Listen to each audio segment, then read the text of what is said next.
Since I was born, but now I am getting youth. Hakuna motangu, hakuna kogabu.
And there it is, right there. And there it is, right? You know, I say it every day, but as soon as the music stops and my face suddenly appears, I startle so somewhat. I don't know why, but I don't know. It's nerves. It's always nerves. I suppose it's good to have a bit of nerves.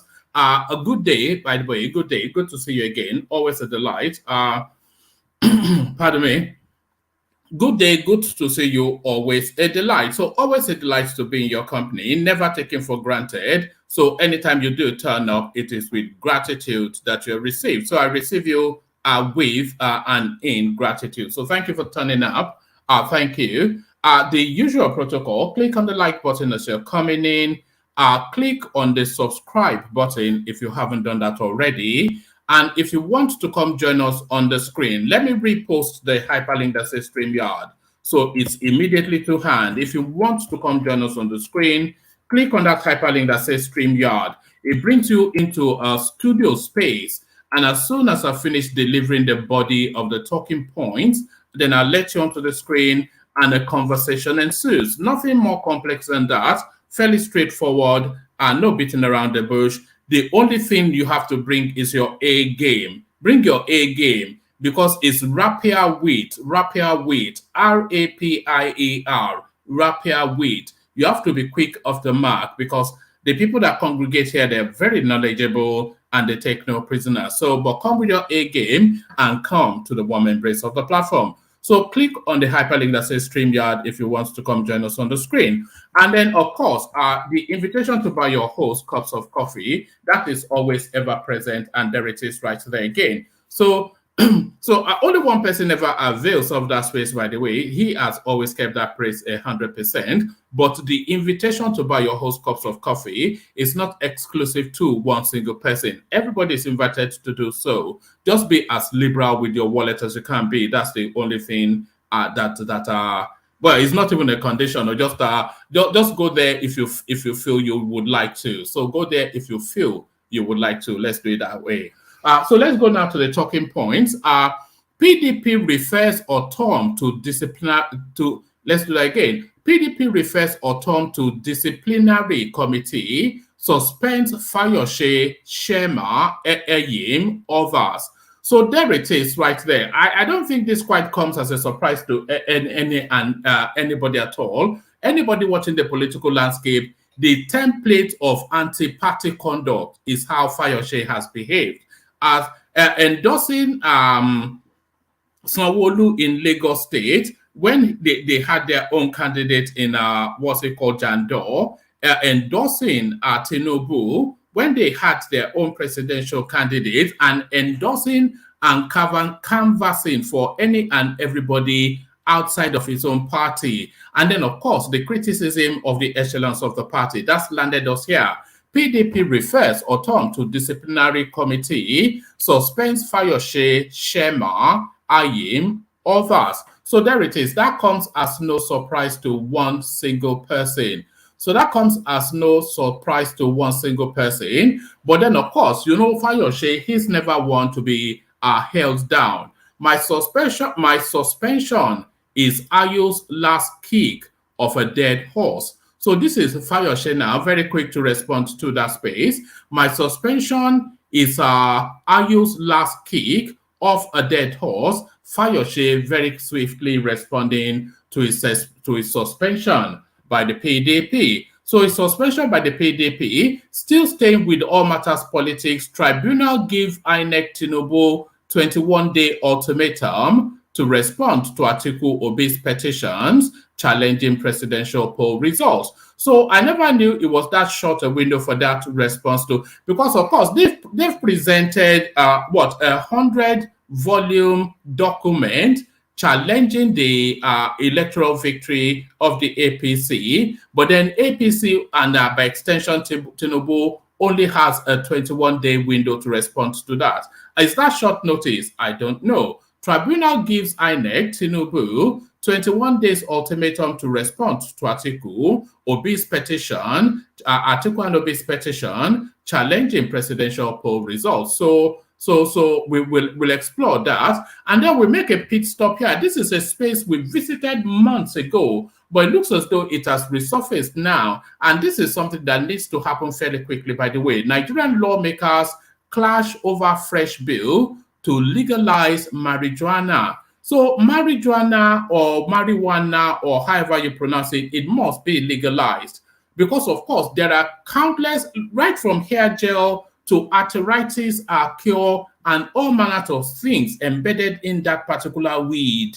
You know, so marijuana is beyond Igbo smoking. I'm sure you don't need me to tell you that. And certainly, I'm hopeful that you don't need anyone to tell the lawmakers that. But they seem to recoil of it. They just seem to recoil off the back of it being a narcotic.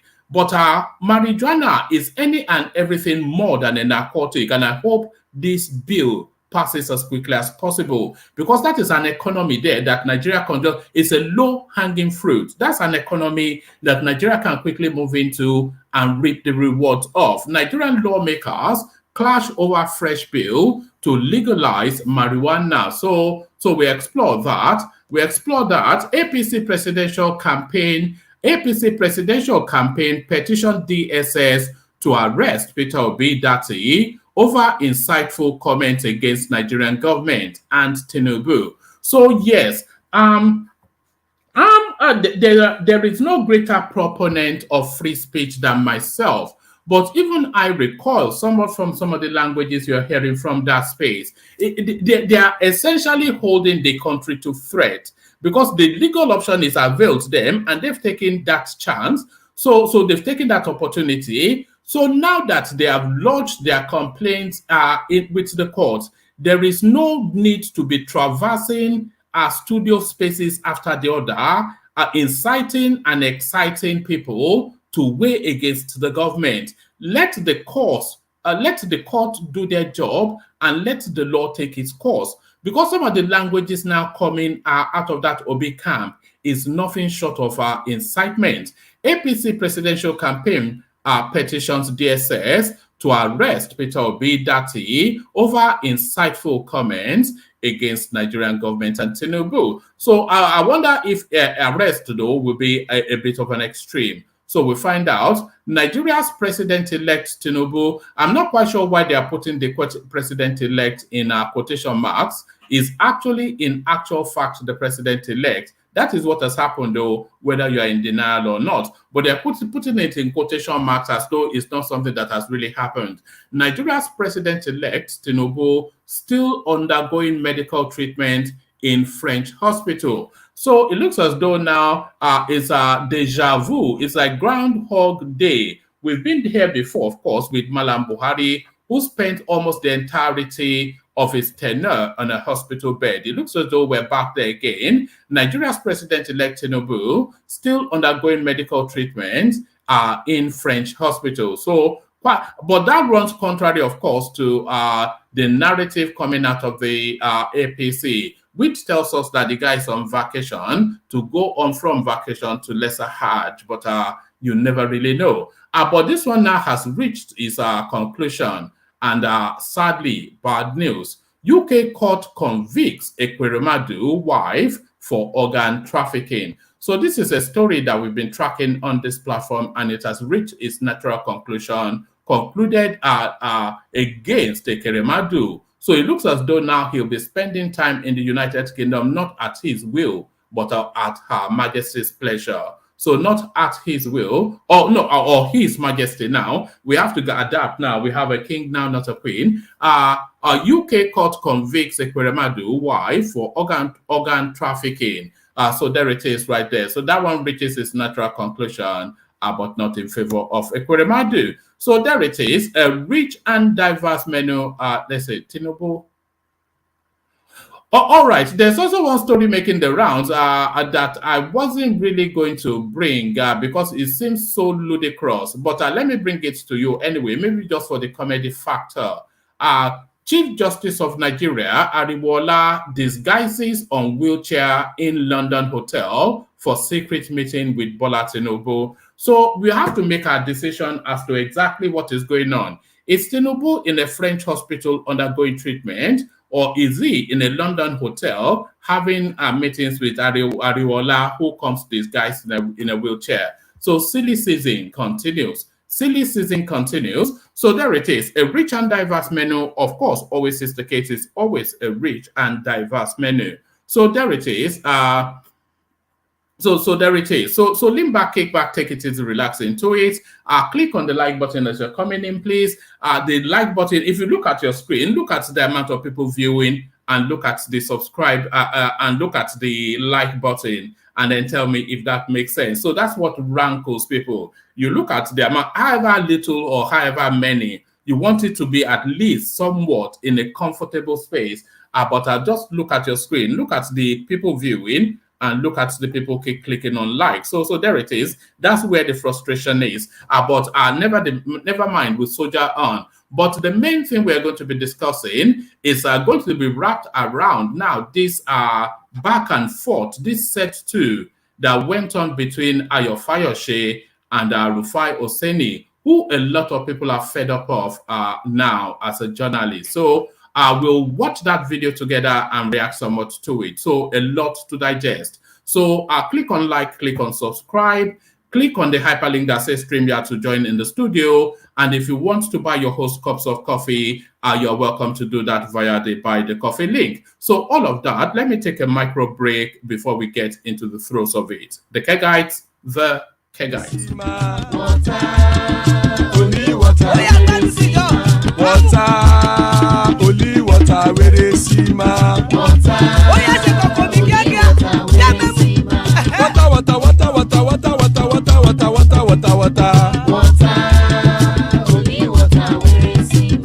Hapa oh night oh.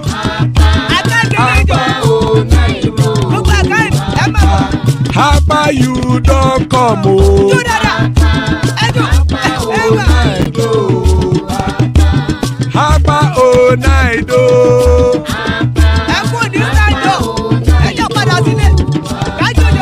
Oro kẹ̀kẹ́ ẹlẹ́mù yé o. Ilé ṣọ́dí kẹ̀kẹ́ ẹlẹ́mù ré o. Bobby master kẹ̀kẹ́ ẹlẹ́mù ré o. Chief Wáìlà tí kẹ̀kẹ́ ẹlẹ́mù ré o. Eruku lẹ̀lẹ̀ ẹlẹ́mù dé. Eruku lẹ̀lẹ̀ ẹgbẹ́ ẹlẹ́mù dòde ojàre o.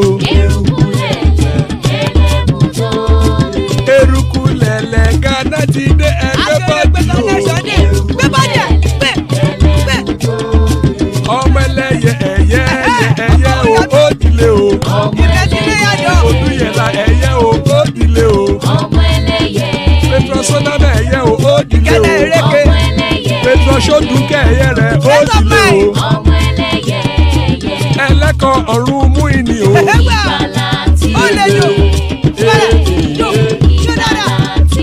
Àkùkọ ọ̀run méjìkọ.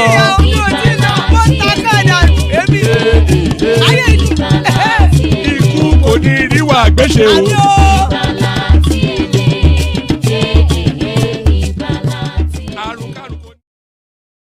And there it is right there. Iku kò ní ríwà gbéṣe, may death have nothing to do with us. Àdúrà ńlá, powerful prayer. Iku kò ní ríwà gbéṣe. So I'm going to be doing the readouts, but I'm not going to be reading it fully anymore. As soon as we've landed the body of the piece sufficient enough for us to have an understanding, I'll just abandon it there, because sometimes I feel that some of the readouts are just long and winding. But let's long and wind through this. PDP refers Otom to disciplinary committee, suspends Fayose, Shema, AYIM, others. So the headline already tells you the body of what's to come. The National Working Committee, NWC, of the People's Democratic Party, PDP, has referred the governor of Benue State, Samuel Otom, to the National Disciplinary Committee over his reported involvement in anti-party activities. This was made known in a statement on Thursday by the National Publicity Secretary, PDP, Debo Ologunagba. Ologunagba disclosed that the committee also approved the suspension of Ayodele Fayose, Ekiti State, Ibrahim Shema, Katsina, Senator PIUS AYIM Ebonyi State, Professor Dennis Atiyaya Benue, and Dr. Aslam Aliyu Zamfara. He said, the National Working Committee NWC of the People's Democratic Party PDP has, after very extensive review of the affairs of our party in the country and pursuant to the provisions of the PDP Constitution as amended in 2017, referred the Governor of Benue State, Dr. Samuel Otom, to the National Disciplinary Committee over his reported involvement in anti-party activities. The NWC also approved the suspension of the following from the party with effect from today, Thursday, March the 23rd, 2023. Number 1, Ayodele Fayose, Ekiti State, Ibrahim Shema, Katsina, Senator PIUS AYIM Ebonyi, Professor Dennis Yav or something or the other, Benue, and Dr. Aslam Aliyu Zamfara State. The PDP urges all leaders, critical stakeholders, and teaming members of our party across the country to remain united and focused at this critical time. So there it is right there. No surprises at all. That the only surprise is that Otom was not suspended outright. But suspension is not expulsion, but of course, so that's the opening salvo. But very quickly, the right to reply. My suspension is Ayu's last kick of a dead horse. This is Ayo Fayose now. Our former governor of Ekiti State, Ayo Fayose, has described his suspension from the People's Democratic Party PDP by Iyochia Ayu-led National Working Committee of the party as the last kick of a dead horse. Fayose, who reacted to the suspension through his spokesman, Lere Olayinka, said, Ayu and his cohorts are only entertaining themselves with the purported suspension as their latest comedy skit. He said in a matter of days, the inglorious tenure of Mr. Ayu as national chairman of PDP will become history and the party will enjoy a new lease of life. The former governor said that himself and others who stood by the party when Mr. Ayu and his cohort left it to die will rescue it and give life back in due course. The purported suspension will have no leg to stand on, he said. So that's Fayose, of course, predictably. But then, of course, we'll see how that space plays out. Let me go on to this quickly because I want to speed through the readouts. Tribunal give INEC Tinubu 21 days ultimatum to respond to Atiku Obi petition challenging presidential poll results. The Presidential Election Petition Tribunal has given the Independent National Electoral Commission INEC and President-elect Bola Tinubu a 21-day ultimatum to respond to different petitions filed against the outcome of the February 25th presidential election. Tinubu's running mate Kashim Shettima and the ruling party All Progressive Congress APC are also required to respond to the petitions.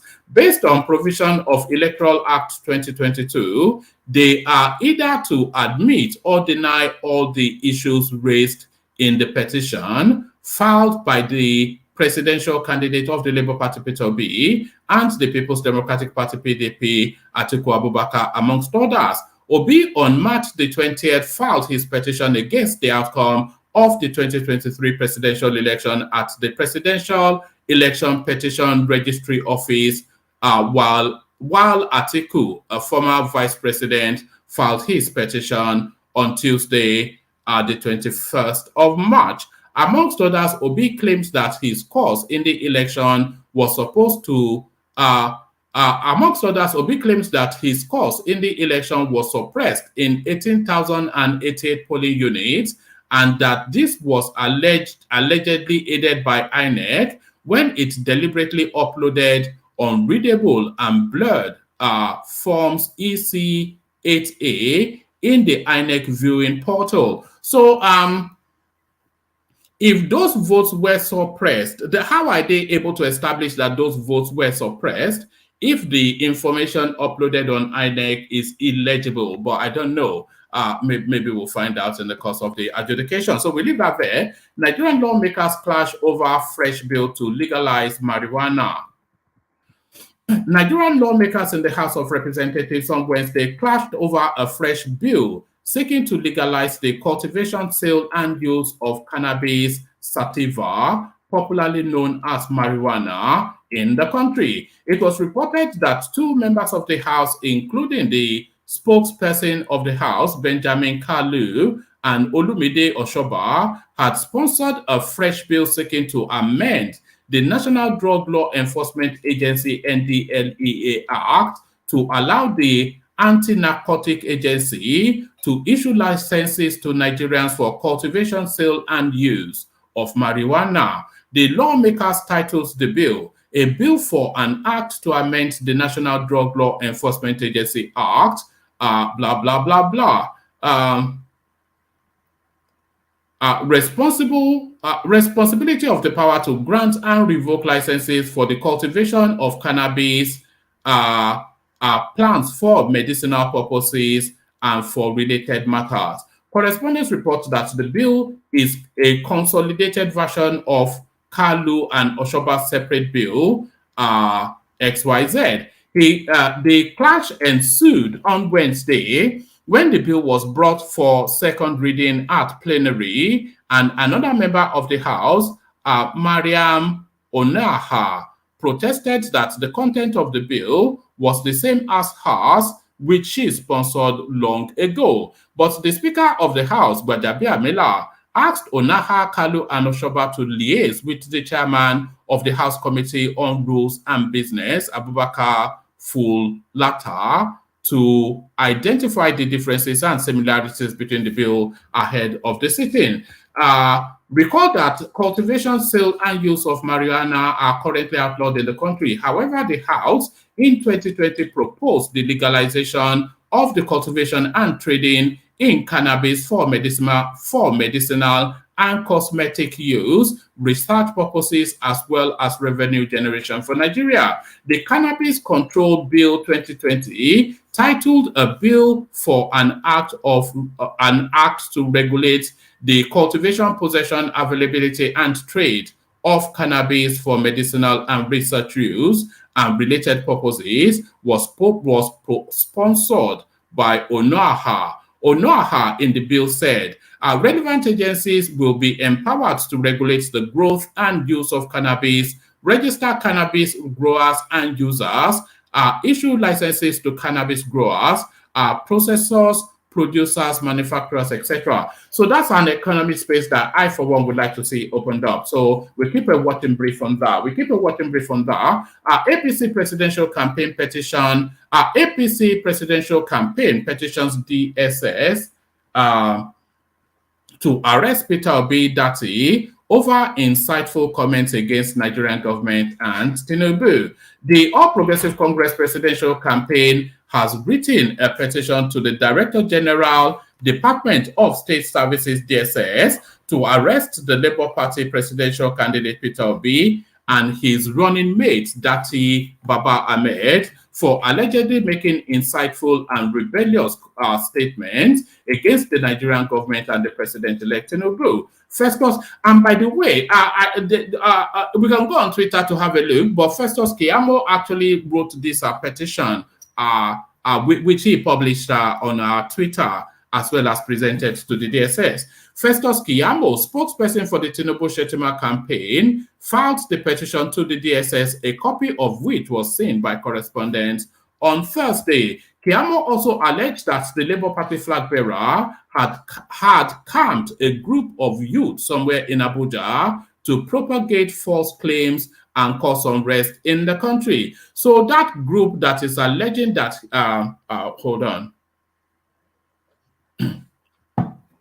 So that group that is alleging that Peter Obi has planted, those are the demonstrators that we're seeing in Abuja. So that's where that is referencing to. Keyamo also alleged that the Labour Party flag bearer had camped a group of youth somewhere in Abuja to propagate false claims and cause unrest in the country. The statement reads, "I write this petition with the full realization that in a post-election period such as this, there is a need to soothe frayed nerves, lower the temperature, and begin the healing process. The president-elect, Asiwaju Bola Tinubu, has issued a statement to this effect a few days ago. However, it appears the presidential and vice presidential candidates of the Labour Party, Mr. Peter Obi and Datti Baba Ahmed, are not prepared to toe this conciliatory path for the sake of peace and national cohesion, whilst exercising their right to pursue duly laid down constitutional means of addressing their grievances. In this regard, since the declaration of the presidential election results, they have been hopping from one media house to the other, making incendiary comments and claims about the declaration of president-elect by the Independent National Electoral Commission, INEC. These comments and claims are not just within the boundaries of exercising their rights to freedom of speech and the freedom to air their grievances publicly, but they have since crossed the line to call for the outright truncation of democracy by insisting on the adaptation of other processes outside the contemplation of our constitution. In some cases, their previes have even called for the establishment of an interim government. The latest of such is the comment made by Datti Ahmed on behalf of himself and Mr. Obi on Channels Television. And we have a clip of that. We've had it for days, actually, so this presents an opportunity to play it. The latest of such are the comments made by Datti Baba Ahmed on behalf of himself and Mr. Obi on Channels Television on Wednesday, wherein he threatened that if the president-elect is sworn in on the 29th of May 2023, it will signal the end of democracy, posing as an accuser, a judge, and a jury by himself. He unilaterally declared the duly elected president-elect as unconstitutional and in a subliminal manner threatened mayhem if the president-elect is sworn in on the 29th of May. I also have it on good authority that Mr. Obi and Datti Baba Ahmed have camped some youths in a popular hotel in Abuja with the sole aim of instructing them to push out inciting messages every day on social media in order to cause panic and fear within the federation and to incite people to riot and social unrest. It is noteworthy that Peter Obi and Datti Baba Ahmed have submitted election petitions to the courts for adjudication, but their conduct and utterances amount to subversion of the processes they have instituted in court and a subversion of our constitution and the laid down processes for addressing disputes and grievances. These conducts and utterances are a build-up to something more sinister, and it is important that you rein them in now. So that now in capital letters. In these circumstances, I submit this petition in my personal capacity as a patriotic Nigerian to invite, interrogate, and after investigation, if necessary, charge both individuals to court for their conduct, which amounts to incitement and treasonable felony. So, of course, it will land on treasonable felony. Treasonable felony seems to be the preferred go-to of the Nigerian space. So everything lands on treasonable felony, and treasonable felony it lands on again. So treasonable felony, but the language of the Obi space, though, especially Peter Obi, it is insightful. But I wonder if this petition will caution him and rein him in, especially the media houses that facilitate him. So we see how that space plays out. On to this exclusive. Nigerian President-elect Tinubu still undergoing medical treatment in France. So this is the opening salvo of the comedy silly season. So this is the silly spaces now. Nigeria's President-elect Bola Tinubu is still being attended to by medical doctors at the facility he went to in Paris, France, a top source told correspondents. Correspondents had exclusively reported on Wednesday that Tinubu traveled to Europe to seek medical care after falling ill following the March 18 elections. it had been gathered that Tinubu fell ill after the hectic electioneering that led to his emergence as the president-elect and the tension that built up ahead of the March 18 Lagos State governorship and House of Assembly elections, where he also voted.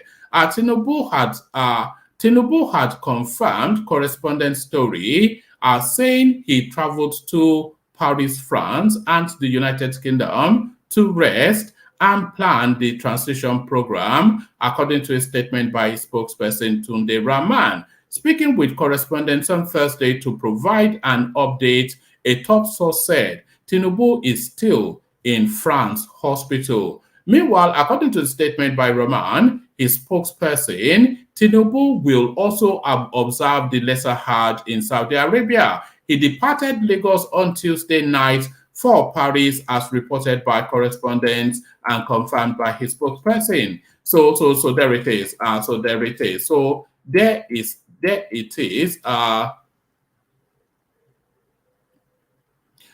All right.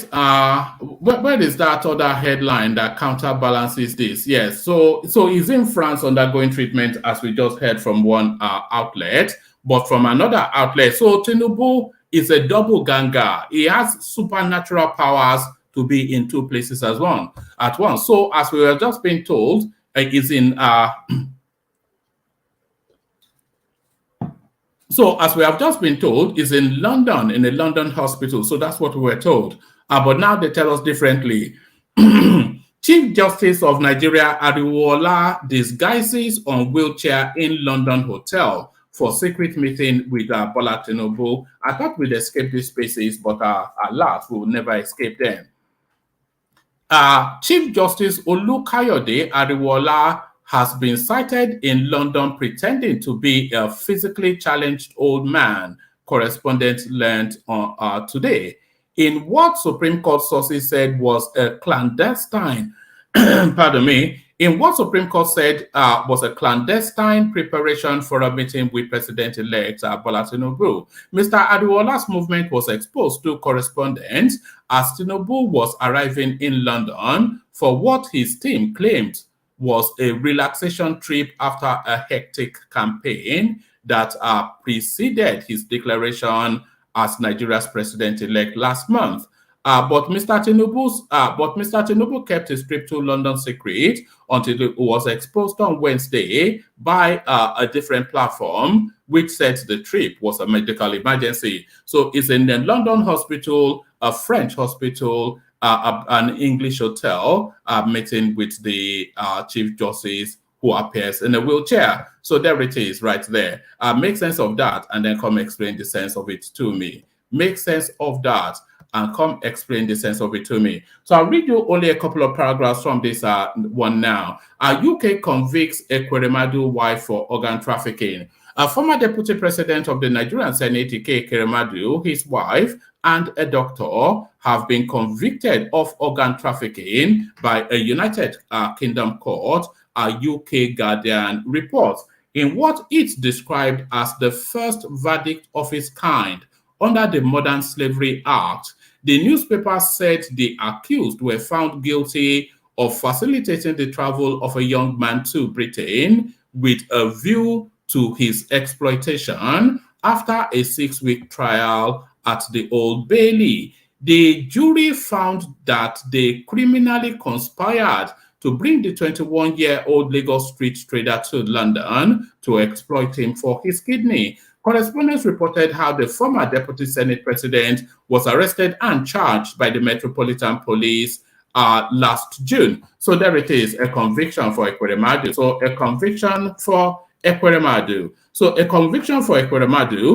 Let me bring the panelist up, and then I'll play you the Fayose clip, and then we take the conversation from there. So the progressives will see you, Igilo will see you, DATTI joins us, the majestic Ajandele Koko, of course, beware of spinners, otherwise known as rational mind, war peace in the house, and Fash makes up the list. Good to have you, gentlemen. Gentlemen, let's watch a bit of this together because we've discussed Rufai Oseni on this platform before. So let me actually go to I think they said it started from roundabout minute.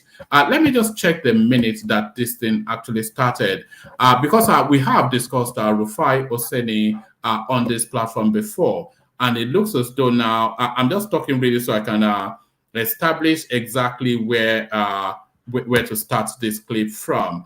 Yeah, minute 13. So let me go to minute 13 then, and we pick it up from there. So where is minute 13? Actually, let's take it from here. Let's take it from here. Let's take it from here. Watch this.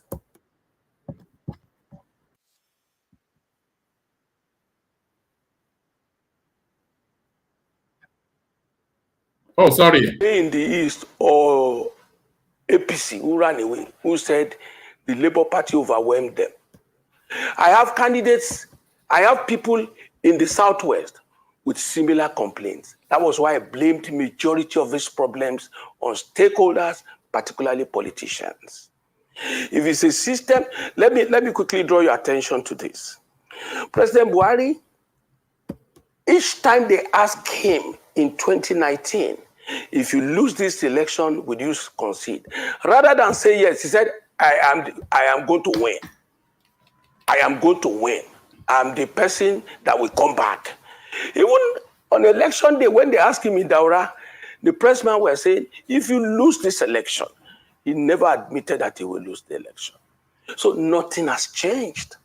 Let me tell you very clearly, except our attitude, we sit back as a nation and come back to the table and begin to take responsibilities for our action and attitude, and everybody gets patriotic. It's too late in the day. And let me tell you, I just told you, the governors, the House of Rep members, the senators, majority of them are returnees. What I mean, incumbents. They were all desperate to win at all costs. So blaming INEC, it's a waste of time. And when you talk about INEC admittance, I admitted too that the system is sick. The institutions are not there. Nobody protects them. Let me equally tell you very clearly, it is a time, rather than to blame anyone, it's a time for us to sit back in national dialogue and draw a line, like a military officer drawing a line in red. Okay. Let me start afresh. Okay. The situation here within the settings, okay, let me tell you that election, going by what everybody stands as stakeholders, the election was not too bad. Okay. Two things. And good to see you again, Mr. Peter Fayose, Oshokomola himself, Peter the Rock. All you have said, thank you very much. All you have said is a justification of continued illegality in our country. And a lot of people are taken aback because also you yourself have been secretly recorded by an army captain when you were hatching out election fraud plans yourself in 2014. And we all remember that experience. So is it that we should continue in that now? And I also like to ask you this honestly. If another person apart from Bola Ahmed Tinubu you supported won this election, would you come on air and say all of these things that you're saying, that people should move on without justice? You try to just rationalize what happened in Lagos. Yes, it happened in other parts of the country, but the killings, the hurts, the laceration of people's body and the likes, you know, that happened in parts of the country, but most importantly, what happened in Lagos. So should we justify this now because it favors people that you were in support of?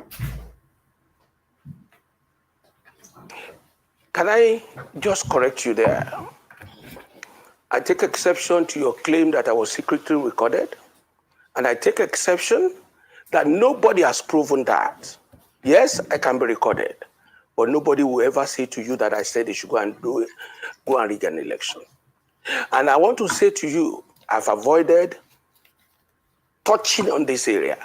When you are talking about Nigeria, let us start with the press. And let us start with your person. You recall the incident on the bus lane and your attack on the police. That shows that you, as a journalist, a public analyst, somebody who is supposed to live or living above, And he that must come to equity must have clean hands.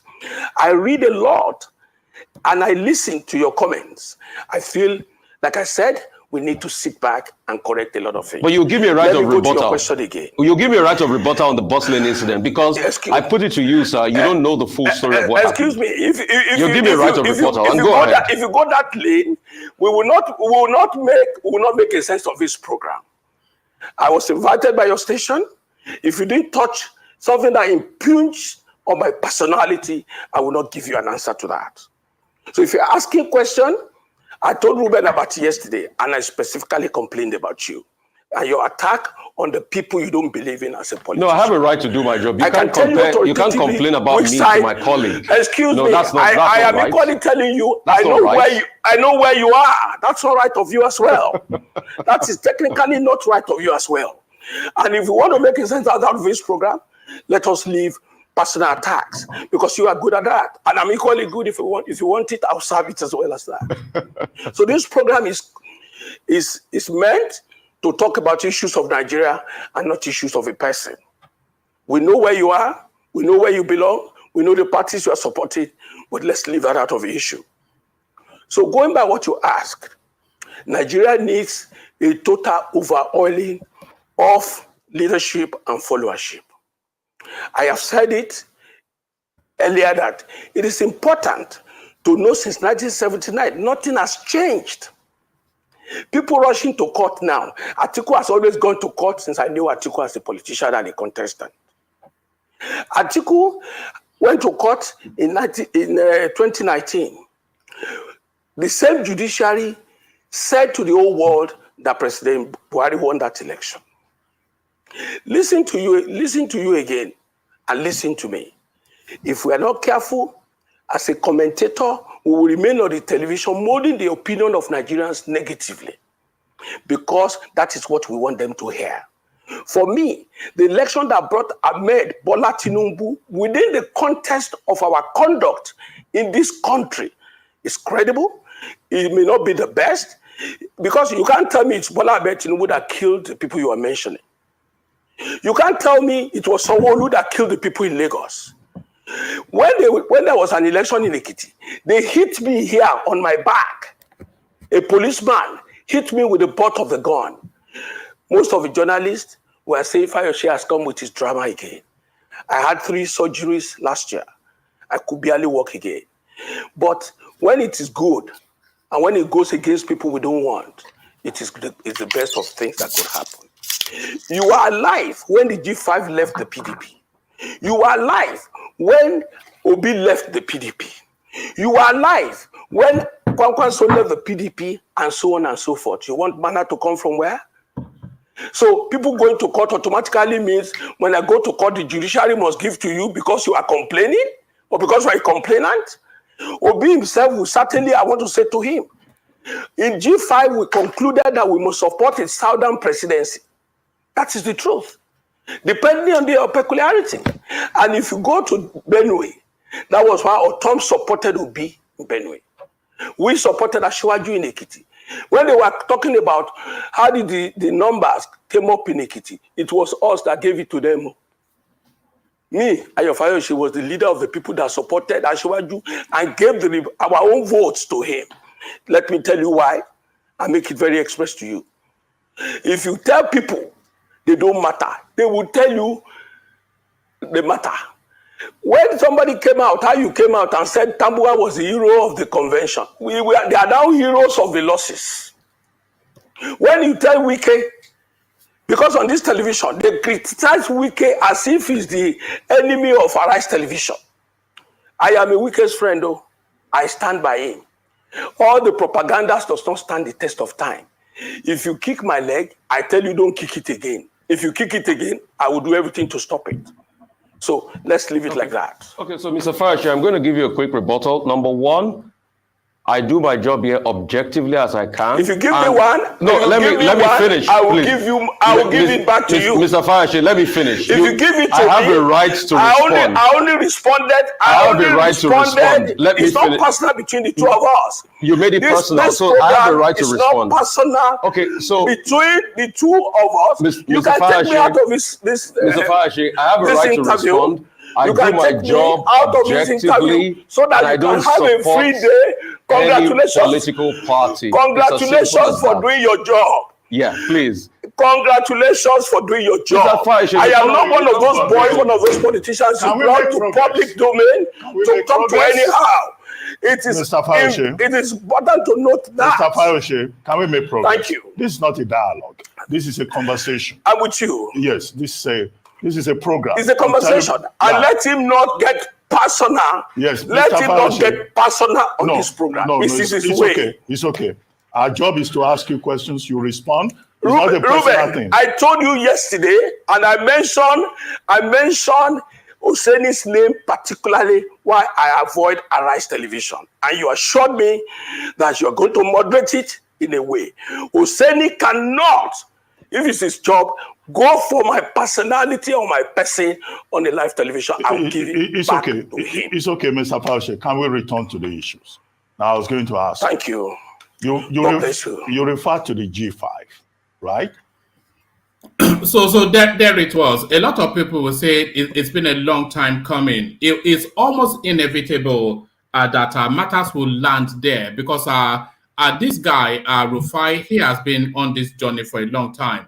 But before I come to the panel, let me sorry, whoever that is, please mute yourself. Before I come to the panel, let me play this clip, which is what Fayose was referencing in his back and forth with Rufai Oseni. Let me share this. Watch this.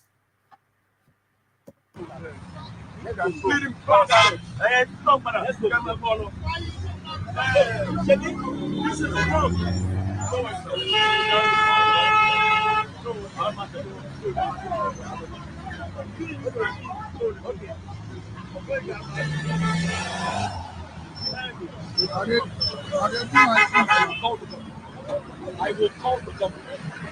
I will call the government. Nonsense.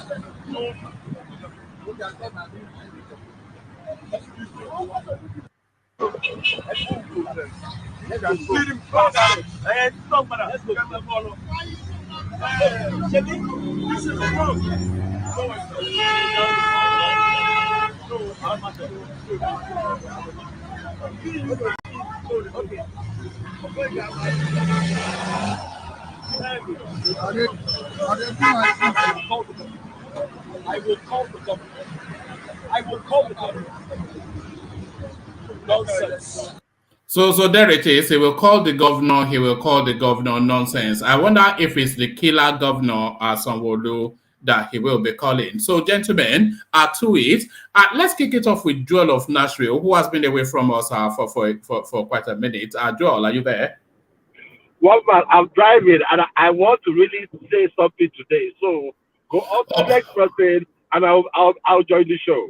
Oh, all right. Indicate in the private chat when you're ready to go. So let's because I don't want to go to the obvious places. So let me kick it off then with Rational Mind, who I'm sure has a unique and peculiar understanding of what just transpired. So Rational Mind, Rufai Oseni is any and many things. A journalist, not one of them. His partisanship and his bias, it just oozes in every interview. And look at the personal assault that he launched at Fayose. Fayose had no other option but to go back. But has Rufai met his match now? And is it time to step this guy down? I know he draws a crowd for Arise TV, but he does nothing for journalism. Good to see you, Rational Mind. Thank you, one man. Oh, no, you're back to kerosene again. Really? Yeah. I don't know what to say. I don't know what to do. I mean, I'm up to shoot. Yeah, was somebody speaking there? I don't know who that was, but carry on. Yeah, I'm nobody here. I'm just by myself here. Anyways, sorry. I don't know if that sound is Yeah. All right, give us a brief commentary, and then I'll be quiet, see if that helps. But carry on. Give us a brief commentary on the Rufai Oseni space. Yeah, for me, I don't see anything about this Rufai thing that we're hyping the way we're hyping it. I listened to it this morning when it was being heard, I think live.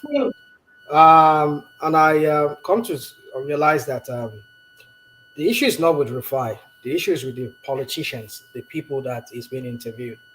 That's what my conclusion. The guy is doing his job. You see, it's just unfortunate that we have a crop of politicians who are not clean, who are morally bankrupt, who can defend themselves, even though they might have justification of whatever sort to justify their actions. I mean, there's a way he could have, approached that question that was thrown to him. In fact, I don't even know why they're even, interviewing Fayose. Fayose, for me, is nobody at this point in Nigerian political history. I don't think that guy, I don't know why, but I know they brought him in just to ask him questions based on his newfound love with. Do you think Rufai triggered him when he was saying that he was secretly recorded plotting to rig elections, etc.? He could not have said that and not expect a response from Fayose. Yeah, but then, did he deliberately prod at him, looking for a reaction? Yeah, you see, the only thing I have about Rufai is that sometimes, let me not say that here right now. Maybe later I will say that. You see, with Rufai, that question he asked, in the context of what he was being said, because the question that was asked by Ruben Abati and the other lady, and look at how he was just rolling around the question and trying to justify. Look at it. Trivialize the gravity of the situation at hand. Let's just move on, like Bola said, and let's just accept the whole thing and just move on. Where's the justice? That's what we're expecting a former governor, a chief executive of a state, the law enforcer of Ekiti State, to have said justice has to be meted out. But he said, let's move on. So what happened to those people that were affected, that lost people, that were injured? He didn't even address that situation. That was why he had to comment. What did you understand by let's move on? What did you think he meant by that? Shut up, move on. That's what he's saying. That's what he's saying. Right. Let's not sue anybody to court. Accept Ashwaju as your leader. Like most people will say, and let's just move on. Take the case out of court. The election is it's never a perfect election. The election is not the best, like he said in his word. But then it has happened. It's the best. It's the, at least for now, in the context of where Nigeria is right now, is what we can. That's the most we can get. So let's just move on. Let Ashwaju just rule, and everybody shut up. That's what he's saying. Could a different understanding not be an invitation to douse the tension in the country, which is to say, bring it off the headlines? Is a matter for the police, not a matter for politics. Whatever happened in terms of infractions of the law. But you've heard the police when they were asked the question. The CP in Lagos, when he was asked a question about MC Oluomo, but did you hear what he said?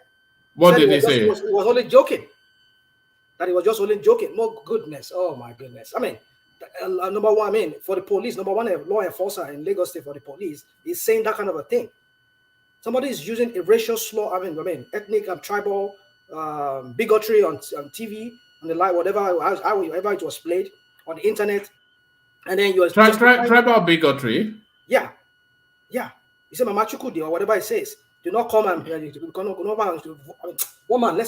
Don't make me go into all those context right now. Yeah, because it's not tribal bigotry; it's just a thing. Yeah. This is what we're saying. However, we want to justify it, we can spin it, and however I want to spin it, make it look as trivial. It's political brinksmanship. It's political brinksmanship. One man. I wish Yorubas are the ones getting this treatment. I know what Yorubas would have done. If they let us reverse roles, the Igbos are the one doing this to the Yorubas. I know the Yorubas, they would have said the same thing that the Igbos are doing. What to the Yorubas? Tell them. Are we opening up that space already? Are the Yorubas making incursions in the southeast? That's what I'm saying. Insisting that they want to dominate them in their own land. That's what I'm saying. That if we're to reverse role, let's switch role in this matter. And then we are the one getting this treatment. We're the same, like Igbos moving out to other places, trying to spread across, and people are doing us this way. Would we not have reacted this way as well? Obviously, we would have. But then that's just hypothetical situation. But let's just go back to the question you asked me about Fayose. For me, and more to it, Rufai, yes. Yeah, for me, what in the context of what he asking, you are saying we should just trivialize this thing. This is the same you when you were a governor. You did this, and you make it look as if it's of nothing, and then to this very day, you're not even saying anything about it. So what do you have to say about it? Because you're making it look as if, because you leaders, you are the leaders, you are the one-time governor, and then the way you people rule this country, you make it look like things that can just go like that without being people being punished for what they do. So what do you have to say? I mean, as a governor, if somebody put me to be like that, I mean, I would defend myself. I would say, look, well, let them prove it in court. I think the case has been taken to court. Was I ever, was I ever punished for that? Was I ever sent to jail for that? Well, the record shows it. Rather than just, I know Rufai, it gets into the skin of those people. Maybe in a way they don't like it. Do you think it's rude, Rufai Oseni? It comes across rude sometimes. That's why I said that was one area I was trying to go to. You see, it should tone down this. If you want to just be direct, like he was saying. Do you think it's combative? Do you think it's combative, Rufai Oseni? Like myself, right? I'm combative, right? Like myself. No, not like you, but about specifically him. Do you think it's a combative sort of a? Well, you see, sometimes you overdo certain things. I know Rufai does overdo certain things. For me, I would advise and I would suggest to him that he can ask the question, but he should tone down the way, because the way he come across sometimes, it's like he come across as being comfortable. Do you think he's always inviting because this is not the first time. He had the same thing with Festus Keyamo. He had the same thing with that guy from the Middle Belt that wears the hat. He has the same thing. Do you think he invites them to a personal joust, to like a confrontation? Do you think that's a style? Same with Omokri. He did that with Omokri as well. You see, the thing is this: it's just the way you come across to people. You know, sometimes your person. I mean, the way people see you. Sometimes it makes them to form an opinion before you, even before they even hear words from your mouth, or maybe they've seen your interaction with other people. They've already formed that opinion about you that this guy. I mean, if I also have this kind of interaction with this husband, so already look at what he said. Fayose said already. I've told Ube Barabati the day before that I've spoken about you, meaning he has a preconceived idea of who this guy is. A so preconceived, he has antecedents now. We've just cited a few. Yeah, he has antecedents. He has antecedents. Why is it that it's only the APC that gets so angry? What about no? Settle down. Sorry about that. Carry on. Yeah. So you see, it's Omokri APC. No. Rational mind. Carry on. Yeah. Not just the APC. Our politicians. That was why when I started, I didn't say APC. I didn't say PDP. Our politicians. Their maturity in politics is only just to mature to all this kind of dirty politics and nasty politics they play. But when it comes to public speaking and how to handle antagonists in public, they do not know how it is, because they've been so. Do you think it is Rufai Oseni's job to rile up the politicians, to wind them up? Is that his job? One man. You and I will live in foreign country. I don't know maybe where you live in. Maybe you people do a gentleman kind of politics. I've seen it here in America how politicians are being challenged to their very face. They ask them some silly, stupid questions. I mean, the host or whoever asks them questions, and somebody just laugh about it and they just make a joke of it. But our politicians, they do not have the stomach to stomach this kind of. That's why I said Rufai needs to tone down. That's my advice to him. Did you see anything? Did you see anything wrong in the way he handled Fayose? One man. Sincerely speaking, I see nothing wrong with it. Because he's doing his job. He's asking him. But the only thing I can say is that sometimes the way he come across, that has made people to form an opinion of him. That this guy is so, is this kind of people that's so confrontational, this kind of person that's confrontational. He wants to get in between your skin. He just want to make you look bad on national TV, as some people think, just needs to tone it down. And, there's this kind of thing he does sometimes, which I don't really like about him. He will praise you before he brings. Yes, he was trying to do Peter the Rock, like as though. I said, no, it's not. It's not necessary. Just be real. Be real. Ask your question. Just put the question to them in a more friendly way. Make them understand that, look, I have nothing against you. It's just I'm doing my job. But then, the way this whole thing is going with him, I just see that I end up firing him. But they should have a long time ago. A lot of people say that. Yeah, no, I don't believe that. I don't believe. You don't believe that? Our politics, our journalism in Nigeria has not matured to that level. Journalism in Nigeria is still practicing like, look, let's not offend them, and because we know how they also benefit from these politicians. Some of them, they don't want to lose the audience. They don't want to lose because if they are aligned to one political party, it boosts their viewership and all of that. But then, politics. Journalism will be journalism. Like we see these days, journalism is not like the journalism we see back then. Journalism now is that a lot of them are a lot of the media houses, they are inclined. Okay, you were talking about this. How about TVC? TVC it is glaring that they are for Tinubu. You never see them air anything against Tinubu on TVC. Take it from me. Go on TVC, you will never hear them speak against Ashwaju or anything or whatever policy. They will not even anything about APC. So what are we talking about? So I don't mind, because I know here in America too, we have left-leaning media, we have right-leaning media like Fox. They will tell you outrightly that this is what they do here. So the point is, Nigerian journalism, our journalism in Nigeria has not. Some people are trying. People like this guy, what's his name? This guy was talking about Oseni, but it's getting the pushback because the Nigerian space, the kind of journalism is being corrupted. It's very corrupt. And some people like him will not last there. So that's why, for me, I just want him to remain there because I think one of the reasons why Arise is getting that viewership, beside all that thing, is because of Rufai Oseni. He's one of those people that is really pushing. Do you think that's why he has not been fired yet? Because he's popular with the NSAS generation, sort of. It could be because I wonder why this guy Unduka or Baibena is still keeping it.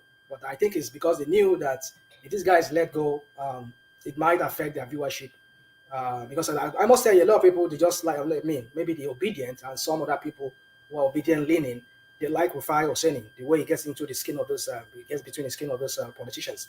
But the point is, do you think it's partisan? Do you think Rufai Oseni is? Do you think it's partisan? That's what people like Fayose. No, I'm asking what you think. Do you think it's partisan? You mean on Arise? In general, on Arise, but then in general, then manifesting it on Arise. Well, on Arise, I think he doesn't do much of the partisanship on there. He tries not to do it. But even you don't think it's partisan on Arise? But if you talk about other places where he features, where he does his own podcast, whatever, you kind of see that is where people are kind of like forming that opinion that we know where you belong.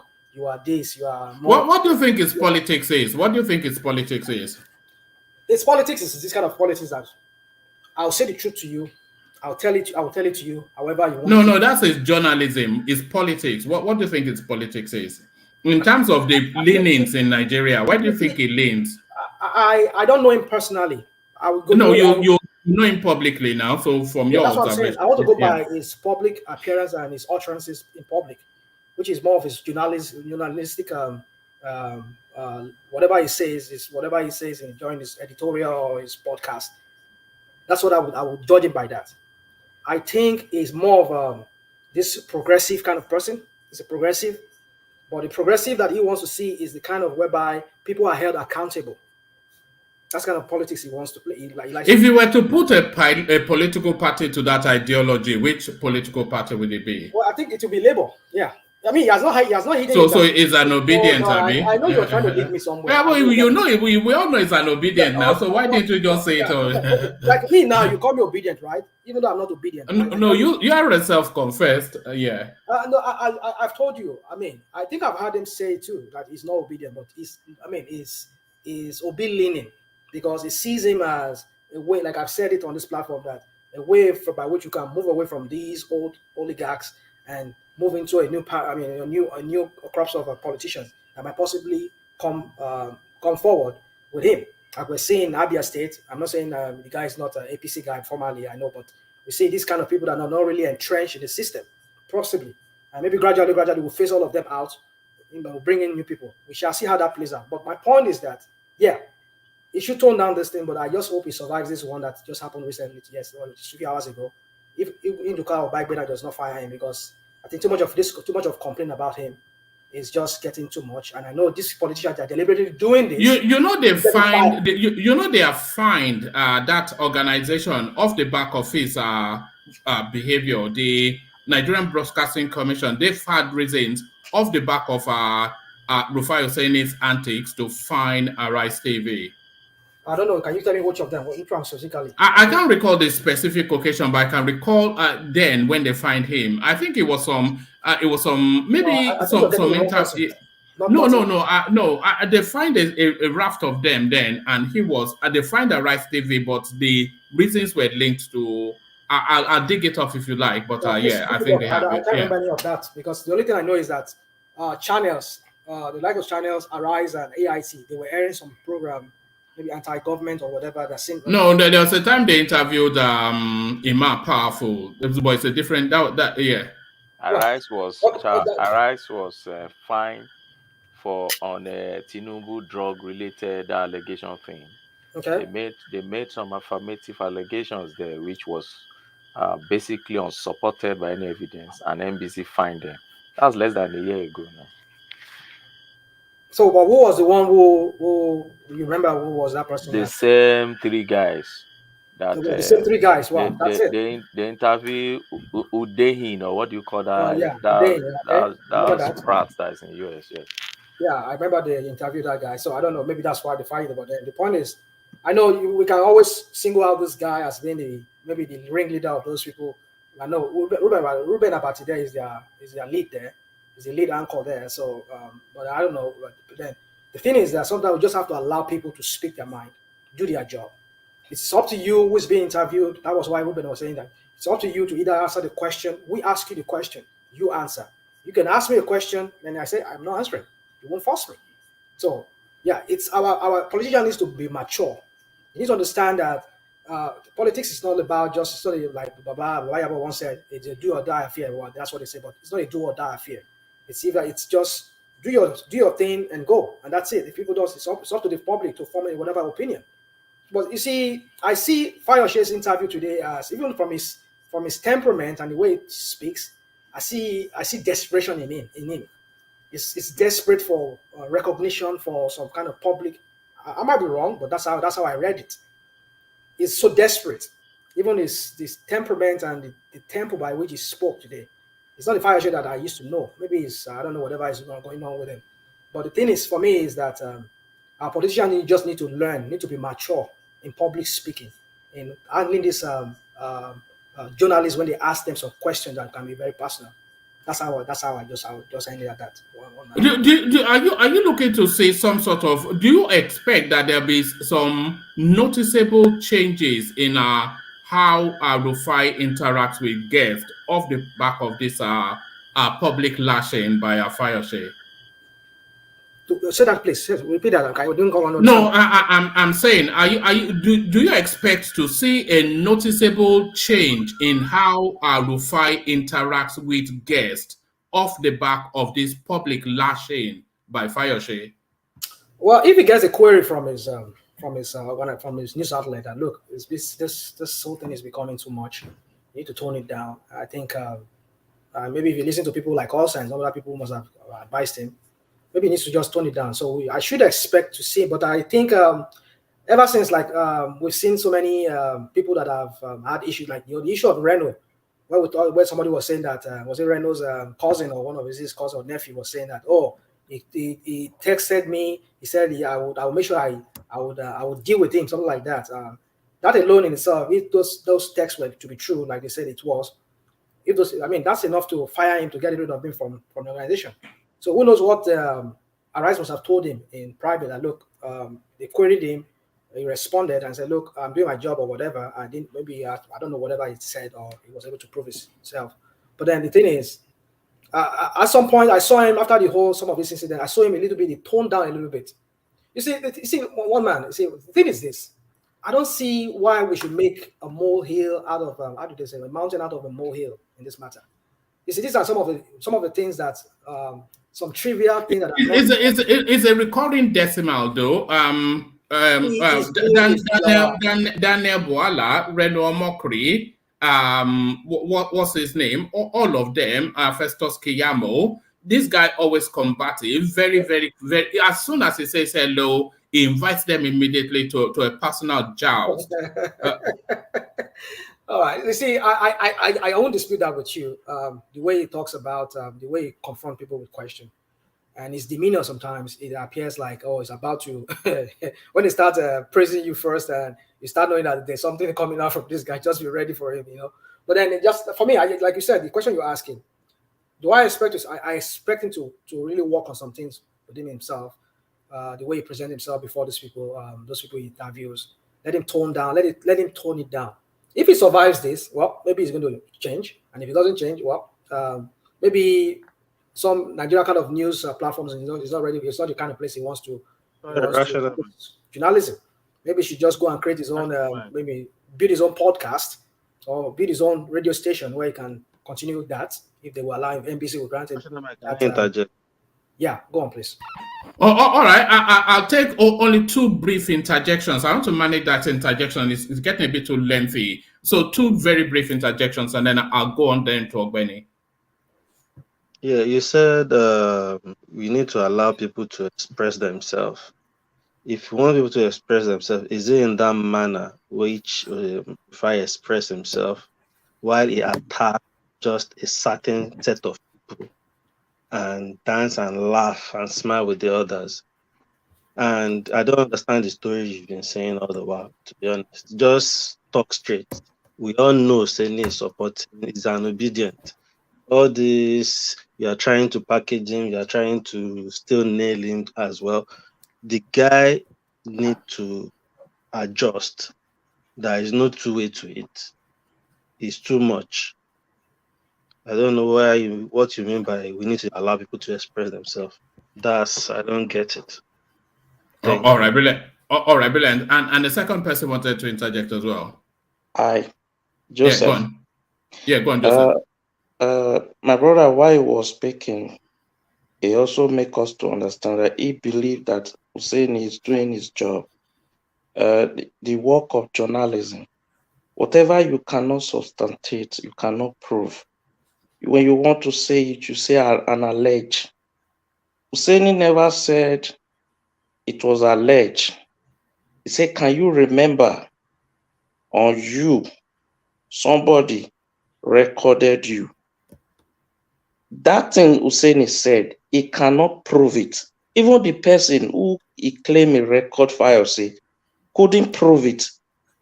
In journalism, what you cannot prove, you said is alleged.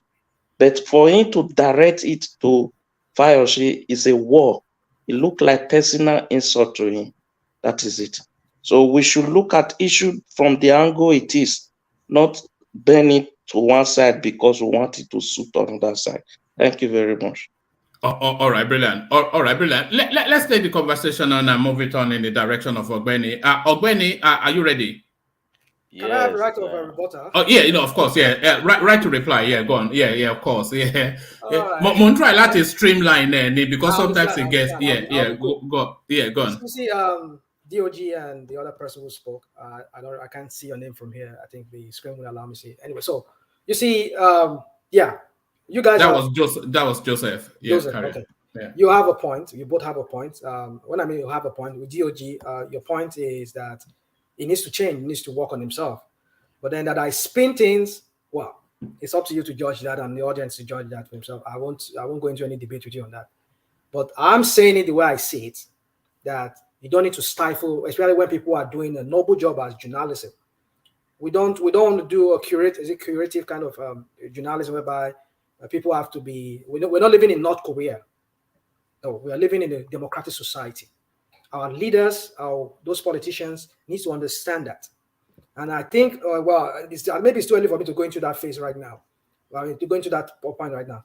And we're gradually going to that phase with this new person that's going to take over the helms of our affair very soon, whereby journalism will be stifled. Everything will be. Does it have a history of that, Tinubu? What? Woman. woman. Is there any antecedent? Don't get me started on that for now. Maybe no. Just give us a flavor, because that's a big thing to say. Woman, if I say it just in just a few sentences, I'll be able to make sense with it. Because I know people will also they will spin my word after that and say, "Oh, this is what you said." You see, the point I'm trying to make is that when somebody have a pattern, well, did I think he has this pattern from the beginning? Well, maybe not when he was a governor, but after he left, we started seeing a pattern of propaganda with him and whatever he has established in Lagos. Well, let's just leave that. That's not my point. My point is this, that we're gradually getting to that phase whereby media in Nigeria will be like we're living in a North Korea kind of system whereby. And what are the indicators? What are the indicators for you to say that? Just few weeks ago, we heard Bola saying that the media should stop granting audience to this guy, Peter Obi, and himself during the presidential election. During the election campaign, he never one time gave. To opposing media house to even question him. Okay, fine. You don't want to even allow. Okay, why don't you even allow your own TVC or whatever other people to also? Let's see one man. If I start with that now, I know a lot of you will bring people you rebut it with so many things. No, that is not true. But Tinubu was interviewed. Yeah, we go again. Yeah, I'm already. Yeah, but he allowed BBC now. He allowed BBC, right? And BBC is Nigeria, right? It doesn't matter. It doesn't matter. It doesn't matter. Thank you very much. Just the same way, it doesn't matter. Journalists anywhere. He has to go. You will justify it now. Just the way he has to go to the UK or France. Go and constitute his government there, right? The spinner. You know you won't agree. The spinner. I know you. All right. All right. Your reputation precedes you. Yeah. So, DOG, real spinner. He needs to work on himself.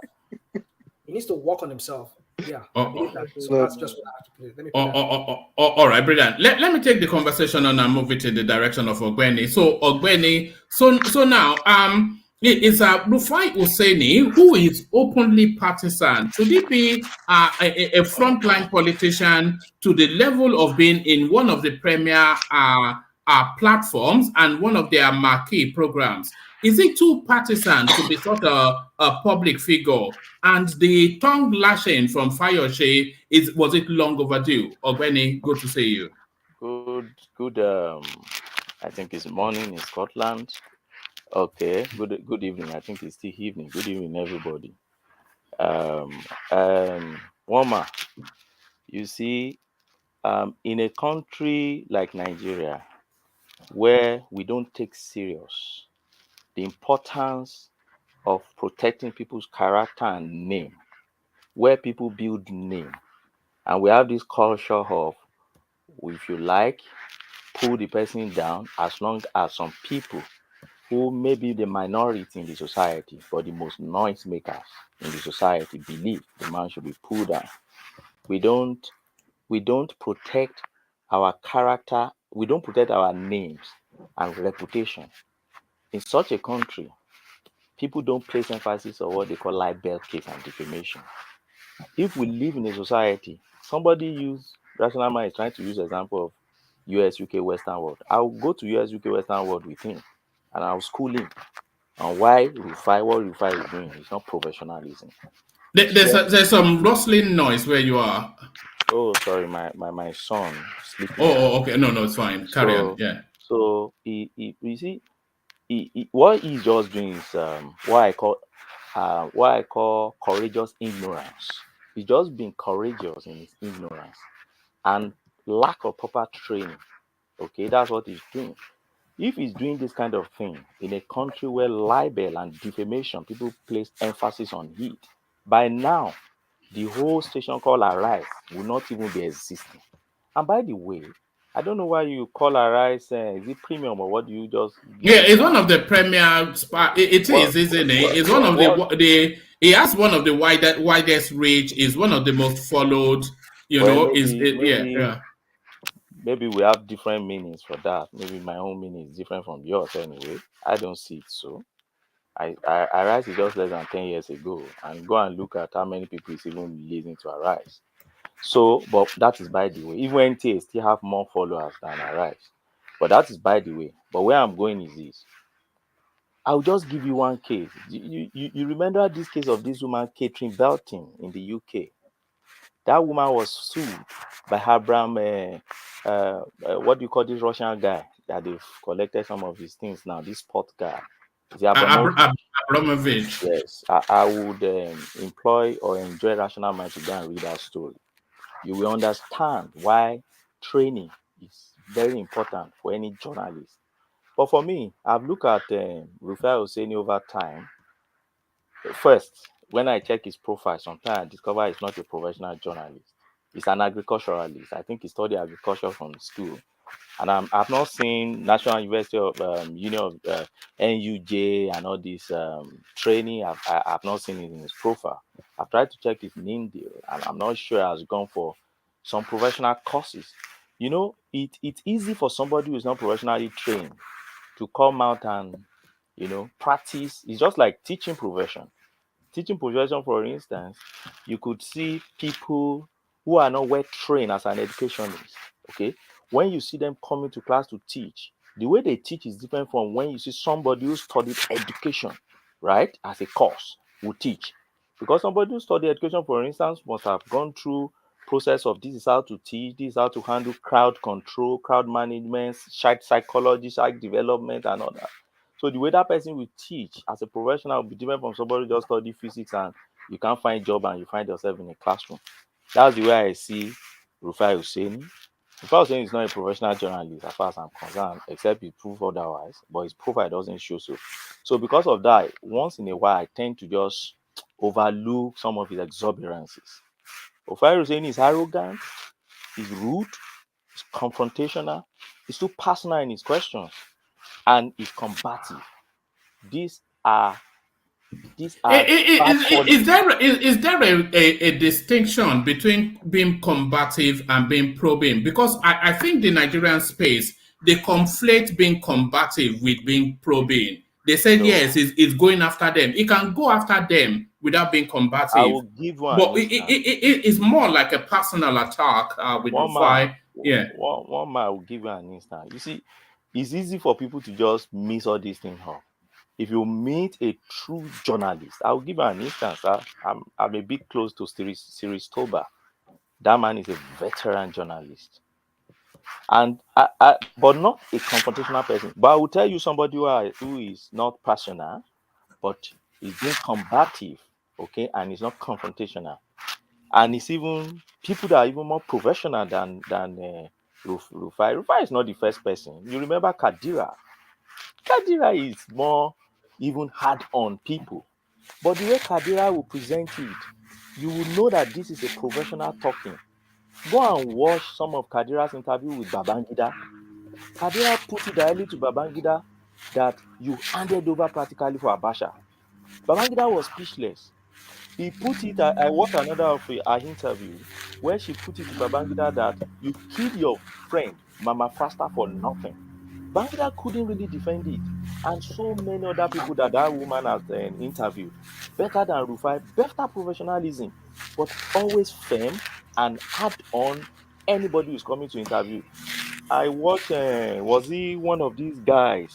Either Gowon or one of these guys, or Baba Shonekon before he died or something like that, and they asked, who among the journalists do you think, if you are going for the interview, you have to prepare so well for, and you have to be very calm? And he said, Kadira. That is hallmark of journalism. Not for you to be going personal. Let's beat it down a bit. And before I even leave that space, one thing about Kadira is you won't even connect Kadira to any partisan boss. Rufai, you can easily connect Rufai.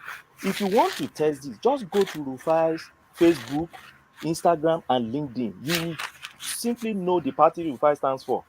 So where is his journalism?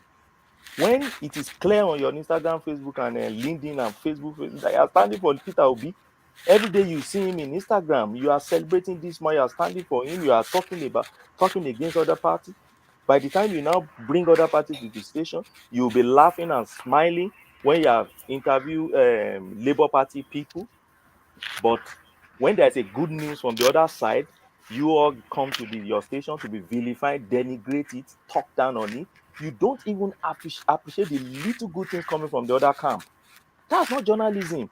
Journalists expect you to be objective. If there's a good thing coming from the government, then you try to analyze it in a very neutral and objective way. You see, what particularly got to me was like there was a phase he wanted to land on the violence in Lagos, but he glossed over all of the. I've seen clips of INEC offices being burnt in Katsina, vehicles savaged and ravaged, people brutalized, River State everywhere. We saw images in was it in Imo State that some guy was beaten to a pulp just for all over the country, but he glosses over that to then highlight Lagos and then points to Tinubu. I mean, it's just that guy is not a journalist. He is not. If you read a book, I've told you he's an agriculturalist, so that is settled. Either by training or by instinct, he's not a journalist. He's too partisan. One man. Can I say something? You see, can I say something? Come in. I think we're being selective in what we say. It's easy for us to say, well, he talks about Lagos a lot. But did you hear when, what's his name? Fayose said something about, why is it that my friend, I mean, he singled out Arise, that Arise is an enemy of Wike. Is it not because they also talk about Wike and River State? Sometimes you see, let's not. No. But they are critical of Wike, and which they should be. But what he was just saying is just a balanced. They are never critical of spaces that they have political affiliations with, either as a platform or individual journalists. I think that. You see, sometimes, like Farotimi said, don't die in their war. Don't die in their war. And I think that, that advice is actually first for Rufai Oseni. We all know who his boss is. He's just a pawn in their hand. Your ball is into the guy that involved in a 2.5 billion scandal. Just yesterday, how can we forget 2015? He returned some money back to the federal government of Nigeria. And they said, okay, go in peace. So we know where he stands. And you know his issue with Wike. So they have personal issues, even with Tinubu, and that's why Tinubu said, I won't go to you, it's a camp of enemy. Why do I have to go to your boys? So when you come and start blaming Tinubu here, you don't really know them. You don't know what they have together. This day, since when? You don't know what they have together, and that's why I tell people, I say, you don't know them. You think you know them.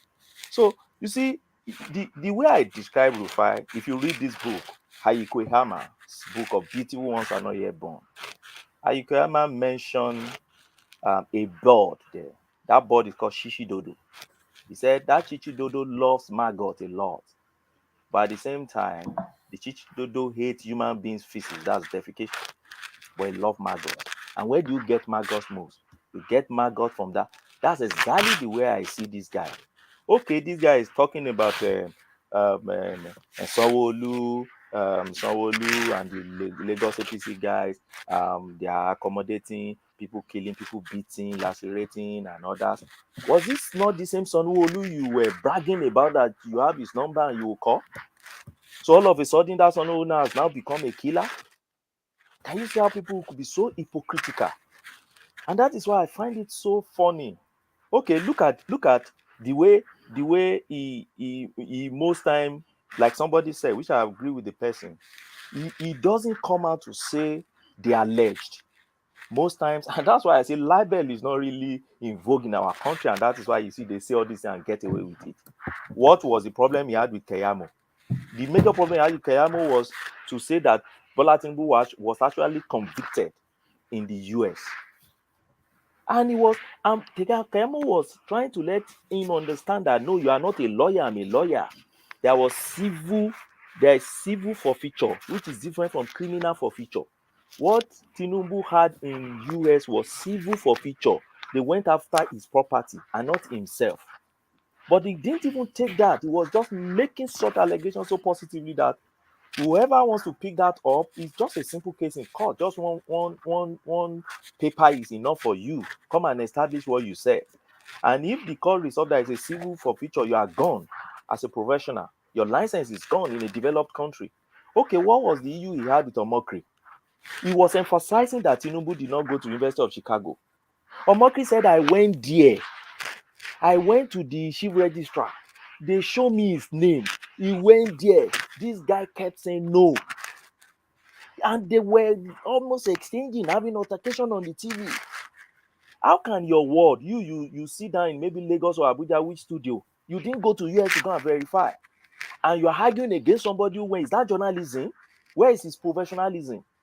You're arguing against somebody who went to the US. Omokri was even showing his video. He was standing before. Yes, please. Sorry. Funny enough, there was even a video Omokri recorded to prove that. See, I'm here. Yes. So I'm in this university. That everybody. Well, what's happening to everybody's audio today? It's not coming through. Including mine. Yeah, no, that's better now. Carry on. Oh, okay. So, and they were arguing.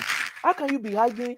How can it be your own evidence or your own testimony is essay at best? What you gather from Udain and all those your boys, all those their data boys outside there. But Omokri was telling you that see me before the university. Omokri was also telling him that see, if there's anybody that hates Tinubu, I'm number one. I don't like the guy. But let me tell you, leave this Chicago University thing. The man went to the University of Chicago. He kept arguing. Then where's journalism there? Then it means that you are just there on a persecution venture. You are not there to be objective and educate. The first duty of press is you educate and you inform people. So you are not there. You are there to confuse people. You are there to just force through your own truth, through these people's throats. Then what was the issue he had now with Fayose? On Fayose issue, he didn't even say an allegation. He was just saying, oh, you remember you were secretly recorded. And so is that what you want to be happening in Nigeria?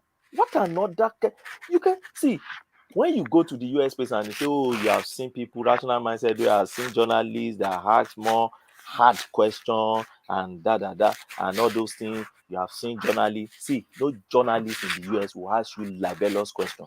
No journalist in the US will tell you categorically that this happened to you that has not been proven.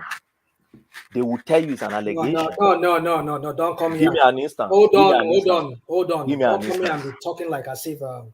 Give me an instance now. I understand you're a lawyer. You want to interject? Wait. If you want to interject, tell me you want to interject. Can I interject you? I'm saying that be brief about it so that I don't lose my plot. Okay, can I interject you now? Yeah, you can. You want to continue? All right, thank you. Now you said you want to school me. Well, I'm not a lawyer. So that you know that. But I know you said you're a lawyer. I know you speak like one. That you're going to school me on libel here. I don't know what you're talking about. If you know how the media here operates, recently we had. Let me go with Trump. I don't like using this, but I want to use this. If you know what so many what's it called? So many media houses here they were saying, especially the left-wing media houses, saying categorically, even before the grand jury and the case was brought before the New York case, they've been saying it here that he had an affair. He had something with this lady, Stormy Daniels. They were saying it categorically.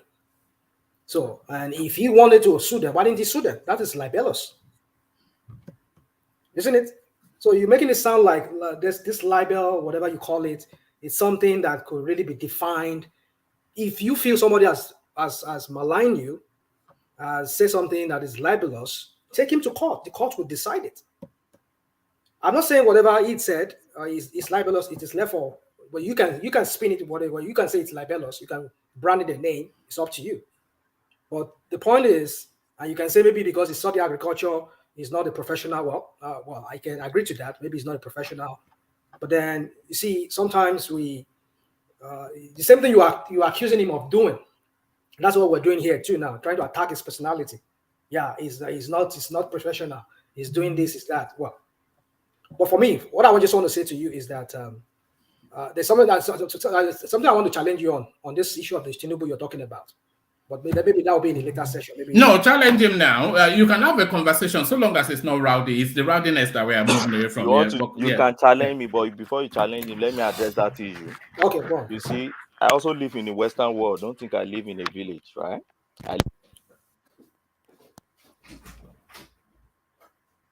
I didn't say that. I didn't say you live in a village. I know you live in Scotland.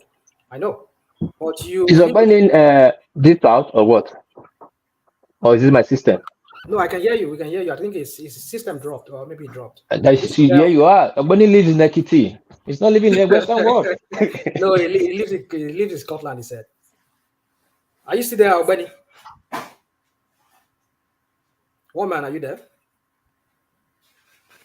I'm hearing you, rational mind. Is it just two of us hearing ourselves, or the rest people are in different platforms? I think so. They don't kick you. I'm hearing you guys. I'm hearing you guys. Joseph, I'm hearing you. Okay. So I what's going on? think Benny went, I don't know, something happened to his system. No, can you hear me? Amir, can you hear me? We can hear you now, Benny. Okay. No. I was just joking so that you don't think I'm still in my village. I've come back from my village.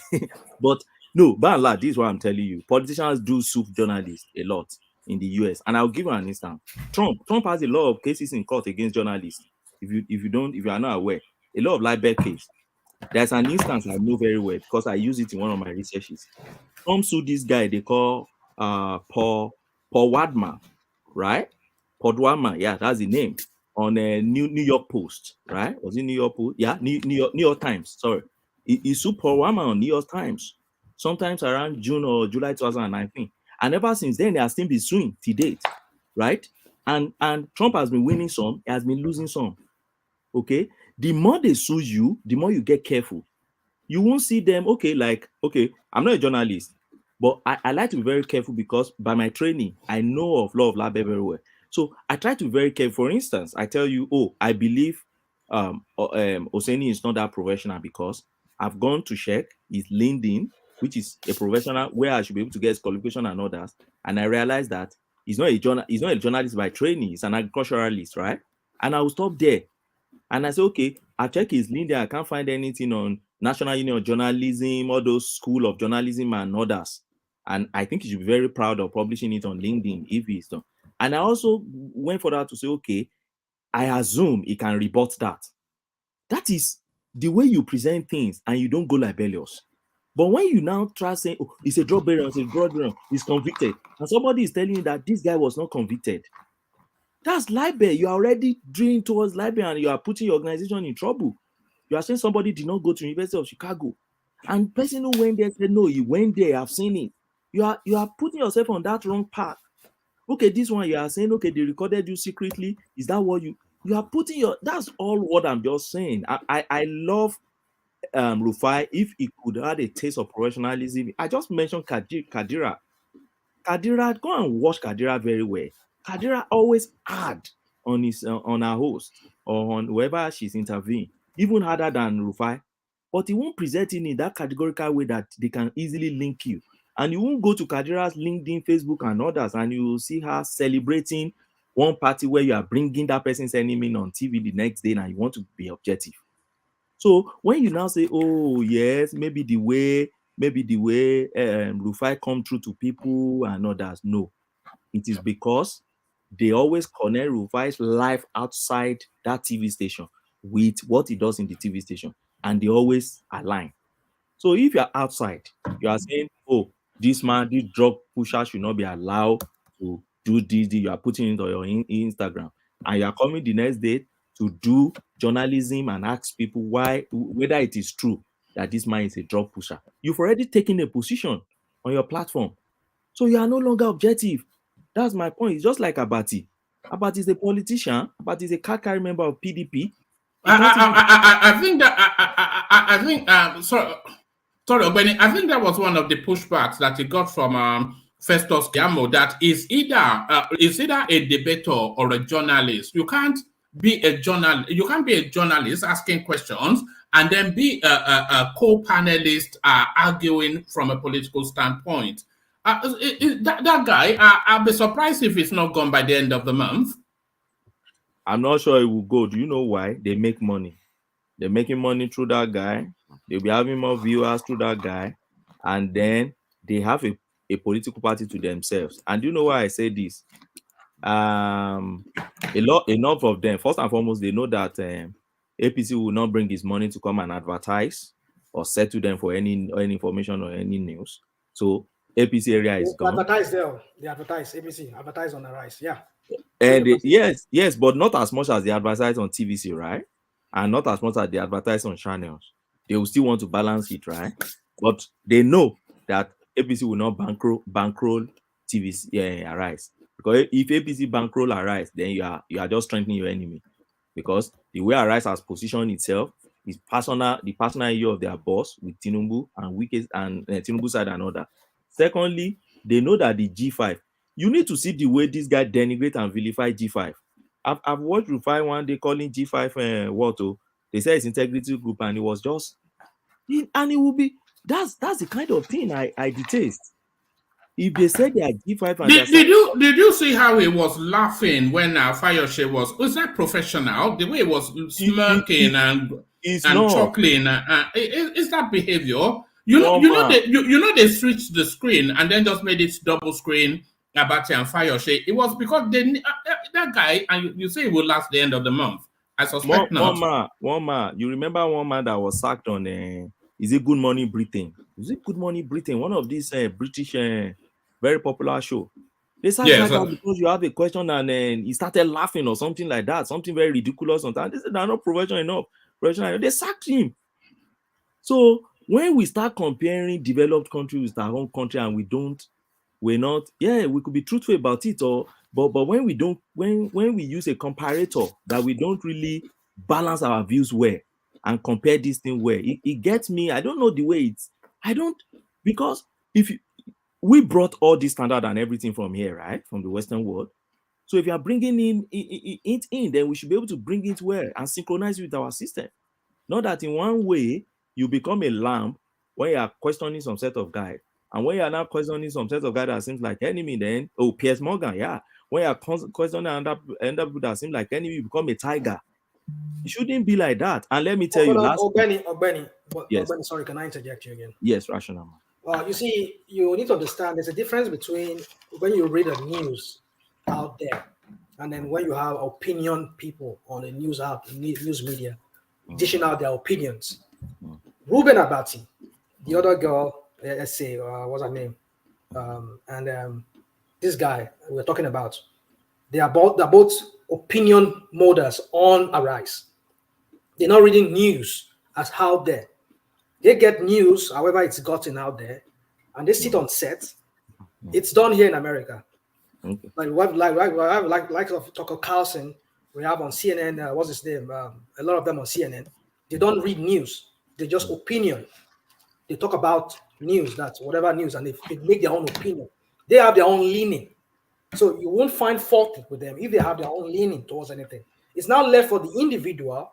I mean, you see, that's what I'm saying to you. If you are here, you understand it. But Tucker Carlson is a declared Republican. Yeah, of course. Can I interject? Yeah, but is Rufai declared obedient?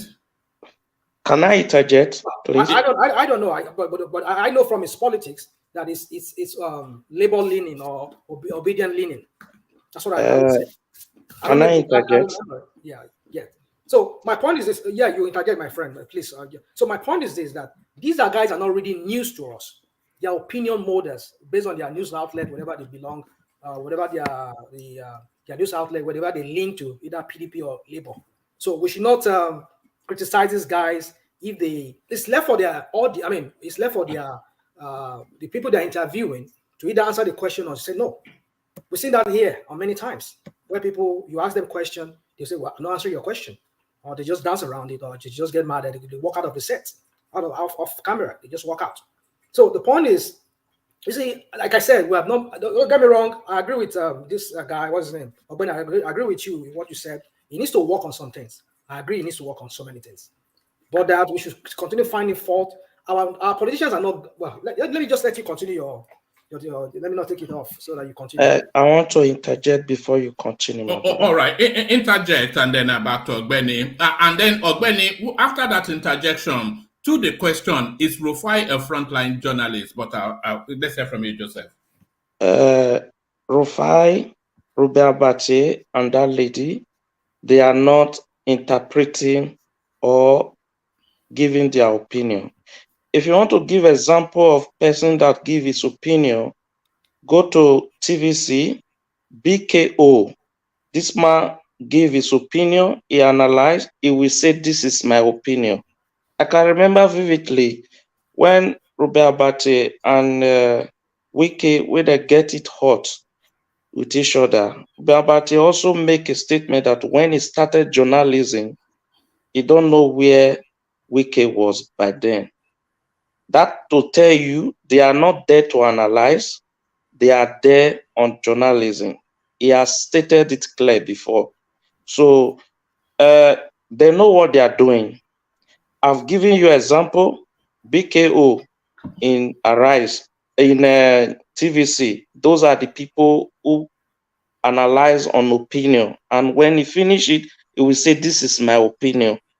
Thank you very much. I just want to correct that point. No, you are right in what you said, actually. And that's the distinction right there. Because it's not an opinion show. It's a newscast show. Or not news reading, but politics led. It's not a bank of journalists gathered to discuss political affairs. It's a frontline politician being presented to interact with their audience on matters political. But the way Rufai handles it is just a gotcha. It's just looking for gotcha all the time. Yes, and I agree with what that speaker just Joseph. Yeah, I think it's Patoski. Okay, it's Joseph. Joseph. For me, they are not there. Yeah, they are there to express opinion, right? But it is to analyze that issue, whatever issue they are discussing. It is to analyze. Let me tell you. You see, people keep wondering, where is that MKO daughter? You can't find that lady there. You know, I'm going to do a journalistic search for that woman. I want the story behind that expulsion. And some people have alleged that her last appearance on that their platform was when they started putting at that issue, at that history in issue, when they brought O'Dane and all those their data guys in US. And they started connecting MKO Abiola with a drug pushing thing, all to just ensure that they find a bad name for Tinubu by all means. And somebody alleged that was the last program that lady had with them. So is that journalism? So I don't understand. That's why I said, for me, even if you have to analyze, be constructive with it. There are good things that have happened under this government, but when you see them, go back and see the way they analyze it. Some they won't even talk about it. It's not an issue for them. Good things that happen in the government that you should commend and move on that for. Some they don't even bother to analyze it. Some they will analyze it, and the only thing they will just do is just denigrate it and just talk less on it as they like.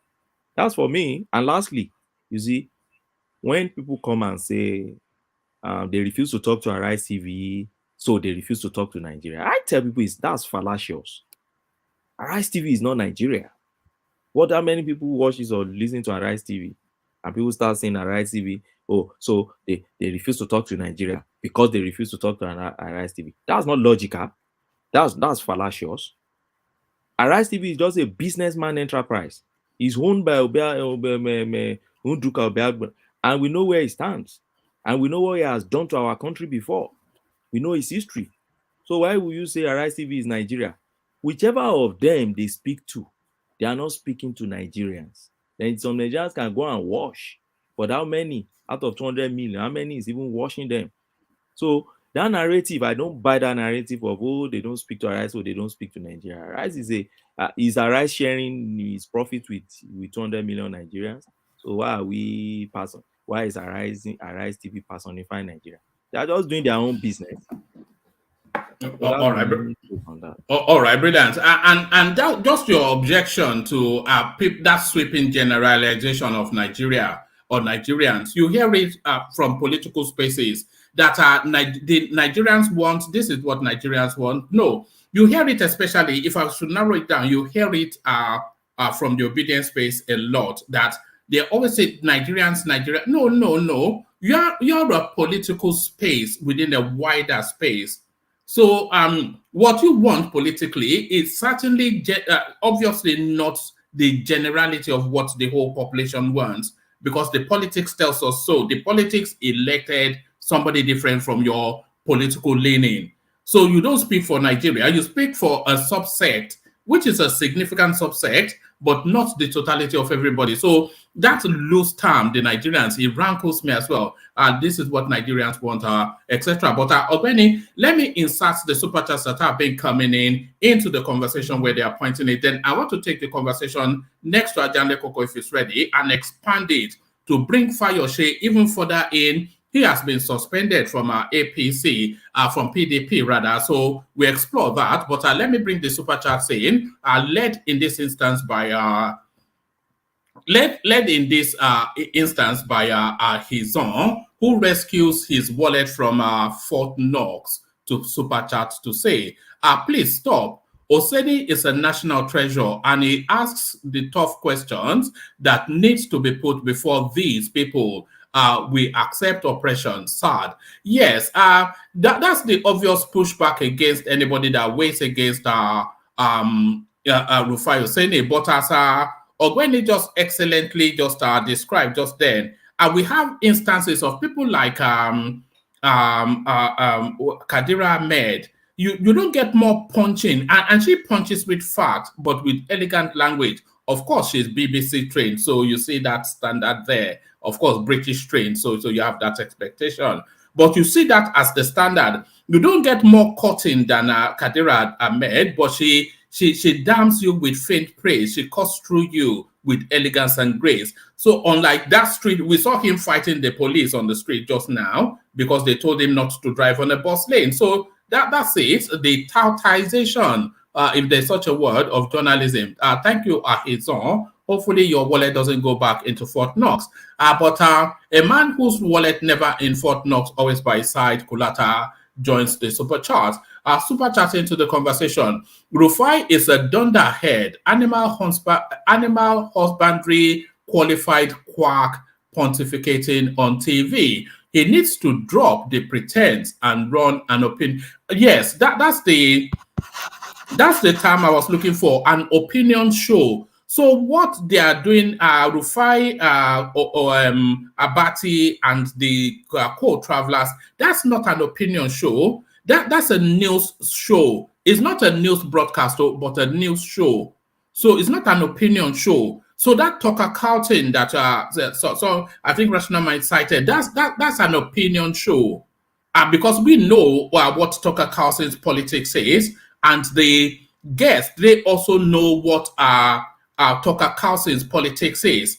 But the Arise platform, they pretend that they are non-aligned politically, they are apolitical. But then, of course, when the guests, even the guests who feel that they are political, they establish ground rules before they came in. Fayose told us, but as soon as they come in, they corral around them and start to, open fire. So yes, an opinion show, a distinction from a news platform panel show. So that's what Akulata highlighted. Rufai is a dunderhead, animal husbandry qualified quack pontificating on TV. He needs to drop the pretense and run an opinion show. A national tragedy. So there it is, a national treasure to Ahizon, a national tragedy to Kulata. So there it is, the yin and yang of it all. So the yin and yang of it all, but let's yin it in the direction of Ajale Koko if it's ready to go. Ajale Koko, are you there? Oh, all right. I think, Ajale Koko joins us in between so many activities. So it just keeps the company, listens in the background, and as soon as he's ready, he will show face. But let's go on then from... I'm here. All right, brilliant. I did say that you are with activity. So we were talking about Rufai Oseni, and asking if he was fit for purpose is exchanged with Ayo Fayose, which was just car crash. It was car crash journalism. Journalism as not to be practiced. So that's what was demonstrated there. But we're expanding the conversation. PDP refers Otom to disciplinary committee, suspends Fayose, Shima, AYIM. So the rogue 5 suspended by the PDP, Ayodele Fayose, Ibrahim Shima, Senator PIUS AYIM, Professor Dennis Iyava, I hope I'm not mispronouncing that, and Dr. Aslam Aliyu. So now, you can comment on Rufai Oseni and Fayose, but expand it also into now the suspension of Fayose by the PDP, which could not have come to anybody, especially him, as a surprise, because the template for anti-party is how Fayose has been conducting himself. Going to Lagos to openly to endorse Sanwo-Olu, much to the chagrin of his own party candidate, going from TV studio to TV studio, weighing and raging against the hierarchy of the party. So the suspension does not come to him and should not come to him as a surprise. But he's telling us that the suspension is toothless. What's your take on that space, Adale Koko? Yeah, thank you, woman. Greetings to our listeners around the world. Click on the like button, share, and subscribe if you haven't done so.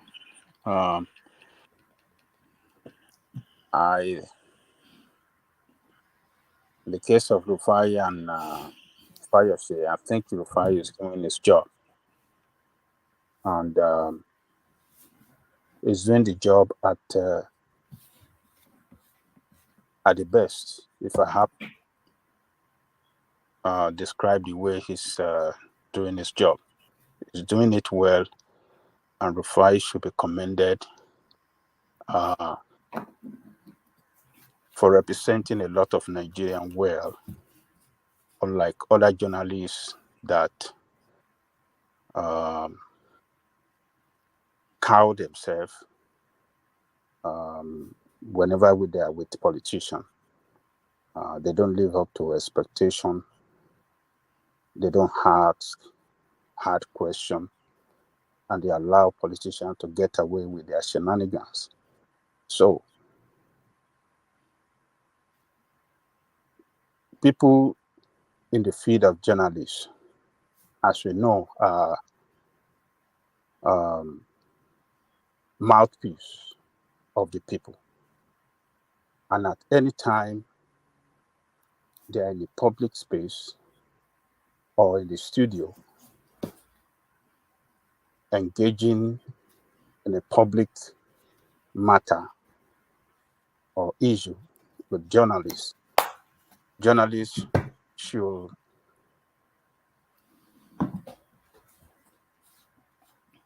try as much as possible to use, sometimes journalists should use what they said in the past to ask questions from them.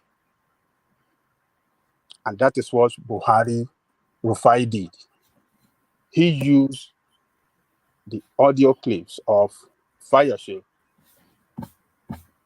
the audio clips that we had in, some years back, when he was planning on how to rig the election with another person. We heard his voice very well then. And so, for Rufai bringing up this to ask questions from him, I don't think it's too much for Fayose to give clarification. It's not too much. It's not too much question to ask from him, and it shouldn't be too hard for him to answer. But you see, politicians, when you try to have... Why did he not use the word alleged? Why did he not use the word alleged? Because he made the assertion as a categorical statement, and Fayose had a contrary narrative. So why did he not say, when it was alleged that you were recorded plotting to rig an election? Fayose did not deny it. He didn't deny it now. We heard him. No, he didn't. He didn't outrightly deny it. No, he denied it. He denied it. He said, does he have a proof on what he's saying? Even the person who claimed he recorded him, I'm coming, sir. I'm coming. Okay. Fayose responded that even the person who claimed he recorded him, has he been able to prove it up till now? He said he is not claiming that he can never be recorded. But this one you are talking about, has the person been able to prove it? So what that was what Fayose said. He denied it. What does it mean that he cannot be recorded? Why is it not specific? Why not deny it outright? That is not my voice. Sir, that is the right word to say. Anybody can be recorded. Yeah, it's not a spirit. Look, let me tell you, when the politicians are playing their dirty game, we, the people, should not fall into their manipulation. We should be able to hold these people accountable for their wrongdoing all the time, particularly when we have time like this in studio of television stations. They should be able to hold them accountable for their shenanigans. That is you are saying the truth, sir. You are saying the truth. Can I interject? Do you know why people are angry with Rufai? Do you know why people are angry with him? Now, let me remind you of something. Let me remind you of something. Okay. You see, the VP of Obi have rigged election before. The court proved it that he rigged election. And he has come to Arise News. Arise News have never brought that up to question in one day. That's why people think he's being selective in putting his question to people. Oh, yeah. And you see, so when these politicians come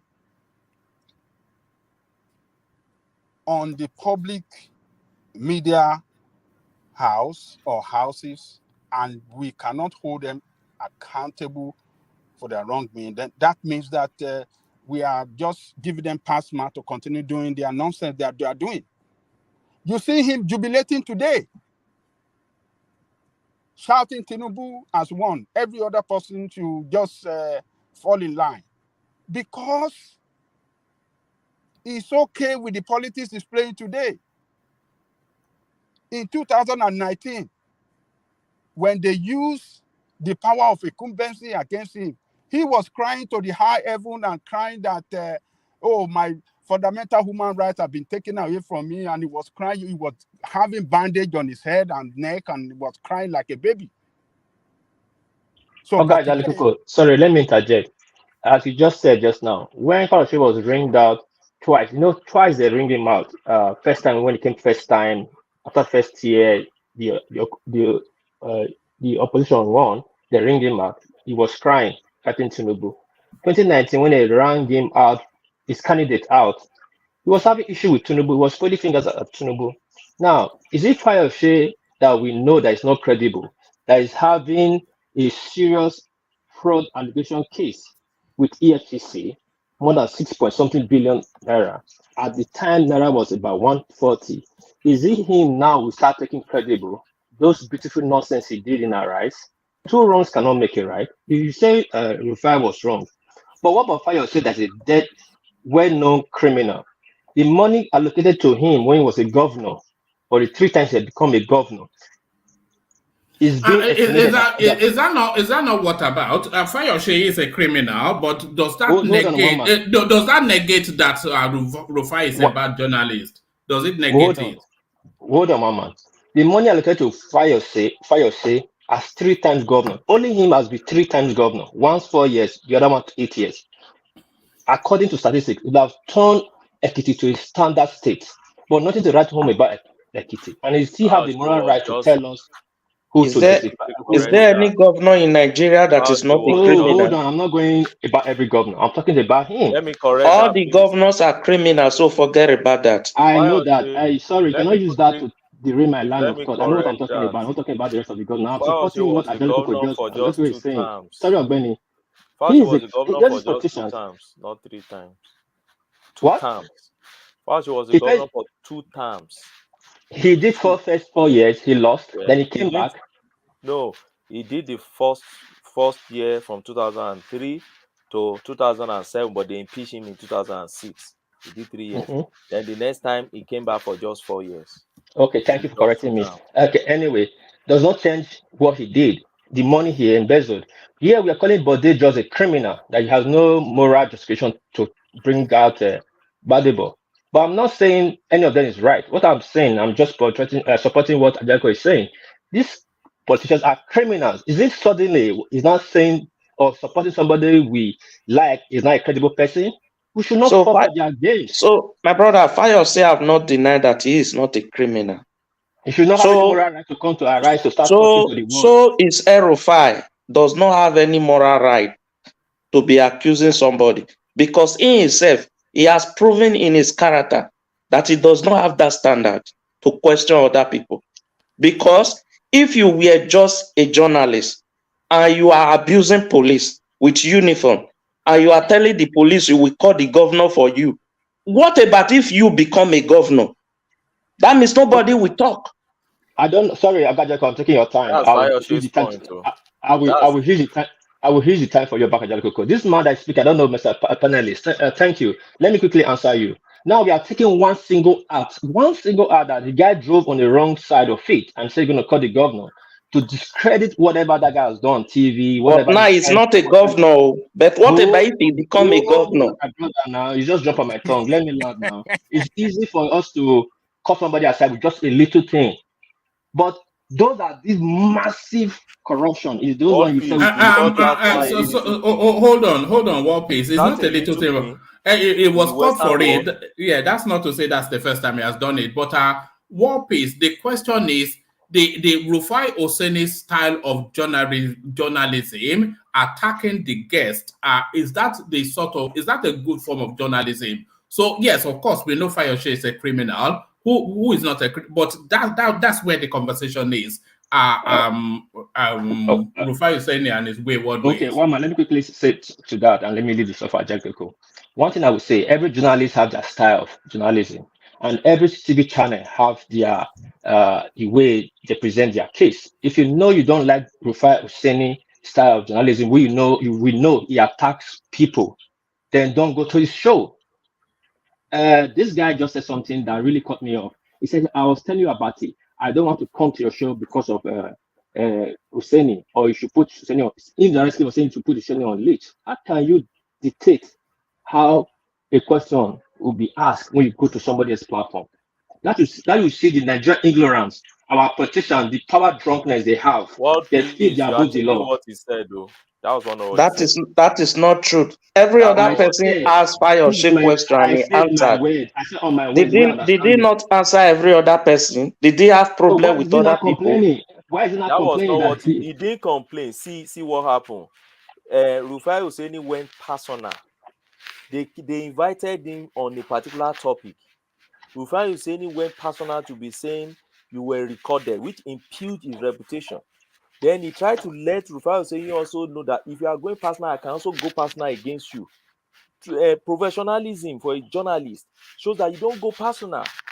If you are going personal, then they start attacking you, and you shouldn't complain. You know the problem we have. The problem I think we have in Nigeria is we Nigerians, because we choose or try to pick and choose what is nice or what's not nice. Same here, we accuse Nigerian journalists are not doing enough. Then when we see the one that is trying to do something like that, we say, no, you are going too hard. No, because you are going after politicians is not what makes you right. If you are going after them, go after them rightly. Because the moment you allow that floodgate to open, if you as a war peace become a victim tomorrow, who is there to protect you? So what we are saying is, yes, you can fight them, but fight them fairly. Don't fight them like unprofessionally. That's all we are saying. He can be there to ask questions, be firm on them, be hard on them, ask questions that people want to be here. First, don't be selective. Datti Ahmed has been coming to that platform since when? You have never even asked him that he has rigged before. You laugh with him and gist with him, and he will pass. Then the next journalist will come. Do you have selective dementia, or what exactly? You forgot then, or what?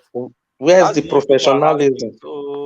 So it's not about we want to cow him. Nobody will cow Rufai. Nobody will ask him. If today he even leaves Arai TV, I believe he will make more money outside because the obedient Okay, and others will Oga follow. Benny, thank you, understand. All right. I can All move on. right. After that, we go on to Ajanle Koko. Yeah, make that point and then we go back to Ajanle Koko.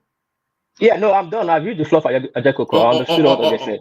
All right, brilliant. Back to you, Ajanle Koko. So Rufai Oseni, a very controversial figure.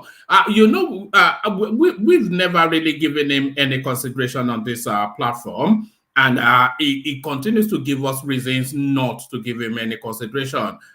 Do you expect that they will either tone him down or sack him after this? Well, I'm not one of you that doesn't give him consideration. I give him consideration. I think he's doing a good job, and journalists should be allowed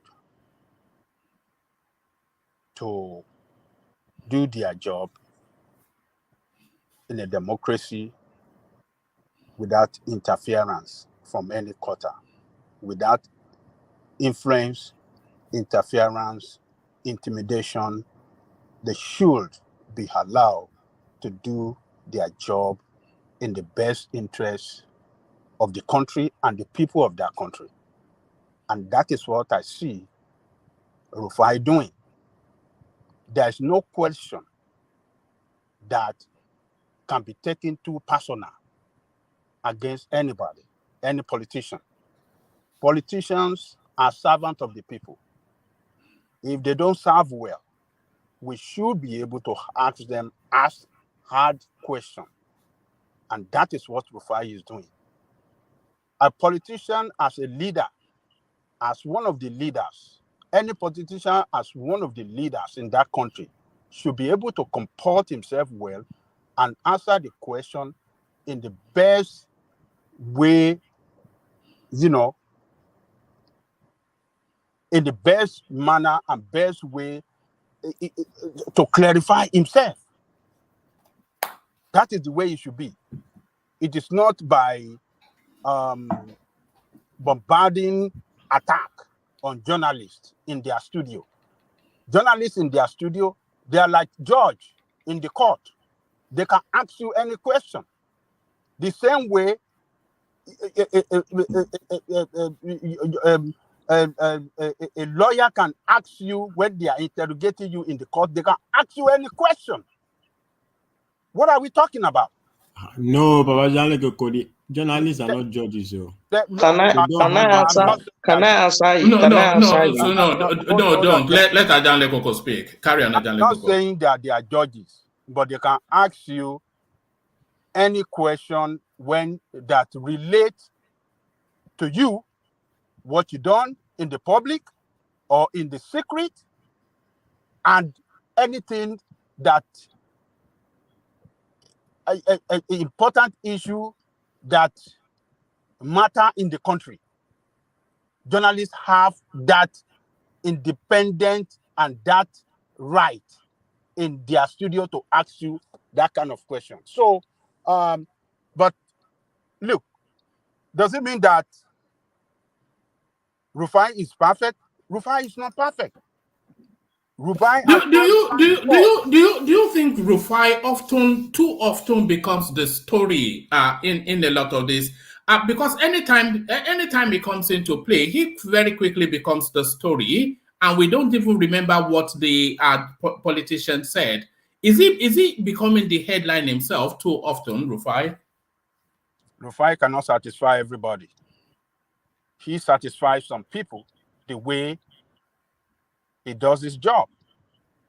But some people that doesn't align with that believe that he's having too much, hard question politician that they align with doesn't see him as doing a good job. That's the way I see him. So, but he cannot satisfy everybody. But the most important thing that every one of us must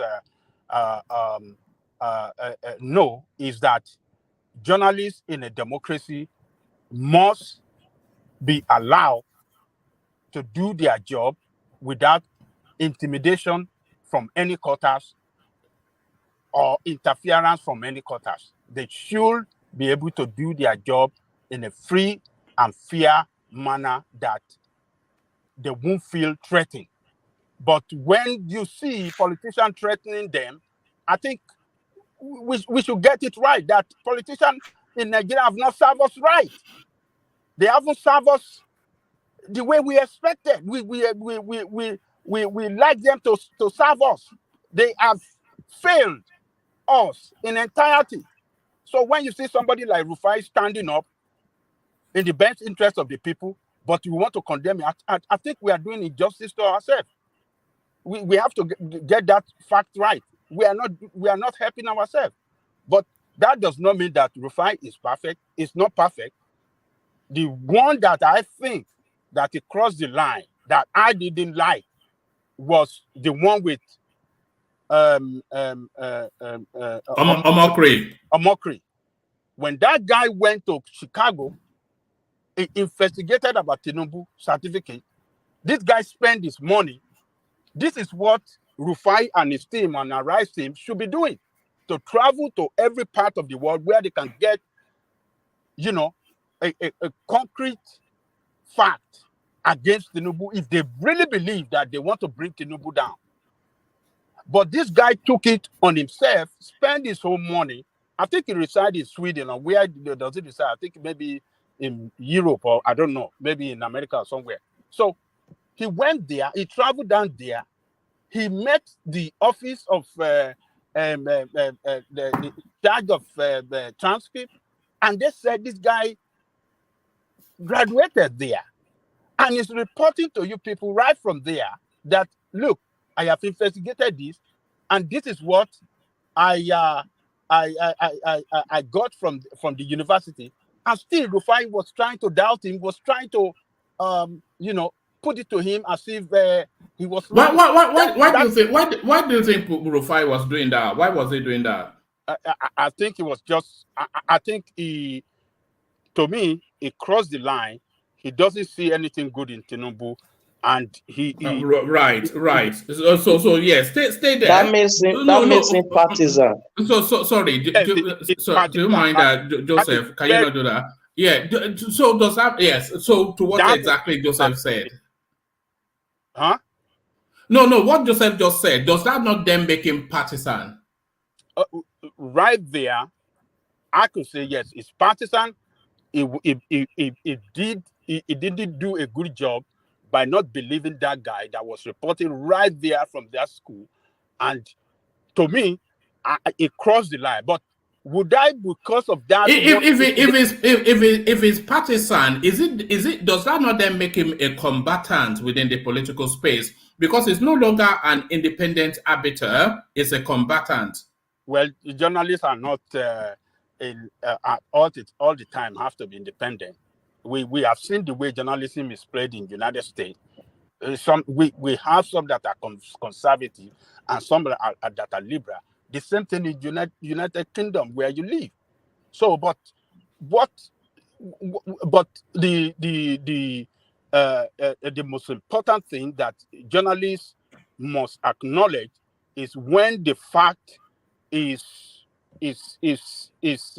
presented before them, they should be able to accept it and then move on. But Buhari failed in that case between him and Omokri, when Omokri presented the fact before him that this man finished this in this school, he met the transcript office, and they confirmed that yes, he was a student, he was an alumni, and he was one of the best during this time. It was one of the best, if not even the best. They confirmed it to him, and still you are pushing back. He crossed the line right there, and he ridiculed himself right there. I won't say that he ridiculed journalism, but he ridiculed himself. And but do we have to condemn him in totality because of that one incident? No.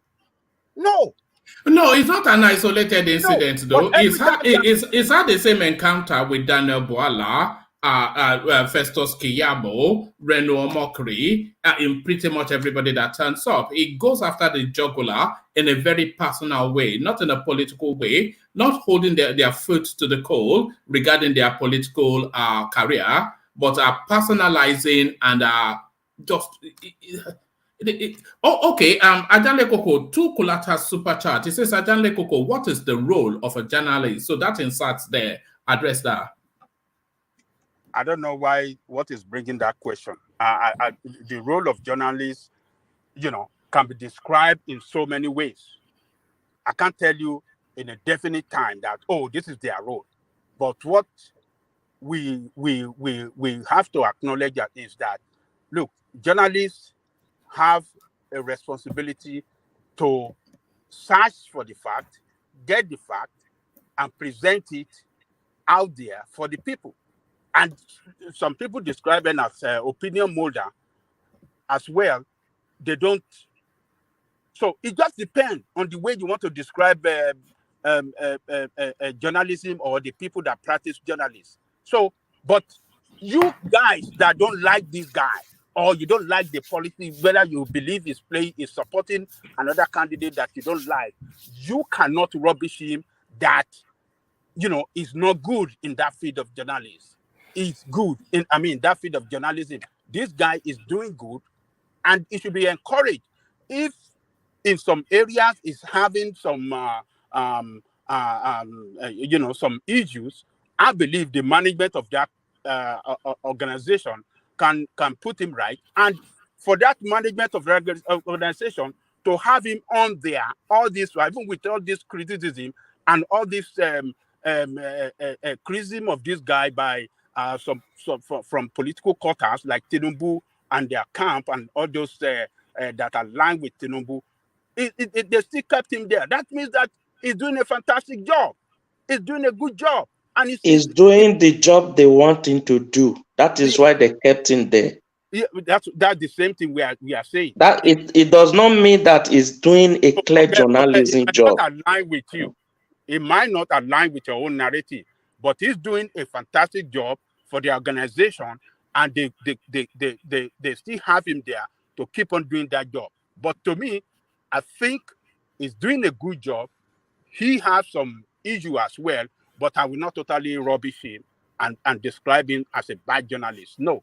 We need people like him that can stand up against politicians that have destroyed that country. Some people will say, he's selective or so because of one thing. I don't know the meaning of this selective question that you guys are mentioning. I give you an example. I gave you an example. Yeah, several times. I gave you an example. Datti Ahmed was there, and Datti Ahmed have ring election twice. Court prove it that he ran the election. He's not the one that win twice, not once. And Rufai, I've never put it to Datti before that we know that you have done this thing. Court have proven it before. Why please, are you not proving innocent? Can I say something real quick? Please? Why is he confronting others and leaving others? It's been selective. Well, I don't know what you guys are talking about. That being selective. Ajeleko, can I say something real quick, please? Can I say something real quick? Please, if we elections are over, and if we have to put out something out there, let's say the truth. I don't know who the last person is, and he's been making this comment about that. That was Joseph. It's Joseph. It's me. And he cannot even prove it because I know that the election. I said court have proven it before. Why are you saying so that I can't even prove it? No. He went to court to prove that he was rigged out of the election. He is not the one who went to court. It's senatorial seat.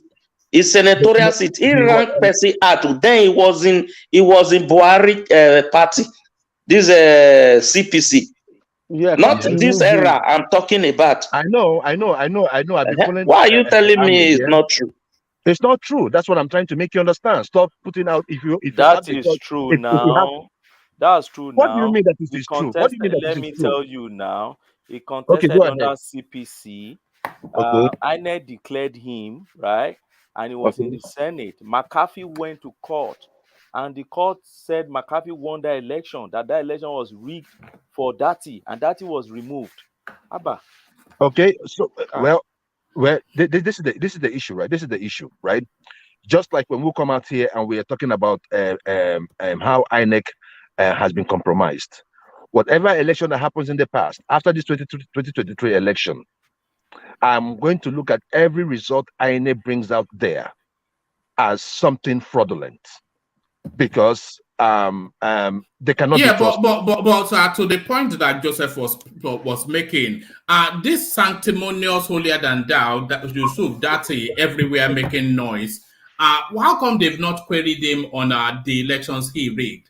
One man, what I want to say, when you go down and look at those judgments, which is documented. No. One man. This is what I'm trying to make you understand. When you go and see those judgments that they gave, you will see so many discrepancies. Oga, somebody, let me tell you something. Somebody alleged you. I'm coming. Somebody alleged you, and the case that court have concluded, which one is more credent? Which one have more respect to believe? Case that court have proven, and somebody is alleging you. Which one is to believe? Mr. Joseph, that you're supposed to be questioning people with? The same Nigeria court that granted this Senate president. My brother, I said we don't want to say the truth, please. It's the same people. What I'm just trying to make you understand is this: whenever you're looking at the judicial system in Nigeria, you have to look at the judgment and take it with a pinch of salt. Just look at it from the surface.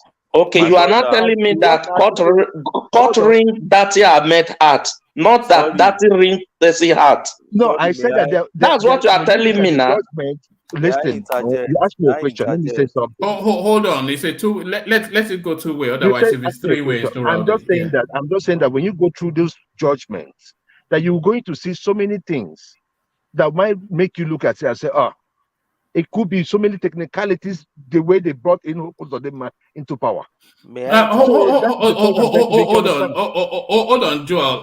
Later, I think Ogbeni wants to come in. Yes, you see, it's easy for us when a narrative suits our what we are supporting, we easily buy it.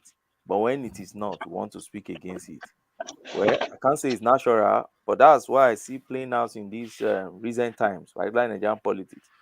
Now you just mentioned Opuzodima and you mentioned Lawal. Now, generally, the obedient will come out and say Opuzodima is a court governor because it's court that put him there. They will also tell you Lawal also is a court. It's court that returned him because he didn't participate in primaries. But is that not what Obi wants the court to do? Oga. Now, listen. What's the difference? Obeni, there's a huge difference. What's the difference? Hold on. Now, you ask me a question. Let me answer you. Okay. The one with Opuzodima is this. It was very, very clear. That they elect the person, the returning officer, was arrested, right? Yes. And remember, the government is being controlled. All right, we're going to a new territory now, but round it off, and then let's get back to Ajaniko. There's no difference. So hold on. Opuzodima file a petition. Wait. You ask me a question now. How can you ask a question and answer yourself? Say this. Let me answer now. Let me quickly say it before you answer that question, so that you can address everything together. Opuzodima filed a petition. In his petition, he said, "Declared me as the governor. Collect this certificate of return certificate and give me." Lawal said, "What you have given this man, it is mine," right? And like that. Obi in his petition also is saying, declare me as the winner. Collect that certificate of return that they have given this man and give me. Now, please try and draw the difference. Mr. Benny, the foundation for all these cases that you mentioned, right, are quite different. Do you understand what I'm saying? They are very, very different. I hear you. The circumstances that led them to go to court are different, and I wouldn't want us to go deep into that because this issue that we're discussing today is far bigger than what you just raised up. So I wouldn't want to interrupt what is going on. I'll allow Ajele people to go on and wait for my turn so that I can say what I want to say. Thank you. All right. Ajele Koko, round off the Rufai Oseni space, and then before you go on to the Fayose being suspended by the PDP, let me insert the super chat. But back to you, Ajele Koko. So I think Rufai should be left alone to continue doing that good job he's doing. It's not perfect. None of them is perfect. But we need more journalists that act like Rufai more in Nigeria so that we can start to check the excesses of this goddamn politician that you have ruling you, not governing you. Irresponsible leadership you have all over the place in that country. We need people to push them back, to hold them accountable for their shenanigans. So Rufai is not perfect. Let us acknowledge that. But for you guys who doesn't align with him, or who those of you that feel is not on the same political camp with you, want to rubbish him because of that, I think you have to backtrack and leave this guy. He's doing a good job for that studio, for that Arise News. They're getting more viewers, and a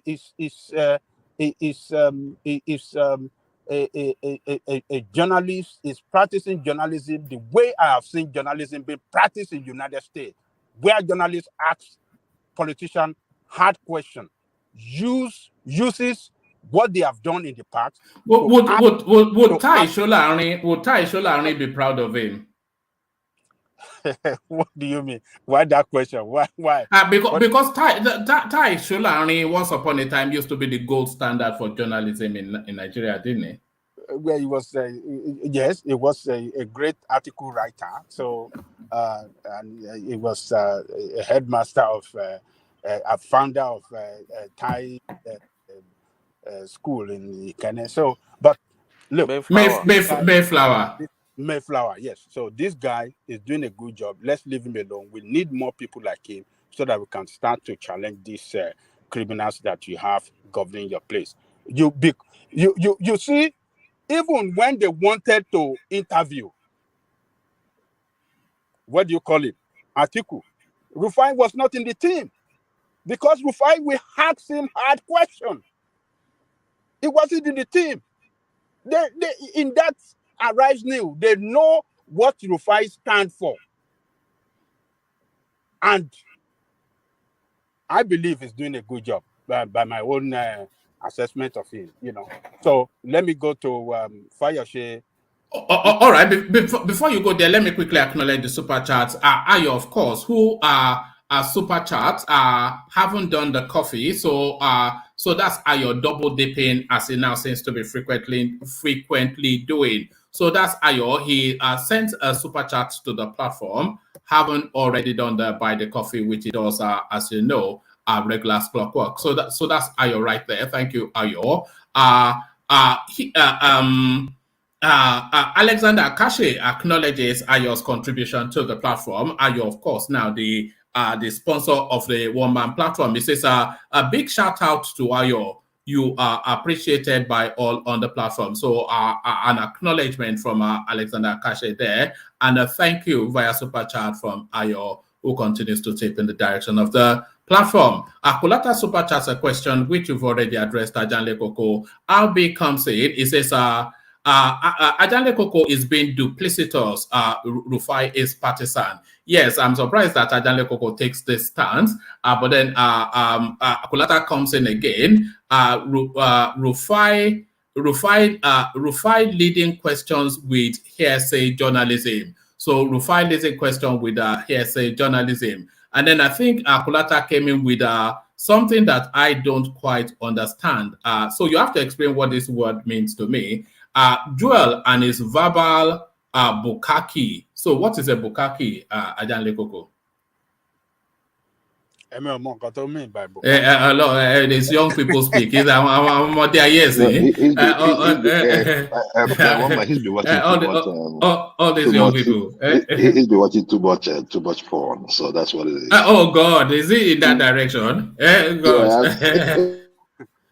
All right. Thank you for the super chats. Keep them coming in, but keep them clean. Don't go in the direction of Kulata when it's going to Pornhub to get grammar. But thank you nevertheless. Ajale Koko, quickly and swiftly take us to Fayose, who has now been suspended from the PDP. That should not catch him off guard, but he's telling us that the suspension is toothless. Did you see this coming? And do you see that he will win at the end of the day when they get rid of the people in charge of the party? So to that space, a brief commentary on there on that, Ajale Koko. Look, PDP is not getting it right. This same approach that they took before the election that cost them that presidency is the same approach of failure, I will call it. Failure upon failure. They are taken against the G5 members because Fayose is a member of the G5 group. If it's not among the, he's not among the 5 governors that are identified as G5, but he's in their team as well, one of the leaders behind the scene. So now we are firing him. You are taking Oton, a sitting governor, on a disciplinary measure. You are trying to, you are recommending him for disciplinary committee. I mean, what is... Do you think it was inevitable that they would do that? They left them no choice, didn't they?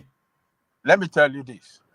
Oton is not going to apply. I mean, it's not going to appear before they are useless and kangaroo disciplinary party that is not in power, party that have lost election.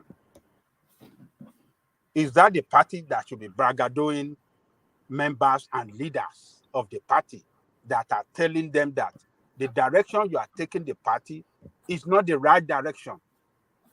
Instead of them to find a way to unite everybody in the party so that they can start re-strategizing against the next 4 years, they are trying to scare away the leaders from different states.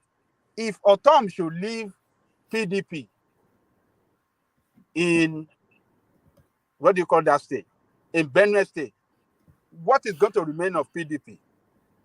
Well, but Ajale Koko, whatever remains of PDP, when Otom has openly told us that he was canvassing for Peter B, in fact, he didn't even have to tell us. We played the clip here, and Jandor, Fayose is campaigning for, he was on the streets campaigning for Sanwo-Olu, etc. And the party has candidates in all of these spaces, irrespective of the quality or lack thereof of the party hierarchy. They've placed them in an untenable position and they had to suspend them. They left no room.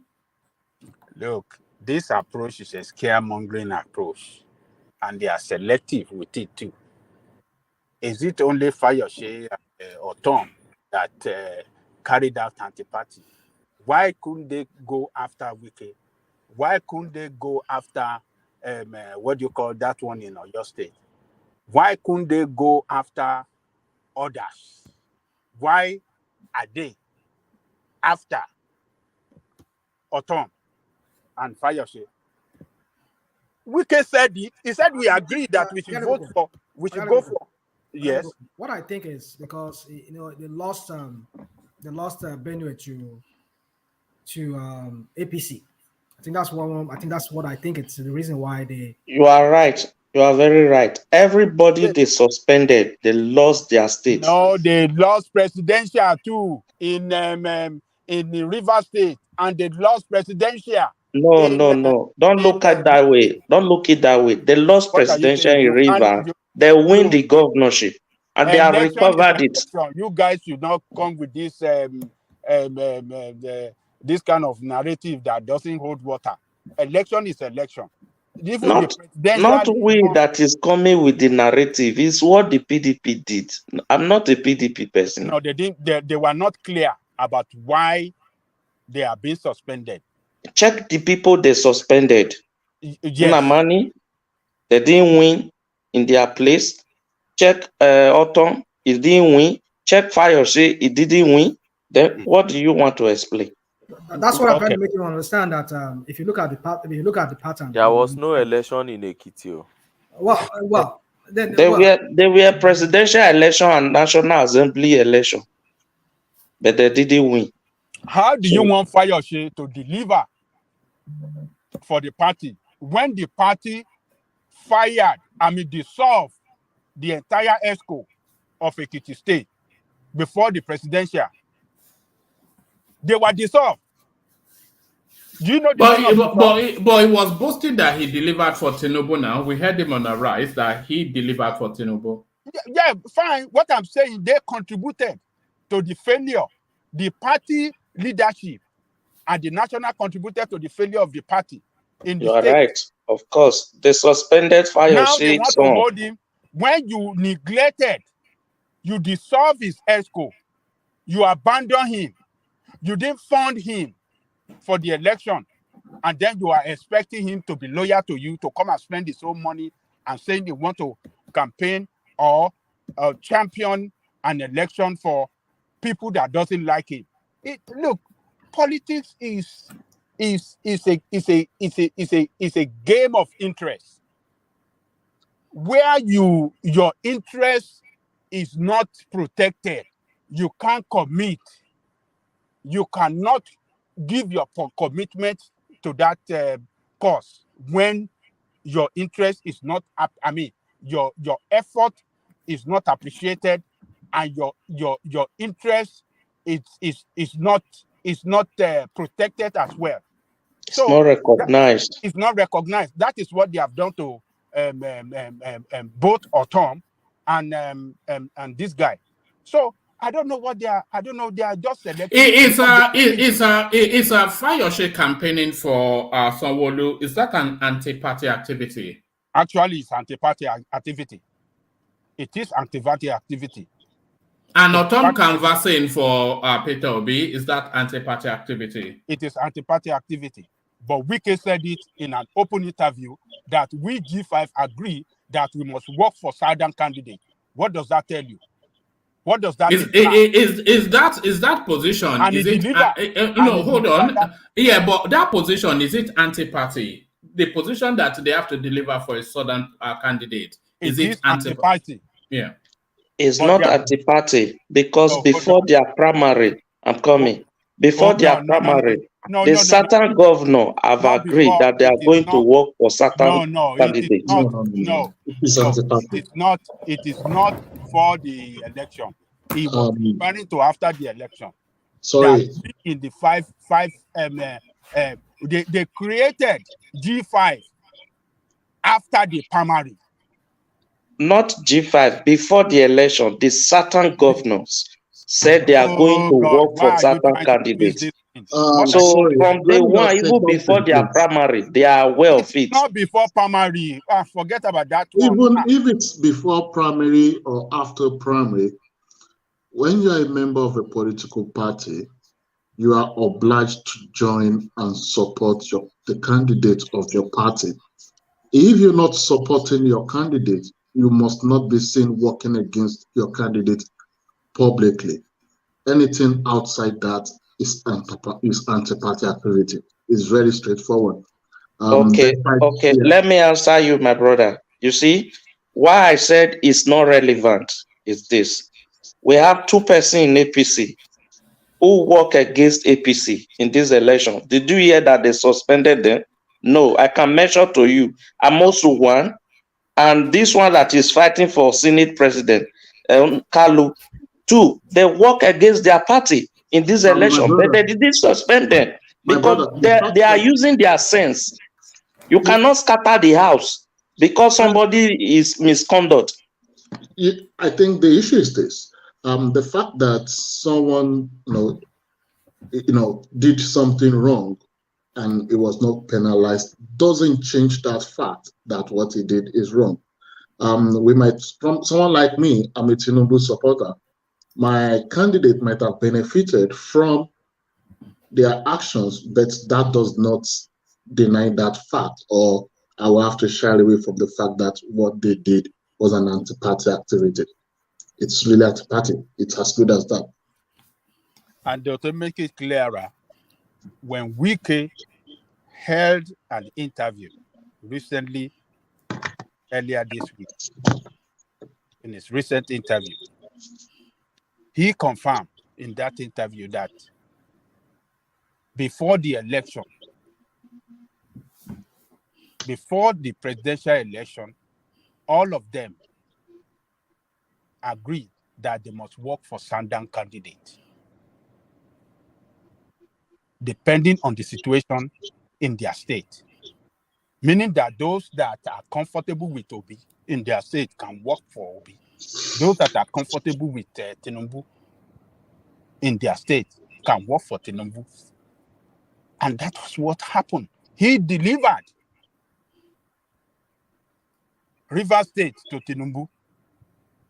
Why didn't they go after him? It's a big fish. It's a big fish. Before you stir the water, you really you're right. you really need to look at what you want to do. Sorry, actually, in the course of the conversation, probably I left at some point. I was having some questions, but did you take down notes? Are you reading from something? Did you take down notes? Yeah. Oh my God, look at that. That's a good student. So Ajale Koko, do you take down notes? You don't take down notes, do you? You see? You go to the top of the class now. Carry on. AY. Actually, my question is this. The role of journalists in the society, is it to report the news or to form public opinion? Because there's no way we probably, every person has this opinion where you lean to. Now, what is the role of journalists in society? Why I'm asking this is the issue of Rufai. I think the guy is a bit narcissist in his kind of behavior when he thinks his own opinion is the only right way. And over time, I've like, this guy, you're pushing this too long. So the conversation with Fayose yesterday was a bit tough. And I'm like, okay, it is what it is. Someone has to tell him. If you're a journalist, you should just report the news. Let the people in the society, we are not toddlers. We should be able to fathom what is right from wrong. That is my a question and probably personal observation. And also, to the obedient movement, it's a bit quite delusional when they tend to brag like, yeah, we're gonna occupy, we're gonna protest. All right. Are you asking a question? Yeah, it's now like a question because I wrote a few things like, are they really aware that Tinubu has millions of supporters also? Is this not calling for anarchy? If they go on this protest, why not just wait till court decide? I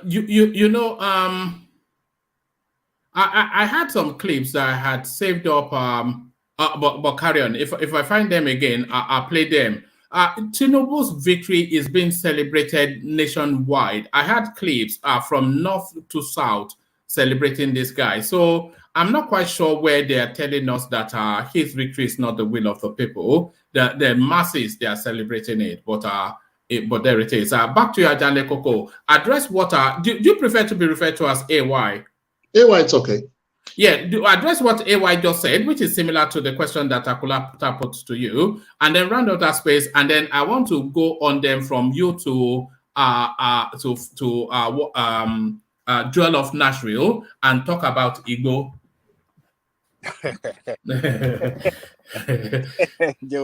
Who better than Joel to talk about Igbo? Yeah, I think yes. Like I said earlier, when Kulata was posting that question, the role of journalists can be described in so many ways. The way you feel that appeal to you, but like you mentioned it, that they are to report the news, and when reporting the news, they have to be very factual, and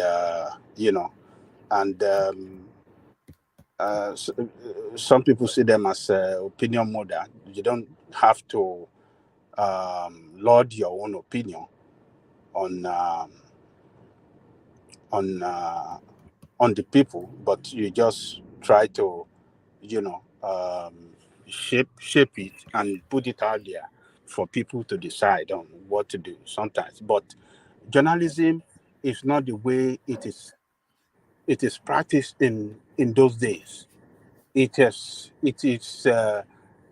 so dynamic. It has changed, and we have seen it that the way it is practiced in the Western world is so dynamic in such a way that the way it is practiced in Nigeria is totally different from the way it is practiced in the West. And you see Arise News people trying to practice it better than other stations, the way it is practiced in the West. So I think, particularly when it comes to punching at the politician, trying to hold them accountable by asking them some hard questions. And I think we should be able to encourage them and not discourage them from doing it, the way they are doing it. It is good on both sides. Those that don't want to do it like that, don't want to practice it like that, want to continue the gentleman way that they used to practice it in the 70s and 80s, they can continue like that. Those that want to practice it in a more aggressive and combative, particularly when it comes to when they have politicians with them, when they're asking questions from the politician, they should be able to ask them sometimes some hard questions. We don't, politicians are not people that should be allowed to get away with their shenanigans. And we have democracy. We have to develop that democracy.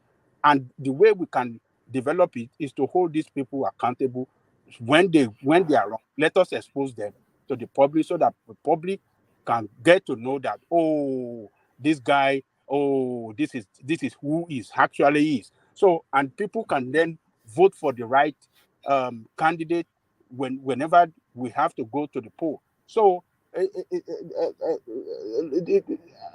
it is my own position is that we should not crucify Rufai and others that are very combative like that. We should let them operate the way they are operating, and at the same time, when they are crossing the line, we should be able to call them out at the same time. So that's what I believe. And that is what I said earlier, that when he did his mess against, what do you call it, a mockery, I didn't like that. And I think that's that what he did then, by not accepting a mockery report that Tinubu actually accepted, graduated from that school.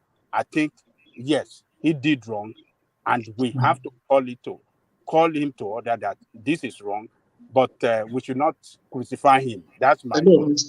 Mr. Jalen Koko, yes. Thanks for your learned view. The issue is this. at every point in time, when it comes to policy issue and probably public, general public, I think they're a bit different. This is what I'm trying to say. On every issue, there are people that stands for, and there are people that doesn't stand for that. And on probably infrastructure, governance, those ones are a bit pretty straightforward. During the because I was in Nigeria a month ago or so, when there was, the scarcity of cash was really biting hard. It's a policy issue. Some people believed that is the best way. Some people believed this is not the best way. So in that kind of situation. Oh, I think he lost connection, Ajan Lekoko. Oh, he lost connection. Oh, sorry. Yeah. So, but between Rufai and this guy today, I think we have to give kudos to Fayose as well for trying to fight back, even though that he should have answered the question, but he knew that Rufai wanted to pin him down. But a Jaguda politician, he fought back and he was able to rescue himself and overwhelm Buhari. One man, can I say something? I gotta go. Can I say something real quick? Sorry to button. Yeah, let me run down. Yeah. He tried to overwhelm, because when Rufai tried to come back to ask him another question, he didn't want him to ask that question. He was interrupting him only for what do you call Abati, to intervene and rescue the situation. So Fayose was prepared. He knew that Rufai will ask him hard question. And you can hear what he said, that I talked to your boss yesterday about you. And that should tell us that politicians are afraid of this guy, because they knew this guy is going to ask them some hard questions that could ridicule them on the stage right there. Not politicians that are afraid of him. The ones that he does not like is the people he asks that kind of question. The one that is like, the one he's supporting, he does not have the such question. I believe you should have got our point by now. We are not condemning. All right, Joseph. Let Rational Mind have that interjection, and then Ajan Lekoko run that off, so that we can move the conversation.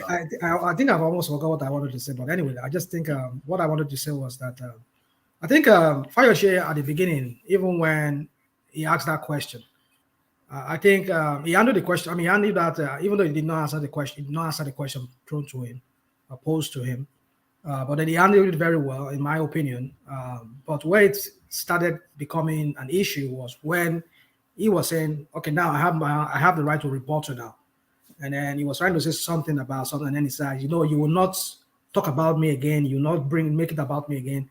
That was when the whole thing, and then there was a shouting match after that. But in the initial, I thought when I heard it, when I was hearing it live this morning, I thought it was going to, because he handled it at the beginning. He kind of dodged the question and he was just speaking of the general terms and he ended it like that. But when Rufai said, "Now I think it's my own turn now for a rebuttal. Let me now answer you from what you said about me violating the traffic. You don't even know what happened. And let me tell you what happened." And then Fayose had to come in and say, "You will not make this about me, blah, blah, blah." And then they started having this shouting match. I think that was where the whole thing escalated and went down. If not so, I think Fayose did absolutely handle that at the initial time. He did handle it very well. Yeah.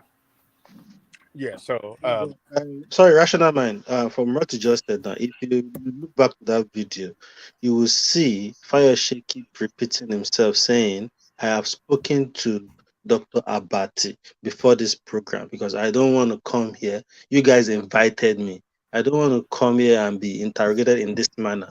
And it is what people have known Rufai to be doing.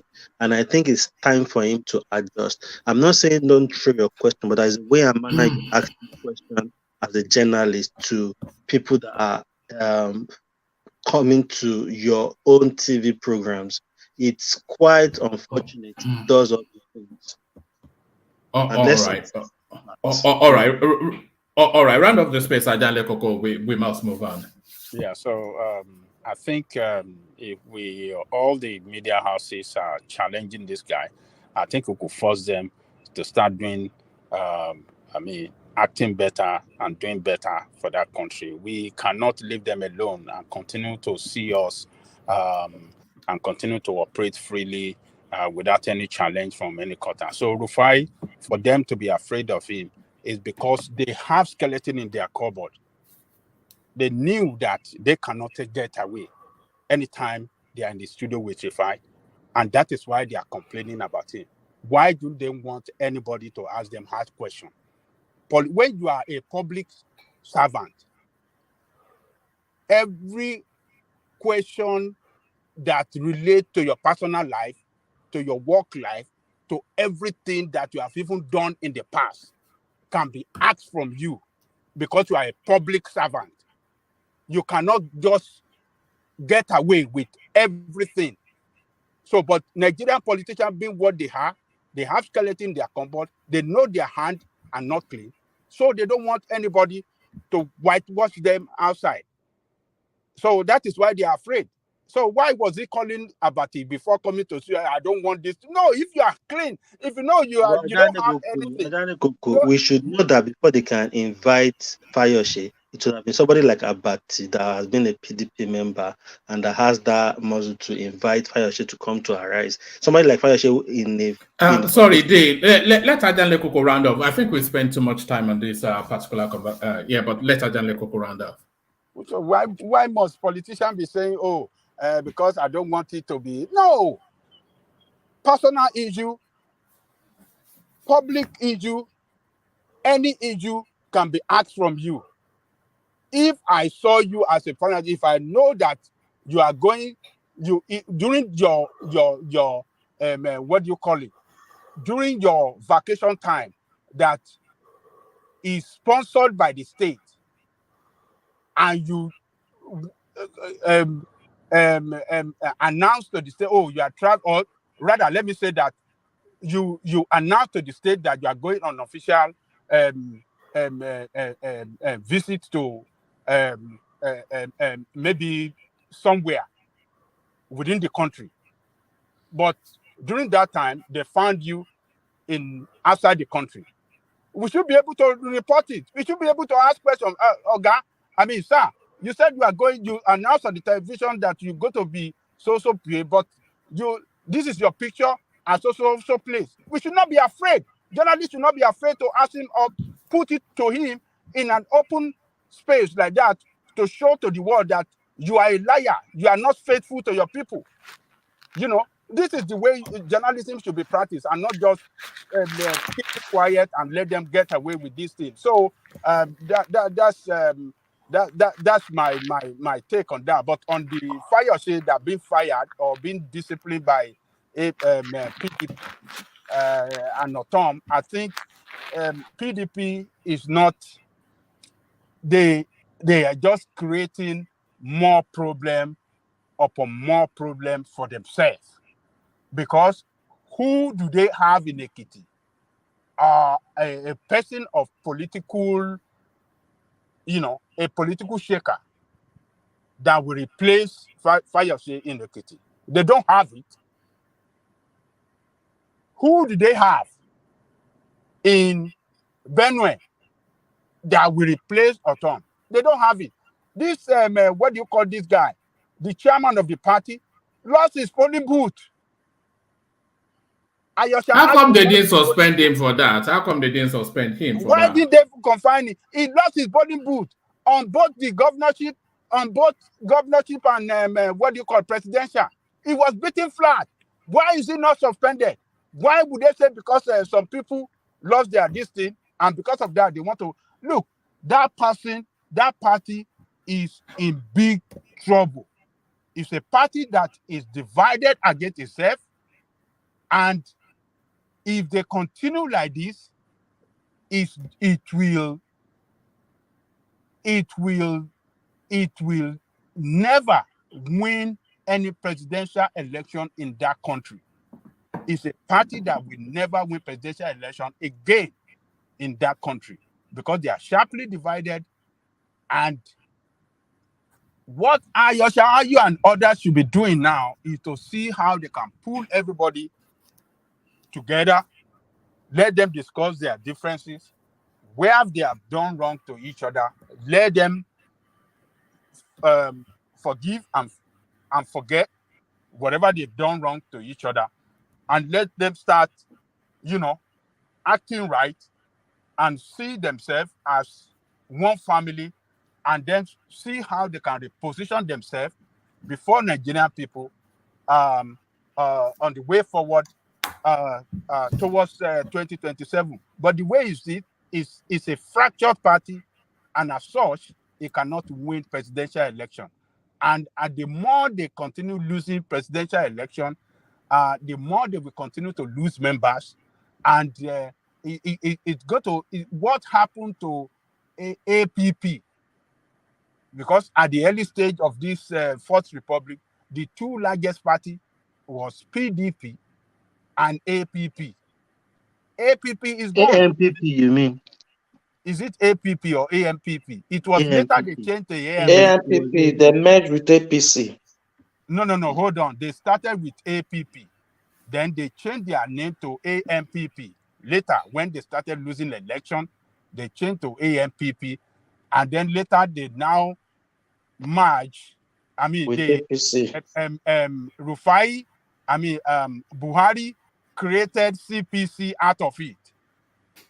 So the party eventually died, and it turned to CPC, and where are they today? They're gone. So PDP, maybe they are moving towards direction of disappearance. It's a matter of time. They will soon be wiped off, and I don't think. They are not getting themselves right. That is the way I see it. But the Wike and the Five and the Integrity Group, all of them, the Wike Group and the rest of them, I believe they are fully behind Otom and Fayose, and all of them, they are still intact. They are not losing each other. That they will fight back. I believe they will fight back, and they will rock those Ayosha Ayu out. It's a matter of time. After the Supreme Court declare whoever that they like as the winner of the election, then the table will start turning against the leadership of PDP, because members across this country will start to, look at their problem and want to point accusing finger at some people that are responsible for their failure. You will see some of their members within the camp of Ayosha Ayu and the rest. Some of them we start to come out and then start to tell the nation what was responsible, what they did wrong, and people that did not listen to meaningful advice and what happened within their file and rank, they will start revealing it to the nation. And that party they are on the wrong course completely. The present leadership, they are not fit to manage that party, and that party is failing and will continue to fail if they don't get themselves right. Firing Fayose, Ayu, or trying to discipline them is not the right approach right now. It's a failure approach, and it can't get them any meaningful result. That's my take, one man. All right, brilliant. Well put.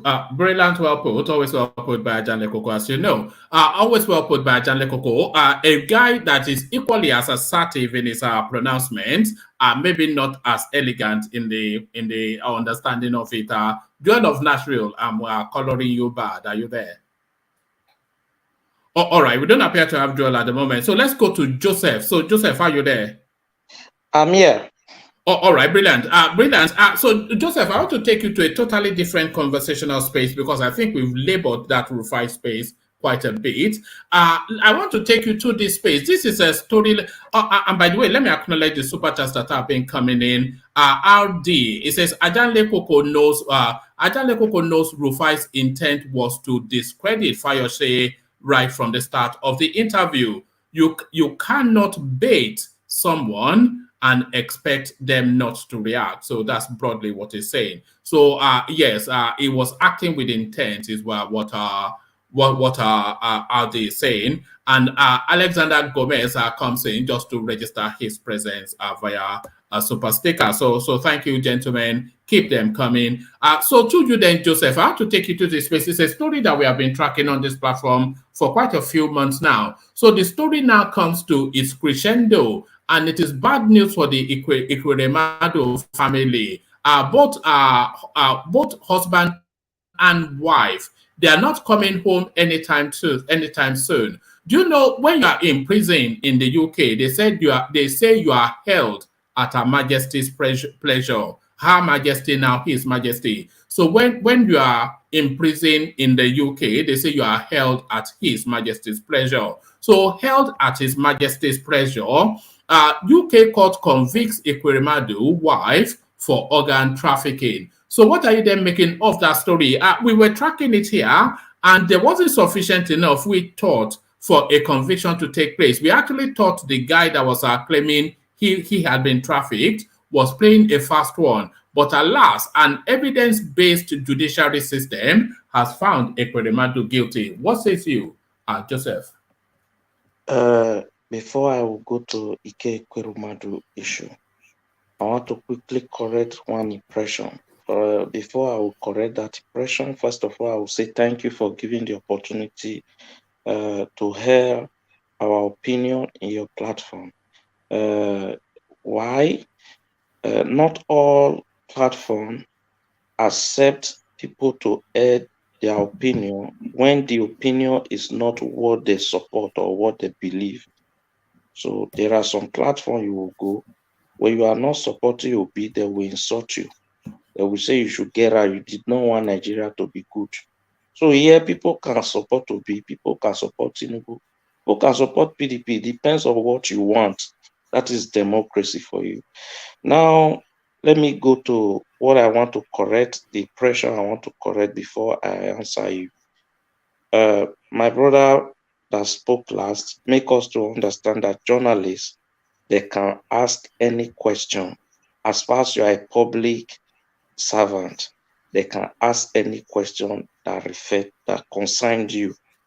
And he also said journalism is like a court of law. That is not true. I will give you an antecedent. Let me refer you back to when a judgment was given concerning Osun State election, the recent one. The judge make a statement that this is not where you have to do lululu buga omo. People take it as an offense that is imputing on Adeleke personal issue. That is not what they brought to the court to say. But that judge just make an illustration. But in that very illustration, offense was taken by almost everybody. Now, the same thing applicable to what Oseni did. They invited this man, Fayose, to come and speak concerning an issue, not concerning Fayose. Let's get it right. Fayose came to their studio. In English language, say customer is always right. That is an addict. Because you invited this man to come and speak on issue that concern Nigeria, not an issue that concerned him when he was in office. Now you want to ask him a question that concerns him as a person. You put it direct to him that do you know that this thing you are defending, you have done it before. And when you know that this thing you are talking about is an alleged. So that is where we get it wrong with Rufai. Not that we hate Rufai. That impression I want to correct. Fine, Rufai is doing a great job that some people are very appreciative of what he's doing. But some person also believe that what he's doing is being personal. So for that simple reason, nobody can come out to condemn him. But when he did wrong, we should say that he did wrong. It does not mean that you are doing a many job, good job, and you did one wrong. People should not say it. It means that they have given you opportunity to be making many mistakes. If you do wrong and somebody tell you that you did wrong, you can correct yourself next time and don't make such a mistake again. That is what we are trying to say here. So that is for that. I want to tell you that even the court of law does not have right to impute on your person because you are a public servant. That's why I gave you an example of the judgment that just passed in Osun State. When the judge make an illustration, that illustration look as if it's making a joke or laughing at Adeleke. He was imputing on his person. People were now saying the judge is deviating for the main issue. That is my concern I want to clear. As for Ike Ekweremadu that you are talking about, now you see the rascality and the way and manner our politicians do in Nigeria. It is not accommodated in Western world. I'm very sorry to the family because they were trying to save their daughter, but they did it in a wrong way because they were trying to oppress that guy that they brought to come and donate kidney. It is not done in Western world. It is not done so. Agreement is an agreement. He didn't want to accept the agreement that he made with the boy because the boy kidney couldn't match. He said, because what you came here for is not longer acceptable by the hospital. The process you came here for is being defeated for that simple reason. Our agreement cannot stand. What is the money that is just to give that boy a good life in Europe here or in London over there in Western world here? That is what is taking him and his family to the prison now. He refused to accept what they settled before that operation. Because the boy couldn't march, they couldn't do the operation again. Now he refused to give the good life that he promised the guy. That is what led to all this problem that he put himself now. Me, I'm only sorry because it involved his only doctor or his daughter to say.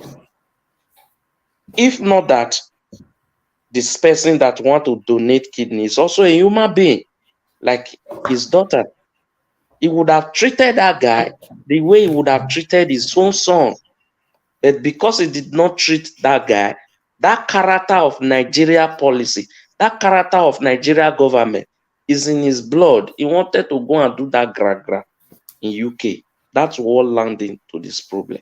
Me, I'm not sorry for him. I'm only sorry for that child that is having that problem of that sickness, not the Ekweremadu and his wife. Thank you very much. That's my opinion on that issue. But there's a lot of sympathy for the Ekweremadus though, because because like I said, we have been tracking that story on this platform for a while. And one of the things we saw was the letter that the Ekweremadus wrote to the British Embassy for this guy's visa. And on that letter, they stated quite clearly that the guy was coming to the United Kingdom to do organ donation. So I'm not quite sure, unless that letter was a fake letter, but if the intention was clear, and that was the basis by which the visa was granted, is there not an argument for miscarriage of justice? Because they've come up with this anti-slavery law in the United Kingdom, and then I think they are just using these people as an opportunity to test their law. Okay. There's a feeling that justice was miscarried. And I'm no fan of Ekweremadu, by the way, but I'm a fan of fair play. Okay, like the issue you just raised now. Now, the issue they use in charging them, it is caused by Ekweremadu himself. How? Do you know that if this issue was in Nigeria, they will go scot-free? Nothing will happen. Now, how was it caused by Ekweremadu? He brought this guy to UK and he later drove this guy out of the house. While he was treating the guy as a slave, this guy was no longer comfortable. He decided to run out of the house. As fast as this guy have run to the street, he's now illegal migrant in that country. In that very particular point, it's a slavery. Are you aware of that? He's not illegal migrant. So for that guy did not come to UK with his own money. Somebody brought him to UK. That person should have take responsibility of that guy. Yeah, as far as that guy is in the street. Hold on, but the language of organ harvesting, because you know, language is a very dangerous thing. If they are said organ transplant, which is exactly what the intentions were, it's a different connotation from organ harvesting. So there's something brutish and dark in those choice of words. But if they had said that they were bringing this guy to the UK for him to transplant his organ for their daughter, his kidney, then of course, that's a medical arrangement. If he was induced financially, then that's fair enough. If it's compensated in whichever way, that is not unreasonable. I think they were just looking to make an example of this guy, just to use a big fish. Is it racism even? That's the question.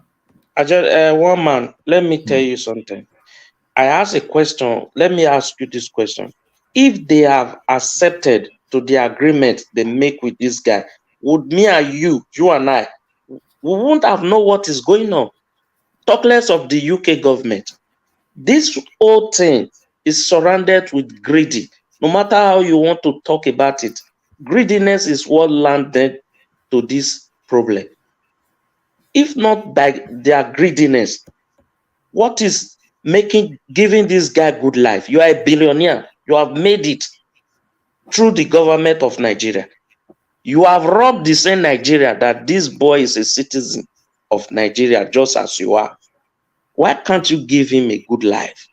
He wanted to come and save your daughter's life just because he did not match. And you would have given him the good life you promised. If he has done that, nobody would have heard what happened. Even the UK government wouldn't have known what is going on. So you cannot blame UK government. Instead, you have to see the issue from the fact that it is. It is what it is, no matter what you want to say about it. So that is what I believe. One man, good evening, sir. Can I please interject? Yeah, come in, Rosie. Yes, good evening, everyone on the platform. Good evening, one man.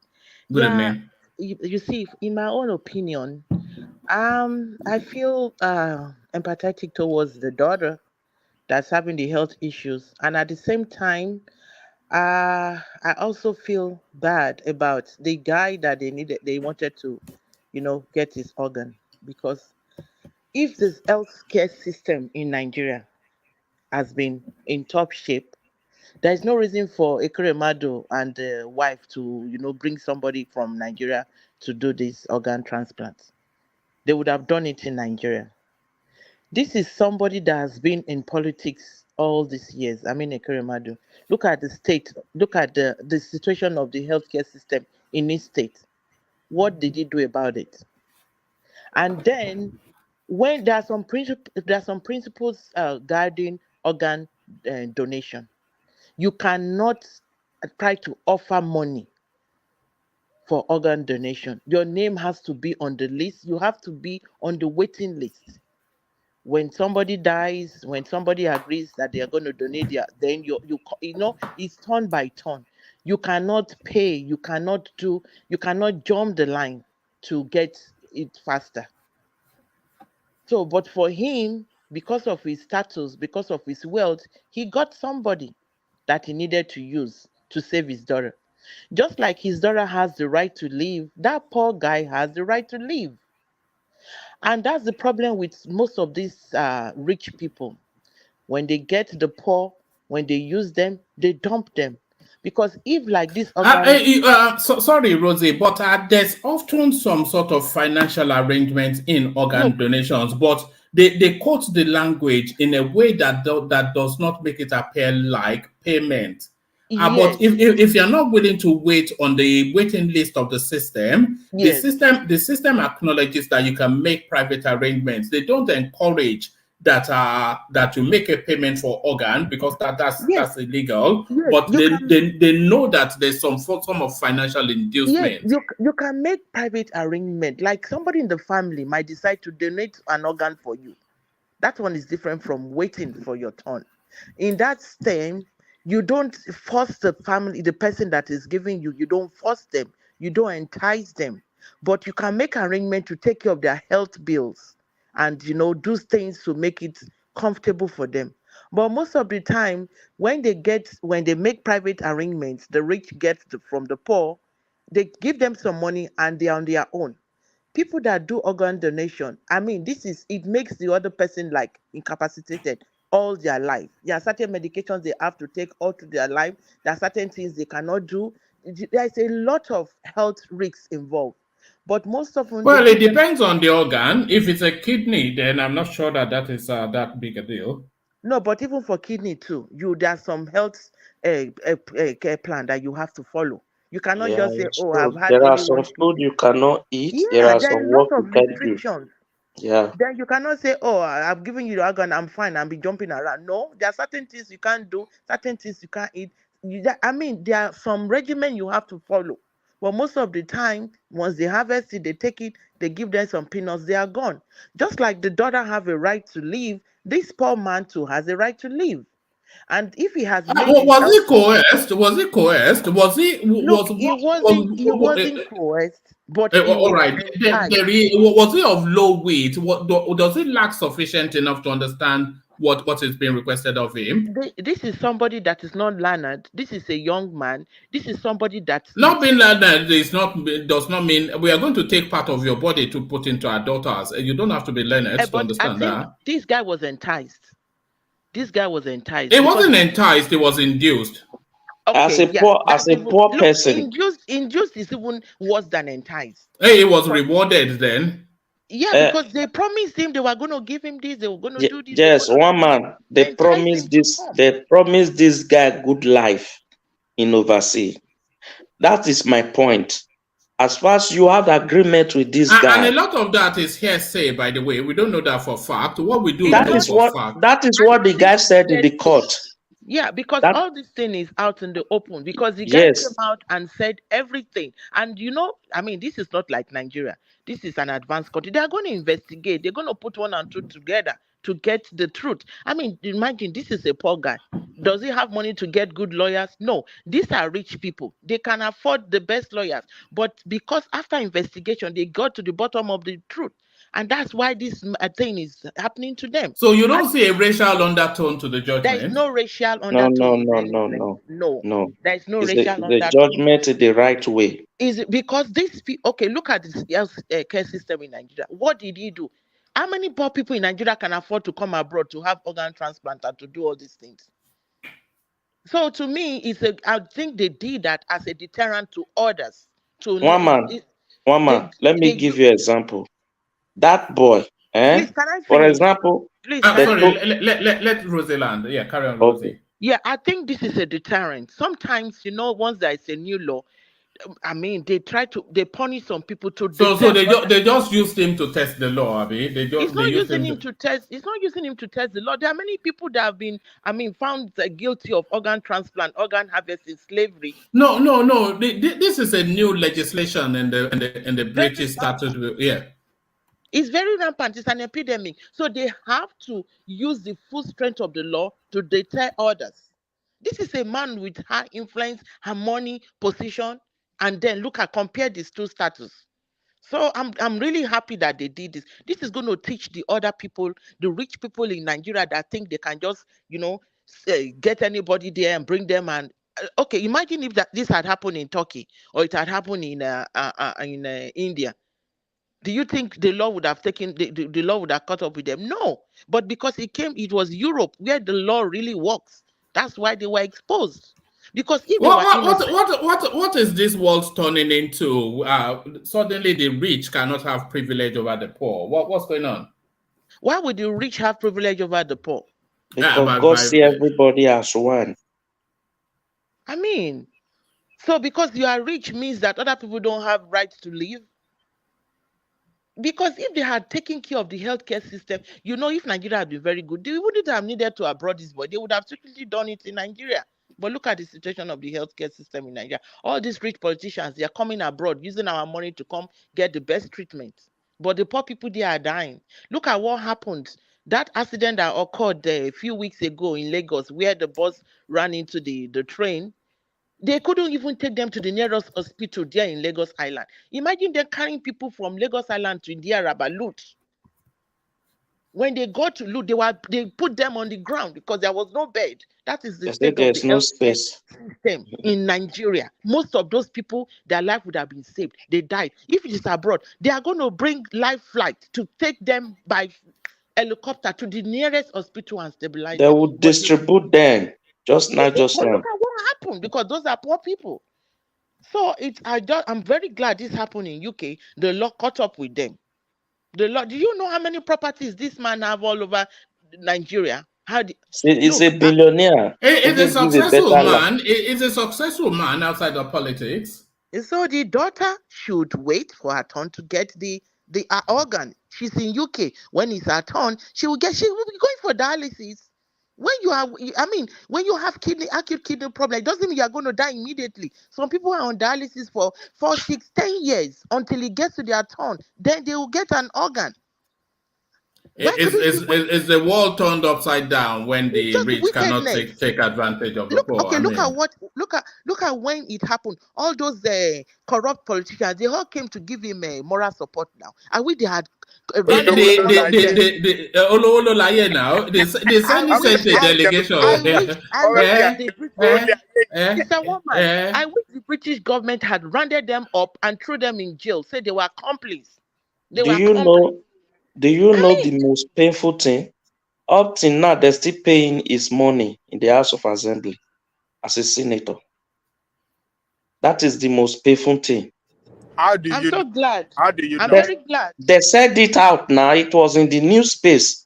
They said it. Even the senator even said his position would not be declared for people to contest before now. He said it now, the Senate president. I'm glad the law caught up with him. I'm very, very, I wish they would give them enough years for them to sit and think and know what else would they have done in Nigeria to better the life of the poor, the masses. All this money they accumulated, is it not the taxpayers' money? Is it not the wealth in Nigeria that the few are accumulating and putting in their pocket? And people are dying every day. No good health care, no good roads, but these people are coming abroad with their family. I mean, it's very painful. So I'm glad the law really caught up with him. I'm very glad about that. The daughter will not die. She will wait. She'll be going for dialysis. Eventually, she will get one. God will save that child for us. That is the only. Can I say something real quick, please? Let me interject. Sorry, let me interject real quick. Can I say something real quick? Just real quick. Mr. Ogajide, can I say something real quick? Madam Rouser, right? Is that Rouser? Rosie. Oh, okay, Rosie. Yeah, it's Rosie. Rosie. Okay. This is the thing. We do not. There was this other person that was talking and was making a statement like he was there when the arrangement was made. On this case, we've discussed this thing here before. I have a soft spot, being in the field of seeing kids, especially kids, going through any of these ailments.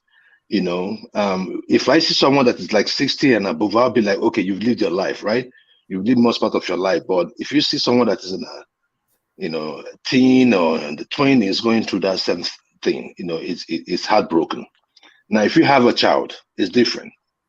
Many of us here will do that more than what he did for their child. Many of us here. What we discussed this thing here. What we think happened was the guy reached there. When he got there, he changed his mind. How could he have left Nigerian shores without them having a match? It was No, a match. he did not change his mind. He got there in the hospital. He did not march. That is not what happened. No, he changed his mind. All right. That is not what happened. Can I please All right. explain? Hold on, This is Rosie. what happened. I've got it on my screen. Let me speed through it. Okay, sir. Just call me one man. Nobody calls me sir. A former deputy president I'm so of sorry. the I'm just no, it's fine. It's fine. It's fine. It's respect, isn't it? A former deputy president of the Nigerian Senate, Ikweremadu, his wife, and a doctor have been convicted of organ trafficking by the United Kingdom court. United Kingdom Guardian reported. In what this is the paragraph that really made me dubious of this judgment. So this next paragraph now, it makes me dubious of this judgment. So in what it's described as the first verdict of its kind under the Modern Slavery Act, the newspaper said the accused were found guilty of facilitating the travel of a young man to Britain with a view to his exploitation after a 6-week trial at the Old Bailey. So that was the first instance that particular law that was enacted was tested. So I was dubious that they were using him to test law. The jury found that they criminally conspired to bring the 21-year-old Lagos street trader to London to exploit him for his kidney. Correspondents reported how the former Deputy Senate President was arrested and charged by the Metropolitan Police last June for conspiracy to traffic a man whose name was later revealed as David Nwamini. This newspaper also reported that Mr. Nwamini was not a minor, so that's point one, based on the details provided by the Nigerian Immigration Service and Westminster Magistrate Court last June and July, respectively. Mr. Nwamini, according to the United Kingdom Guardian, was offered an illegal reward, so that's where the law may have been broken, to become a donor for Mr. Ekweremadu's daughter, who has a kidney disease that forced her to drop out of a master's program in film at Newcastle University. In February 2022, the man was falsely presented to a private renal unit at the Royal Free Hospital in London as Sonia's cousin in a failed attempt to persuade medics to carry out an £8,000 transplant. For a fee, a medical secretary at the hospital acted as an Igbo translator between the man and the doctor. So the guy that was being used, he doesn't speak English. For a fee, a medical secretary at the hospital acted as an Igbo translator between the man and the doctor to help try convince them that he is an altruistic donor, the court heard. The prosecutor, Hugh Davis, told the court that Ekweremadu and Obeta had treated the man and other potential donors as disposable assets, spare parts for reward. He said they entered an emotional, cold, commercial transaction with the man. The behavior of Mr. Ekweremadu, a successful lawyer and founder of an anti-poverty charity who helped draw up Nigeria's laws against organ trafficking, showed entitlement, dishonesty, and conspiracy, Mr. David told the jury. He said Mr. Ekweremadu, who owned several properties and had a staff of 80, agreed to reward someone for a kidney for his daughter, somebody in circumstances of poverty and from whom he distanced himself and made no inquiries, and with whom, for his own political protection, he wanted no direct contact. What he agreed to do was to see what he agreed to do was not simply expedient in the clinical interest of his daughter Sonia. It was exploitation. It was criminal. It is no defense to say he acted out of love for his daughter. Her clinical needs cannot come at the expense of the exploitation of somebody in poverty. It was reported. Mr. Ekweremadu denied the charge, claiming he was a victim of a scam. In the same vein, the doctor, Mr. Obeta, who also denied the charge, claimed the man was not offered a reward for his kidney and was acting altruistically. Mr. Ekweremadu's wife, Beatrice, denied any knowledge of the alleged conspiracy with Mr. Ekweremadu's wife, Beatrice, denied any knowledge of the alleged conspiracy, whilst his daughter, Sonia, did not give evidence. WhatsApp messages shown to the court revealed Mr. Obeta charged Mr. Ekweremadu 4.5 million naira, about 8,000 pounds, are made up of an agent fee and donor fee. Masters Ekweremadu and Obeta later admitted falsely claiming Mr. Nwamani was Sonia's cousin in his visa application and in documents presented to the hospital. The prosecutor lawyer, Mr. Davis, said Mr. Ekweremadu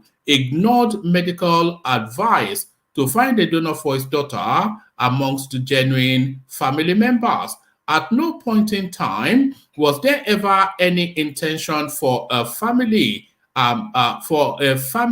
member, close, medium, or distant, to do what could be paid for from a pool of donors. So that's how it was being presented. So they just used him to test a new law enacted, and because he's black, of course, sacrificial lamb. One man. So you have seen the thing. That's why I keep saying that when we come out here, let's not just come out and just say things because we feel that they are right? Because the issue there is this, and we've gone through this thing before. You cannot lift somebody off from Nigeria and say you're going for organ donor. The first thing you're going to do, the doctor that is going to do the organ transplant, the first thing they're going to do is the match. You must be a match before they airlift you from Nigeria. You don't just see any person on the street and you just pick the person up and you go to US to the UK. Ekweremadu is not an illiterate. He's not an illiterate. No, that's what I'm saying, because of the thing Rousey was saying that that when they got there, or the other guy was saying when they got there that they found out it wasn't a match. That is not what happened. What really happened and what we think happened, what we thought happened, was that he went there and he changed his mind. And just like most Nigerians, with what one man just read now, it's not stated that. It's not stated there. What happened was, this was what happened. Okay, the guy, although the guy, they enticed him with money, he agreed. And then when he came in, before they started the surgery, they're going to ask questions. Do you know what you are coming for? Do you know the implications of this? So by the time they started explaining, there is something called patient education. They started explaining it to him. This is the process. This is what is going to happen. This is the side effects. This is this. By the time they told him all these things, he developed cold feet. Yeah, don't cash out. He said no. Who doesn't love life? He said no. Because you can, once you get to that operating room, they can't force you. You have to willingly do this. And they have given the impression that this is a family member that has willingly come to do it. But by the time they started talking to him, explaining the procedure to him, he said no, he wouldn't do it anymore. So that was where the problem started. That is when he started. Sorry, can I interject? Sorry. That guy is not a minor. He's not a minor. He knows. No, they did not, before he lied that he was a minor, but he's not a minor. But because now it's against his will. So this is the issue. This is the thing. We have lived in abroad before, I say before. We still live in abroad. We know how these lawyers can come to you and help you twist whatever thing you're going to say, and that's the reason why they'll tell you shouldn't say anything when you're being arrested, because anything you say might be used against you in the court of law. Why do they offer you that opportunity? It's for you to talk to your lawyer. Then your lawyer will not tell you how to present it in a way that it will not affect you. So what I thought happened, he knew that he was going for organ transplants. He knew he was going there. But when he got there, he got this thing about Nigeria, probably it's been long he left Nigeria. It is the same thing that happened with women in Nigeria too, when you marry them. When you go to Nigeria and you tell them you want to do anything for them, but it will take them abroad, they will tell you yes. Straight up. Then when they get to abroad, can you hear me? Can you hear me, please? Mr. Joel. Yeah, go ahead. Please let me ask a question. Please, can I ask a question, please? So I'm so sorry. Okay. Why didn't any one of his family members give their organ? Why the father could have It did not connect his family member to do it. It did not contact them because he was afraid they would die, and he wanted the innocent. No. Hold on. Sorry, Joel. Sorry, that's your conclusion, Joseph. Hold on, Rosie. You can't say that he was afraid that they would die. He might well be a private man who did not want those affairs. It did not want to be held hostage by it within his family. He didn't want to feel indebted. So he wanted to distance. Is he ignorance of what he was doing? It's not ignorance. He's a lawyer. He knows that this was supposed to come from his family. Mr. Woman, I don't mean his extended family. He has other children. What about the wife? What about himself? They have lived enough. Why can't they donate their organ? Miss Rosie, it is still possible. No, hold on, please. It is still possible that they are not a match. It is still possible because we have seen this thing happen here. This is my view. Okay, sorry. Let me so it could be that it's not a match. You see this thing about organ donating. I have a close experience. That somebody that this man is here in the US, is well-to-do. He had kidney problem, and then he didn't want to keep going to the dialysis. So now he convinced his brother. It wasn't only convinced. He coerced the younger brother, coerced him to donate his kidney for him. He put pressure on this guy every time. I brought you to America. You must help me. Blah, blah, blah. Until eventually he coerced the brother, and the brother donated his organ. So these things happen. Why didn't he try any member of his family to try? Sorry, let me ask this question. Before I forget. Let me tell you something. Please,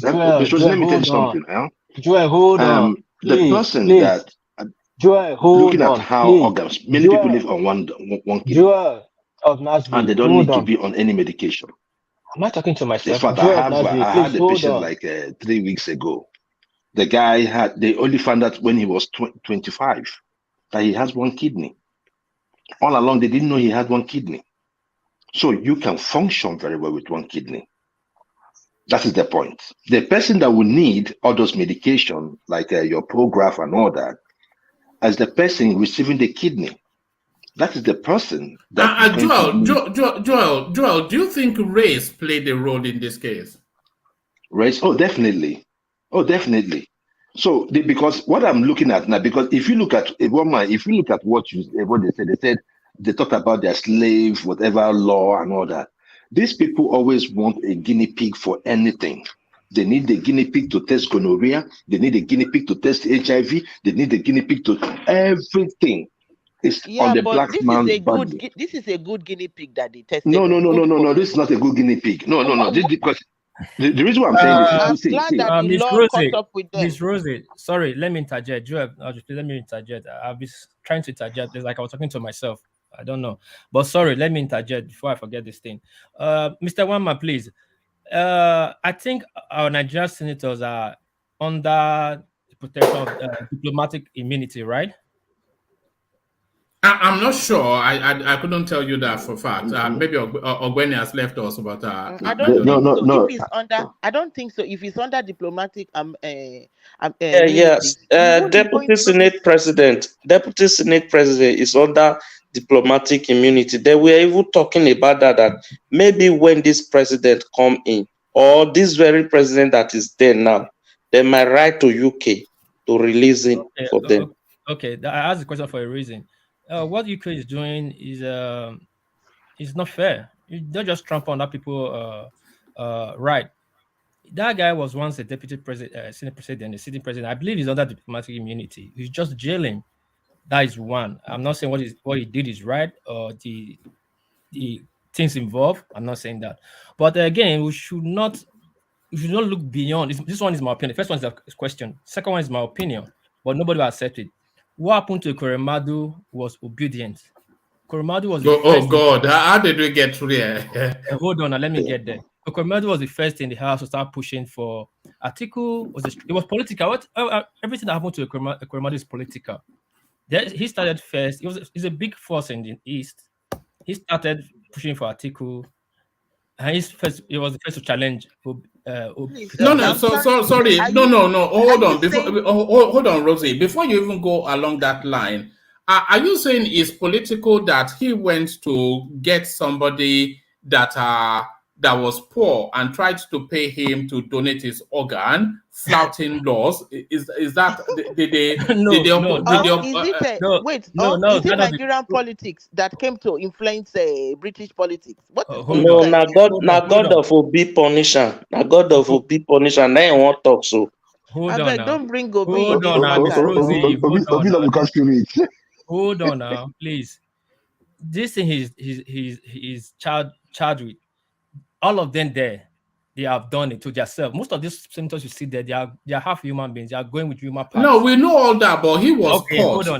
He was caught. So yes. Yeah. He was caught. He was caught because people leaked his secret. That's why I said it's political.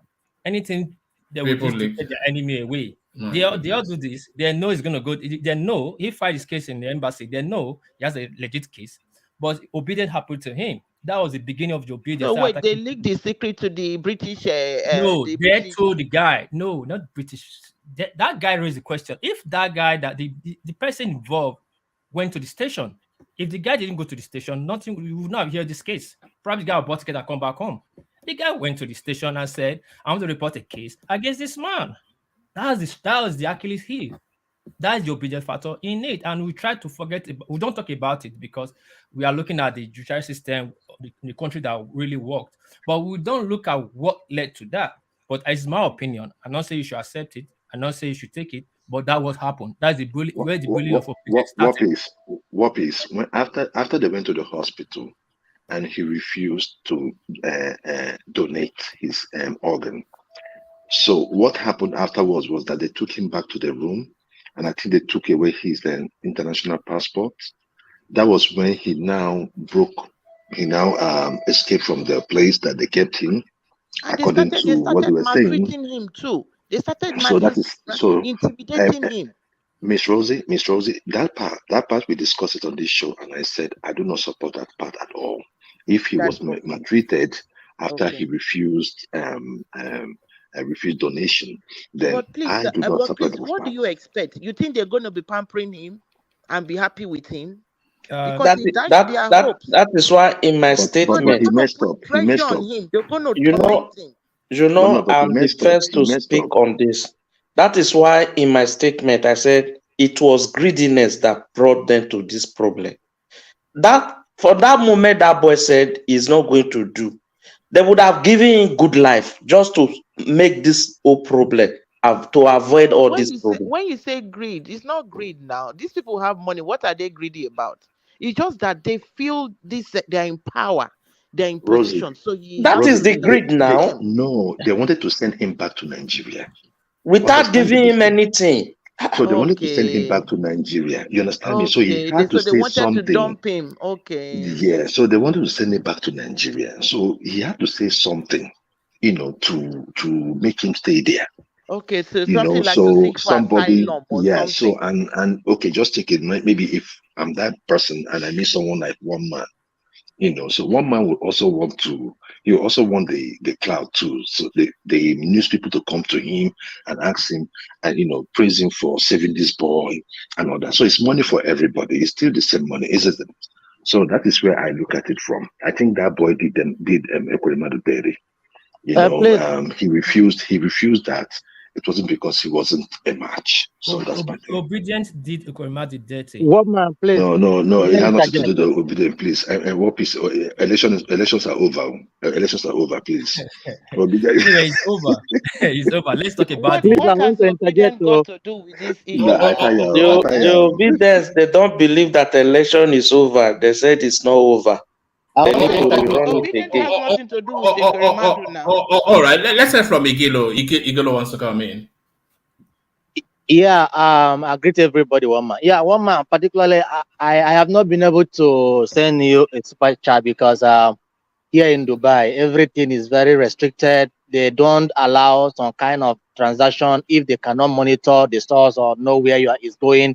So it's a bit difficult for me. So I'm trying to see other means how I can send a super chat yet, but still, I'm still looking for a means, please. I'm sorry for that.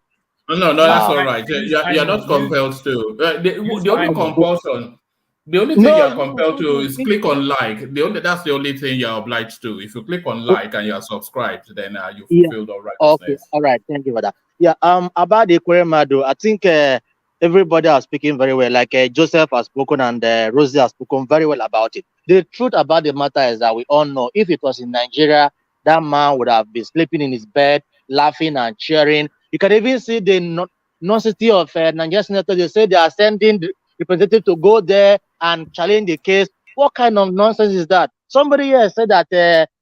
Who said it? I think. Beware of spinner. He said, "Is his right? Which right? In someone's land." You see, the truth is that if the Madu is not graded the way Joseph have said and Rosie have said, when that guy was not fully aware of the implication of what he wants to do.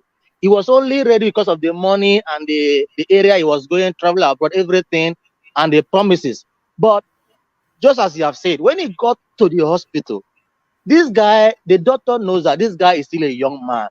If this guy was at the age of 60, 65, like that, the doctor will not be too suspicious like that. No, he would not, okay, this guy has lived his life, he's 60, 70, he knows what he's doing, the implication and everything. But the doctor says that this guy is still a young guy, under 25, he's not married, no father, no brother, no uncle, no mother, besides signing a paper or documentation to back anything. There's nothing.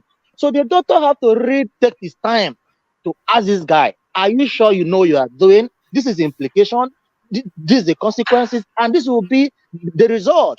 So this guy hearing this thing now, he has to reflect. So the doctor have to give him time. Okay, go back and reflect. So it was best because when that issue first happened, this guy said, according on page, he said he could not do it and he went back home. When he went back home, they started to treat him very badly because at the first time of going to the hospital, this guy have already failed the agreement for even trying to reflect on the issue. He was supposed to just admit, it's okay, yes, I will do it. And he didn't do that. So Ikwemadu was angry at that. Then it started, the guy was sleeping on the floor. And what caught Ikwemadu is that at that very period, it was when Ikwemadu came out on air and said, Obi will never win the election. Nobody was supposed to be. And that time now, the Obedient were very angry at him. They were all watching out for him.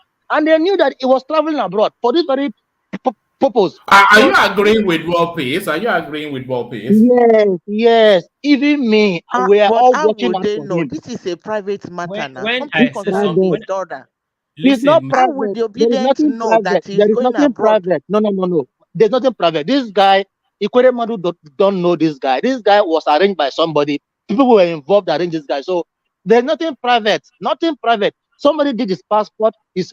Somebody brought them there. Obedient are everywhere, even to the farmer in the bush, even the herdsman in the bush is also part of Obedient. So Obedient were watching out for him, just as what he did in Germany when he went there. You saw what happened to him. They were all watching out for them. So I know. And that is he was attacked when he went to Germany. They disgraced him. Sorry, Miss Rosie. Miss Rose, I mean Betty. When I told you it was Obedient factor, I wasn't just saying it because I just want to say it. I had facts. Okay. People did the passport for him. No, excuse me, please. Excuse me. When he came to Germany, when he was attacked, it was not based on Obedient that he was attacked. I know. We're not talking about that. You are taking us. Then it was based on. I'm coming. It was based on Nnamdi Kanu issue and Nigeria that made them to attack him that first time. They were attacking all of them that came to Europe. That is the reason. All these issues all are correlated. For we to be saying that he came to Germany was based on obedience is not the truth. is obedient factor, but I'm not pushing on you. All right, what piece? Let me just take a micro moment just to ease myself out and hand over to DOG, but let the conversation carry on. Thank you everyone for the super chatters and Ayo for the coffee. Yeah. It's me, Joseph. Please, if somebody is on the queue, please bring him in. I want to step down, please. No, it's fine. You can step down. People step in and out, but the conversation carries on. You and I will both be stepping down. Then, which side are you from in Europe? Sorry, I live in Germany. Yeah. You're from Nigeria. Yeah, I'm from Edo State. I can hear your accent. That's what I'm asking. Which part of Edo State? I'm from Ovia Northeast. Domo, Equator. Oh, where's my brother? I could see Iglo, you made me come here. Hold on, Iglo. You came here, you said me, I said something. What did you hear me say? What did you hear me say? That, please? Who is talking? Rational mind. Beware of spinners. You said beware of spinners said that he was trying to blame the UK probably for like infringing on Ekwemadu's right. I say no now. Which right? Which right? You're picking on the wrong person. I never said anything. All the what they've been talking about Ekwemadu, I've never even uttered one statement. So I think somebody else said that I think it is right. It is right. Then I was trying to say no. Which right? Right for what? Okay, wait. Somebody asked a question that why didn't he bring his family member? Why didn't he bring his family member? The reason simply because just use logic. One man said that he doesn't want to be held captive to his family, because if you bring your family come, it is not possible that the whole of your family, private family, extended family, close family, that they will not find somebody who is at a match. They must find somebody. But if you bring that person, the family will hold you that, okay, you have to make sure you take care of that person responsibly for money, everything.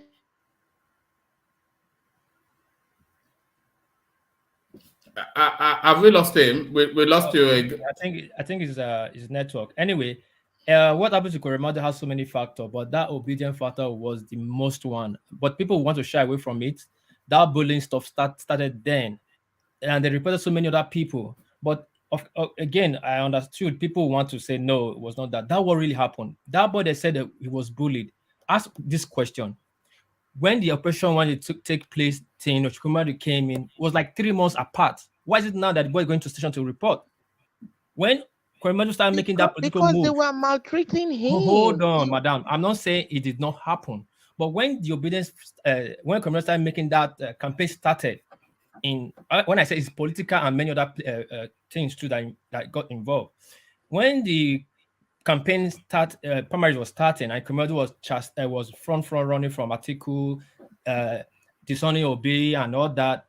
Then they started this online campaign. This is bullying they are doing, and of course, you don't say that it's secret under the sun. And word get out. Somebody advised that boy. Why did that boy do ever since? Hold on, Igilo. Somebody advised that boy what to do, how to do it, who appropriate the authority to meet, and the boy went accordingly and did everything and tied Ekwemadu at the jugular, and Ekwemadu went in for it. And again, I'm not even worried about that. How come Britain is undermining our own sovereignty? How can Ekwemadu go to jail in a Britain court? I don't get it. Because he committed a crime in Britain, that's why. I know, but he has a diplomatic immunity. Okay. No, somebody is saying he does not. I accept that. You are the one that talk about right. Look, Ekwemadu was not on official duty. You have to compare the same crime, the same case with what happened in Germany. What happened in Germany is that Ekwemadu was on private tour, on private meeting. He does not have immunity when you are on private tour. That is why he could be beaten, harassed, closed down. Nothing happened. But if he was on diplomatic engagement with the Nigerian to Germany, you cannot go and touch him now. Come on. Then that is the only time that your immunity will be activated. But as of now, you are on your own private stuff. Your senator, whatever, is kept in Nigeria. So you are just alone. So forget about immunity. That does it. Thank you. So that means Ekwemadu now lost his seat to the Senate because we just did the election now. He was not there to contest. Now, So wait, the you are senators say, talking of you are talking of losing seat. Somebody is facing criminal charges in UK. No, You he are already, still talking about he already be losing seat. sentenced. What else? He They already be can't sentenced. vote for him in absentia now.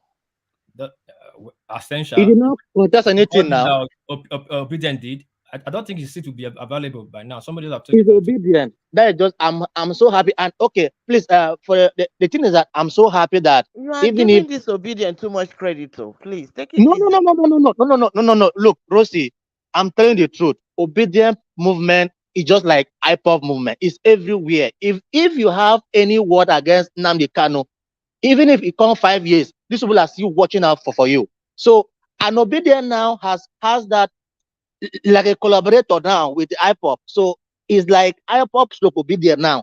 If you say anything about Obi movement and Nigeria is not good, just like Desmond Elliot did, they will be watching out for you wherever you go. So that's it. And that very period was when Ikweremadu made this silly statement and said Obi can never be president. Obi just a minority Igbo that want to come and jeopardize. It can never be. So everybody was, even including the IPOP guys who were even trying to hold back to see if Obi can be president, maybe he can help them to do some stuff for them. So they were also coming out against this guy. And that very period, he traveled. Who told you that these people are not watching out for him? There's no secret about traveling. Traveling to where? Where are you going to pass? Which airport? Who made the visa for them? Who made the passport for this guy? Who arranged this guy? Ikweremadu could not go to street now and look for this guy now. He must contact somebody. And who is that person? It could be obedient. Everybody, even this guy who is in APC, the governor of Ebonyi State, David Moye, he said he's also obedient, but he cannot be obedient man of his party. That I wish is not so. That is the truth. You might not be with Obi, but you like him. So the person Ikweremadu contacted, who is he? Who is he? So that is the truth. Obedient are involved. Obedient, somebody may have advised this guy to say, oh, because of what this guy said, Igbo people have been looking for presidency for the past 60 years, and now that Obi is having that age to become somebody is saying that he will never be. So because of that, they have to deal with him, and that is just the truth. But apart from that, if it is the God of karma, the God of justice, or the God of revenge, or whatever, Ikweremadu has been in Senate for more than 23 years. Ikweremadu and Lawan, they are all of the same caucus at the same time. For more than 20-something years, they have been there. What has he done? Nothing. So if they want to use him to test the law, fine. What is it?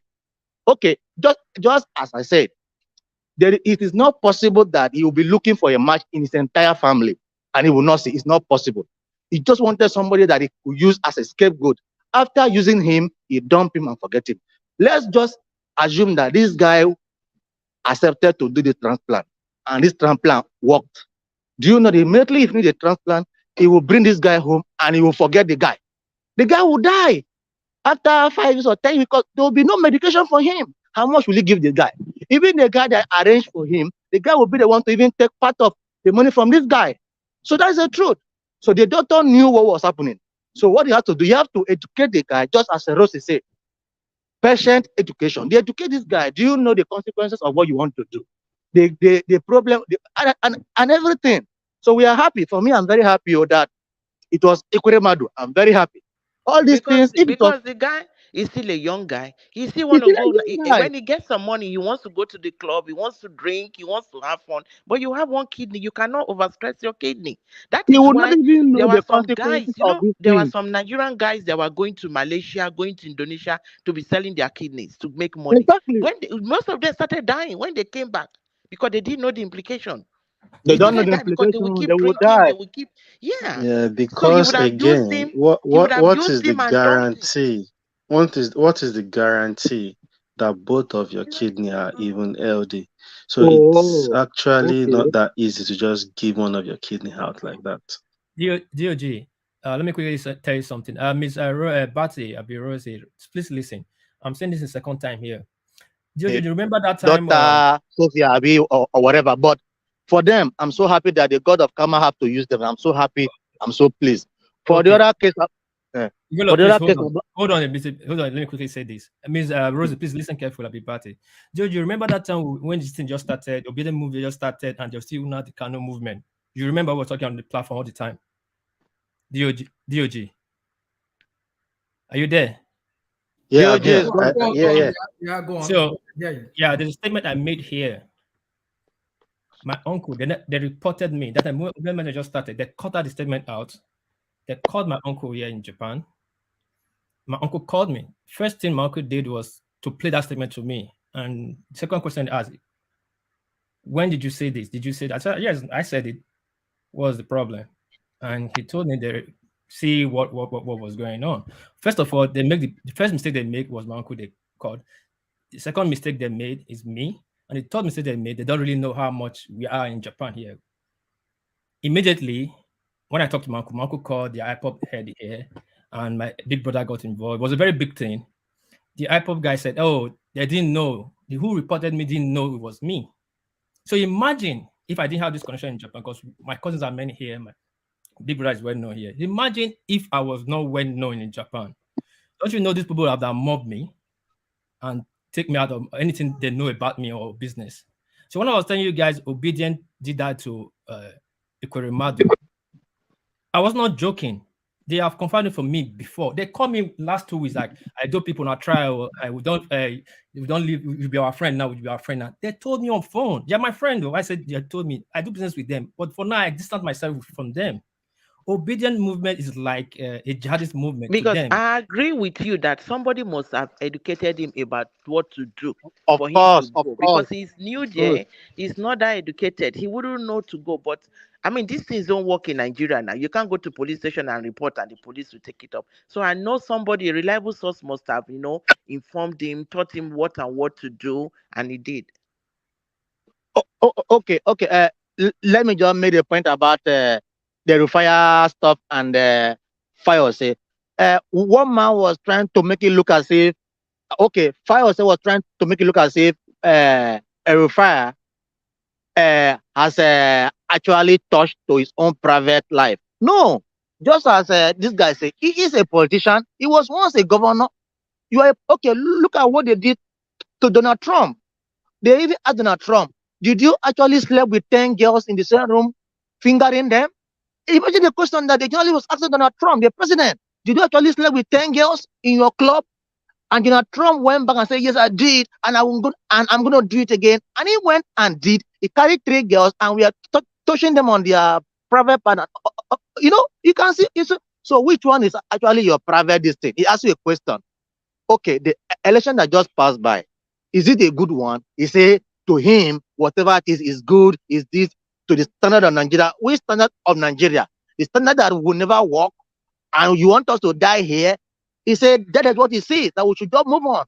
So that is why Oseni now said, okay, do you remember that in your own case, it was recorded? Yes. Is it not true? It was recorded. Whether alleged or not alleged, it was recorded. It was all on social media. It was recorded. So why is it Fayose trying to make it look as if it was a private secret? Which secret? Did Igolo, yes, I don't think Fayose was making a secret. And aside that, what people were trying to say on the platform, hold on. What people were trying to say on the platform is Rufai as a journalist, is he not acting as if he's partisan, he's playing party journalism, and obviously we know he's an obedient, and the way he attack and very combative with most of the guests, especially when they are APC members. That is what they are saying. Okay, let me journalism is practicing. Is it practicing journalism? Let me answer the question now. Among all the presidential candidates, Obi is the only candidate that have been on hot seat in that Arise TV every time. There is no question they don't ask him about the Pandora paper, about the IPOP, about nothing. And why is Obi always calm and not talking about why you when he was doing that, was he pushing Obi back when people were talking? We are pushing example Obi like the. But anyway, we don't want to. We've flogged that. Let's go back to. Don't let us. I don't even know how we brought would be into this thing, to be honest. No, Madam Rosie, We are can you making land? comparison about. We are making comparison about. Sorry, Mr. Ugolo. Let Madam Rosie continue what she was saying.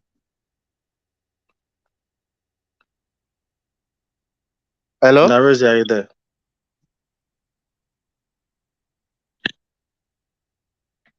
Maybe she stepped out.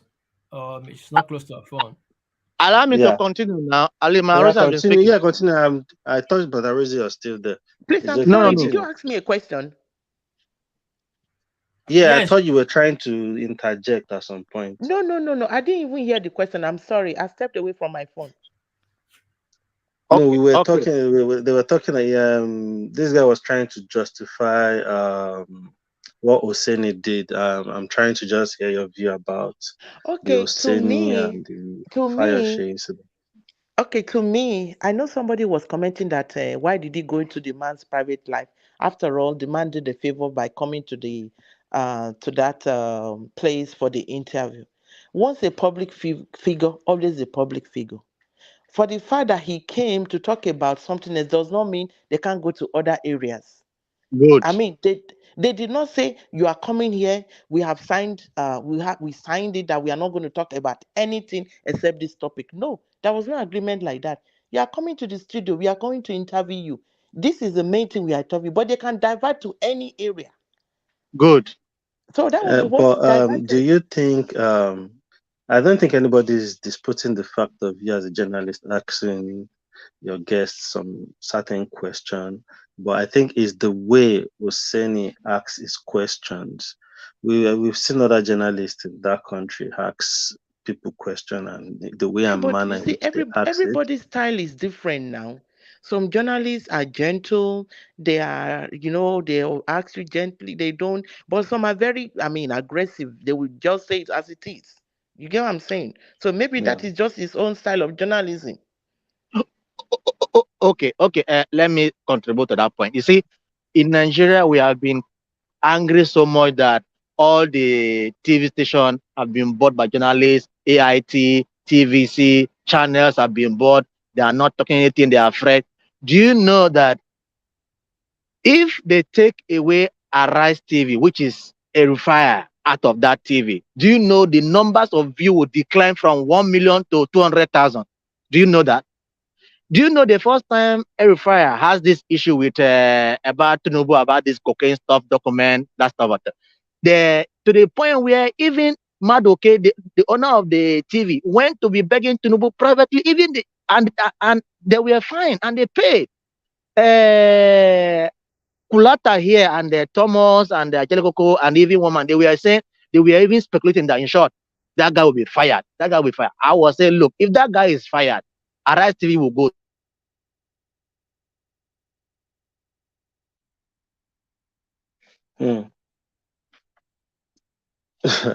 Hello? Anyone? Can anyone hear me? Is the Gilo stop? I can hear. Oh, yeah. So the Oseni issue, what piece? What do you have to? What's your view about it? Like I said before, first of all, first thing I will say is this: if they know Oseni is like that, why are they keep going to their show? Go to his show. It's his show, and you people know this guy is always or let me put like he's a controversial journalist that ask controversial questions. Then you don't need to be worried and be angry. For me, I don't really like. I don't really like. Like you said, there is somebody like that called Peter Morgans. Yeah. Morgan. He was here in the US before. Yes, I can hear. Yeah. He was in the US. When you come on his show, he will ask you, he would talk to you and say, after a while, when they weren't comfortable with him, they ended up his contract and he went back to Britain. Journalist style, everybody is different. Everybody is different. It's just like sometimes, like when they have this presidential debate too. You have some moderators, right? You have some moderator that is very, they soft, they are not. But you have some that will be throwing questions left and right, center. Very aggressive. So everybody's style is different. If that's the way he is, the only thing that will be wrong will be if he's partial. If for some people he doesn't throw the punches. He pets them, and if some other people, he's throwing But punches. is that not the case, Madam Rose? Is that not the case?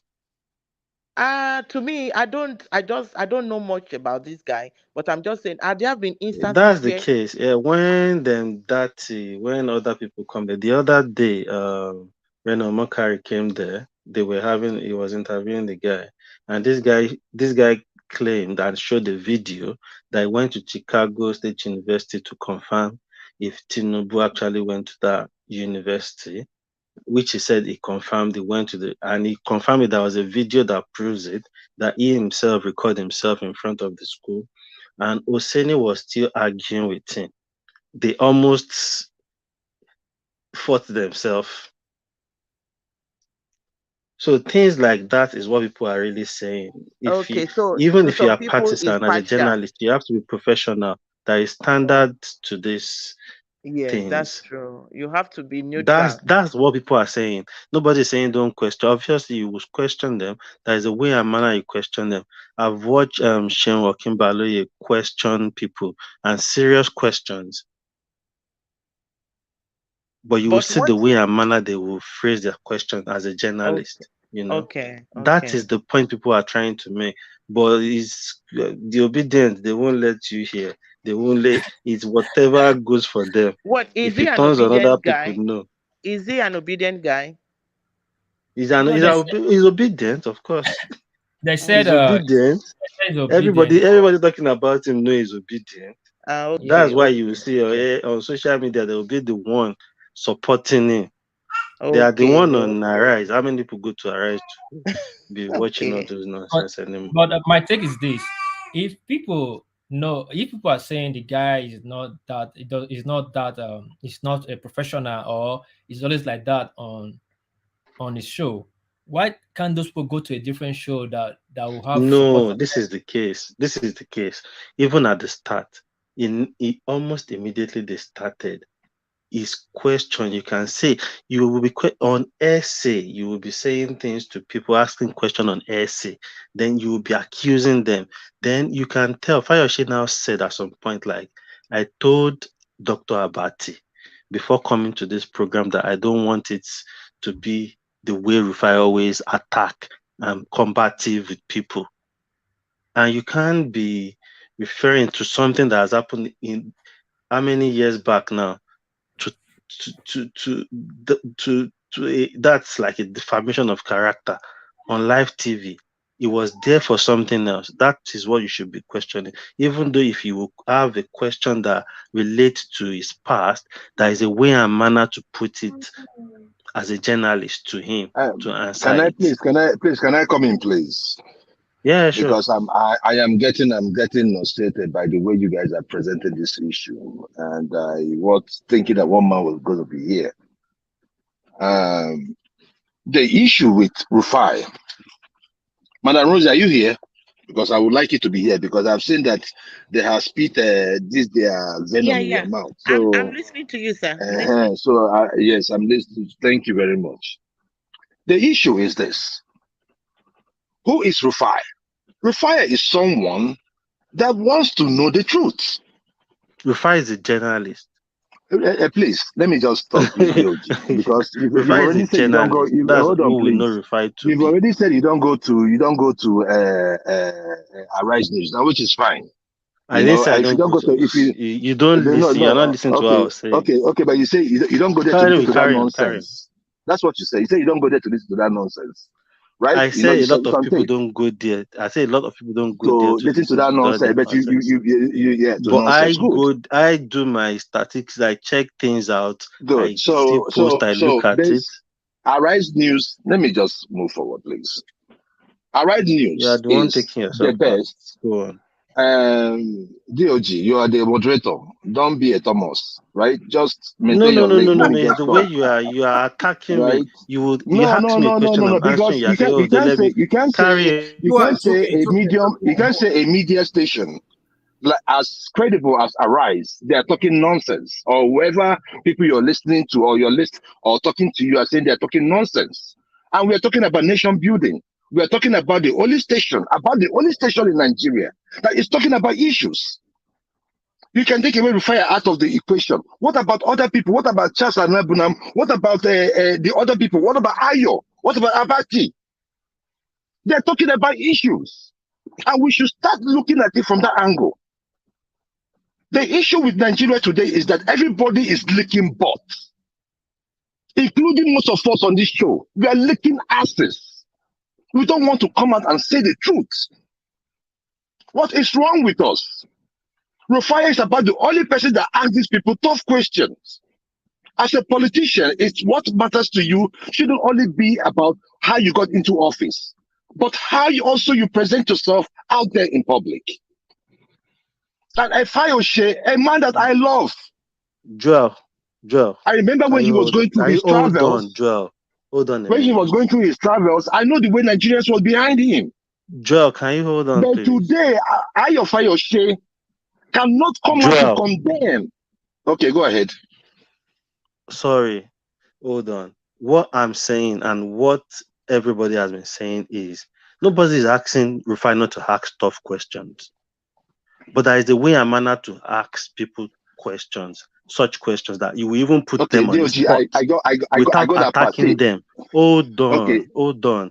Get everybody, get my point. If you are not trying to understand other people, my point is Rufai needs to know how to ask this question. So you won't look as if you are trying to come back to them. There is a way and manner you even ask this question, you put them on the spot, then you leave them to it and look at them, and let them see whatever they want to say. Different. I'm sorry, to me, I don't agree with that.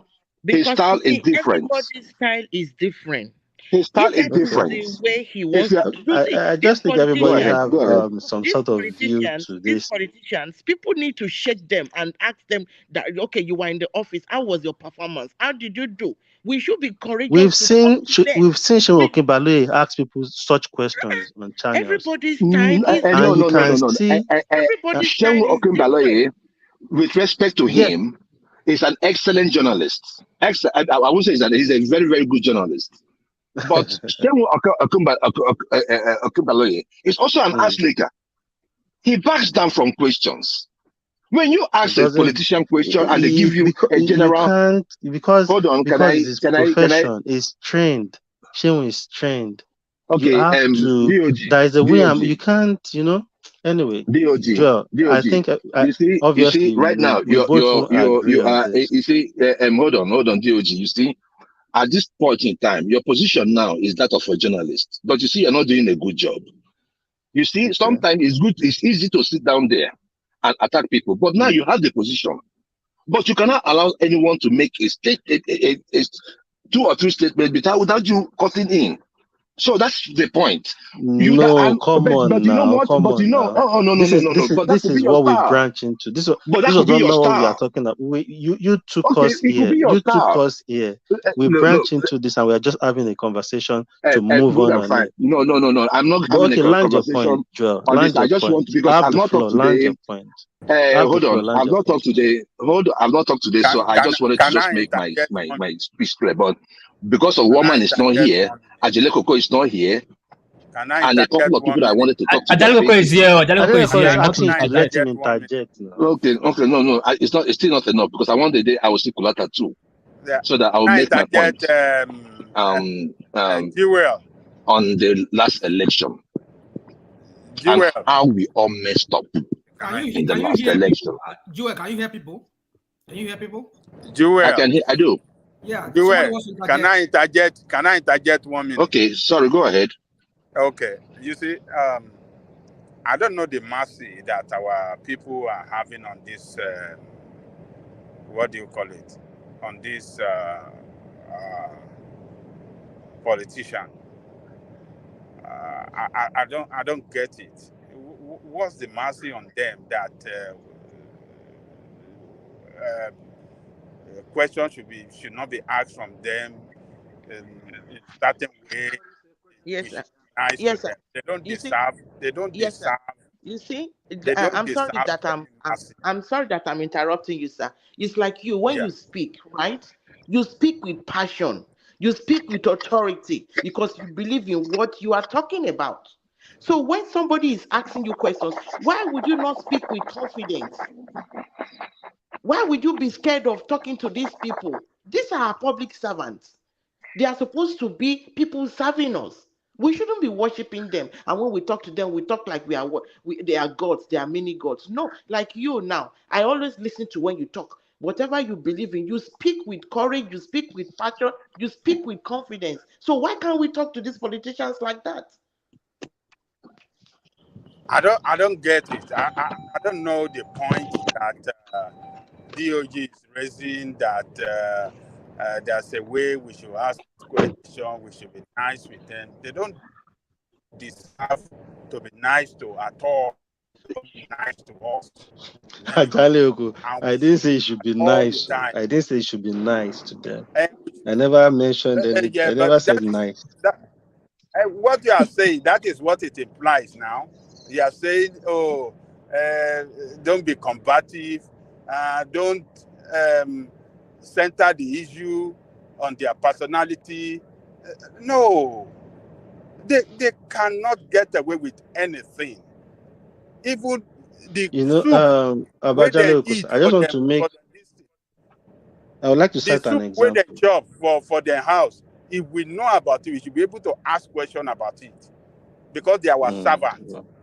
And they can't say I because the totally politics is agree. good. I totally agree with all those things. I Yes. totally agree with all your points, sir.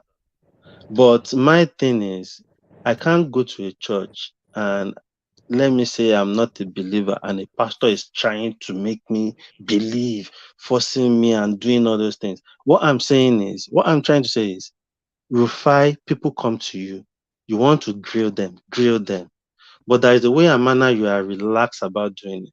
There's a way that you are not trying to talk them down. Can you down? Didn't you do this? Didn't you do that? If the person will even say, hold on, you can't be, it's more like you are interrogating them rather than questioning them.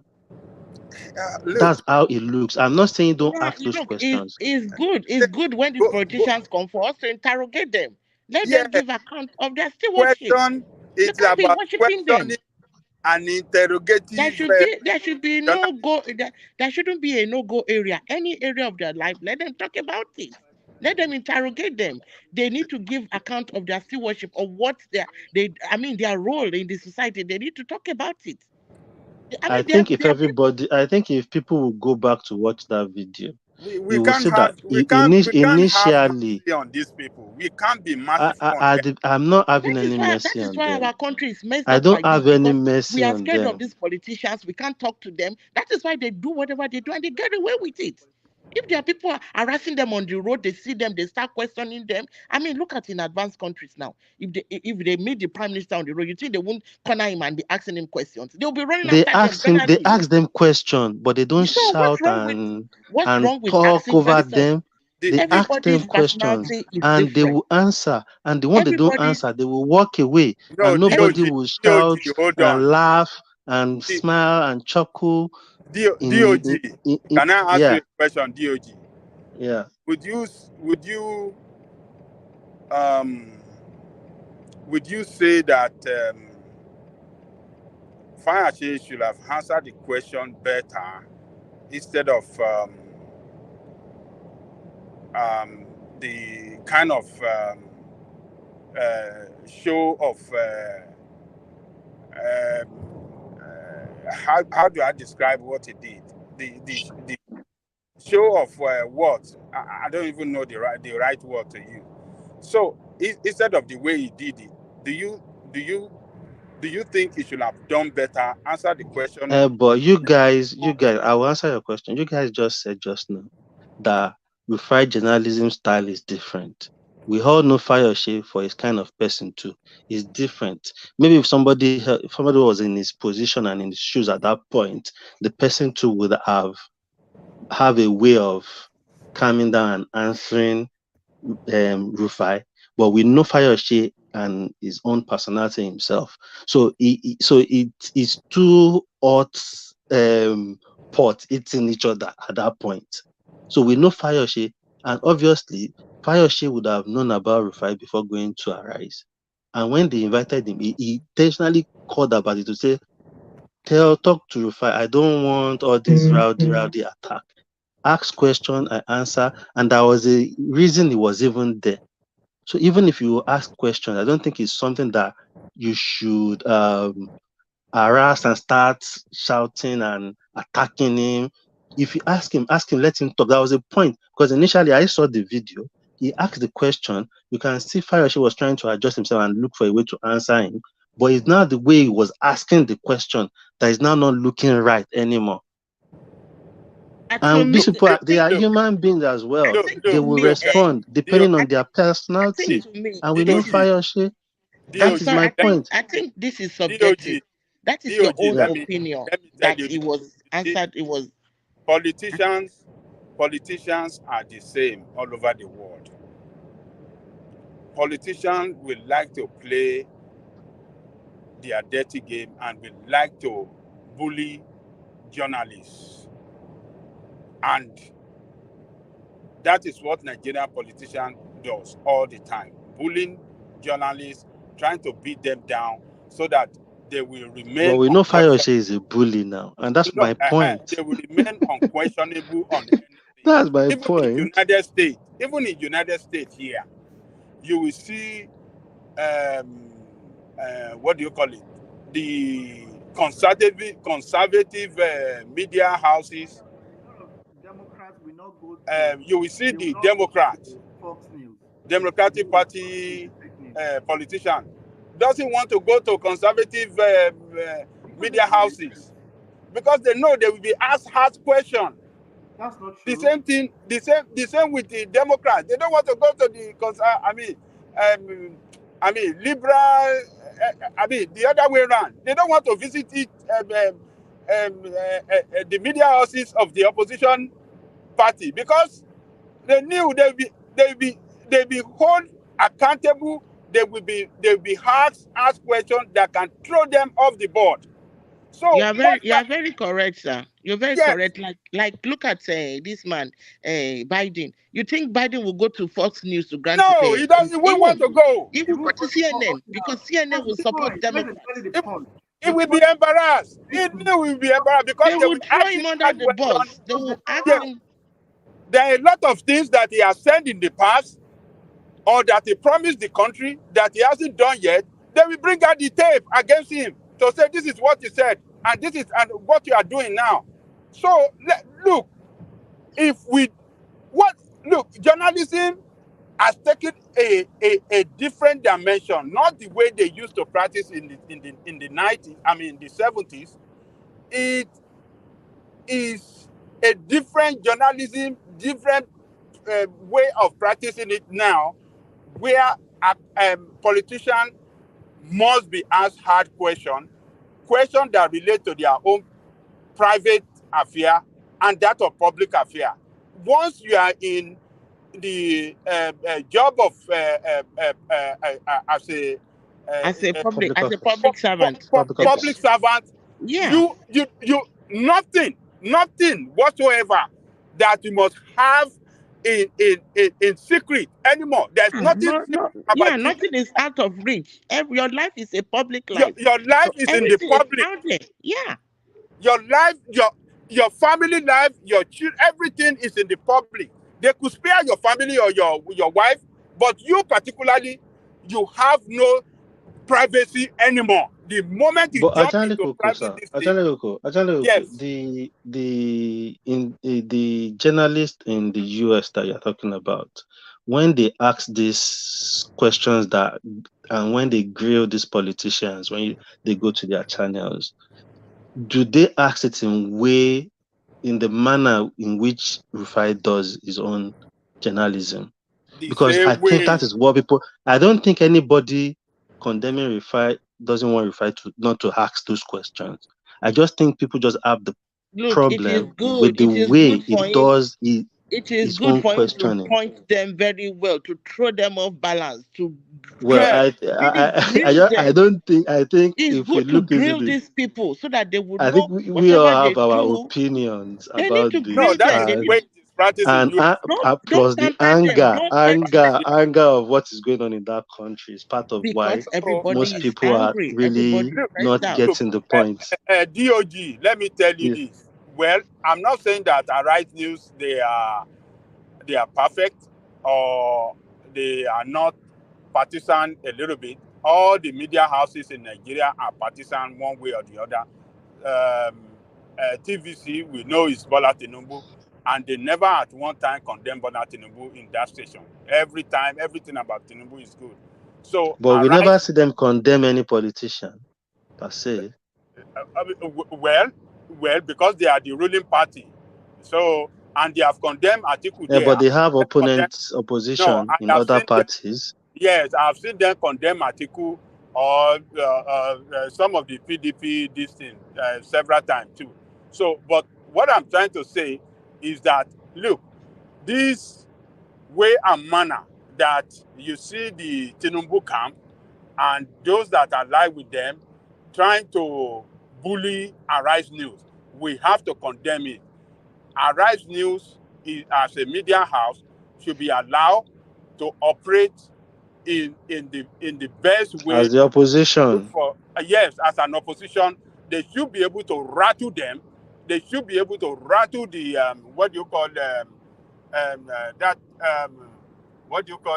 APC and their cohort. They should be able to rattle them. It is good for us as a nation. You can't have one useless administration running the country down with their associate, and we just want to let them go free like that. No! Arise is doing a very good job.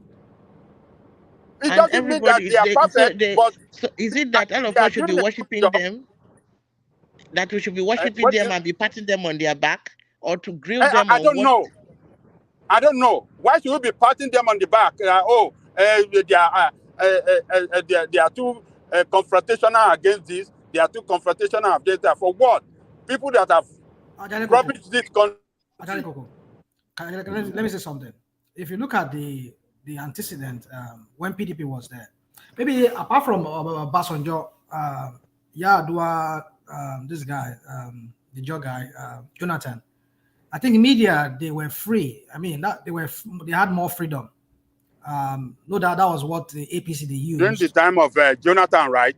Yeah, and that was what the APC used. They rode on that to come to power, because you look at how useless, how they spoke useless. I mean, they talk bad of Jonathan. Well, now if you look at the whole trajectory ever since then, ever since this guy has been there, Buhari, look at how oftentimes they've tried to stifle the voice of the media by finding them every time, editing, they find them, so. But then my question now is, which you're afraid to answer. Now, do you know how many regulations that these people have rolled out against the media houses since they assumed office in 2015? Exactly, that's what I'm saying. Useless APC. Yeah. And then, apart from that, how many of the media houses during Buhari's regime were able to grill Buhari as much as possible?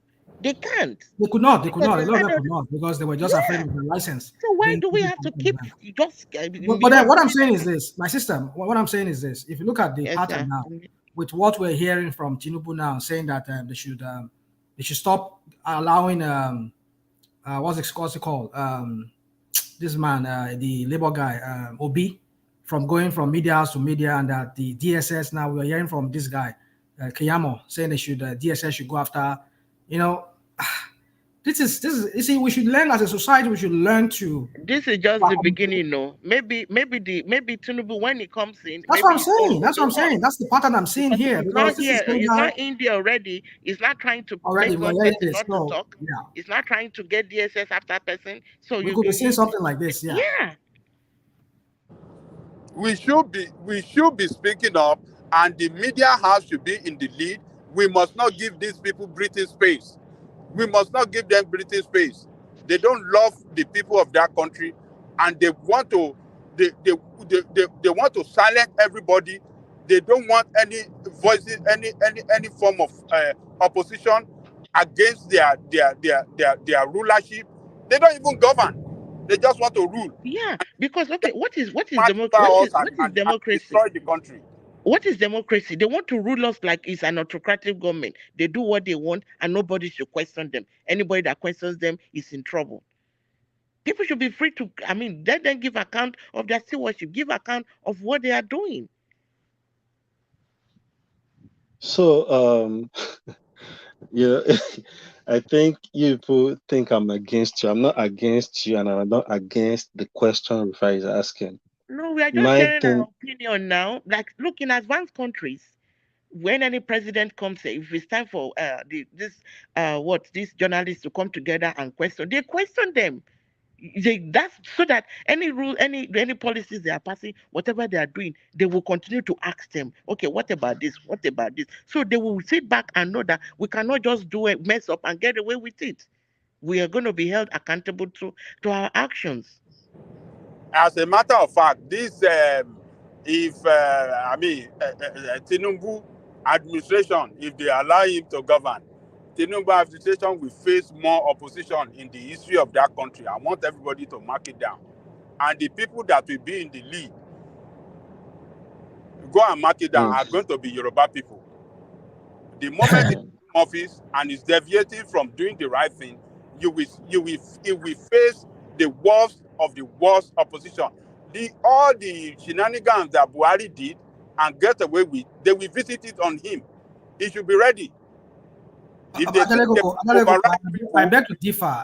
Override us and bully the media and bully the people, and for them to continue to do their nonsense, nobody is going to tolerate it this time because they have run that country down. They have. Ajalekoko, I beg to differ on what you just said now. I doubt if the let me not say the Yorubas, but some of the Yorubas, especially the elites among the Yorubas that are batified, that are Tinubu, people like Kolata and the rest of them, One Man and DOG. I doubt if they were ever criticized. Yeah, no, yeah, rational mind. But rational mind.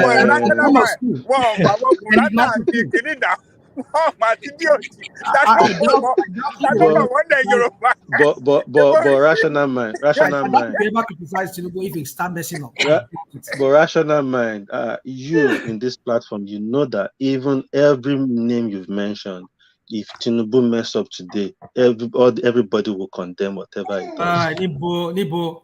100%. All this allegation is die-hard fans. We've left that phase now. We've left that phase now. We've left that phase.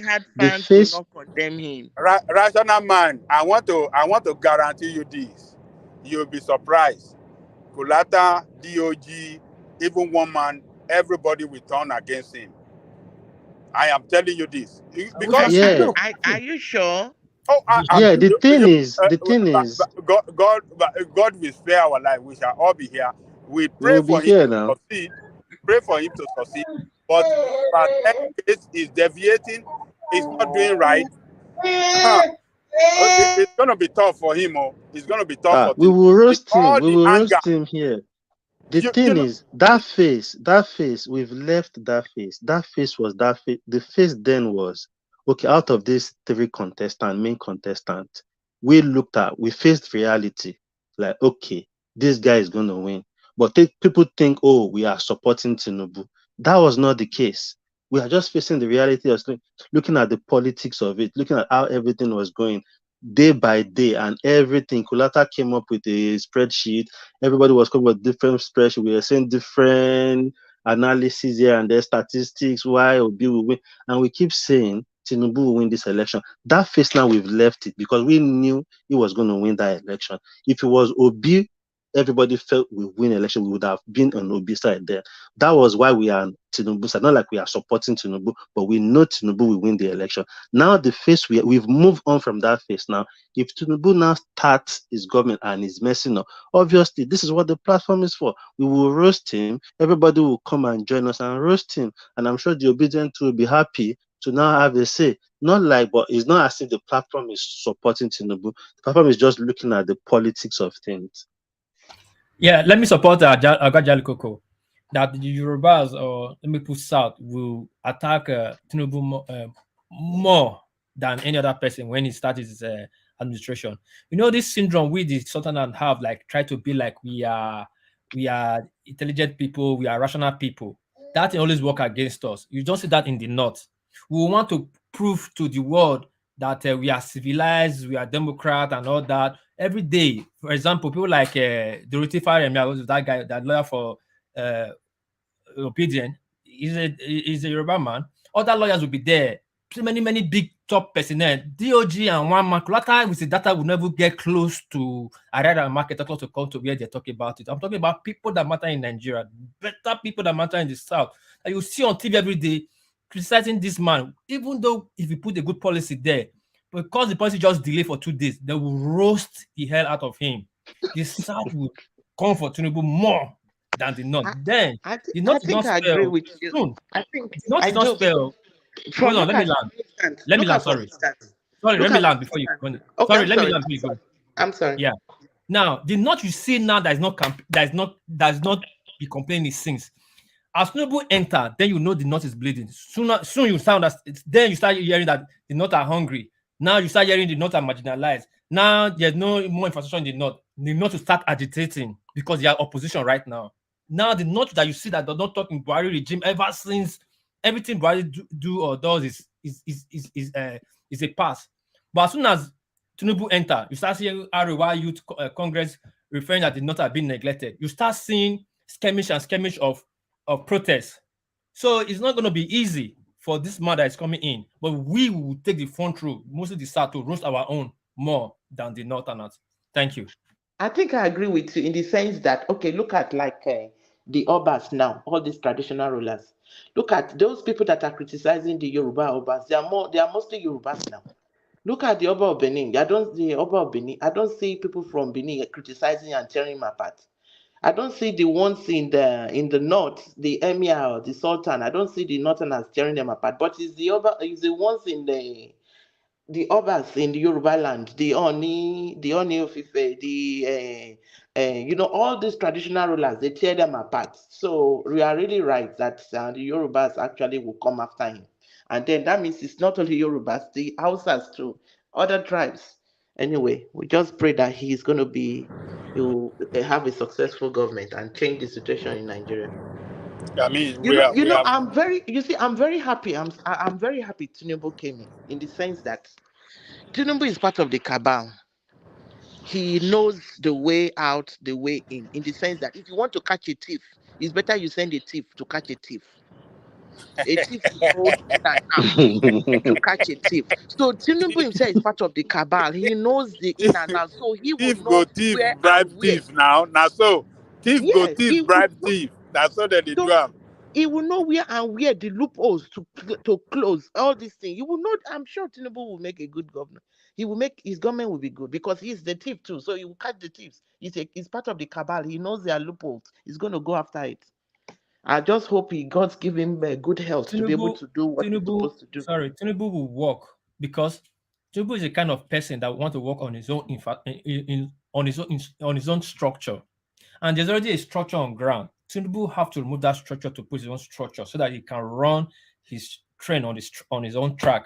That's why Tinubu will work. That's why I know he will work. Not like he will work satisfied, going to work the way everybody wants it, but Tinubu will work the way he wants it, and that way is this. You've seen it playing now. That's why the cabals were against him. Tinubu cannot work on the structure on ground right now. Those cabals have put on ground. Tinubu have to uproot all of them. It might take him the first 4 years, or it might take the first 2 years. Nobody knows. But you have to uproot those structures and put his structure. That way, I agree with you. You said a thief to catch a thief. You have to do that. He will do that. He will do that anyway and put his own people. Then he will run the country like he like to appear down at the star boy. He wants to run the country. What pace is that? Not why the cabal are even against him in the first place. They know they will throw them out of the door. Yeah. Tinubu cannot run on this cabal structure. Tinubu have to run on his own structure. They know that. Tinubu not take command from people. He give people's command. So he cannot now come and start telling this is how it goes. This is not. So he will put his own structure on ground, like a train track, then put his train on it and run on it. You are right now. That was why Tinubu say, he said he didn't beg Gary from them. He didn't beg anything from the past. So he doesn't hold them. So he knows how he's going to deal with them. Yeah, but one good thing we're going to see from Tinubu is this: he likes to Toro come jari in. lọ́wọ́ mo de toro fura. You are not using the accent. You did not use. You did not use the accent to the typical accent. That is, you are speaking it. You are speaking it in a refined way. You should use the You know, so that's it. And Tinubu likes to come in where there's no light and shine. Now Nigeria is in a very collapsed state. Tinubu will do one or two things that will catch everybody's mind. If you like it or not, if you like him or not, that guy will do something that will catch everybody's mind. It might not get to everybody's expectation. Just like you put on your head, it must touch your body. It might not get to your ankle, but it will touch your body, some part of your leg. You understand? So there is something. Something he would do something. And do you think, do you think he will achieve that power, electricity? Of course, he will achieve it. He will achieve it, but there's a lot of they've already took it off. They said they've already took it off the exclusive list now. States can. Yeah. So but they're fighting it. Oh, they're fighting it now. Who are fighting it? They will fight now. I saw it on the headline. Fighting it for what? Why would they be fighting? Everybody's embracing it. That Buhari refused to sign it. Oh, okay. It has not been signed, or it has been signed. What is going on? It's been signed. I should say it's signed. No, they passed from what I saw in the news, right? They passed the House or the National Assembly, but needed Buhari to assent. So I read one of the headlines 2 days ago where Buhari was saying that he refused to sign probably because of certain thing in the power, whatever. So he's yet to sign that one. Okay, but let's wait for that. But my question is this: sorry, please. If they signed this, if they have, let's say, assume he signed it. So what happened to the Siemens deal? The deal he had, he was sending Abba Kyari to Germany for. What happened to that deal? There's no problem with that deal. So there will be a problem because it's a federal government led program. So yes, how is it going to now? Since we should see how that plays out. Let me quickly put this just to my little knowledge I have about that. That deal is not standing on the air. Now they are building in a place, right? In a particular place, maybe in a state, right? Rational mind. Well, I think they said they are. Is it what they call electrification? They are doing some electrification project. So as to that's what I don't know what part of Nigeria they are doing it, but I know that's what they said. Okay, any part of Nigeria they are doing it still remains and it still function and it will still work and generate light for the people for the capacity it is built for. But what this new build is that every state now cannot build its own electrical this thing to generate and supply, distribute to their people. That one cement is building. It might not be enough. It is okay, but it is more than enough for one, but not okay for two. So and Lagos State, for one that I know, has been wanting that opportunity for a while, because I remember when they were trying to do the privatization at that time, Lagos State too was bidding for Lagos. So now look, the light they are building, the megawatts, I think 28,000 megawatts, be what they say they are trying to increase it to. That alone, Lagos alone will consume it more than half. If actually, let's face it, Lagos is a dense populated city, almost 25 million people. When the last time I was in Lagos, my neighbor is a white guy. He has a factory inside his house. I'm talking about Victoria Island. Bishop Adewolo Close. His house, he has a factory manufacturing piston, car piston. So imagine the electricity that guy consumes. So many people have factories inside Lagos that they need a lot of energy for. So even that immense deal will never be enough to power Lagos alone. I talk about the full Nigeria. Not talk about they have a lot of factories there. What kill our Nigeria? I think the cement deal is about 15,000 megawatts. 15 megawatts, yes. That's not enough. 15,000. I think that's what they said. I don't know how. It's never enough. If you look at it, it's never enough to carry Nigeria. Is it true that Nigeria supplies the Republic of Benin electricity? So how you doing? Yes. It's true? Yes. Ghana, So, Benin Republic, and I think about 3. so they have not been able to give us enough electricity, but they are supplying other African nations. The problem we have is not Even Chad, generation, it's I think they said distribution. they supply Chad too. The supply, yeah, it's about 3 states, 3 countries. The problem Nigeria have is not generation, it's distribution. It's not like we don't generate enough. We generate, but we don't have that grid to withstand what we generate. Anytime they generate enough and they put it on the national grid, it collapses. Because our national Okay, grid but they are able to send it out to other African nations, because those but they people can't have send it standard, within Nigeria. yeah, those people have standard national grid that can stand can withhold the Wow, generation we supply to them. You that's a understand? shame. That's a Yeah. shame. So right now, That's a shame. just like what GSM did to the Nigeria telecommunication, that would be a simple way to analyze this. When it was Nitel, it was a big monopoly. Not every house has phone. You know, one engineer will be repairing like one maybe like 10.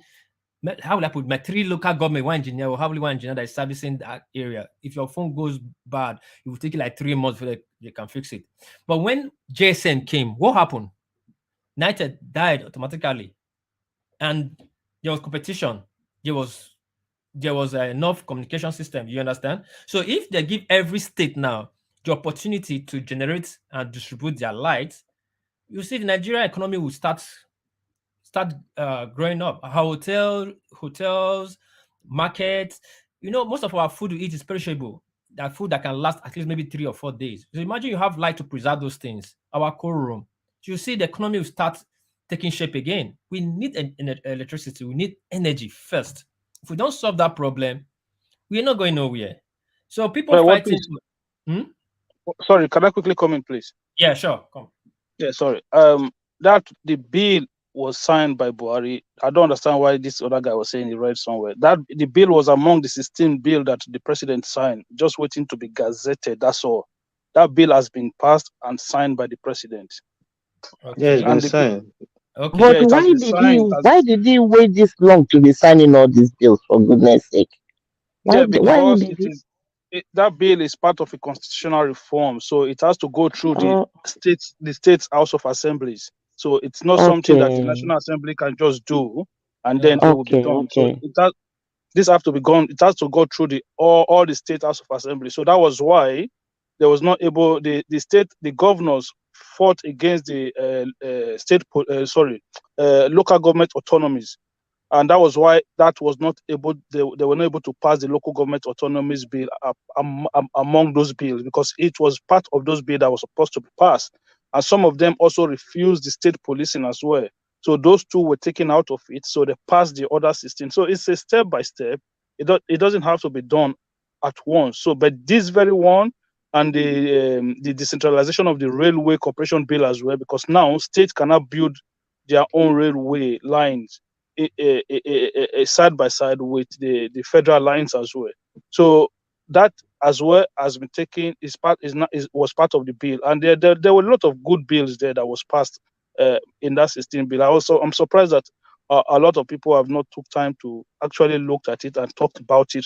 But when we talk about restructuring, this is restructuring. This is what we were calling for. And if you with this now, you cannot actually hold your governor responsible for not giving you electricity. So there's no more excuse for a lot of governors to say, oh, it's federal government. No, you can say, no, why don't we have power in our state? The governor will have to explain the reasons. If they cannot afford it, then they will have to look for private partners to come into the state and invest in electricity. We already have them around the countries anyway, especially like in Benin. You have one they call Oshomo Power Plant in Benin now. Two. Oshomo Azore. Yeah, the Azure one originally was transferring onto the federal grid, right? Oh, okay. But the Oshioma one was just the state one, the one the governor brought in to supply the state, the governor's house, state house of assembly, and a lot of businesses and so on, and the street lights and stuff like that.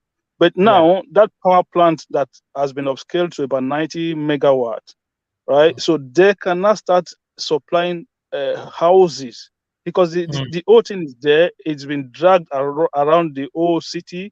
So with this bill passed now, all they have to do now is start taking it into people's home, and then you will see within the next 5 years now, You will see states like Lagos, state like Rivers, state like Edo, and many other states will start having constant electricity. For me, this is what everybody's been fighting for. But that means it's time for us to start packing our load and going back home then. Of course, that this is what everybody has been fighting for years. I say, listen, let's dissent. Even every single candidate that was running for this presidential election, all of them took the same position: decentralization of power. And regardless of who goes there now, it has been done. So that is one of the things that Tinubu administration will enjoy. It wouldn't have to struggle with power anymore. State will start to generate, and maybe going for second term, it will just ordinarily benefit for something it didn't work for. Yeah, and let me quickly add this.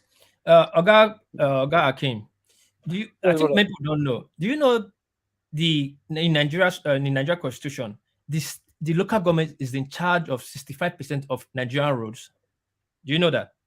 Of course. The local government is in charge of majority. The problem they have is that they don't have the resources. So the governor has taken over the resources, and then the governor is not the one doing majority of this road. But if they have given the local government that, if they have given them the autonomy to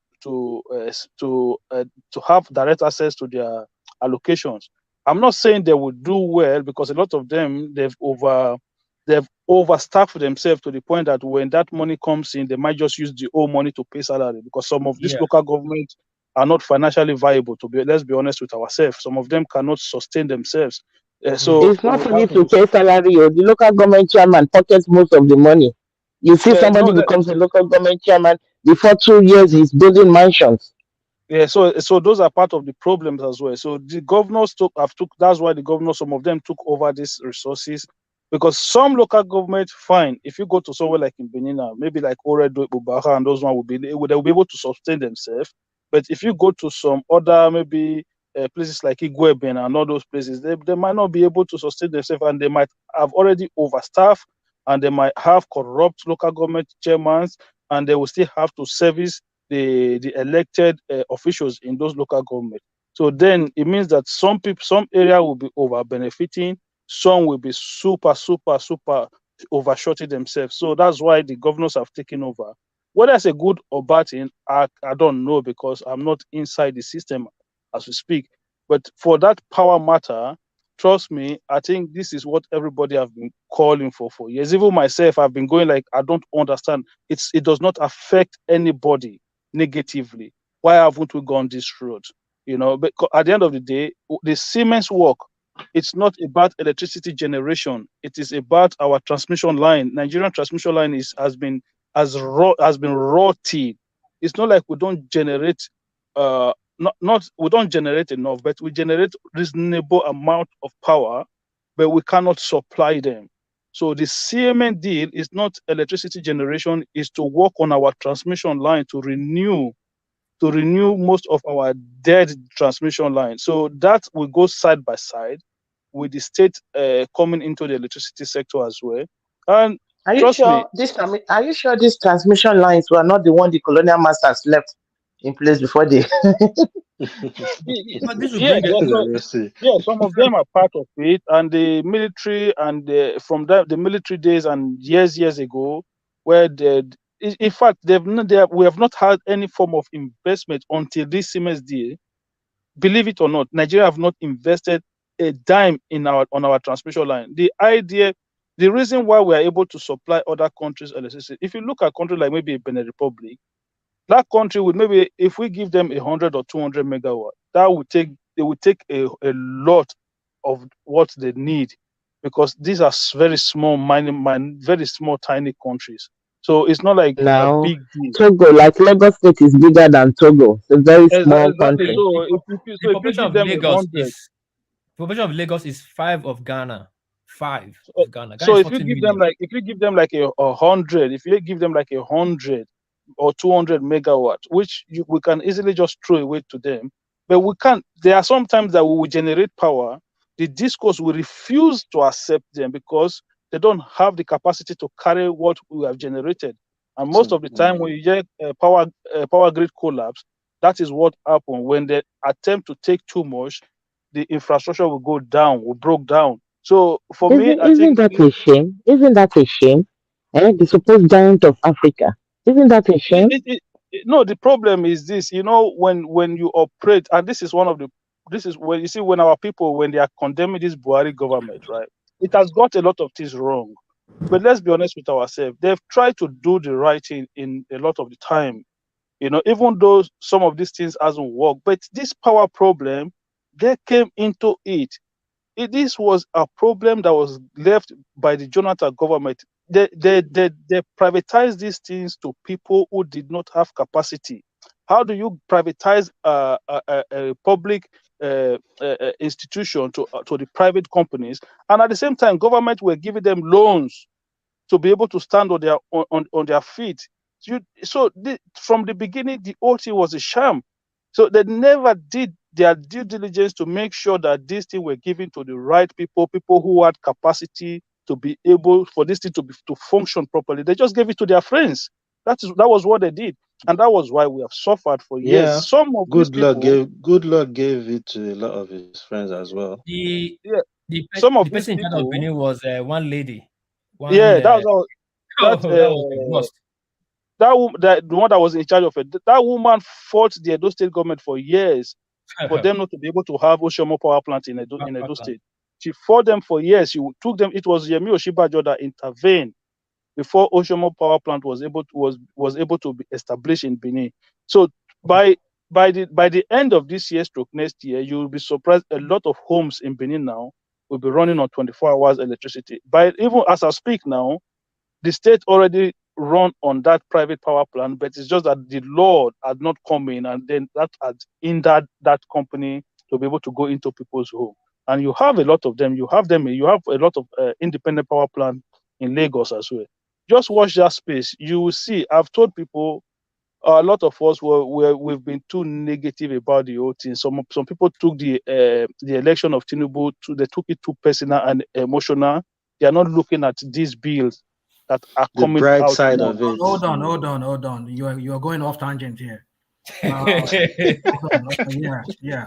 Because you're saying some people don't look at Tinubu, whatever. I mean, who did this? No, not Tinubu. They say that they're not looking at this. They're not taking election. time to look at this bill that have just passed. They put too much interest on the elections out of sentiment and emotion. That was what I said. Okay, all right. Yeah, let me put this. This road issue is what Nigeria have to really fix. We have to fix our road. In how much we are fixing our electricity, we have to fix our road. And by how do we do that? We have to fix that local government law, local government bill. If we don't fix that, I understand corruption. Yes, the first in 1999 when they started, the chairman were even more richer than the state governors because they were receiving that money directly from the federal allocation, and there was so much corruption. I could understand why the governors took over, but they should come up with a way to make sure the state local government chairman don't misuse that fund, because the roads in Nigeria, 65% is under local government chairman authorities. 65, that's so big. So if you want development, the local government cannot function, then how can the country move forward? How can the country now start? What piece? I think for me that is even the wrong priority. The biggest priority is the same thing that we've done on power. Now we have to do it on our roads. Okay, what am I trying to say is the federal roads are the problem. There are roads that go through front of your house and they call them federal roads. When these roads broke down, you'll be waiting for people in Abuja to come and fix it, and then it will be hindering the activity of the people on a daily basis. So those roads like Sapele Road, roads like Ustelu Lagos Road. I'm sorry to interject. Those roads are death traps. They are death traps. What I'm trying to say in essence is that you have roads that will go inside one state. They are not interstate roads. They did not go between one state and another. So you can travel from Benin now all the way to Auchi, right, without going past any other state. And that road is a federal road. That is crazy. That it shouldn't be. So what they should have done is just leave all this road now to the state, give them more resources from their location, then federal government should bring in private partners and now build brand new highways. That's where, you know, it's only in Nigeria that I see highway will go through somebody's outside. You build highway, if you are going into any state, you have to exit from a federal highway into the state or into the city. Yeah.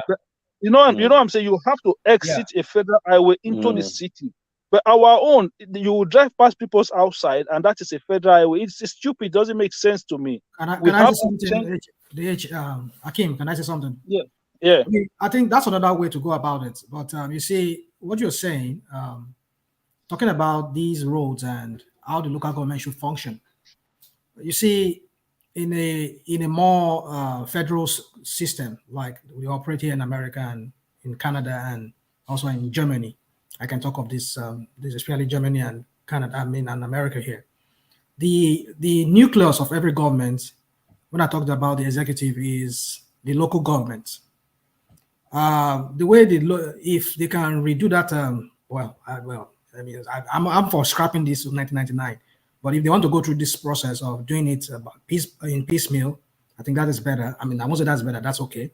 But then what I'm trying to say is let local governments be autonomous from the states. When I mean autonomous, doesn't mean maybe they should secede from the state. But what I mean is that they should be able to function independently of their states. Now, the federal government should scrap this whole. They should just focus on import duty through the custom and whatever cost system, whatever thing, and they generate their money. And when it comes to let every state control their resources. Now, the local government, let them function better. Let them generate their own revenue. Like we see in some system, in like a prototype of what I usually like to use is Lagos State. By extension, it goes back to every other state too. Let each state be able to manage their space, get their own revenue. Like you talk about signage, you talk about even this electrification of this selling of electricity or whatever. Excuse me, sir, if I may come in, if you say let each state generate its own revenue, some states are richer than other states. Like look at Bayelsa, River State. These are all producing states. You can't compare that state to maybe Ondo State or. My sister, yes, I'm listening. I don't believe Bayelsa State is poor. I don't believe Bayelsa State is poor. But what is making Bayelsa? Now say these are all rich states. So they have all in Bayelsa. They have it in Rivers. They have it in Delta. So those states definitely is going to have more revenue compared to states like Ekiti that have nothing except mostly agriculture. So be it. Let it be. So let it be. No, that's not going to be fair. At least those rich states can. Sister, I don't know if you live here in America or you live wherever you live, but here in America, we have Mississippi, we have Tennessee, we have some of the states that are very poor states. Louisiana too. I live in US in Texas. What Texas is very rich. No, apart from that, sorry. Let me quickly explain something to you. Just because it's a federal system of government, those Mississippi that you are saying, those poor states you see in America, every single state in the United States of America still gets federal government. They still get federal assistance. Every single one. They do. It's just that the way they did theirs, they didn't do it like our own, whereby it's based on percentage, right? What they did is that those who put less get more. The poorer states get more money. While state like New York, state like California, state like Texas and Florida, they don't get as much as they put in. Why those they states don't like get Tennessee, as much? No, they don't get as much assistance from the federal government because they have that. Yeah, that's it's the pot where they put in. Some states put a little, but they get more. Some states put more and they get a little back out of it. So everybody still gets allocation. It's just that those poorer states they get more from the federal government. They get allocation. They get allocations, not in a way we get it, whereby they sell oil, they sell whatever, and through a VAT system. No, they don't have that here. What they do is Akim, the federal government. rational mind. Sorry, when you land your point, please. I would like Akim to land this point, and moving forward I would like to take him to another topic. Okay. So what they do is income tax. That's how the federal government generates money here. Income tax through the United States Custom, they get their taxes there. If they sell armaments, they sell whatever weaponry, they get their money. They get their money through that. And basically, that's I think the other ways they get money. Basically, and maybe through whatever any federal agencies here generates whatever, like USCIS, they get their own money. They make money through that way, and even the postal service, they make their own money. They generate their money through. So What about from the oil companies? They make money from the oil companies. The oil are controlled by the states. They control their resources themselves. But then there's a way the federal government generate money through that means instead that the income tax that each people that works in those oil, they tax them. The billionaires, they tax them. So these are basically how they make money. So these are the money that they get. Sometimes they're able to use to finance whatever project and give to states like allocate to Mississippi. But in the Nigerian system, they go sell oil, whatever money, VAT. Even now from Lagos, the VAT they come from, you go to share and they give Bayelsa, they give them to Jigawa State. They don't do that here. Every state, I mean, they have their own economy of their own. But what they do is the federal government gets income tax from the people there and from the company, oil company or whatever company there, they pay some kind of tax to the government too. Like more like a business tax or whatever. You have to pay that to the IRS. So that's how they generate that money here. But then, like you said, every state is run like a country on its own. Yeah, it's like a country of its own. Rational mind operate here. Go on, Ajaliuko. Yeah, the way they operate here is that there are some specific program that are federal. Are you talking about UK or the US? I'm talking about US. Okay. The US here, there are some specific programs that are federal government program that federal government will support each state. Like is the federal like Medicare. It's federal government program. Mm-hmm. Education, there are some specific area that the government will assist each state on education. There are some certain factors that determine what they will give you, depending on the areas. Large number of poor people that maybe should be supported, should be funded for their educational needs. So there are a lot of things that are federal government assisted program that one is common in the state of the federation. I don't know whether they have some percentage they will give depending on how financially buoyant that state is, but those are specific this thing. But in the real sense of it, it is the responsibility of that state to financially sustain themselves. The daily running of the state, the administration, how to run the state, the economy of the state, and the direction they want to run their economy. In any way they want to run it, they must not run it down. They have to run it to the best interest of that state, and they will grow at their own pace. They won't say because New York is giving what do you call it? New York okay. It won't be that. Maybe the minimum wage in New York compared to the minimum wage in Louisiana is $18. Then you will see the state of Alabama want to no. So states that will determine some salary things, though federal government have this minimum wage, that federal minimum wage that is recommended to every state of the federation, and which every state must comply with. But when it comes to private sector, the private sector that paid, like, cost of living in their various states. But and the resource control, each state control their own resources. Like Texas now, Texas have large deposits of oil in that state. So yeah, that's true. yeah, the state of Texas and private company that operate those The oil wells, it belongs to them. Federal government That's has true. nothing to do. No, Yeah, that's no true. control about it. What they do is to pay tax, all the taxes and the regulation to operate in that sector. Yes, federal government have regulatory body that supervises on how that sector should be.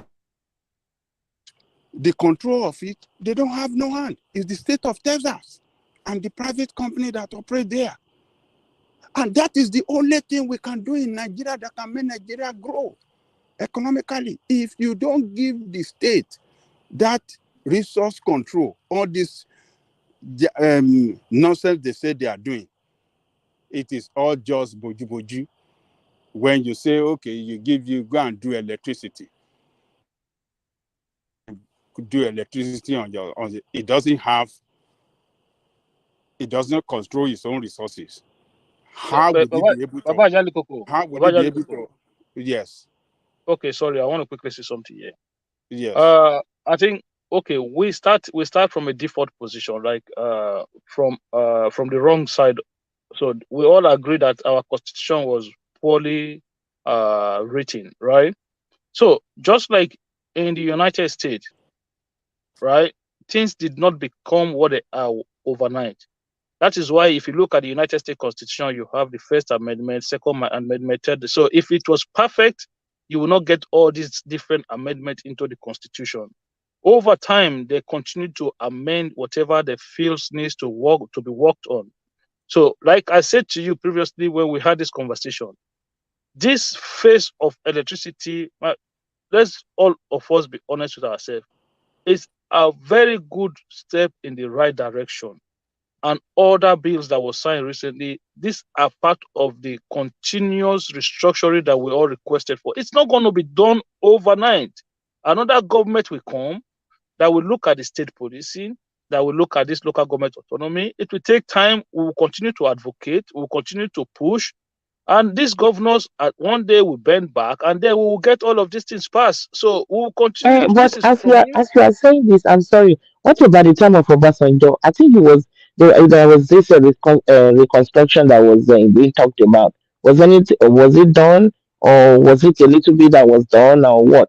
Because if every government came in and they are amending the constitution, in terms of any form of constitutional amendment, I don't think we had any done under Obasanjo. The only thing we had was that we had new institution brought in, institution like the EFCC and the ICPC and others. So those, and I think was the INEC as well. So we had new institution that was brought in into the constitution, but to do any mechanical work inside the constitution like we are doing now, I don't think we did any at all. so, I think so was it Jonathan that was trying to bring what Jonathan was trying to do was the confab, whereby they were trying to turn everything upside down overnight. That for me, the way Nigeria is right now, the North would never accept. Is it on? Don't say that about my brother. Is it on everything upside down or fix something? No, what I'm trying to say is that it's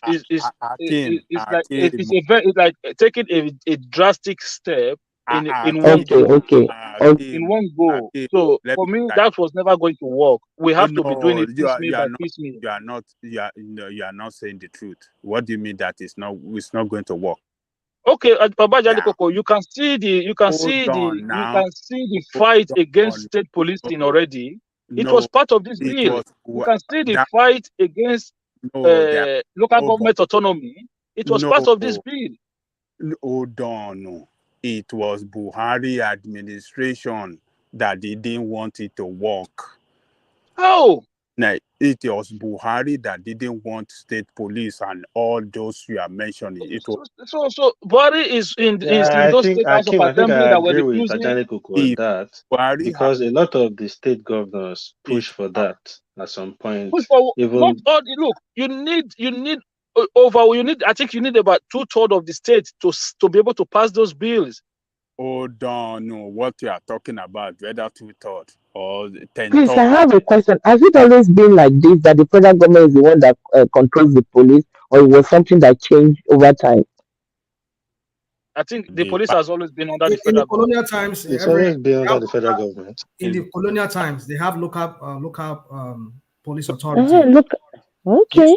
they have their own local police. We had police, community police, in the 60s and In 50s, late 50s, early 60s, yeah. Yeah, we have local police. It was when the military came in that they dabaru everything in order to have the total control of everything.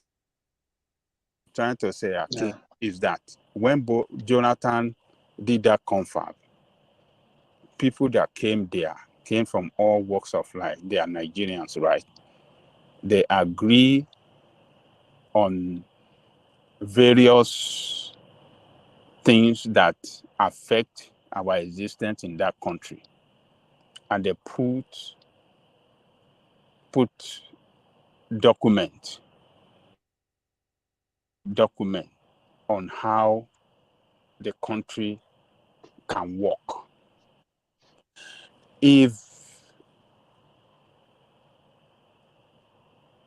Buhari had wanted it to work, Buhari as the president have enormous power to influence shakers and movers in that country to make it work. If he, as the president and his party, wanted it to work, it would have worked. But Buhari did not even look at it at all. He threw it in the... Ajali Koko, why are you doing this, man? We don't need all this back and forth. What do you mean, look, what am I doing? What do you mean? Look, hold on. The Jonathan, hang on. Hold on now. If the president has so much power, What piece? Let Ajani Oku land this point before you make your intervention. It's not me, it's Akim. It's Akim. Yeah, sorry, Akim. Let Ajani Oku land before you interject. Then we'll move on from that topic to another topic. Patoski, I see you. I'll come to you in a minute. Stay with us, please. Jonathan Carry on, Ajani Oku did not lose that 2015 election and I remain till 2019. Do you think it will not make effort to implement those documents? I believe he will have done something. At least he would have implemented some of them that the people agreed on. And that will he would have discarded everything away. Advance us better, far better than where we are today. State police would have been done long time ago. A lot of, restructuring would have been done, would have been implemented. We would have been on a path of, we would have been on a progressive path. We are moving in the right direction than where we are today. And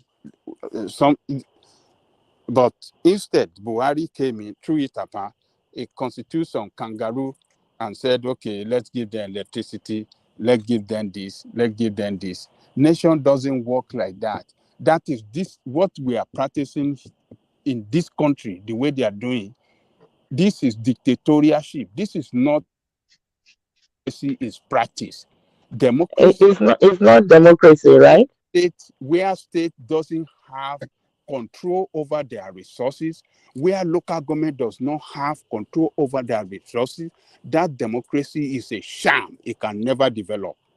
And that is why you don't see economic prosperity in Nigeria. That is why you see every policy that they are making concerning maybe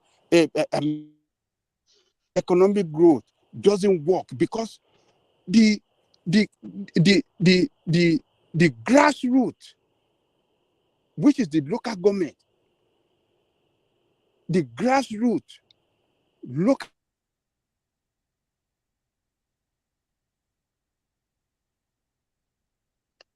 I think we lost Ajani Koko. So while we get him, before we get it, so was Sanwo-Olu right when he said the SARS problem, that he wasn't the one that caused the military? So that means he was right. So can I want to quickly, because I thought Ajali will still be here, but let me quickly respond to those things he was saying just now, if I can.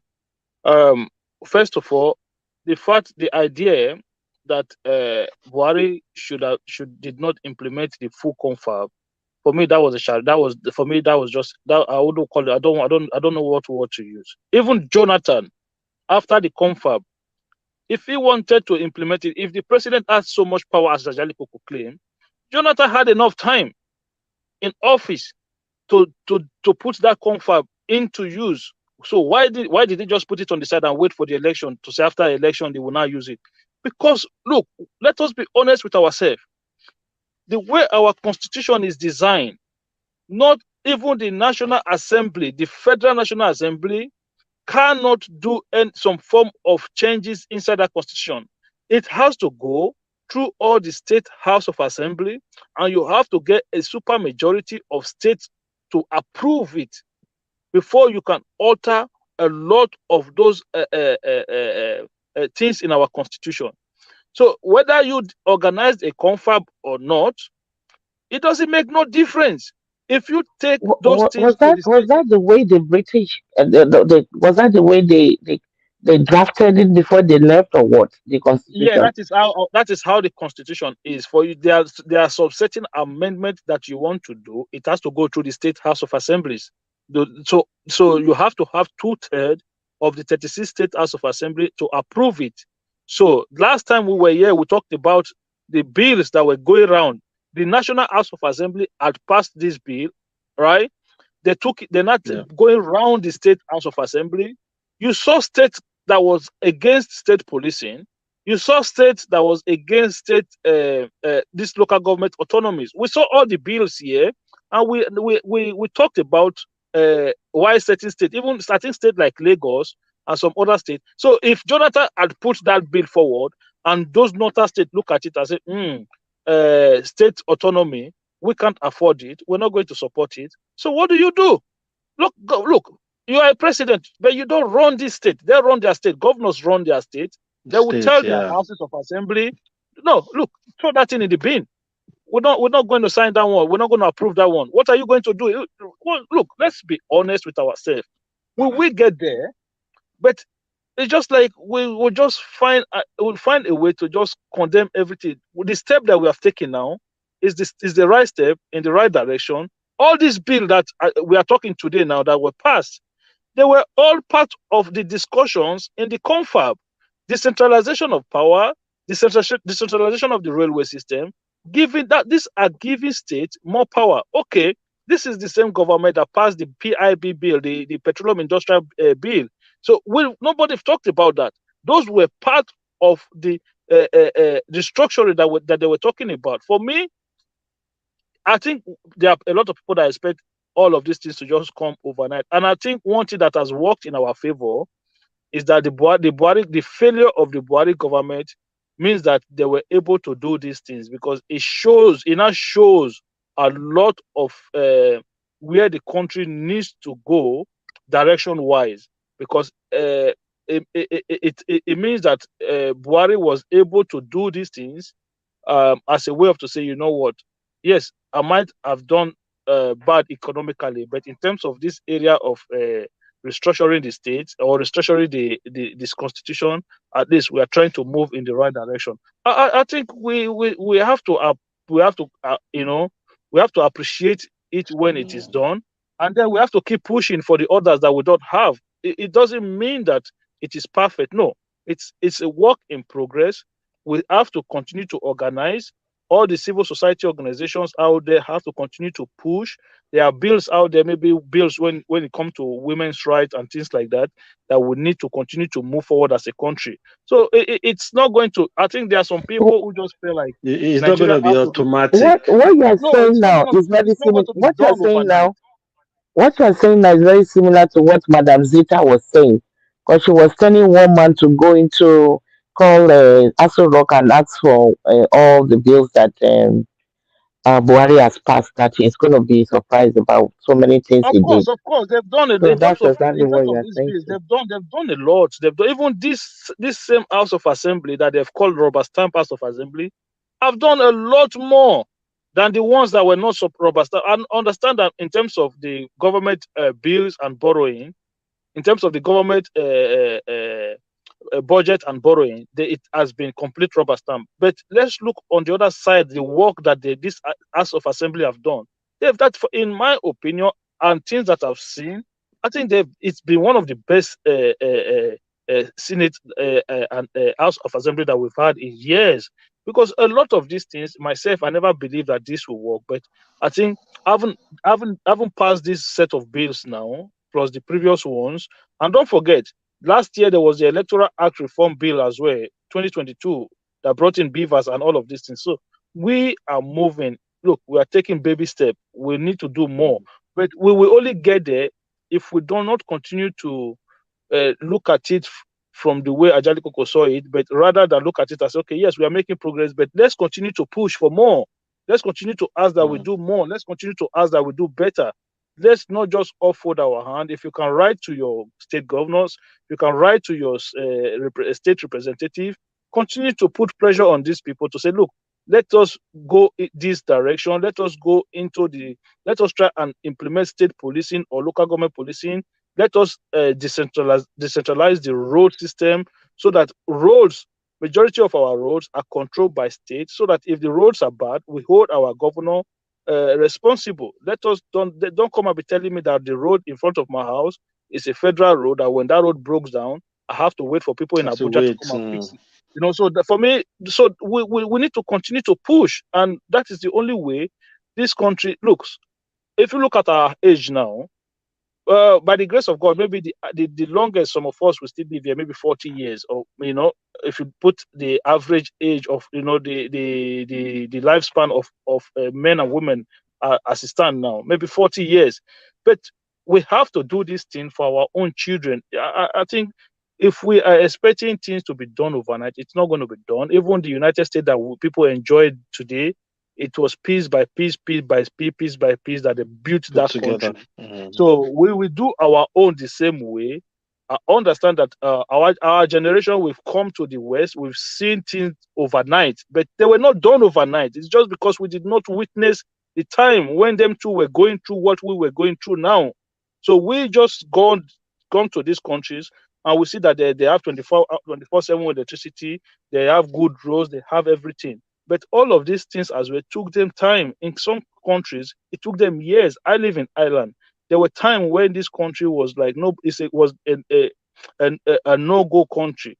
They were poorer than some third world country.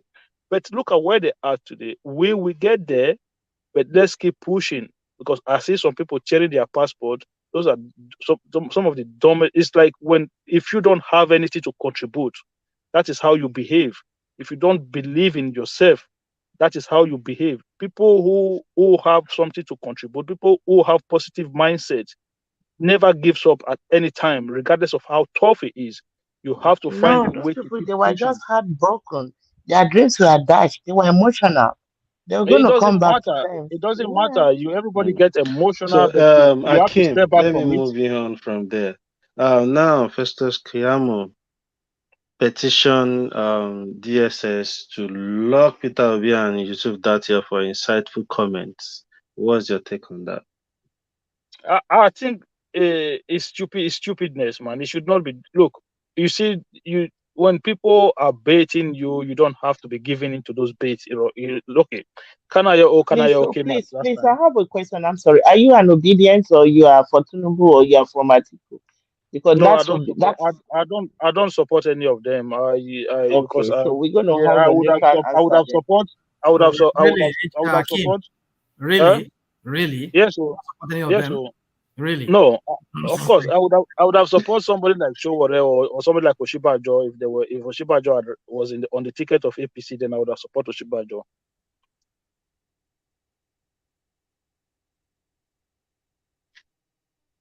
Are we still here? Yeah. Yeah. All right, go on. We're still listening. Okay, so What do you mean? What do you mean, Oshibanjo, the sleeping vice president? Yeah, I would have supported Oshibajo if he had won the ticket of APC. The sleeping. What is he gonna do? I'm sorry, I'm interrupted. I understand, but from what I saw from Oshibajo, I think the man have true progressive ideas in him. Don't forget, this man is married into the Awolowo family, so he understands progressivism. So the little handout that this government gave out was done by the office of the vice president. So for me, I believe that the way forward, the only way we can solve the problem of poverty in Nigeria is that we will have to implement some form of federal government welfare system to help the vulnerables and the poor of the society. And I think until we have a proper progressive government in that country, the issue of poverty is always going to be a problem there. And I think Oshibajo, with what I saw from him at that time, I think as a progressive myself, I would have preferred to have somebody like Oshibajo as the president of that country. That was why I would have loved Showore as well, because Showore is also a progressive person in terms of his ideas. I don't have anything against politicians. It's just that if they don't align with my ideological beliefs, I'm not going to support you. It's not, for me, it's never personal. I don't, this issue of that one is corrupt. This one, I don't dwell in those things.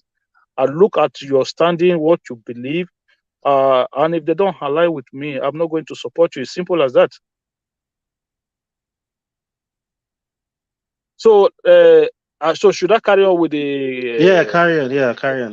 So basically, what I'm trying to say is that look, when you come out and say that the presidential candidate of the Labour Party should be arrested, I think, okay, just imagine if they were to go arrest him for it. So what would the situation be in the country? You know that these people are already triggered. These guys are emotional. They are looking for something. They're looking for something to just activate. So I don't think we need to be going in that direction. These guys are hurt. They will go out there and make comments out, in TV channels, in television studios and stuff like that. It's because they lose an election and they're still hurt about it. So give everybody time to cool off. But Atiku lost an election. He's not going from one media house to one media house, and he's not cheering people up. Some people are already looking at protest. Atiku is a pro. Atiku is an elderly person. But like you said, Atiku has been a loser all along. He's been contesting, so he's losing. used to losing. He's used to losing, but he's used to losing. That one, apart from that, it's a pro as well. He understands how the system works, so he will go through the system.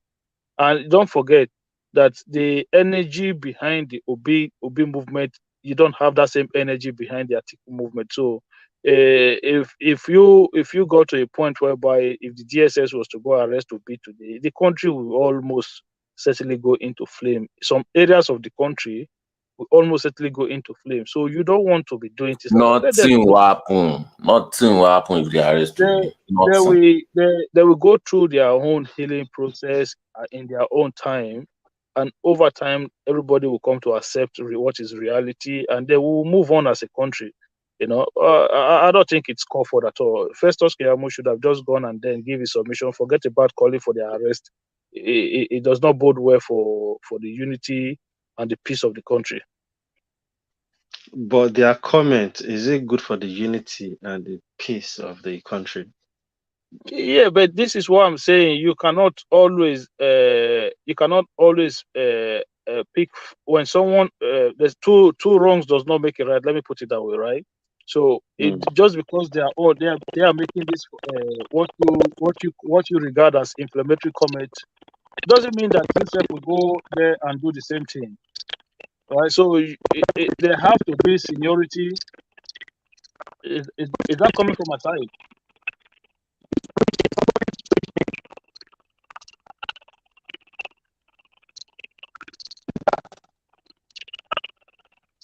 We can't hear you. Who's the person trying to speak? Is he trying to speak? No, I'm talking. Can you hear me? Yeah, I can hear you. We can hear you. I'm hearing some. Yeah, who is that? Some noise. People should I'm hearing some try noise and on the mute background. themselves. Oh, can everybody mute themselves? I think it should be the lady. The lady, can you mute her? Oh, it's Thomas. I think it's Thomas. She's Bunte. She's not the one. Akim, carry on.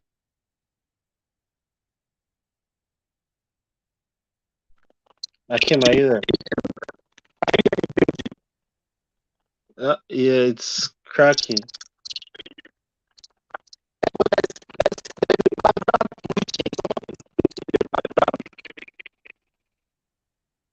Can barely hear you. Thomas, you sound robotic. So yeah, we can't hear you, Thomas. Can you probably go out and come back? It's cracking, but I can hear Rational Mind loud and clear. Akim, are you there?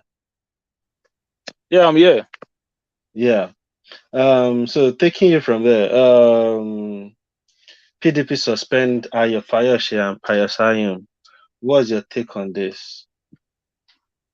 PDP. Look, Fayose has been openly supporting other parties, supporting other candidates, and as a party, they have to take a stand on this. Look, it's a party affair. So whichever way or whatever they want to do to themselves, that is their problem. I don't think we should be concerning ourselves with what they want to do. But at the end of the day, they have their own rules, they have their own laws. If they feel like the likes of Fayose and others are going against the rule of the party, and if they have the instrument of the party to address those issues, and if that is what they are doing now, good on them. But for me, I don't think I'm going to lose a sleep about what they did to Fayose. These guys, look, these are the elite class, right? For me, when they are dealing with themselves, they have their own language. Their language is not our language. So they know how to communicate with themselves. They know how to take care of themselves. So whatever they are doing to themselves, if at the end of the day, it's for the good of the country overall, it's for the good of the people overall. For me, look, I'm good with it. I don't mind. If they suspend Fayose will look for a way out of his suspension. If he wants to move to a different political party, good on him. Because the way he's been canvassing from studio to studio, I think there's a part of me that think that he's looking for a job. He's looking for a job. Is he going to get the job? Do you think he's going to get an appointment? Listen, you never know. He might get something. Don't forget the federal government is in what capacity, though? He said it's not decamping. He said it's not going to decamp. No, he doesn't have to decamp. If he's not affiliated to any party, he can still work for the government. That's it. It doesn't look. You see, the federal government, that space, it's a big elephant. There's a lot of meat to share around. There are some. They don't have to make him a minister. There are some advisory or some parastatals or somewhere they will just throw you inside. You say you'll just be shopping your own money there. Now that is this where the Buhari administration over the 8 years period that is been there is left over 5,000 positions on field, right? So if you have a proper administrator like a Tinubu, I don't know too much about the Obi or Tinubu, if they will fill all of those positions with their political in the form of a political appointees to kind of favor their political friends. So there's a lot to give out, a lot to give out. It's just at what capacity. That's all. But in Nigerian settings, capacity in some cases does not really matter, because when it comes to federal government, there's no way you cannot find money. And for these people, money is the game. If there's no money, you will not see them there. And trust me, you put them there, they will find the money. Trust me. If you look at people like Senator Dino Melaye, and these are people who I think Melaye is just a one-time senator, and he was in the House of Rep before. Look, these guys, they've gone beyond wealth now. They're stinking rich, so that is what they can get from just sniffing at the door at the corridor of governance. Thank you, Kim. Stay with us. Bartholomew, are you with us? Bartholomew. Patoski, are you with us? Yes, how are you guys? We are great, thanks. Good to have you. I would like to take you to Partisan Rufai Oseni, call to order by Fayose at Open Warfare Breakout on Arise TV. Okay, What's your take? Yes, so I think I watch it. Sorry guys. Good morning, good afternoon, good evening, wherever you are. So I watched the interview, but our problems, we Nigerians, our problem. I'm not gonna say if I don't know if I can call it stickiness, or I'm gonna call it maybe what these people have already plot into our life. Oseni is doing his job, and many of us come here and try to challenge him. Oh, he's not a good person. Oh, he's doing too much. Let us not forget that this very man, this former governor of Ekiti, he was crying last time that he has a problem with his election, something like that. I could remember that he put a lot of bandages in his head, crying like a little baby. That they want to kill him, they want to dead him, they want. So sometimes I begin to ask ourselves, one thing in life, if you are not a good person, you can never be a good person. And anywhere you go, you try to put counter-motion and try to put allegation on people for no reason. Many of us have come in here now telling, that Oseni is not serving you. Oseni is doing his job for his own living. Oseni, yes, had a problem last time, with the police, whatever it is, which that can happen to anybody else. At least he's not drunken and drive. He just mistakenly or purposely passed by bus lane, and he has a encounter with the police, and later on he came out and apologized. I don't think that is owing anybody anything. So his job is to put question on me and you, who they invite, that agree to go to their studio.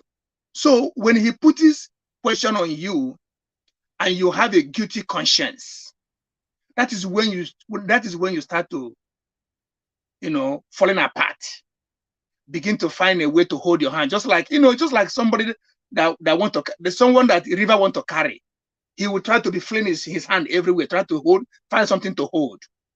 So I didn't see anything wrong that Oseni did, despite that Nigerian has been a country of where snake and monkey and the rat and the antelope carry money, a country where anybody can fight to become a governor or a minister or whatever, to go and just grab his own money.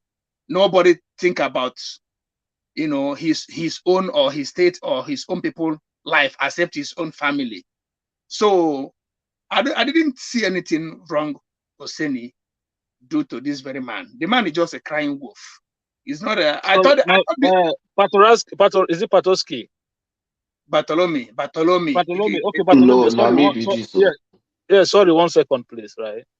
I thought that interview was gold. For me, you know, that interview was gold. I was just laughing. You know why? You brought someone into the studio to discuss certain issues regarding this current election cycle. You, as a journalist, you went personal, attacking Fayose's position on the election, that was held in was it 2011 or so, or or 2014. Okay, hold on 1 second. So when you went to Fayose's personal record as a person, when you brought him into the studio to discuss something different, so then when the man now went to your own personal record as well, you should not be surprised. The man just did his own work, and then that was the first time I saw Rufai was like, the man, he wanted to enter ground. He wanted ground to open and he swallow it. It was my brother. But can I ask you a question? Can I ask you a question? Rufai it was an ambush. Have you heard the Bible verse where Jesus he who is without sin cast the first stone? So that was what Fayose told him. Already had his own. He said, "He who must come with," he said, "He who must come to equity must come with clean hands." So if you are going to accuse Fayose of wrongs, you too, you should understand that yourself, you have your own.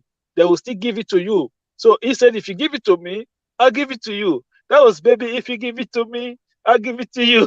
You know, that was so crazy. I think Patoski wants to interject. Let me Did you listen? Let me put this into all of us. Oseni and the Fayose, who did Nigeria supposed to hold accountable for anything? Yeah, we are supposed to hold them accountable based on their. No, I'm asking those two people. I will answer you now. Let me answer you. The two of them. Hold on. The two of them not the two of them. Hold on. Can you allow Patoski? Let me answer now. Please. The Ekiti people are supposed to hold Fayose accountable. No, that's not what I asked you. No, wait, my brother, wait. Now, I understand your question. I'm not a kid. No, I asked you a question. I understand your question. Let me answer you. But you're not answering my question. Patoski, okay, you want me to? You have an answer you want me to give you. You have an answer. Maybe he wants to rephrase his question. Let him rephrase ask your question, but then let Patoski. Okay, my question is Oseni serving under state or federal government? Okay, you're asking a different question now. No, that's what I asked you. Apart from the first one that you asked, this question you just asked me is different from the first one. My brother, let's go to another. Bartholomew, hold on. Let me answer him. When I say hold on, please hold on. Patoski, he has asked two questions. Can you just take your time to answer the two questions at least? Yeah, I will answer his question, but I would also make a statement. The first statement I'll make is that it is the same way that Rufai behaves now that you have presented your own question, because you have what you are working at and you're asking me a leading question. And when you saw that I was answering a different way, you now twisted your question because you have an answer in mind that you want me to provide. That's the same thing that Rufai does and that we are condemning. I will answer you. The first question, between Rufai and Fayose, who are the people that Nigerians are supposed to hold accountable? One, Fayose is answerable to the people of Ekiti, who are Nigerians, for his tenure and during his tenure as a governor. And to the Ekiti people, they believe that he has given a good account of his first term. That's why they voted for him again in his second term. Now, the account of his second term is yet to be tested. So we don't know. But the point is that Fayose is primarily first and foremost accountable to the people of Ekiti State, and second wise is accountable to Nigeria at last. Now, Rufai is primarily accountable to his employer, and secondarily and most profoundly accountable to Nigerians, because he's speaking in public places and molding opinions of people. And he has a duty to a profession that he claims to be in, to be truthful, to be non-sentimental, and to be objective. Forget about Fayose. This guy has had issue with so many other people, even people that are not politicians. There was a retired mayor general that was invited to the studio. I don't know if most of you remembered. This old man was trying to talk to Rufai. I was just pushing things to him. The man said, "You have what you want me to say. You want me to say that Nigeria is a bad place. Nigeria is a terrible place." He said, "I will not say that." The old man told Rufai, "Look here, you have what you can't just be sitting there in your studio and be telling people what to say." He said Nigeria is the most terrible place, that the Nigeria security is woeful and Nigeria is in a state of anarchy. So the man asked him, he said, "Do you know the meaning of anarchy?" He said, "If Nigeria is in anarchy, you will not stay in that studio and be asking me questions, because you will not even be at peace there to stay in that studio and be asking me this question." It's not like he will not. It's not like he will not be in the studio. It will be the government that will. What he will be reading in that studio. It will be the government that will give it. That will give it to him to You be remember reading that interview? The man said, people just talk. People just talk. They don't understand what they are saying. They don't understand. When go to North Korea, watch North Korea TV and see the way they look. The whatever they say comes from the government. They say, "Look, this is what you're going to tell the people today, and you better say that is what you say." That is what you call a state of anarchy. That is what you call a state. They told us that Nigeria has no there. press. Nigeria has no press. Nigeria has press. If you have a press that can call the president-elect, that is also a member of this ruling party, a drug lord, and nothing has happened to that station. You have a press that said that the government of Buhari is useless, and nothing has happened to that station.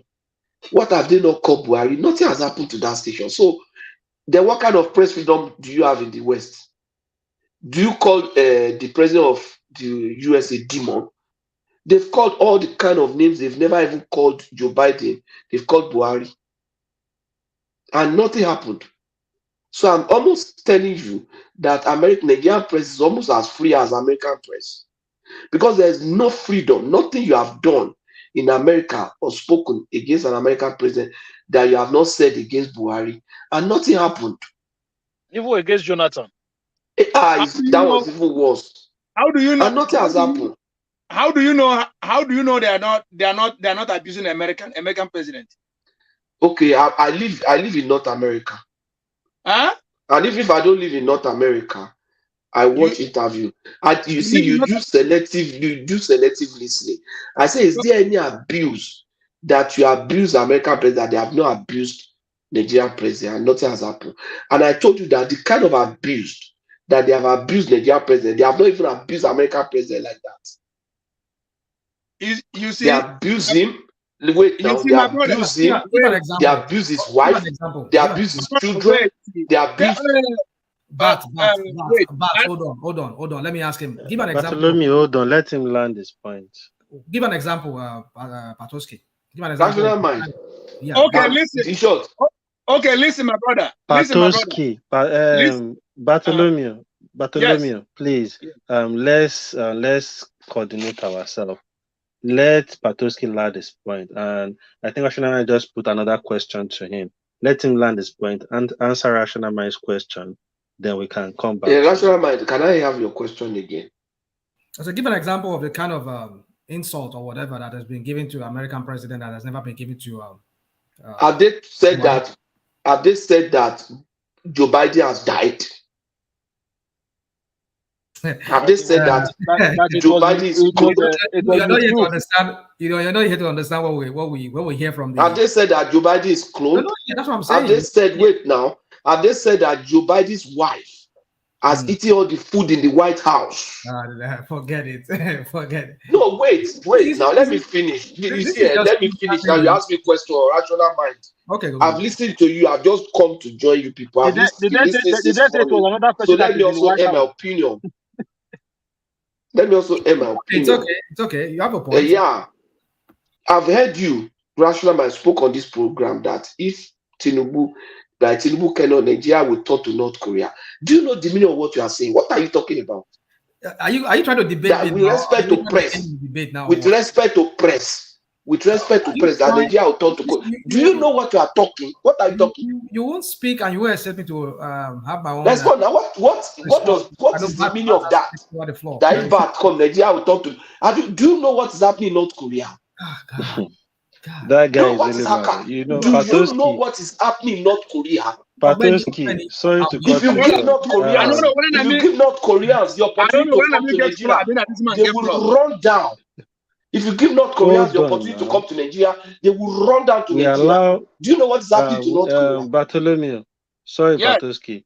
Bartholomew, you see, we allow interjection, we allow it to flow. Let it flow, let's enjoy it.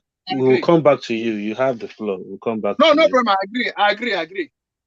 Yeah. Carry on, Patoski.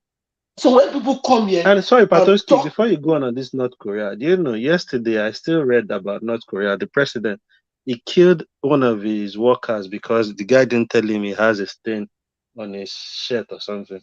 Can you imagine? And they execute the guy. And that's the kind of country that Nigeria will become. Somebody that executes his uncle, his brother, his own brother. Can I report? Can I comment? Because you just saying this, you're saying a lot of things, and then you won't allow me to speak. And then, can I say something now? Or say what you want to say. You see, I don't know if you. I mean, I know you're a learned person. No, I'm an illiterate too. But I learn common sense. but I know you spin it the way you want to spin it now. No, I'm an illiterate, but I forget about even whether I did learn it. I have common sense. No, Mr. Patrick, I know you're well read. When I understand you understand what I mean by figure of speech now. Is it what kind of figure of speech am I going to use here? Exaggeration. I think that's. So when I say is Nigeria gradually turning into, or are we going to see Nigeria turn into North Korea? It's what kind of what was that? Okay, you didn't really mean it in that 10. Hold on. Well, even though you understood it to mean what you understand it to be, we are gradually getting into that, and it's seeming that we might have to get into that when we are whereby you are trying to stifle people from airing out their whatever how they feel. If somebody says you cheated me in an election, and it sees you as not being you're lacking credibility. I mean, how do I say credibility? And your government is going to lack what's it called? What's that English word? I'm looking for it. I'm just looking for a word right now. What's that word? I mean, like, what's that thing we're talking about? Oh, well, credibility now, or not credibility, just acceptance, legitimacy. Yeah. So that legitimacy that will be hanging on his neck when they talk about this, and then you look at it like, I mean, you have not been sworn in yet. You're just a president waiting. We have a sitting president, and well, let me not go into speculation. When I say that this guy has not gotten there, you've been asking the media to silence this guy. Goodness sake, what are we to expect when you get there? This is the same guy who your urchins in Lagos, they rain mayhem on people. Why they were doing that, you never release a Twitter message or give him, a public address saying that, oh, you guys should stop it, or you guys will face the music, you'll be prosecuted. No, you just say, well, if you move on, like, what kind of a leader is that? This is the kind of man you want to put as an executive. So don't worry, let me answer if you are done. This is how we gradually descend into this kind of North Korean style kind of society, whereby the government wants to dictate what everybody listens to. When I say that, it's more like an exaggeration. Not exactly I'm saying, but we're gradually getting into that phase if we're not careful with this kind of person that is already talking like the way he's talking. Okay. So I know you want to take it the way you want to take it. It's up to you. If you understand it that way, that we are going to see a full-blown North Korean style kind of well, that's up to you if that's what you believe. Okay, But let me respond. But gradually descending into that. That's what I'm saying. Okay, let me respond. Thank you, because you have just highlighted as extrajudicial. So everybody that listened to it, he didn't mean it exactly like that. It was an extrajudicial. Now, let me say this. You see, there's freedom of the press. Freedom of the press is not freedom of attack. You understand? That you have a freedom as a pressman, or that you have a microphone, does not give you the freedom of attack on people. And that I am somebody who have offered myself to serve a country should not make me become vulnerable, and such that I even lose my rights that an ordinary citizen has. The fact that I've chosen out of millions to say I want to serve my people and I join the political party does not take my rights, my fundamental human rights, away from me. That is the truth. Rufai is very unprofessional. He's not only a politician that he attacks now. I've just told you about Major General that came to the studio. That man was not a politician. This was a man who served his country in the army, risked his life for the country. And that boy that just was in school, when I was a manager, I was in UNAP there, was coming here, going enter that studio and insulting that old man. But I'm happy that that man put him in his place where he belongs. And we are here encouraging and saying he's one of the best journalists. If that guy is one of the best journalists, then Nigeria is in trouble. No, Rufai is not a journalist, man. How can you call Rufai a journalist? That guy is just there. It's not different from us. His masters. Some of us are even doing better than one man will do better job than Rufai now. The way one man coordinates IPOB everybody on this platform, one man will do better than Rufai. And now we are saying that you believe that woman really, Bartowski, really? Yeah, Rufai is not of course now, because one man entertains different views compared to other platforms.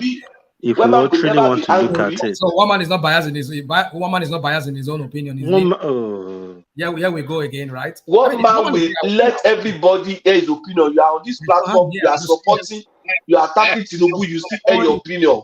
Guys, the point is this: everybody has where they lean.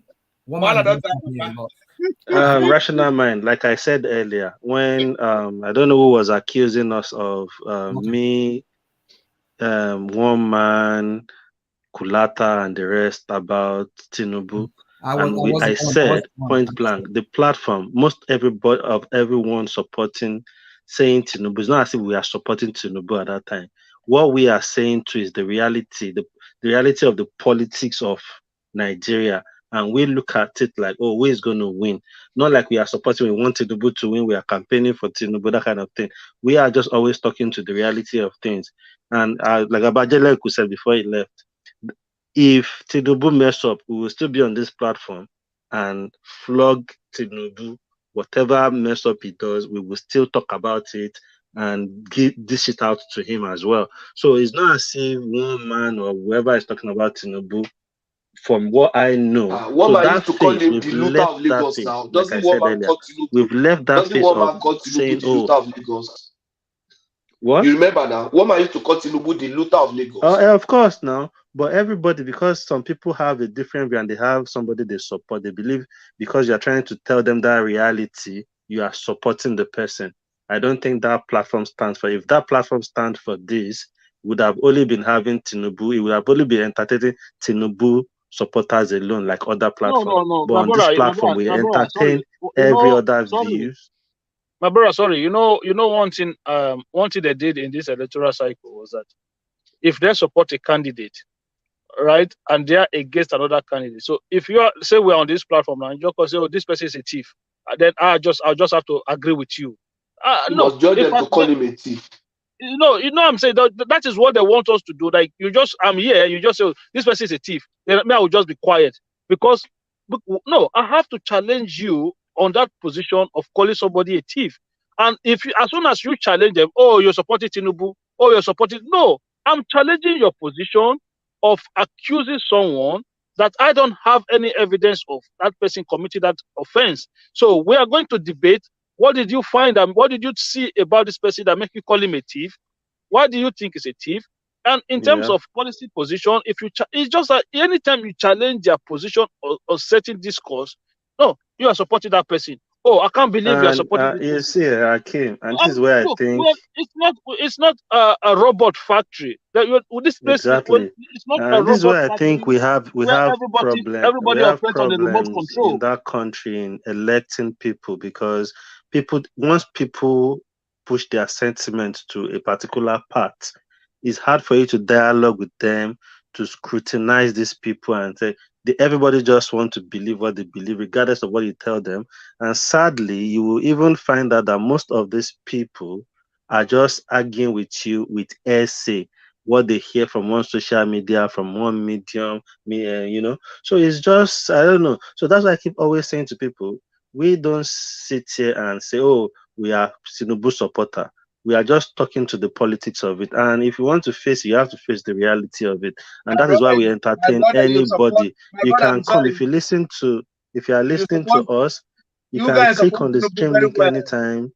The show comes up every 9:45 p.m. UK time, and we entertain. Every view is welcome. As long as you don't use foul language or curse anybody, you are welcome here. Carry on, my brother. Thank you. I say you say for this platform, one man and you and others don't support Tinubu. My brother, I listen to you guys almost every day, and I enjoy listening. But if you come here and telling me that you guys don't support Tinubu, I know that you are not telling yourself the truth. But I'm not you are part of the people I'm talking about, because that's how you view it, because you have who you support. No. So if we talk the reality of it and it doesn't suit your view, automatically we are supporting the person. Not like I'm the type. I'm number one. Just put on number one so that it make it number one. Anyway, but let's move on because of time. Okay, Let's move on. We are deep into the hours. Okay. You support Peter Obi, right? If you say to me, Peter Obi is the best candidate, right? And I go like, no, I don't think he's the best candidate. I don't think he's better than Tinubu. I don't think he's better than Atiku. Would you then say that I support Tinubu? No, because for what I've been hearing from you guys talking from the presidential and the governor election, Bartholomew, just asked you a question. Is the question to be good if you answer the question so we can move on from here? No, they're all the same politician, but that is a little thing that differentiates them. I work in the museum as a security guy. There's for past this very election now, people that come from Europe, me and them we like to, I like to chat with them sometimes. They ask me, oh, where are you from? I say I'm from Nigeria. They say, oh, your president is a drug dealer. Something like that. I wasn't the one to even tell them. So how are you? So how am I gonna defend that? So because you know what, if they say to you, if Obi had won that election, and then they say to you, oh, your president is a fraudster, what would you say? Would you not say something? If Obi is a fraudster mean like a 419 or what? No, let's just assume that you meet somebody and say, oh, your president is a fraudster. What would you say? Would you just keep quiet? If Obi is a fraudster, I will not say anything, Betty. I will not say anything, Betty. Because you believe, you believe in your mind already that Tinubu is a drug lord. I wasn't the one was I the one that said it? Who said it? It's not American publicity. Was I the one? No, that is what I'm saying to you. You believe in your mind that the man is a drug lord because you read that case. You read that case with biased mind. No. So you now believe that the guy is a drug lord. Listen. In America here, where we all of us come to find our daily bread, like the place where I've been doing security, I've been doing other jobs. Anything that you do in this country goes to the record. That's why every 2 years you have to renew your security license, so that for them to do the background check again to see if you have arrested, convicted, or police write anything on your, that's it. They're not gonna send it back to you. You will lose it. Just like a nurse, just like somebody to be a nursing. If you violate, carry weapon on somebody in this country, you will lose your nursing license. So these Oyibo people, they keep record. I'm not the one that said our brother, our big brother Tinubu do what he do. I know I never go Chicago before. I'm only here in New York, but sometimes when I used to do my competition very well, I go to other states like Las Vegas, Boston, Ohio, and others. So, but I'm not the one that say it. This is something he did. My brother, listen. If you want to be objective on issues, right? You will see. You will be open-minded about certain information, about certain matter. You live in America, right? And you understand very well. Maybe you don't understand, but let me assume that you understand very well what conviction, what they mean in America by conviction, when somebody is being convicted of a crime. When you go through, how do I call it? If you go through a criminal case and then you are convicted, let's put it this way. Say you are a foreigner who is not an American citizen. What are the chances that the United States government will still grant you visas to be coming into the USA? My brother, this very thing that you are saying about America, whatever it is. That was a very straightforward question, bro. It's a very straightforward question. What chances? If you commit, what chances that the American government will still be granting you visas? If you commit offense in this country, listen, hold on. Can I answer a question for you? Hold on. No, you don't have to. Sorry, let me answer my question. If you commit any offense in this country, just like say you are living here with a visa, and you do that thing where they say our brother do, and you mistakenly, if they catch you here, you go to jail and they'll throw you back to Nigeria. But if you mistakenly escape, if you mistakenly escape, you cannot come back again. Okay. So, but you understand, you are aware that Tinubu still get American visa till today. When did he come to US last? He does come to because he does go to America. Okay. So why are they still granting him visas to come to the US? A convicted drug lord. He may have a lawyer. He may have a lawyer fighting for his case. Oh, okay. Let me say something. Hold on. No. His lawyer can take him. No, listen. Yes, I'm listening. Let Rational Mind help him. I want to hear Rational Mind. Go ahead. Well, you see, the U.S. immigration law here, it's very, should I say, it's a very tricky one. There are people who have had issues, run-ins with the authorities here, and they were deported back. They were given, depending on how your case was heard in court, would determine if you can come back after you're deported. Some people, they will give them like 15 years, you can't come into the United States. Some people, they can say 7 years, you can't come into the United States. I have a friend who was involved in drug running years ago, and he was deported to Nigeria. And even while he was in Nigeria, his case was going on here, because he has his kids here. His kids are here, fighting his extradition back to Nigeria and all of that, and deportation to Nigeria rather. So anyway, so he fought the case and was able to come back. So depending on the case, but then let's go back to Tinubu's case. So when has there been a time when Tinubu was not able to go to the US?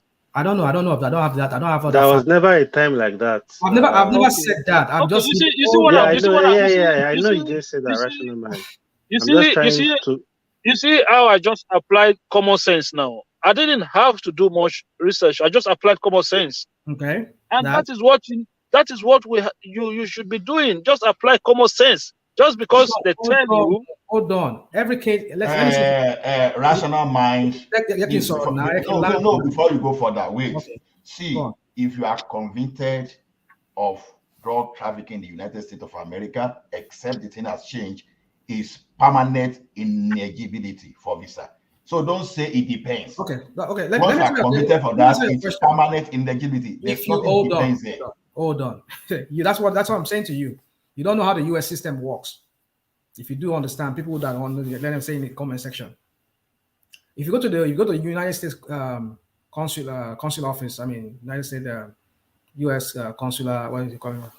I don't even know what to say. I can't. My mind is so fragmented right now. I have so many things going on. That consular with the embassy just US consul in Lagos there or US embassy anywhere. They will tell you sometimes if your case is on administrative, they call it administrative, whatever they call it, processing or whatever, and then maybe you and somebody have a similar case, similar situation. But they will tell you when you ask a consular officer, they will say each case is being treated based on their merits, on their every case is by case. That's what they tell you. I like the way they usually word their words when it comes to immigration within the United States and when you are dealing with the US embassy or consulate or mission. There's a way they phrase it. So they will treat each case by case. So each case has their own merit. It has their own peculiarity to it. You cannot compare my own case, even though I have a draw case. I'm just giving an example. If I have a draw case like another person, and I can't compare myself. Oh, how did you do it? Or you cannot do that. They will have to wait based on their situation and all of that. That's it. So having said that, but let's go to the real case of Tinubu here.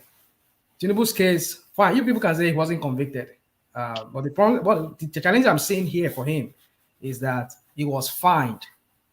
The U.S. code that he violated, which his bank account or whatever you use his bank account violated, was more of a criminal kind, because there was a prison. If you violate that code, that U.S. code or law, there's an option of either you're fined, like what we saw in the case of this guy, this former LP, this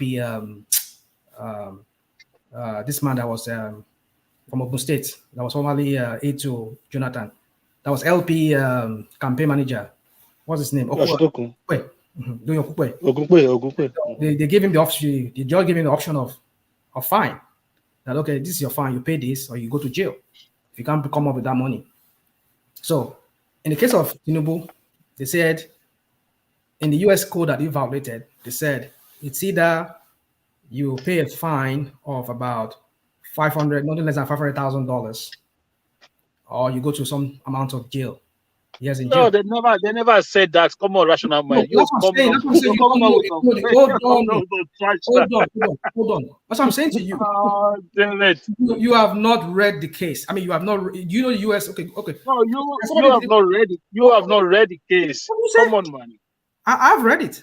I mean, there was no option. There was not. Look, how do you even listen, rational? Look, listen to yourself. It was not even a trial. What are you arguing? Doye went on a trial. This was not even a trial case. No, it went before a court.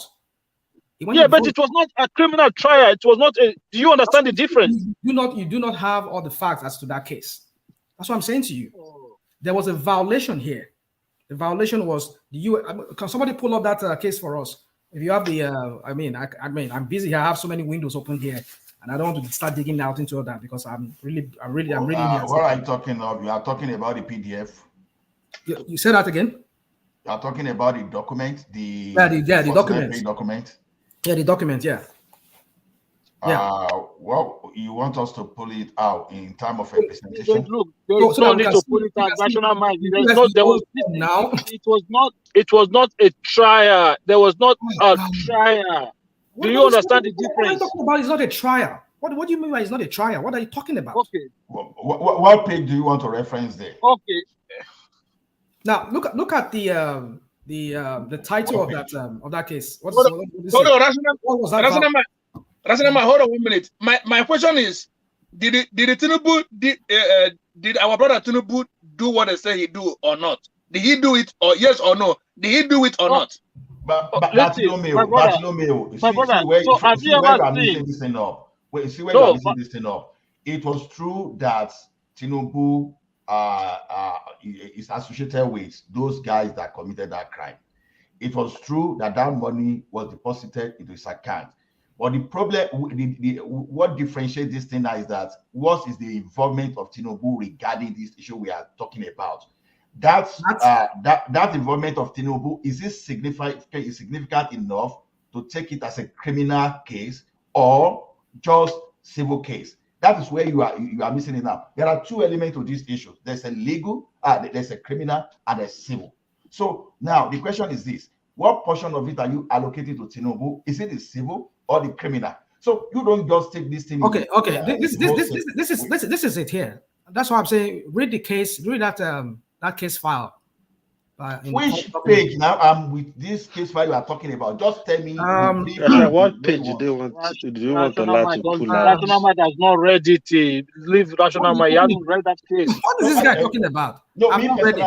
I've not even finished. God.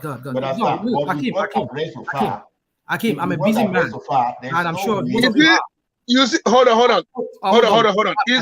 You see how you guys rally Rational Mind like a hyena. Leave them now. Like a hyena. Hold on. Hakeem, for the purpose of our audience. Yeah, of our audience. We know we have a different the sentiment towards individual, but when we are trying to do some kind of presentation, we should be very careful how we mislead our audience. Because when you mislead people, you mobilize negative energy unnecessarily. At the end of the day, it's not going to be favorable to the country. Now, see what the obedient are be doing. See, now, like someone said here, you understand? No. Don't say let us not do that. Look at what that was. This matter you're asking me about. Let's talk about it. Let's talk about this matter. Tell me the page. Let's Kolata come on board because the last time we talked about it, he was here challenging me. I can help you with the page. Is that? What page are you looking for in that document? Well, like I said to you, I don't work carrying everybody's wallet on my head like gala. Okay, you want them to Rational Mind. Ola, please hold on. Rational Mind. It's not rocket science. You said you want somebody to pull out the document. Let's pull it up and then now Ola is asking you, if you don't know the page, what part of the document? Okay, Ola, can you read the first paragraph in that case? What does it say? Are you there, Ola? Let me pull up this case myself. Let's see here. Ola, don't run away. No, don't say that. Just let him. Maybe he's trying to. Why will I run away? Sorry, I was on. I run away for what? First paragraph said, the United States of America by its attorney Michael J. Shepard, United States Attorney for the Northern District of Illinois, for its verified complaint for forfeiture, states as follows. So that's paragraph 1. So do you want me to go ahead? Read. Yeah, read, please. Okay, this is I don't know if our people can wait and so that you can read the whole thing. Just read, please. Okay, this is a forfeiture action under 21 USC and 881 and 18 USC 981. This court has jurisdiction over this action pursuant to 28 USC and exactly. I don't even understand what you are trying to get from this first paragraph, to be honest, because I can't really see anything. What I'm getting at is this. It's just an introductory part. Okay, what I'm getting at is this. Hold on now. There's a part there that says, maybe if you can, as I talk, you can look through, skim through it. There's a part there that says that this is the accounts, these accounts that are being in question, that are being under lock in this Heritage Bank, that there's a violation here, that there's a violation of the U.S. code. That's what I'm saying. That U.S. code that it's violated. Rational Mind, look at this. If you do currency exchange here, you understand. If you do currency exchange, but boy, Kilo Strauss, I'm sure. Let me tell you something. Rational Mind. What is there on that? Don't give me. I can't see anything else like that. I don't want to discuss it. I can't see anything cogent in what okay, Let me put it's just an introductory part. So what exactly are you talking about? It's why you guys fighting Rational Mind? No, I just want to just leave them an example. Let me I'll come up the case here. Let's assume you run an exchange business, and maybe you have your due diligence, and you have some Yahoo boys now putting money in your account. And to your best of knowledge, you are doing your business. You try to even get the proceeds of that to understand the proceeds. What you are going to document is whatever your client told you. and just for you to know the address and to have the means of identification. Now, if tomorrow, if they now happen to discover that, oh, this guy is actually a fraudster and he has been using your account, if you've done your own due diligence, and you make confession of what you've done without missing word, you understand, you will never be liable under any criminal conviction. The worst that can happen to you will be the civil. Now, why are they taking Tinubu up in this case? That because there was no evidence of tax paid under that condition. No. That's another lie you're telling them. That's another lie. I'm not telling that. I'm just giving opinion. There's a difference between opinion and you telling. That's what I'm saying. Read the whole thing. You understand it's not tax. You've not read this thing. Don't mislead the audience. You've not read this thing. At least I've read it. I've read it, at least 1/3 of this document, and you've not even read it at all. Okay. If I don't know why you are, I don't know why you're arguing with rational. If rational mind tells you that this is a criminal, rational mind tell you that like he hasn't read it. Rational mind is like we are heading nowhere. Because you at the end of the day, read it. Hold on, rational mind. At the end of the day, you are not really pinpointing a chapter, a verse, a page, or where you want him to read. So you want him. We can't allow Ola to start. I don't even think Ola has the time to start reading all those cases. So if you can't pinpoint a place, just make your point and let's move on. No, well, I mean, I won't. I think it's enough of this. I talk too much. I don't bring up. Let me. You guys continue, and I'll bring it up later. Let me go. Let me just do a little bit of my own research here and look for that area that I'm talking about. Okay. Let me go to Adewale. Are you there? Oh yes, I'm here. Yeah, good to have you. Thank you, brother. Let me take you to Festus Keyamo petition DSS to arrest Peter Obi and YUSUF DATTI for insightful comments. What's your take and your view on this? Well, thank you, my brother, and greetings to everyone in the studio. Arrest, that is, let me say, calling for an arrest is just, it's just a little bit, I don't think it has gotten to that stage. But I don't think I have issue with Governor Obi per se, but his vice presidential candidate. What Keyamo will have done is to petition the security agency to to ask them, to invite them for questioning, because the Dr. Ahmed makes an assertion at the China's news, and I felt that that was outrageous, that was reckless, and he shouldn't have said that. Most of what he said on national television. You took your case to court, and then you are prosecuting your case on the national television. It doesn't speak well of you. It doesn't speak well of your case. It doesn't help your case in the first place, because if he has already preempted his case on the national television, and then you have the case being argued by your lawyer in the court, I mean, I don't just understand where his head is at. And he made some assertion I don't expect someone of his caliber, someone of his status in the society to make. It was obvious that he was hurt by losing the election, or, whether through rigging or irregularity or whatever. But at the same time, there is a method to this. But going on national television and start, threatening and, invoking military impositions and all that, that was uncalled for, and that was unnecessary and was reckless. And arrest is not what I will ask. I mean, I would say, Keyamo should ask for, but questioning and perhaps maybe need to be cautioned. That's my take on that one. It was just, are you there? Yeah, I'm here. Oh, okay. Sorry, It was it was just too outrageous, and the outburst was unnecessary. The outburst was unnecessary, even to a point that the anchor was trying to caution him.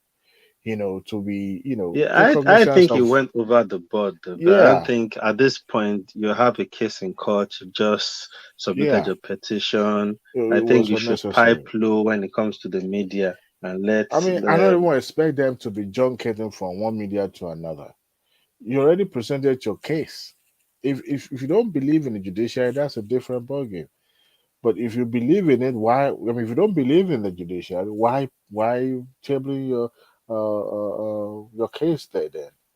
But you're already, are judging your case on the national television and making some comments that are not necessarily germane to our unity and all that. And it's just no, it was uncalled for. It was uncalled for. For Kiyama being an opposition to make that call, I think it was right because I don't think anybody from Obedient will make the call because they won't see anything wrong with his outburst. Number one. Number two, anyone comes from a neutral ground trying to make that call will be seen as the enemy or an opponent of Obedience. So I think Yama fit in perfectly.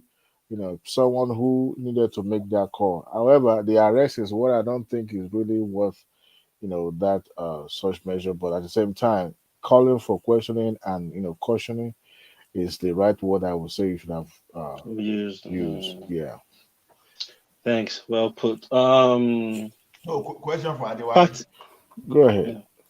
Now, why yeah. do you think arrest is over the board? Because you see a politician Mm. that understands the space of answers, and Mm-hmm. to see how some people feel that they are marginalized, Mm-hmm.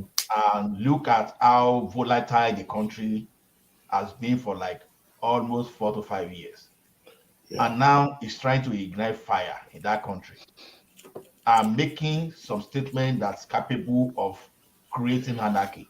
Mm-hmm. So what's wrong in someone calling for an arrest of such person, irrespective of whether the person is political or not? Okay. So to me, I think, okay, it's a question I asked anyway, not Okay. I'm asking. Thank you, my brother. In my own view, in my own opinion, let's put the shoe on the other side and see how it fits. Can you imagine Wasiri Atiku making that call? I mean, going on national television and saying all those things, or Bola Ahmed Tinubu saying all those things. Would people say arrest Bola Ahmed Tinubu? Or I know they probably will say that because they won't see anything wrong with it. But we're talking about the fact that you're right. Looking at what has been happening in the country for the past 5 years, it's just like a lightning rod. Okay, but at the same time, you don't want to hit the polity more. You don't want to hit it up more because arresting person of like Obi or Dati would, ignite that fire. You want to apply measure, appropriate measure, not just to heat it up. Yes, it should be cautioned, but arresting him, even though what he was calling for was uh, uh, uh, is against the law. He's not in position and authority to make such call or to make such assertion. So, and at the same time, I don't expect him to, making those calls because he arrogate the authority to himself by saying that Tinubu was not president elect. Even if the court nullify his his what do you call it, return certificate, but as of now, by law, he's still the president elect. So I don't know why he can't. He's so impatient to wait till the tribunal or the Supreme Court make their pronouncement. Other than just decided to because whatever he says now, people won't see anything wrong in it. That's the what trouble means the most because people are now clouded by their emotions and what have you. But to me, it's more or less like you want to put more gasoline, in the fire already. And I don't think that the arresting uh, is the best measure for what is going on, for what he has said. But at the same time, let's call a spade a spade. What he said was uncalled for. Was uncalled for. Yes, you may feel cheated. It's possible that you may be cheated, but at the same time, there is a method to the way you can reclaim your mandate. If you don't believe in the system, that's different ballgame. Withdraw your case. But saying that that if Bola Tinubu get inaugurated on May 29, it's going to be a constitutional crisis. By who? You are making such. Mr. Adewa, is that is that a way of gearing the space up? Because there is a lot even going on in the space right now, the tribal thing and everybody. So is that a way of trying to channel the energy of their supporters, the obedient, into that direction of protest? To me, what he said was just like a dog whistle. You don't have to openly call for your supporters to occupy the street. But what he was saying is get ready, stand by, and stay down. But it's uncalled for. For crying out loud, this is someone with the potential of becoming the vice president of a country. It's uncalled for. You should be measured in the public. No matter how aggrieved you think you may be, you must be measured. Your temperament must be measured. It was unnecessary. I haven't seen Obi acting that way in the public, but for Dr. Ahmed to be, doing all that, it was just not. No. I admire the man, but at the same time, it was unnecessary. It was unnecessary completely. It was unnecessary. Anyway, Thank you. I don't think the Yeah. authority will take Kayamo seriously anyway, but I think he should be talked to. Yeah, I think Kayamo coming out is just to just to repel that energy back to them again. Yeah, but This politician, yeah. I don't think he's that serious himself. He made the call, and I'm glad he did, but arresting Dr. Ahmed is not necessary to me. Yeah, so Partisan Rufai Oseni called to order by Fayose. In a warfare breakout on Arise TV. Yeah. Did you watch that? Did you see it? I watched the interview this morning. Incidentally, I'm from Ekiti. Oh yeah. Okay. And we don't take nonsense. Oh well, I may be a little bit slightly different. I don't take nonsense, but at the same time, I'm measured. I try to be maybe civil. not in a way Fayose went about it. Yeah. I mean, trust on Ekiti people, they're always that stubborn. But I think Fayose went there with the mindset that if any stupid question get asked, he will, he will go into give it back. His bombastic element. But the thing is this, let's call a spade a spade. I don't know what kind of journalism school Rufai attended. He needs to be cautioned. Why I say this? I mean, in the country, we've had journalists at various stages in Nigeria. The likes of even Dr. Ruben Abati was once a very, journalist at the time. He was an editorial board director, and these days that was the highest in the company, right? In terms of news. And then we have the likes of, Inca Craigs and the rest of them. But if I'm interview is different from interrogation. Okay? And that's the reason why I'm asking what kind of journalism school he attended. Where you are interview people, you don't put yourself in the midst of that interview. As a matter of fact, you are not feasible. You are just, if you've ever watched Sheol or Kimbaloye, at the point, I think it also has to do with the editorial board of that company. Because it seems they have a talking point and everyone must toe that line. There's never a time, even among not just the pundit. I'm talking about the anchors now. Majority of them always have the same talking point. We attack the government of the day. We see nothing good in government of the day, And if you are in support of the government of the day, you are of no good as well. Now, they come from that perspective and they give it to you. But if you belongs to who they support, because it's so apparent that they support Peter Obi, that's fine. These days we see, you know, medias are having their own preference. Even in advanced democracy, they have media that support, you know, that actually give support to a presidential candidate. No big deal. It happens. Okay. And they will have their reason why they are supporting that particular individual. But you should, to now put everyone that is against their preferred candidate in one basket and begins to use that same talking point, that's what I don't like. What Yeah, happened? and talking about the mindset, you mentioned something about Fayose's mindset. You can tell already he has already envisaged what was going to happen, and I think he has that premonition, like because he actually said on that live TV that I spoke with you before coming here, Dr. Abati, about Rufai. Like and people think they are scared of him. Most of those guys that don't want to go or that, like he called about, they say he's scared of. Why is he scared of him? I don't think he's scared of Rufai. Scared of I just who? think he doesn't want to have any of those nonsense on live TV. But people will Yeah. react differently. Oh, the I fire mean, shouldn't have reacted like that. he Maybe he shouldn't have reacted like that. But no, people but are different. yeah, People are different from each other, human and being some will people will go react, there and and be able that to I think that's manage it. what he wanted to derive from him, to get that outburst from him, because it seems he knew that online people like watching him online. People like, I mean, especially we in the Yeah, diaspora, it we like brings to the watch crowd, the Arise crowd. News. Yes, because of what, you know, most likely diaspora are more or less like an obedient anyway.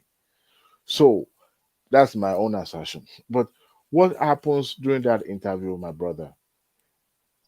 What he did, I'm glad Abati shut it down. You know why? He was using unsubstantiated reference to corroborate his submission. And you can't do that if it has not been verified. If you are using hearsay, you are opening yourself up for libel. And the company also would not indemnify you. So it is better you don't use cases that are not substantiated, evidences that are not substantiated. You are saying that it was recorded. You see, I was listening to local news, to NPR yesterday. No, this morning. And one of the IT engineers, you know, that created this what do you call it, deep stake videos and all the visuals. Yeah. And he cloned himself, saying things that he never himself said. But the what do you call it? The AI was saying things on his behalf. Now, he could use that and say, well, that wasn't me, even though if it was even him. But it has never been proven in any court. There's never been substantiated, has never been confirmed. And you are using that to buttress your point. Now, that is coming from antagonistic angle. When you are interview person, you don't insert. I'm hearing some noises on the ground. Yeah, sorry, who is that? Can you mute yourself, please? If you ever watch, if you listen to Abati very well, Abati usually talk in the form of maybe a third person. Doesn't want to insert himself or even the same Ayo. Journalists don't put themselves in the middle of the news. They hide, not like they hide in the plain sight, but they remove themselves because they are not the subject matter. Now, Ayo Fayose was invited for national issue. But you are now, because the man called for peace, he called for national healing, but you are saying, well, you yourself at one time, you rigged the election, right? Now, how is Ayo Fayose connected with what is happening now? He's trying to use him to say, you know what, you are one perpetrated this evil in the land, and now you are coming, but that is not the evil man. The point of the interview. The point of the interview is at the point he put it. You see, when a journalist begins to tell you, "I put it to you," you are not. You see, if you want to go to law school to become a that's lawyer, go to law confrontational. school. Yeah. You will never see any other journalist using that phrase saying, "I put it to you." You are wrong. See, you put yourself in the position of judge. You don't. As a journalist, you report it the way you see it, but you remove yourself. You let the reader make that call, make that judgment. I've not actually done my findings though, but I've actually seen since we started this section, people saying he's not even a trained journalist, that he actually studied animal husbandry or something. You see? I'm not sure about that. I'm You gonna see, do my probably went to evening school. That's just a joke. But the thing is that I expect. You see, I'm talking like a typical Ekiti man tonight. I expect when you started seeing journalists saying, "I put it to you, you are wrong. I'm right. You are wrong. Let's take the fact."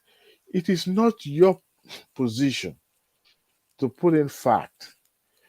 Whether you're on television or you're on radio, your listener, your viewers will make that call to determine whether the interviewer is lying or it's not lying. But you, as an interviewer, you as a journalist, will devise a way to get the truth out of them. If you remember, at the beginning of their interaction, it was patronizing him, calling him Oshokumale, just to make him feel comfortable. But you don't do that. Even if you're going to do that, watch Abati. Abati is not going to get confrontational with his interviewer or invite. It's not going to. There's no And point. that doesn't mean it doesn't ask serious questions. Of course it does. He asks it because he knows that, look, we have 30 minutes, right, to ask questions.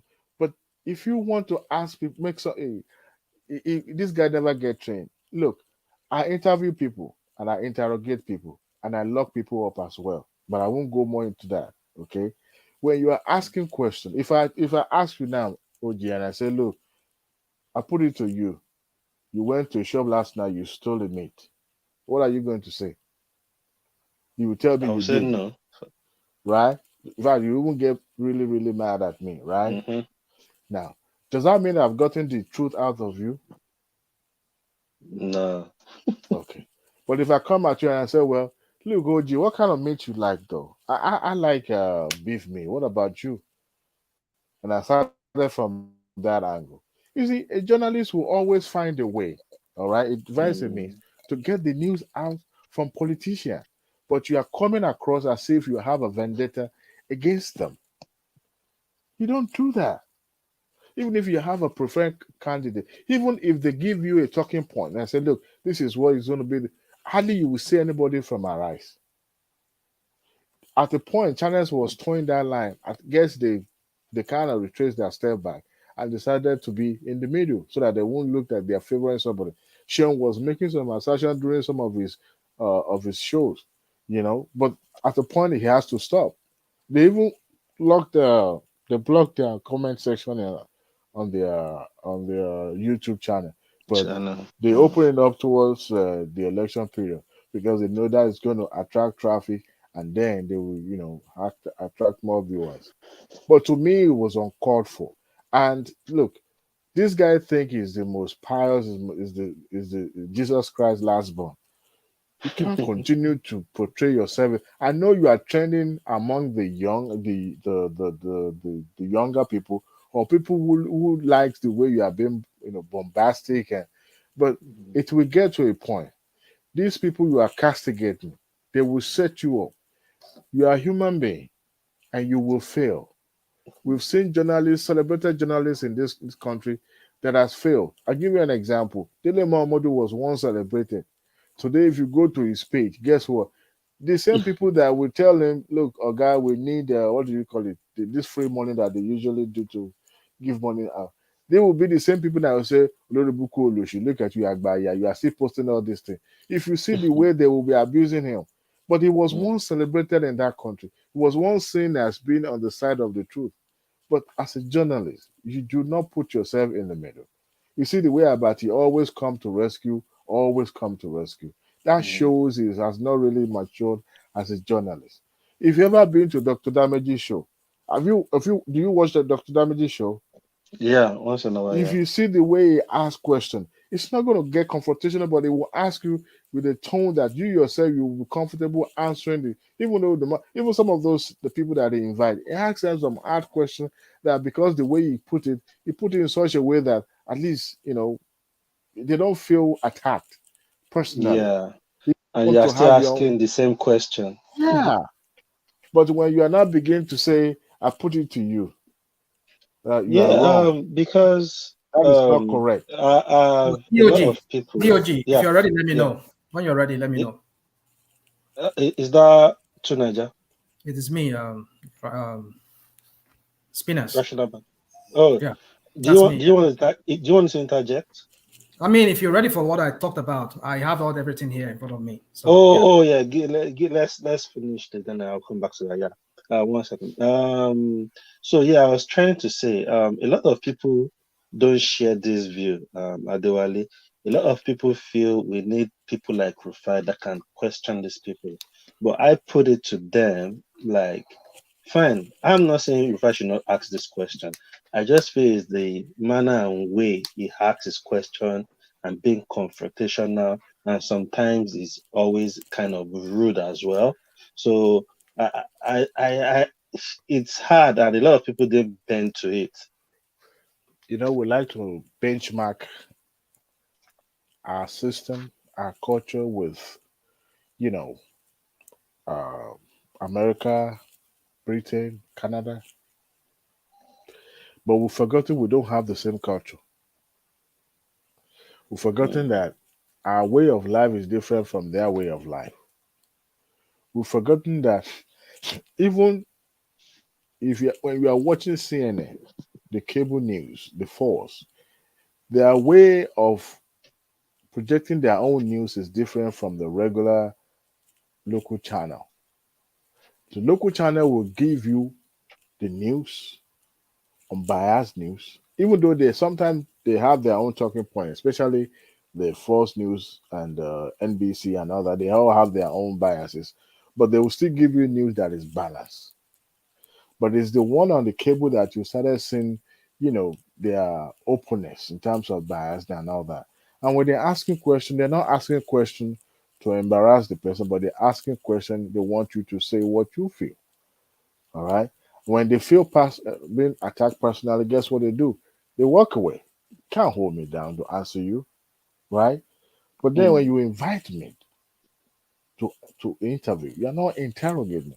Interrogating is for the law enforcement. Interview is for journalists.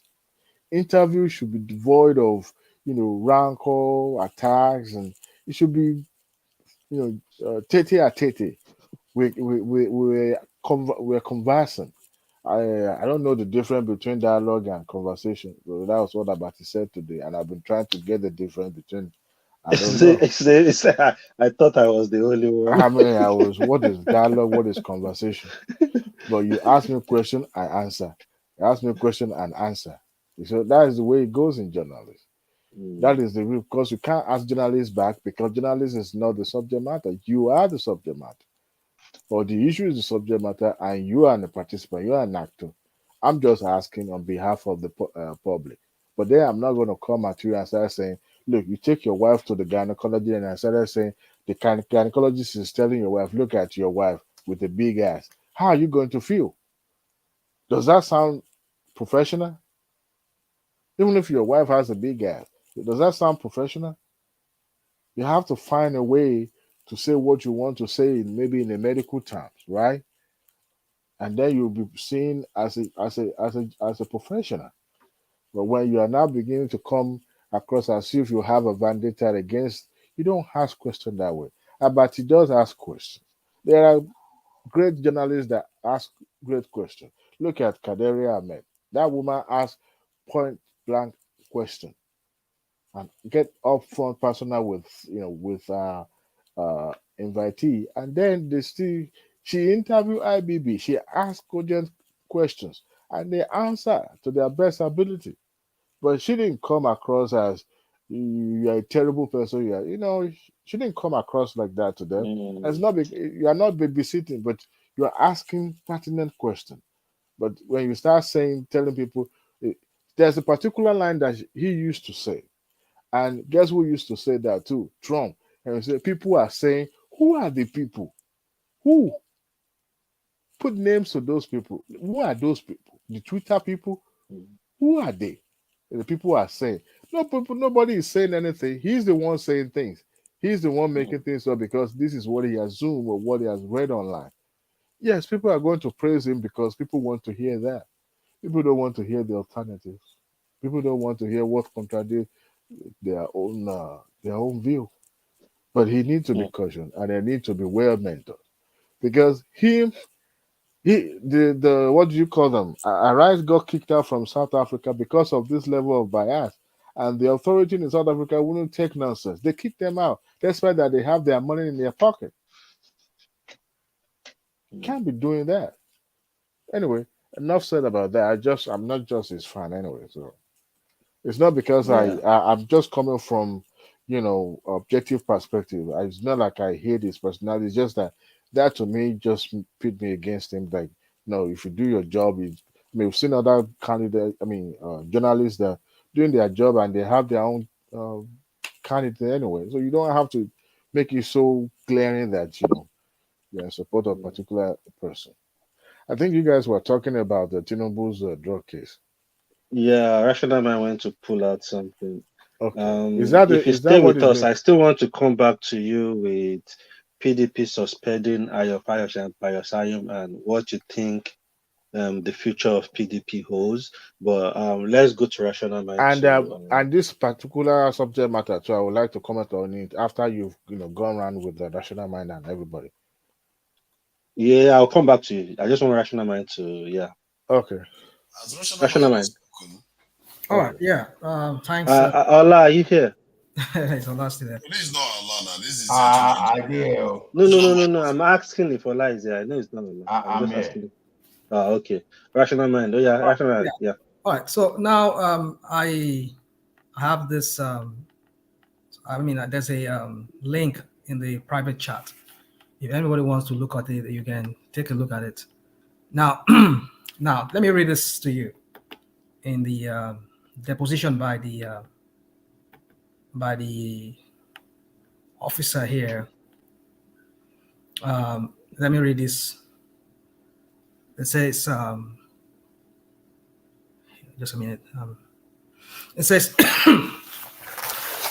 this is a forfeiture action under U.S. Code 21 U.S. Blah blah blah.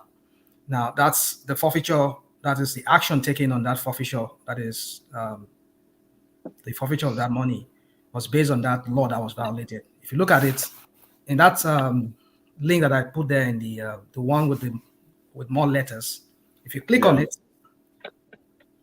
you will see there. It takes you to just a minute. Justice Department, U.S. Justice Department. Takes you to U.S. Justice Department. It's an money laundering law. If you read the whole thing there, it tells you what that law is about. That violation is all about. So, sorry, Rational Mind. To Niger, you are not new here. You can interject as it flows, and we are heading into the deep hour, so it's free flow. You can interject when necessary. I just thought I should let them talk. That's why I didn't want to. No, you can interject. Obviously, you can interject. That you are not new here now. I shouldn't be telling you all this now. That's why I had to ask, are you here too as well? Because I was wondering at some point, because I called you, you're not answering. Okay. Rational Mind carrier, so you can interject, my brother. Now, if you look at the affidavit there, in paragraph 2 there, it says, as in detailed more specifically below, there is a probable cause to believe that funds in certain bank accounts controlled by Bola Tinubu were involved in financial transactions in violation, take note of that word, in violation of... What page are you? That's the affidavit. Before we go to... because I'm trying to find out the exact one you are reading, so I can follow you. I said in the affidavit. Yeah, okay. That's the prayer by the by the attorney or by the officer, the prosecuting attorney or prosecuting officer. That's I don't know. It's a Kevin Moss. That's his name. Yeah. Now it says, excuse me, as is detailed more specifically below, there is probable cause to believe that funds in certain bank accounts controlled by Bola Tinubu were involved in financial transactions in violation of 18 USC 1956 and 1957, and represent proceeds of drug trafficking. Therefore, these funds are forfeitable to the United States under 18 USC 981 and 21 USC 881 A6. Now, if you understand what I just read to you here, you can go and read it. What it's saying here is that the violation by which what Tinubu and his accounts has violated, the U.S. code law that he has violated, is what I pinned to you in that private comment box. You go to United States Department of Justice, you go to their website, you will see it there. If you just click on that, that's violation of 1956 and 1957 was a money laundering law that the U.S. had in place. And that was what Tinubu violated. And if you look at it, if you read other things, beside other things there, at the end of it, it says this: a conviction for money laundering may result in a much more severe sentence than a conviction based solely upon a mail or wire fraud. Now consult the version of the United States Guidelines Manual for all of this. I have that other page. You see it there. You can read it. In fact, depending on what the court arrived at, but the stipulation is that an imprisonment more than 1 year. You can be imprisoned for it, but not more than 1 year. And then you can forfeit it, or you leave it. That is, you abandon the property, or you go to prison for 1 year. So National Mind, they are giving a drug dealer options, right? A drug dealer. I'm not the one saying, hold on. They're giving him an options. Akim. I'm not the one saying it. That is what I'm reading. That's what I'm saying. Go and read it. No. I just want to. I'm trying to reason with you here. Are you talking about? Does that refer to the drug case? Up to the judge. I think what it's saying here is that it's up to the judge to apply. You are talking about what you've been reading is just been pinpointing money laundering. Okay. Not drugs. What are you talking about? What you've been reading to us only been pinpointing about the money laundering. But did you read what I said? Did you read what the agent said? What did the agent say? His deposition. I didn't read his deposition. Okay, so look at it again. Because if you read it, you say paragraph 1. It says, "I've been a special agent with the United States with the Internal Revenue Service." Mind you, Internal Revenue Service, they have different arms. They have different people, investigators for them. They work with the FBI. They work with DEA. They work with all of that. So you need to Rational mind is working with the IRS. So carry on. That's what I'm saying to you. Within the IRS, no, because this one you're trying to make it look like it's the FBI. Let me lecture you on that. Within the IRS, they have different departments. They have it's the IRS. IRS deal with financial issues, money matters. Let's go on. Would you listen? No. Let's go on. Rational man, let's go on. I'm telling you because I deal. I've had issue with IRS that I have to settle. So they have investigators, and their investigators are trained. They are in different areas. They know how to investigate matters. If you file wrong. They can investigate you, and you don't expect the accountants or the auditors to come and be doing that. They have other departments that does their investigation for them. So let me not bore you with that. I just don't want to go there. So what I'm trying to say is this: he said that is what he said. He has it's an IRS He works with the IRS. Okay. Now, number 2, now it says, as in detailed more specifically below, there is probable cause to believe that the funds in certain bank accounts controlled by Bola Tinubu were involved in financial transactions in violation of 18 USC 1956 and 1957. That was why I referred it to the Justice Department.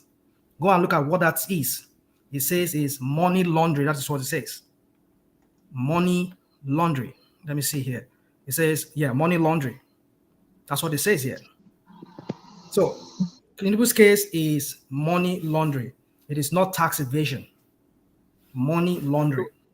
So what about the drug law? What about the drugs aspect of it? Okay, hold on. When you read down in his deposition, you understand more as to what he said. He says those proceeds were from narcotics.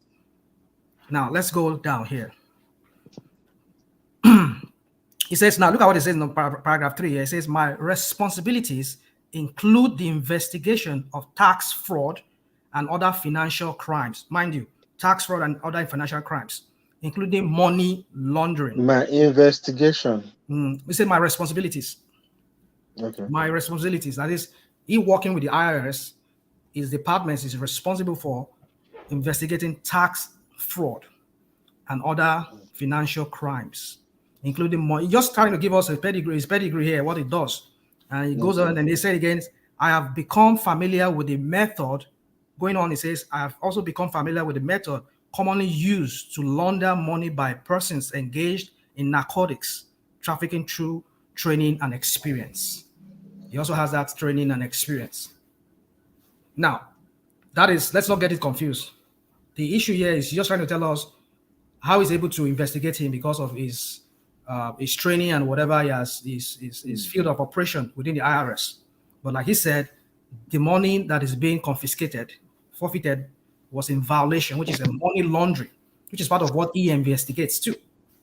Now, having said that, now if you read down in that paragraph 2, it says, okay, that's the paragraph 2. Let me read it again. It says, as is detailed more specifically below, there is probable cause to believe that funds in certain bank accounts controlled by Bola Tinubu were involved in financial transactions in violation of that 1956 and 1957 US Code and represent proceeds from drug trafficking. Therefore, these funds are forfeitable to the United States under US. That is the judgment that this officer or agent is asking the court to base the judgment on, that this is what he has violated. So therefore, this is the penalty issue imposed on him based on this social law code. Now, if you go to the United States Department of Justice, you will see there that the sentencing can range from, it says a conviction for money laundering may result in much more severe sentence than a conviction based solely upon a mail wire fraud or whatever, which is still under the money laundering. So the point I'm trying to make here is this, that was Tinubu convicted here?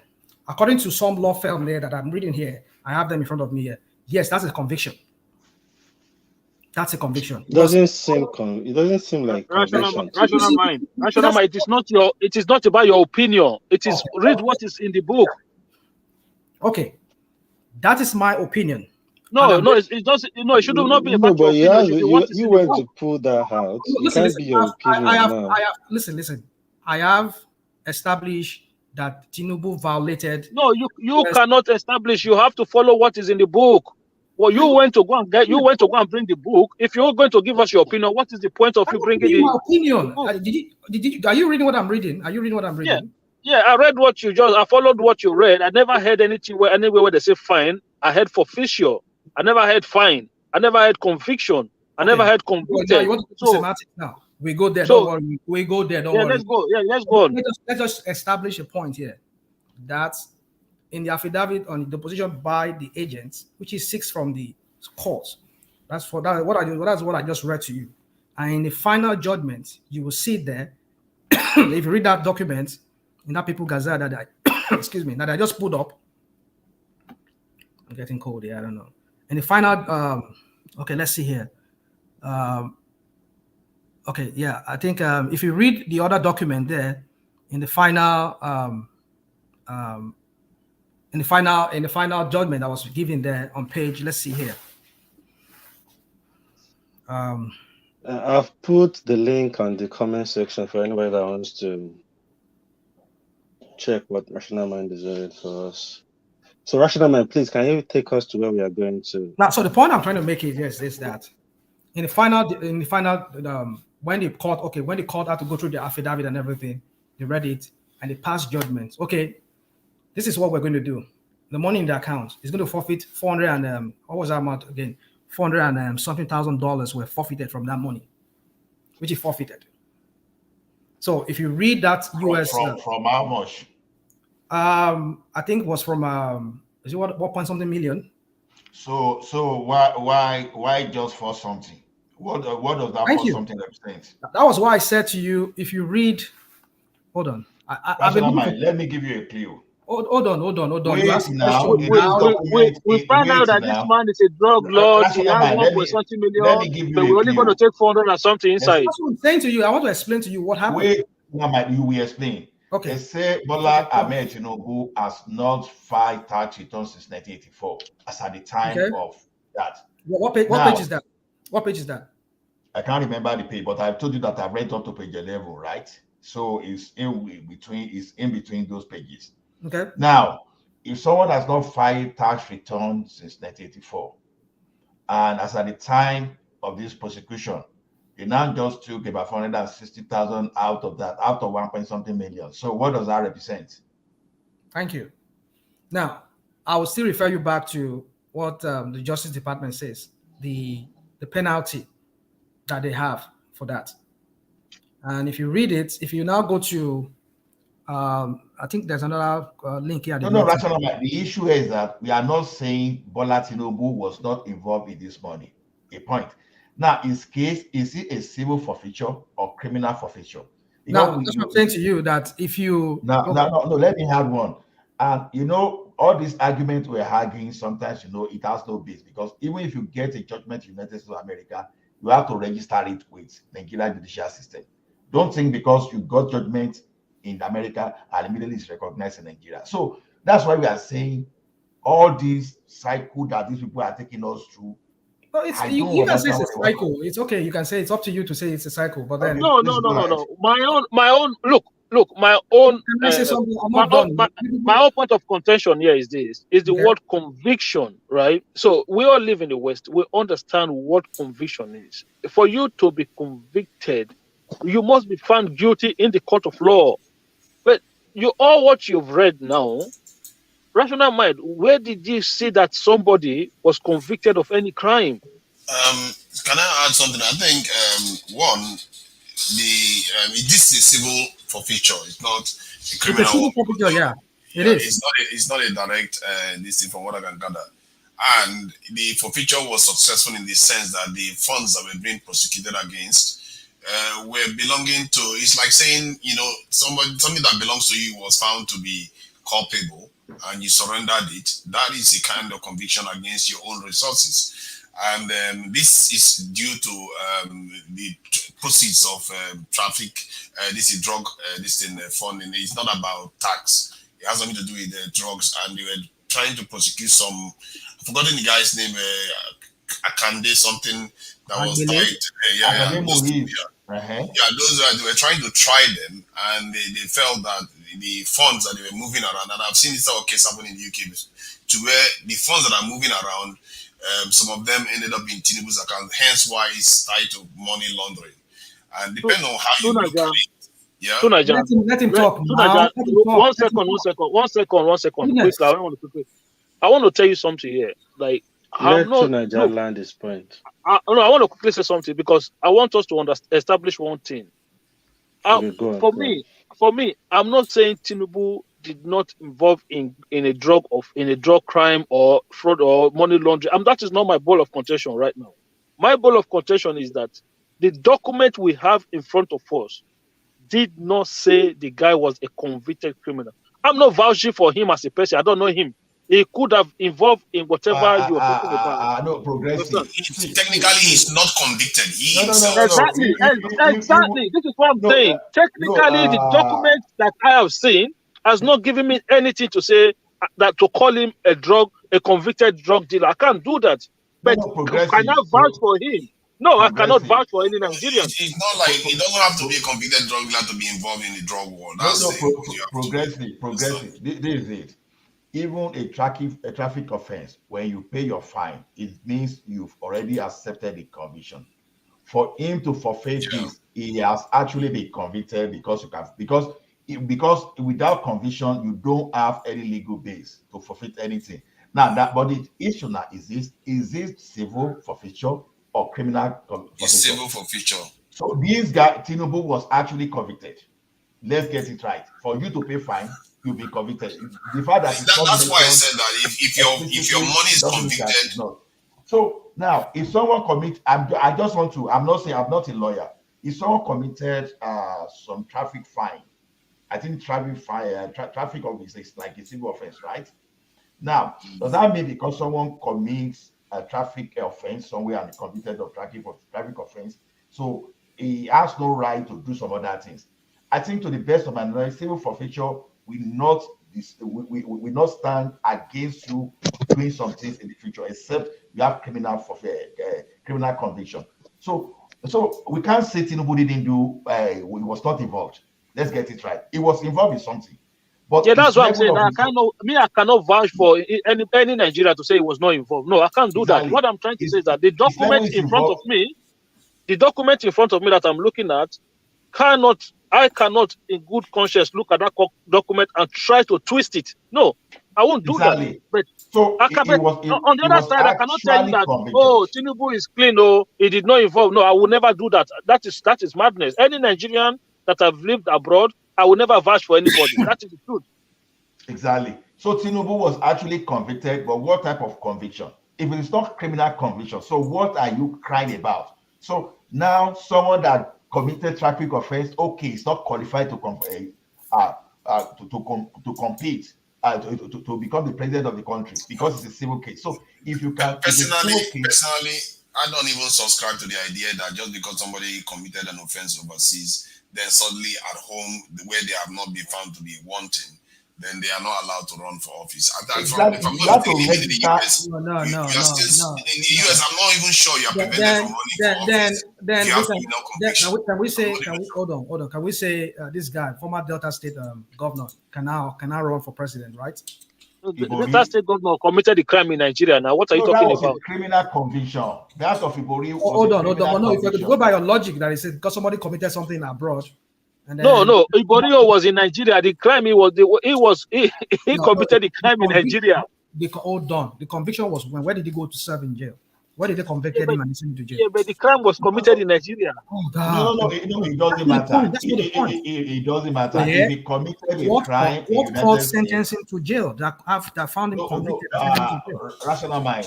If he committed a crime in the United States and you register the thing with the judicial system in Nigeria, you understand? I don't know what register you're talking about. I don't know if there's any process like that. I don't know what you're talking about. Oh, that's what countries do. You understand? That's what? If you are convicted in a country and it's not registered in Nigeria, there's no way you can do. I don't know that. I'm hearing that for the first time from you. No. Registered, I mean that now as it is now. No, this is what I mean by registered. As it is now, if Tinubu was convicted in the United States of America, if you not brought it before our legal system in Nigeria, it cannot be recognized. So our legal system. I don't know why we are making a big deal out of it. Even the US doesn't even prevent convicts from running for president. Why are we making a big deal out of this? US doesn't. Why are you talking about? They don't prevent convicts from running for office. Where are you learning this from? Check it now. I live here. Hold on. I just confirmed from ChatGPT just now. Niger, in the US, if some convict that you're not even allowed to vote. I don't know what people are reading online. Yeah, but you're not allowed. You are not prevented from running for office. You want me to read it for you? Where are you reading that from? Read it out. Okay, it says that the United States Constitution does not explicitly prohibit individuals with a criminal record from running for president of the United States. However, in Article 1, Clause 5 of the Constitution does establish the qualification for the presidency, which includes a natural-born citizen of the United States being at least 35 years old and having been resident in the United States for 14 years. So you see what I mean? Not even anything about conviction. Yeah, that's it. Nothing about conviction. Yeah, from what I can see here, it doesn't. It says it from the top. It doesn't explicitly ban people that have conviction for running for office. We want to be white out than white. We are some of the most corrupt people in the world. But the point is this. Let me put something to you. There are some states you cannot vote if you're a felon. Do you know that? Do you know if you're a felon, if you're a convict, you cannot vote? It's possible. Some states may prevent you from voting or whatever. But in terms of Tunaja could be right. Tunaja could be right because those could be state law that is banning convict from voting. But constitutionally, hold on. How it works here is that if a state does not prevent you from getting a voter's card, you're not registered, you live in that state, you cannot vote, then you cannot vote. You cannot vote in the primary. You cannot vote in the presidential. You cannot vote in the state. We've had if the Constitution does not bar you from contesting, then you should be able to contest. But how it's done here is the state level. Everything ballot here is state. The state that takes care of it. It's not the federal. That's why you cannot vote if you're a felon. Here in the UK, we've had a House of Lords member, like a Senate member, equivalent in Nigeria, go to jail, come back, and go back to go and sit in his bench. This is, it's not, they don't. You see, we can go on. You're just trying to like. House of Lords is an appointee position. You don't elect your lords. You appoint them. Some of them are also some of them are appointed and not some of them. Not some of them. All the lords are appointed. Some of them are hereditary. Guys. Let's not cloud this thing we're talking about. Something is clear. The last time I talked about something, I said it's a matter of moral ground. But the way things are right now, the word fine. But when you talk about the word fine, if you click on that bit, type on law dictionary. The word fine simply means penalty. Penalty. And I like what Ola said. If you violated any city code or city, maybe you leave your car somewhere you're not supposed to leave it, and they tow that car, the city or the municipal tow that car, they tow it to where they put cars, cars that were seized or towed or whatever. Now, if you want to get it back, maybe they give you a ticket and they impound your car, and if you cannot meet up that payment at the time that they stipulate, they can sell your car off.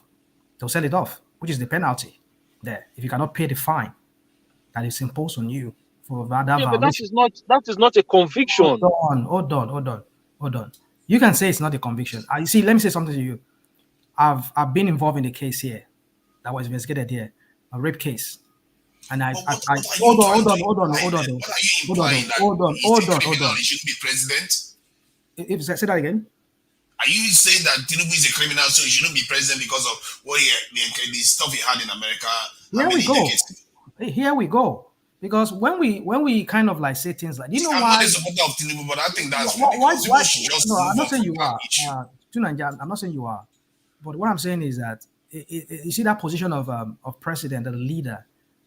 It's a moral position to be in. You must be, you must be free of any, because it's a matter of national security. Nigerians that are selling their own currency is immoral. Seriously? Hold on. I'm talking about the presidency. The president. Okay. So we're going on the moral side now. We left that side out now. You asked a question. That's what I'm answering you. That he rigged the election. Hold on. Okay. Now, the question I want to ask you is this: what is the spirit behind when this constitution, Nigerian constitution, says that it should not be being sentenced or convicted and fined for anything? Why did the constitution say that? What's the reason? Nigerian constitution always has to be this whiter than white, but in reality they are just as corrupt as hell. What has it prevented? Dude, you're not answering the question. What is behind? What is the spirit behind that? To prevent people that have got conviction from running for office. Is it just it may affect a lot of poor people that are rising up in society, because often they get into scrapes that they end up in this illegal listing, while the elites can pay their way out and they don't get any track record, and then they end up in high positions. So we have to, some of all these things we think we are doing it to encourage this thing and purity, or a kind of lack of criminal behavior. But in reality, they are using it to halt social mobility, where poorer what is people that social end up mobility? What are you talking about? What when we talk about social mobility, is that when you are from a poorer background, you are more likely to end up in Nigeria's police record and whatever. But you're a rich person's child, or rich people will not end up in that kind of stuff. So, and when they put that kind of stipulation for you to become president, they are preventing a certain class of people from ending up in office. Well, there you go then. That's the reason why the US doesn't have that, because they don't want to. Rational mind. What is the moral ground that you're trying to give us now? Let us hear that one. Yeah, so we can. I said move forward. This is not even the matter of moral now. I think the case is before the court. The court will decide what is meant by the fine there. Was Tinubu fined? Let's forget this. I know this whole thing we can argue it anyway. Is a drug lord, it's not a drug lord, it's a drug baron. Was it an accessory? It allowed his account to be used to launder funds, narcotic funds, like that we saw in that deposition and the judgment of the court and the violation. Now, the point is this, that the issue of the fine, the penalty, what was the penalty? The penalty is that he will be imprisoned or he will forfeit it. And the forfeiture, that there's a place there, he says, I think the highest rational mind, that is your own conclusion now. You are coming back to your own conclusion. Will you allow me speak? Will you allow me speak? If I speak, then you can continue. Now, the forfeiture here, you can forfeit it.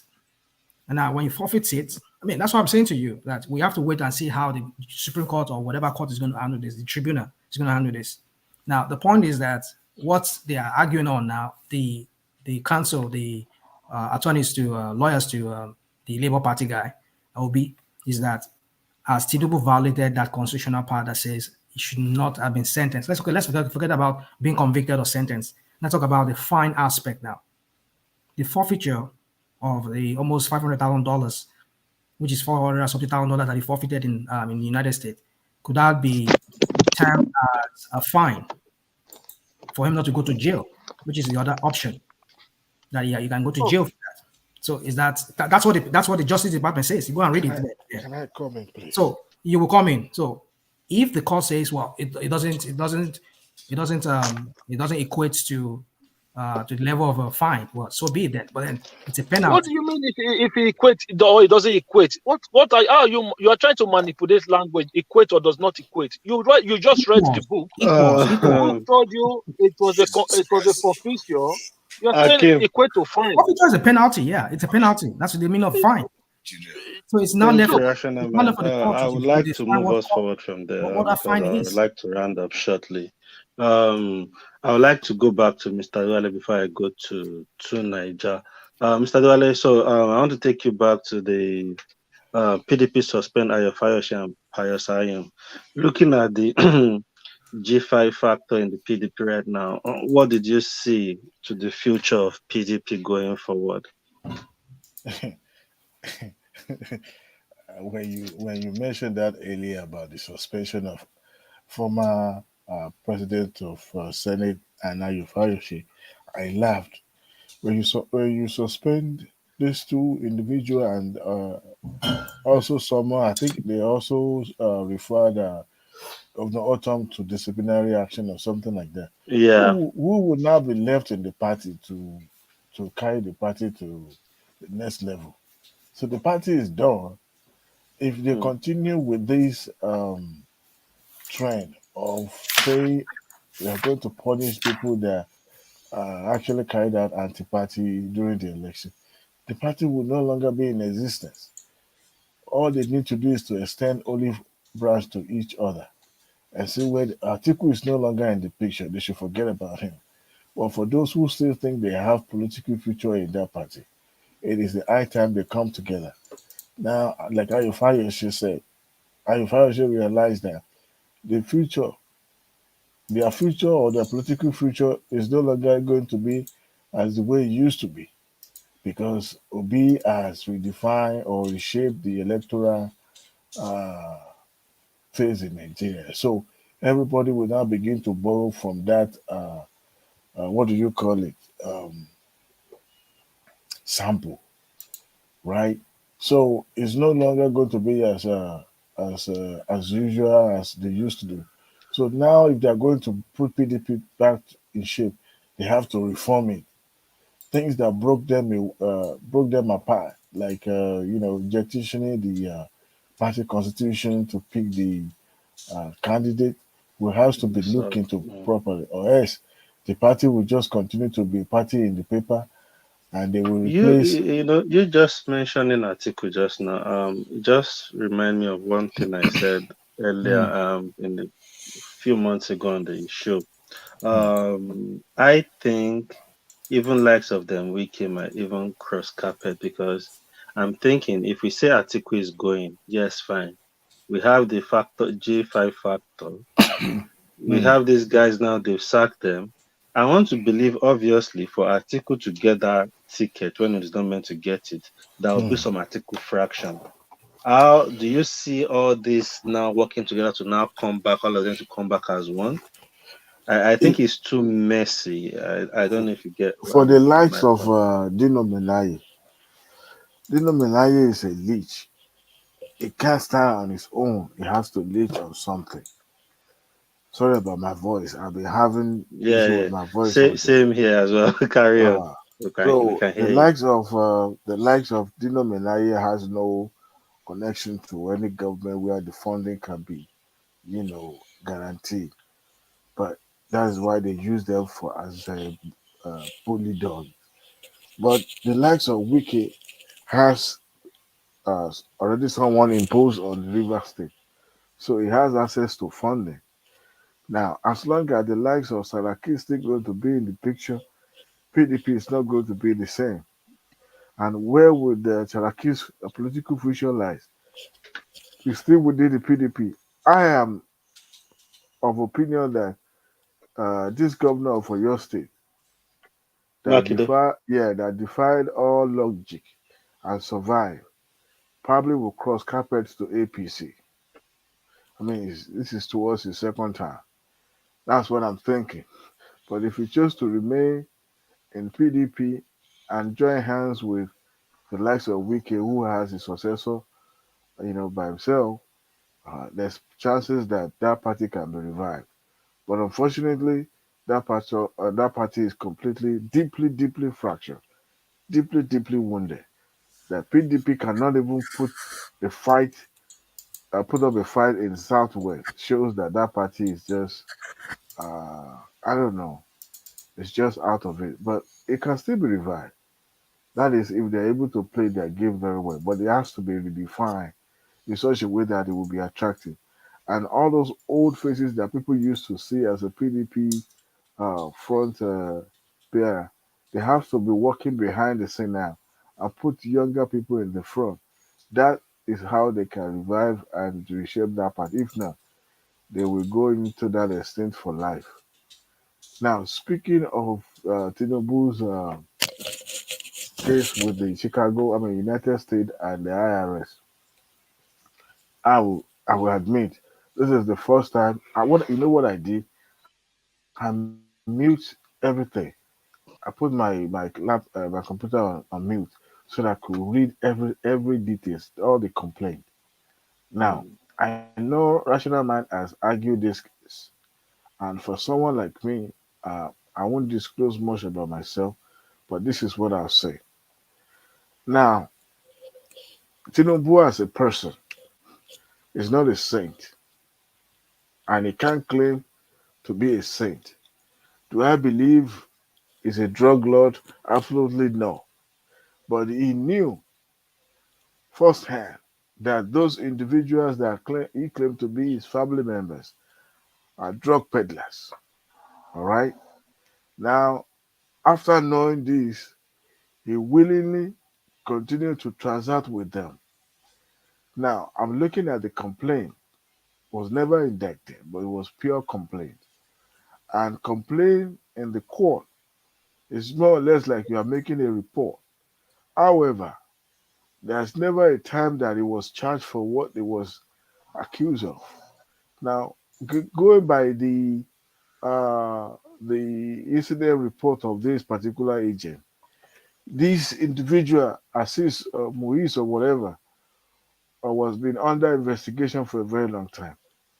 However, Tinubu is the subject matter we are discussing, not Moise, right? Yeah. Tinubu, at a point, at a particular point in that report, says he was involved in the distribution. But when you go further in the analysis of this agent finding, there's nowhere it was pinpointed that Tinubu actually distributed the substance. However, the disputed fact is the money found in his various accounts, in sums that also connected with a particular person of interest.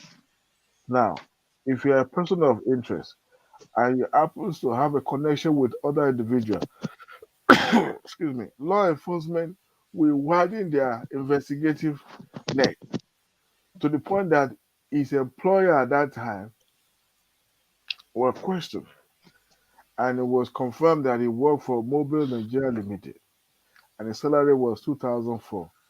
As at 1989, salary 2004, you're already living like a king because 2004 is like where you are earning around 6,000, 7,000 now if you have factor in inflation. Now, living like that in Chicago. Now, as at that time working in Mobile, is it possible that these co-defendants are also trying to wash down the money and get it clean? It's possible. However, he was opening accounts in numerous places at the same time using the address of the subject matter or the person of interest.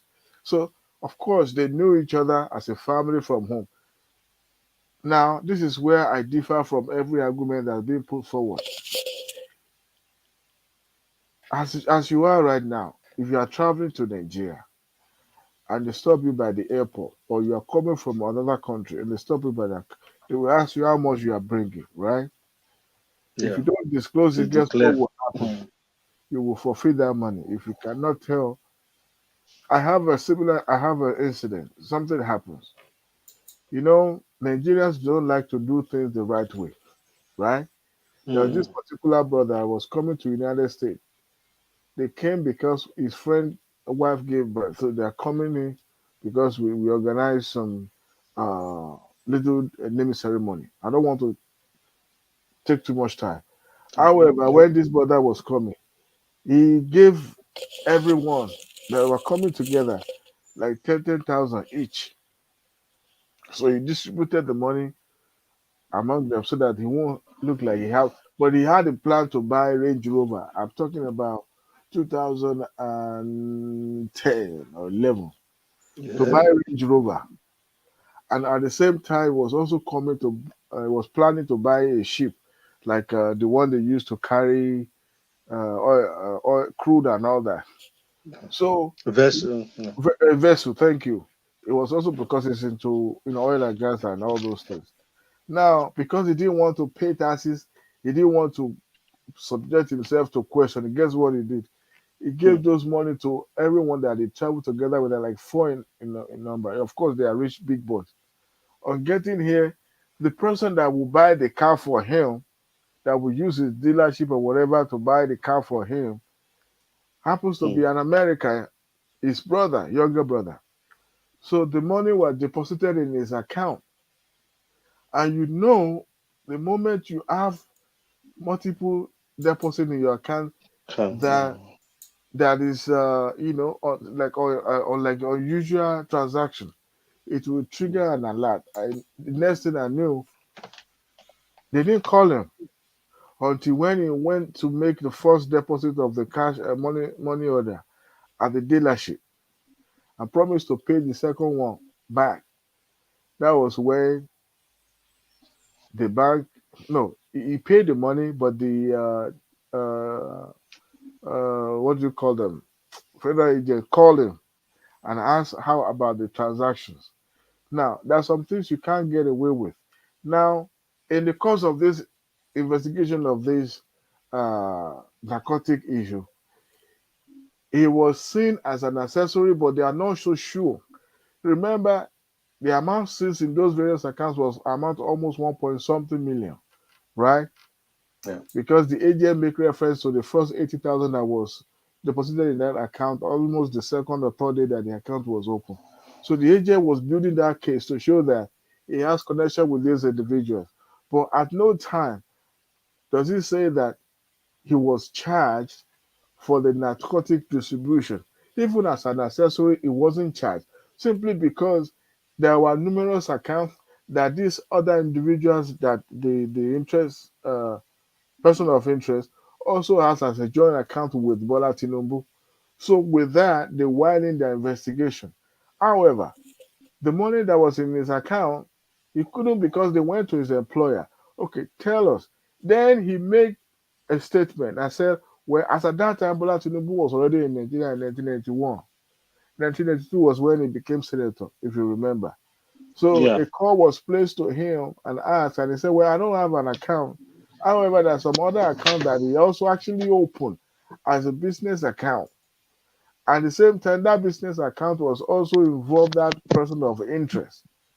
You see how that case is building up. So there's no way, even though he's a signatory to that account, guess what? The money was seized because this is a person of interest, the center of the investigation, right?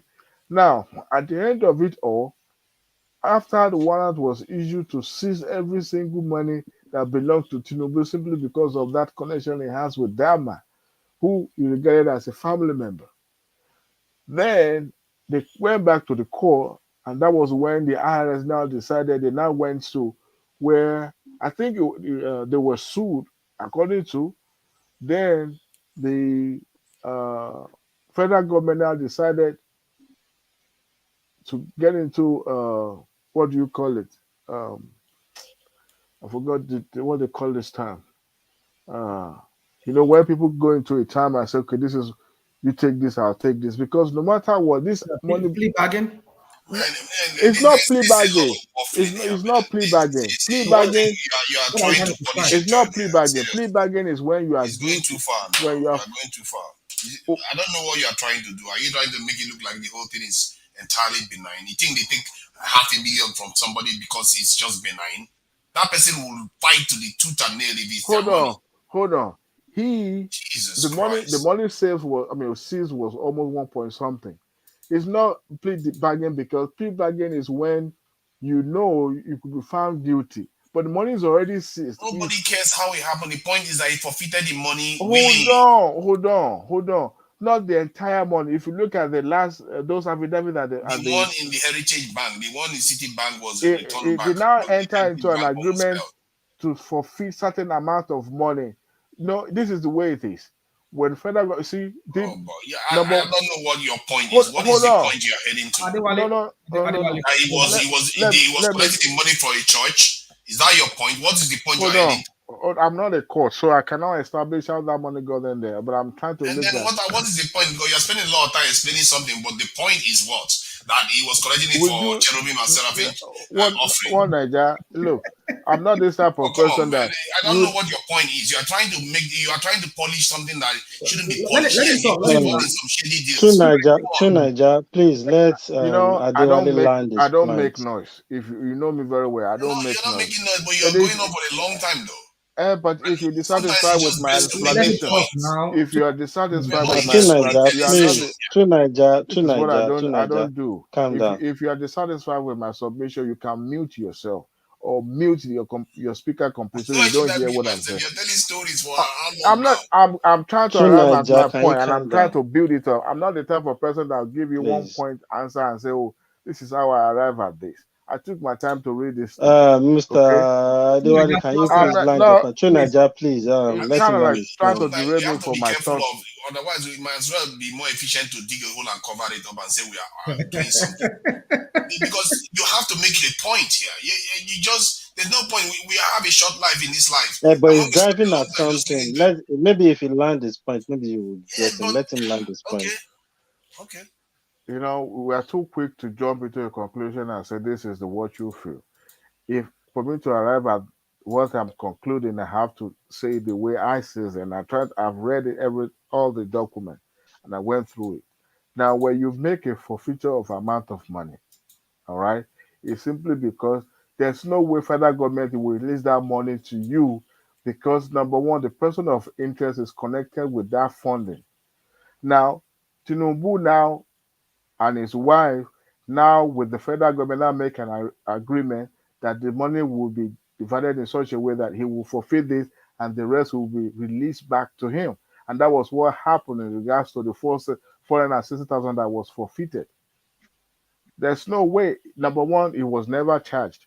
The complaint, what was filed in the court shows that the proceed, alleged proceed. However, there was no place there was no place in this finding that says Tinubu was involved in that distribution of the substance itself.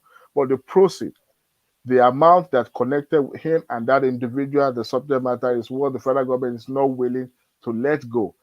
As at the time the money was forfeited, it was already residing in Nigeria. So whether he sue back or he contacted the government back, and they both mutual agreement that this amount will be forfeited while this amount will be released back to him. That was the cause of the matter. Not that he forfeited because he was about to be found guilty. There was never a time the complaint was filed. No charges filed. It was during the course of this investigation that they found out that himself and the subject matters were family member or connected one way or the other. What do you mean by no charges were filed? Where is the charges filed? Hold on. What was before? Where? Hold on. Let me make this to you. Where? You said the charges were filed. So what was all these things? Hold on now. What was all those things in front of the court that the court had to rule at the end of the day? That okay, the court rules you have to forfeit $460,000. What was that all about? Will the federal government just make a decision? The court has to make that pronouncement. When the federal government is about to seize your money or see when you get arrested tonight. You know the meaning of the word charge? Would you listen to me, please? Let me give the name of the case: United States of America versus. Listen. That's the case. So that's the case. See, a federal agent, U.S. Marshal or DEA cannot prosecute you. They have to go to court. They have a court for every jurisdiction. And the court will now make pronouncement of the funds. That's what he did. They prosecuted the funds. I don't want to be arguing with you guys. Listen. But it's in the document there. Listen. No, government cannot prosecute. If DEA cannot prosecute you, they have to take you to court. What do you call this? United States versus funds in account. Yeah, what do you call that? Is that not the prosecution? A finding was made. A finding was made. Oh, that is charge. That is a charge. United States. That's I don't understand how it's in I don't know what you're talking about. It's a charge. Listen. But is he convicted for that charge? No. This is not even a charge. It's the account. Technically, it's the account. You guys don't know nothing about what you guys are talking about. He owns the account. Yeah, that's how civil forfeiture works. They charge the property. Sometimes they can even charge a car. You know what? You know what? When government make findings, when they investigate, they can't make a pronouncement. The court is the one that will make pronouncement on behalf of the government. This is not a charge. This is not a charge. Even if you find, wait a minute. When you go to the airport, let me give an example. When you go to the airport and they found some amount of money on you, what would they do? They take the money away from you, right? Now, the what do you call them? The custom and immigration at the airport. They have their own court right there at the airport. That they will give you the paper to forfeit the amount that is seized on you. Now you have certain days to lay claim and to present your evidences. That's the reason why I said when somebody is charged criminally, it's different from when you're trying to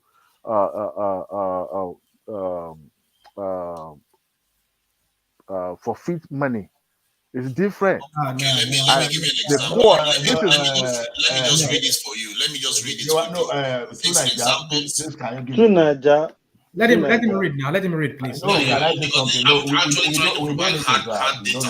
don't have that time. It says don't need to examples, can you, let me just stop examples now. of titles of civil forfeiture charges. I said list example of civil forfeiture charges. It says here are some examples of titles of civil forfeiture charges. United States versus $1 million in US currency.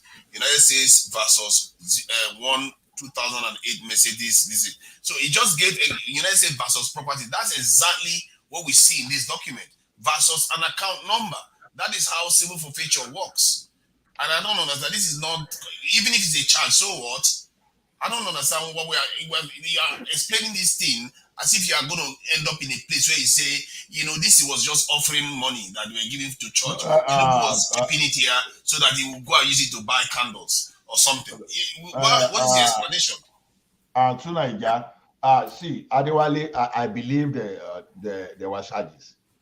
Because when you start having plaintiff and you start having defendants, it's telling us something. Because the funniest thing. I don't think this is not even criminal charges. We know it's not criminal. We don't think it's criminal. The money, see, there are charges. This is so glaring from the document. No. Waiting now. See. Even the reference you make at the airport, the fact that they quickly do that, they don't do anything without order of the court. It's either they've got that thing ahead of time. I don't know what lawyers will call it. So because anything you are doing without the law, without the court, it becomes illegal. So what I'm saying, but the only thing that is confusing here is this. Okay, out of that money, you said okay, they must issue a check to be paid to the Federal Reserve. Why the remaining one will go to KO Tinubu? So that one is telling us something that if this thing is really a serious criminal case, I don't see why the government of the United States and Tinubu will be sharing money, will be agreeing on how to share the proceeds in the account. So it simply means, because what I can get there to is that many people were depositing money into that account. So that KO Tinubu that will take the remaining money, probably that is money. But as far as this document is concerned, the only conviction for Tinubu was forfeiture. Because you can I say something real quick? Okay. Can I say something real quick? Okay. I've been present in the court. I've testified in the court. Okay. This is a fact. When a complaint is filed, the complaint file indicates two things. Not necessarily that the findings was established, but they want to go ahead. Now, when somebody is indicted, indictment means they have a probable cause against that individual. But on this case, it's not criminal. The money that was found that linked Tinubu with that person of interest is what they took to the court. And who owns the account? Tinubu now become the defendant, while the government is trying to establish that this money is connected to this individual and is a proceed of the narcotic. That's why they file a complaint in the court to establish that. But you guys are saying it's charges. The government is trying to forfeit it. However, the defendant has a cause to, either to. That's why they were. That was why we asked you a question. More investigation upon investigation. You know the meaning of the charges you're talking about? You keep saying charges, not the charges. You know what the meaning of the word charges is? Yes, so I just do. give you an example of what charges is. I do what the charges mean. I do know what charges mean. I should expect you. Don't get me wrong. I'm not trying to be rude here. I'm just saying that you should understand, except maybe you're just trying to just don't want to talk about it, or maybe you just want to rationalize it in the case of Tinubu's matter. It's not even about. I'm not even thinking about Tinubu. I'm looking at the case, the paper that you posted. I'm looking at everything now. Yeah. Look. Every time my mind just wants me to say something, but I don't want to say. No, just go on, please. I mean, I have no problem. You and I, we understand. See, in the court, you can file information, you can file complaint, and also those two can also result into indictment. And when indictment is established, that particular person, the defendant, is 50-50. Not that they cannot be found or exonerated, but the grand jury already established a probable cause. Now, when a complaint is filed, anybody can, even the arresting officer can file a complaint. Arresting officer can file information. Even information sometimes can also still be used in the court. But when you are talking about criminal charges, that this has been established again, the money that was forfeited, now that the Tinubu was charged for what do you call it? But nobody said anything about criminal. It's civil forfeiture Yeah, but case. the forfeiture is saying I'm taking this money because we're assuming that it's a proceed of narcotic.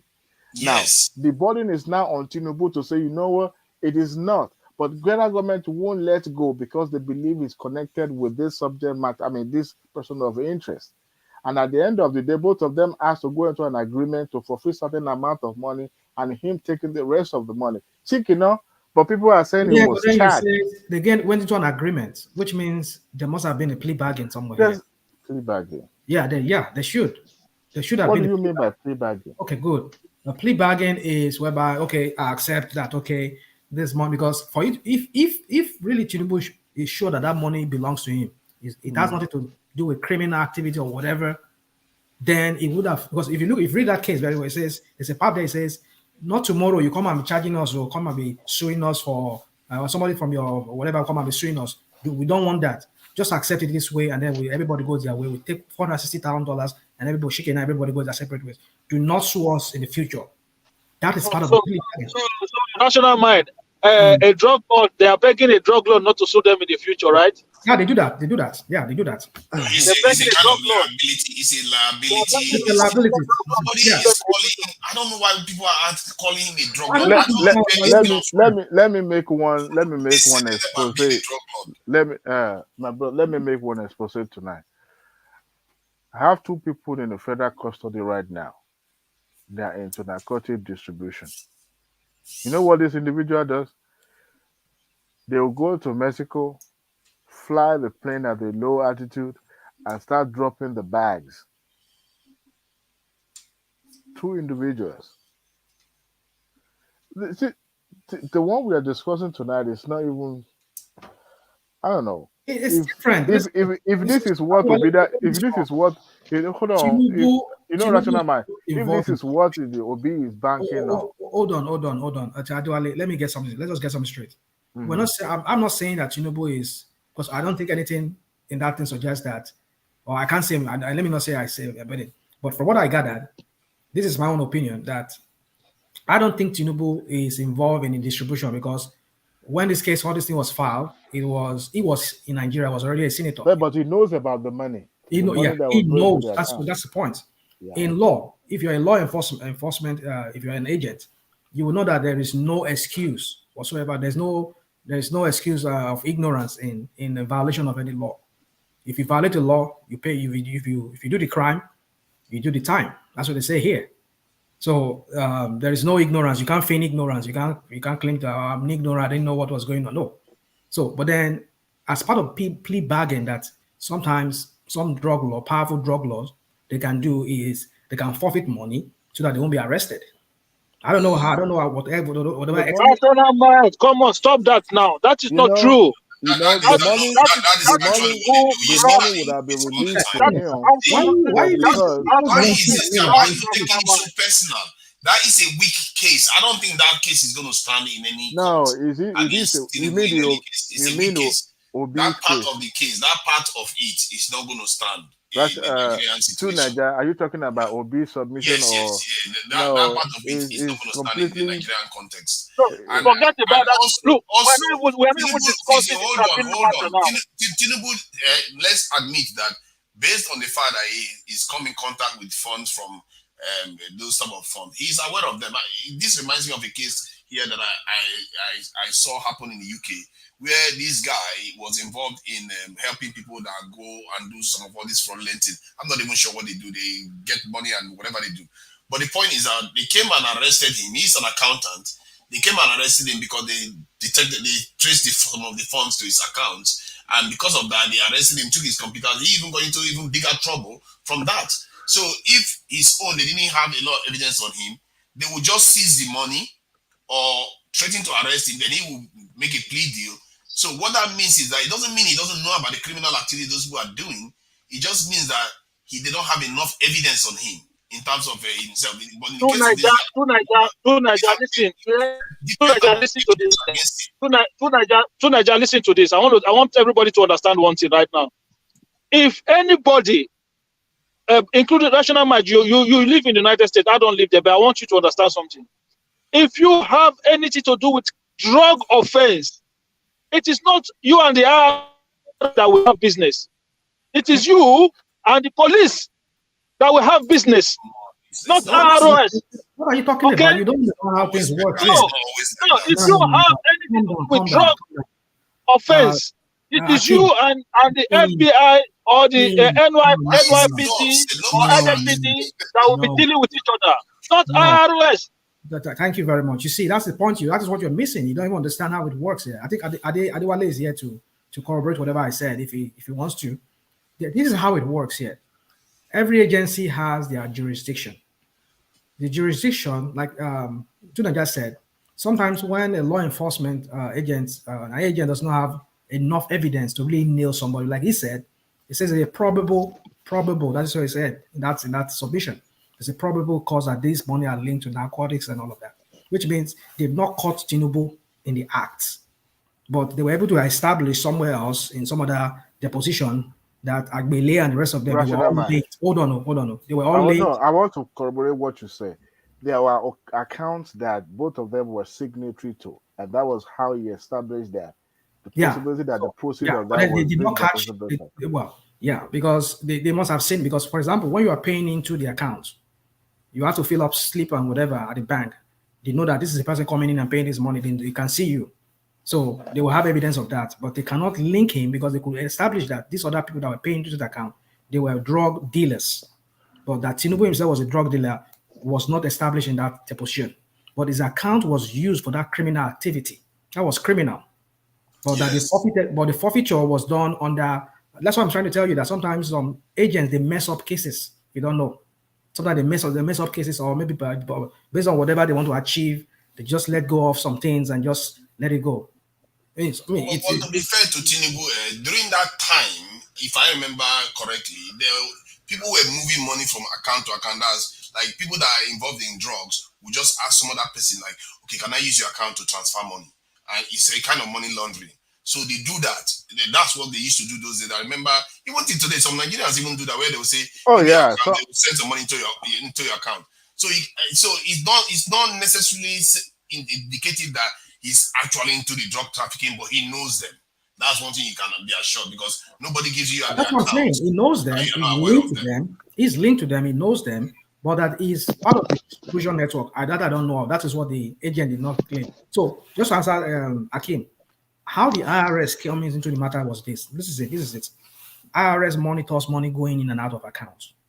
If you say, okay, you declare to them that, I make $6,000 every month. No. Hold on. If you look at the last, If you look at the last document where he was contacted by the agent while he also was already residing in Nigeria, he was contacted twice. So the second conversation that he had with the agent, the first one, he denied that he had any other further account, but at the end of the day, it was established that he has two other business accounts.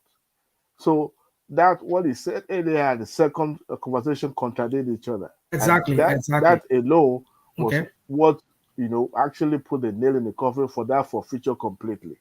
Exactly. So for the fact that he didn't disclose the second one, so that time he was already residing here in Nigeria. So at the end of the day, I guess Tinubu now went back to say, look, my mother is involved, my wife is involved. So they now begins to have an agreement among themselves. And the court now decided, okay, this is the amount, because there's no way. If you have money in your business account and you never filed taxes, there's no way IRS will let you go. And that was where that forfeiture came to be, because that money is meant for business. At the end of the day, you never filed any taxes. So exactly. That's why I'm saying that it's more of a financial thing here. That was what I'm trying to tell you, that if you declare, if they know that, okay, this amount you're making every month. Even the subject matter himself, the person of interest, never filed taxes since the with the IRS. 1987. Yeah, since 1987. Okay. So that alone, government is going to calculate back how much you are owing. That's not that. The forfeiture was no. That was not why the forfeiture was. Hold on. It's you see, it's part of the what you just said. Now, it's part of the investigation that made them to establish that there is something shady going on here with this account, with these bank accounts. You said you earn $2,500 monthly, and then look at what you're getting paid into your account. How did you do that? And then do you have other accounts? And then it was lying and all that other things. And then they were able to establish all of that. And they were able to establish that he has a business account. Hold on. Do you know that within the bank, they have fraud section within the bank? Oh yeah. Yeah. So those fraud section, they work with IRS, they work with the treasury and all of that. Because when you see your money going out and you see you paying a lot of money to a bank account, it raises a high brow. Especially if you're not a business kind of person they know to be doing that. You have a business like that. So you see, the point with Tinubu is this: that I don't think he himself carries the drugs, but he helped them to launder that money. That's why the case was money laundering. The violation was. But you don't even have to know. You don't even have to know that his money is the proceeds of drugs. You know, Nigeria generally, even a friend of mine has asked me to help him, and I know. I wasn't sure, but at the same time, I wasn't comfortable doing it for him. So I don't know. Wise enough to know that there's some things you can't do for individual. We're talking about what do you call it? Homeland security. That was 1980 where anything goes. $500,000 is not, and from such people is not the kind of thing you would. But at that time, it was already working with the mob. It was already working with the oil and gas. Yeah, but you see, Nigerians, the money they pay him is not exactly $500,000, is it? So you have to understand that Nigerians do this all the time. Money was just blowing up with activities. That is why they took it out. Nobody forfeits their hard-earned $500,000 for anybody. If he actually earned that money clean and fair. That's what I'm. I'm with you. As it is right now, you are working. And would you want IRS to take your money? We would do everything to make sure IRS doesn't take our money, right? So you disclose, especially where you have a business account, you disclose whatever you disclose, what you file. That's the fact. So you just pray that he was working as an employee. It doesn't matter. He has a business account, even though as an employee. What is the business? What is the business is doing? They must see it. You see, that's what I'm saying, that there's some sort of something global link or something like that. It was mentioned in the affidavit. The nature of the business. What was the nature of the business? He said that his mom, Alaja, whatever, was into real estate or whatever. Is that what he said? No, that's not what I read. What did he say? What did he say? Alaja Mogadi. Mogadi, what did you say Mogadi was doing? He invested in this thing, what they call it, Elon Musk, this thing, Tesla, this thing. See, let's not do this, man. Let's not do this. You see, and then look at what somebody was saying. Listen to what somebody was saying. Somebody was saying in the comment section, Oga. I mean, I don't know why Oga sometimes just talks. Sometimes he just talks crap. He says the issue was not against Tinubu, was against. Oh my goodness, was against the bank account. I mean, is it the bank account that will come in front of? Just imagine the way people just think. Oh my God! No, technically it's correct that it's against the bank account, but who is the owner of the bank account? You can say technically it's who owns it. The account just opened itself, and then you say, "Oh, bank, open me. I want to be called." Guys, for sake of time, to Niger. Why was it being questioned? If it's not against Tinubu, why was he replying to them that, "Oh, my mother, I mean, I don't have other accounts, just that account"? Why? I mean, can the account be speaking for itself like that? Oh, account Tinubu, do you have another name in your name like that? I mean, how do you people reason sometimes? You just come here and just want to say it's against that is classic, man. Back open me. All right. For sake of time, to Niger, I just want to hear your view about the Partisan Rufai Oseni ordered by Fayose as the open warfare breakout on Arise Television yesterday. Did you watch it? Did you see it? Yeah, I saw that video. Fayose seemed like that guy has gotten under his skin. Because even admitted that he spoke to the other journalists there about Oseni before he even came out. Before he came, yeah. See, I think what I saw there, I think what I saw there is something that we should be seeing more of in the sense that we should be holding each other accountable. Just like Oseni is calling him out, he called Oseni out regarding his interaction with the police, and we need to be checking each other on these things. Nigeria won't say anything bad in what he did. No, why should I see anything bad in it? He should be calling us. See, there is space. Let me finish my point now. Like to bully people. No, of course, because see what you don't understand is that professional. You don't understand now. Let me finish my point. Let me finish the point. Let me just make a 15-second point before you can interject. 15-second point, you're free to interject. See, the point I'm making is that there is space for all kinds of journalism, and the fact is that is how it is around the world. Journalism. You have a hard talk here in the UK. You have the fire, whatever they call it in America. They have different types of journalism. Some of them are more searching in terms of their questioning, while others are just benign. Puffy questions. So people like Rufai are the opinionated journalists. Where is Rufai? Oh, is he? Sorry, Rufai. I don't know his name now. Oseni. Oseni. So he is more opinionated. And to be fair, he's partisan. He's an obedient. He's a young journalist. See, okay, let's say he's partisan. There's still room for that. See, you have to understand that what they are doing there is trying to call out something that is wrong in our communities. And I think, Adewale, you have to be careful. Sometimes just because you want establishment to remain doesn't mean it's a positive thing for the greater good of the community. Because if it's a corrosive, like that man was being called out for something that he did really bad, something that we should be very, very worried about. If you are doing something to undermine democracy itself, in other words, the process that by which we transfer. Hold on now. Was not proven. He will be sued. In fact, he won't be able to pay for the rest of his life. If it wasn't proven, because from what I gather, there was evidence, audio evidence. He said, you know what he said? Oh, the audio evidence is not proven. Seriously? Is that where we are now? It is. That is the statement of fact. Even though if it happens, oh my God! This is the issue I have with your explanation. You make facetious argument, knowing full well that is true. Are you trying to tell me that somebody forged that audio? To Nigeria, when that time we were talking about it, there was no artificial intelligence at that time, right? Is that what you are trying to say? Even if, let's say he actually said it and it was recorded, there's no code that says this thing has been authenticated, right? But he's using that to buttress his point. He could be sued. And see, like I said, he can, like, he has a right to rebut the way he did, and he actually called Oseni out, which is also a good thing because he is the one judging people. But look at the way he behaved towards the police officers.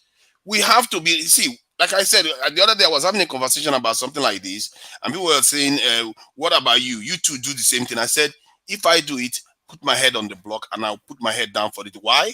Because I know it's better for the greater good. We as a people, we don't tend to want to subject ourselves to accountability, but why we want to hold other people accountable? In other words, it results in nobody being held accountable. It's not good for society to function like that. Nothing more. See, that's for you now. You see, for me, I see it differently. We need a cultural change where we have people checking each other. And if it's going to check anybody anymore.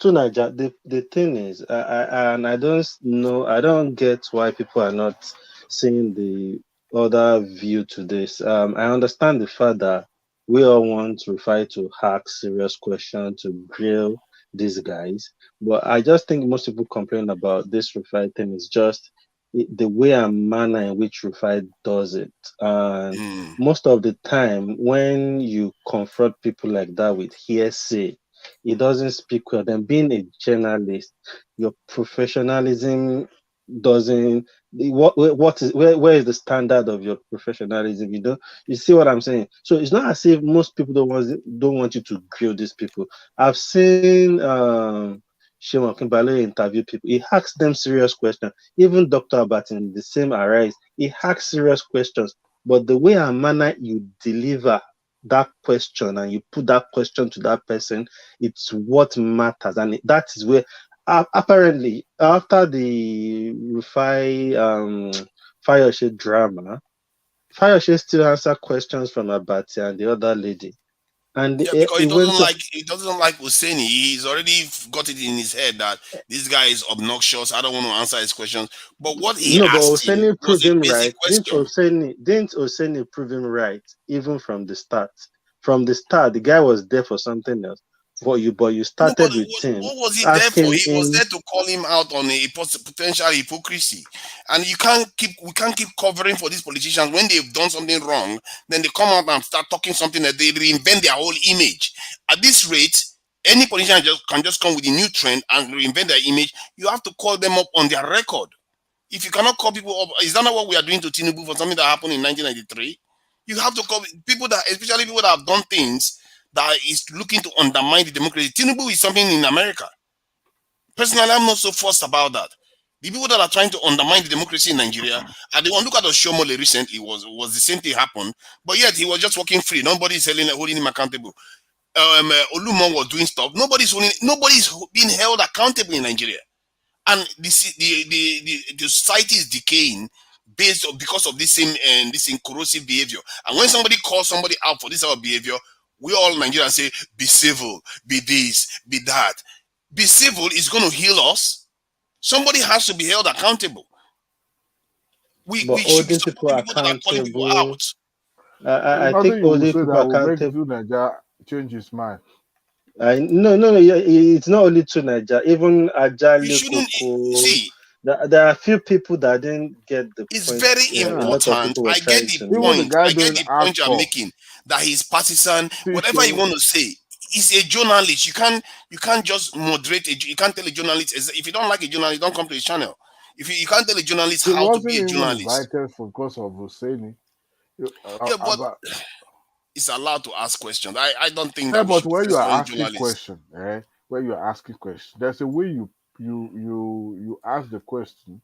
But when you are now sounding as if you are the one with the moral compass, look, He I'm was glad called that, wasn't he? it wasn't. See, what was Fayose said? Fayose said there must be a change in the way we do things. Number one, he wasn't trying to absolve himself of any of those wrongdoing. What he was saying is that what you see in leaders, you also see the equal measure in with the followers. But That he the could have follow. said that without getting all triggered. No, He got when he very, very said, defensive. see, He went defensive after Oseni. because Yeah, number because one, that's how people ask questions.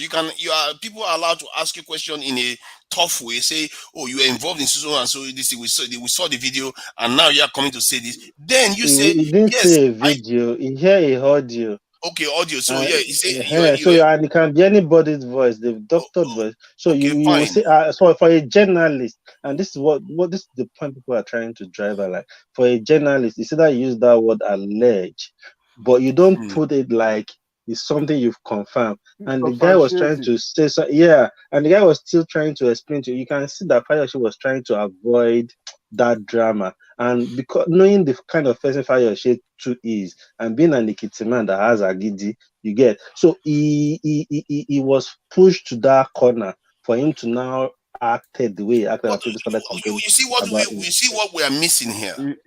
We are missing the most important aspect, that this man may have been involved in a very, very serious level of election malpractice, and we are missing that because we don't like manners and all this, and this is what leads to our decay.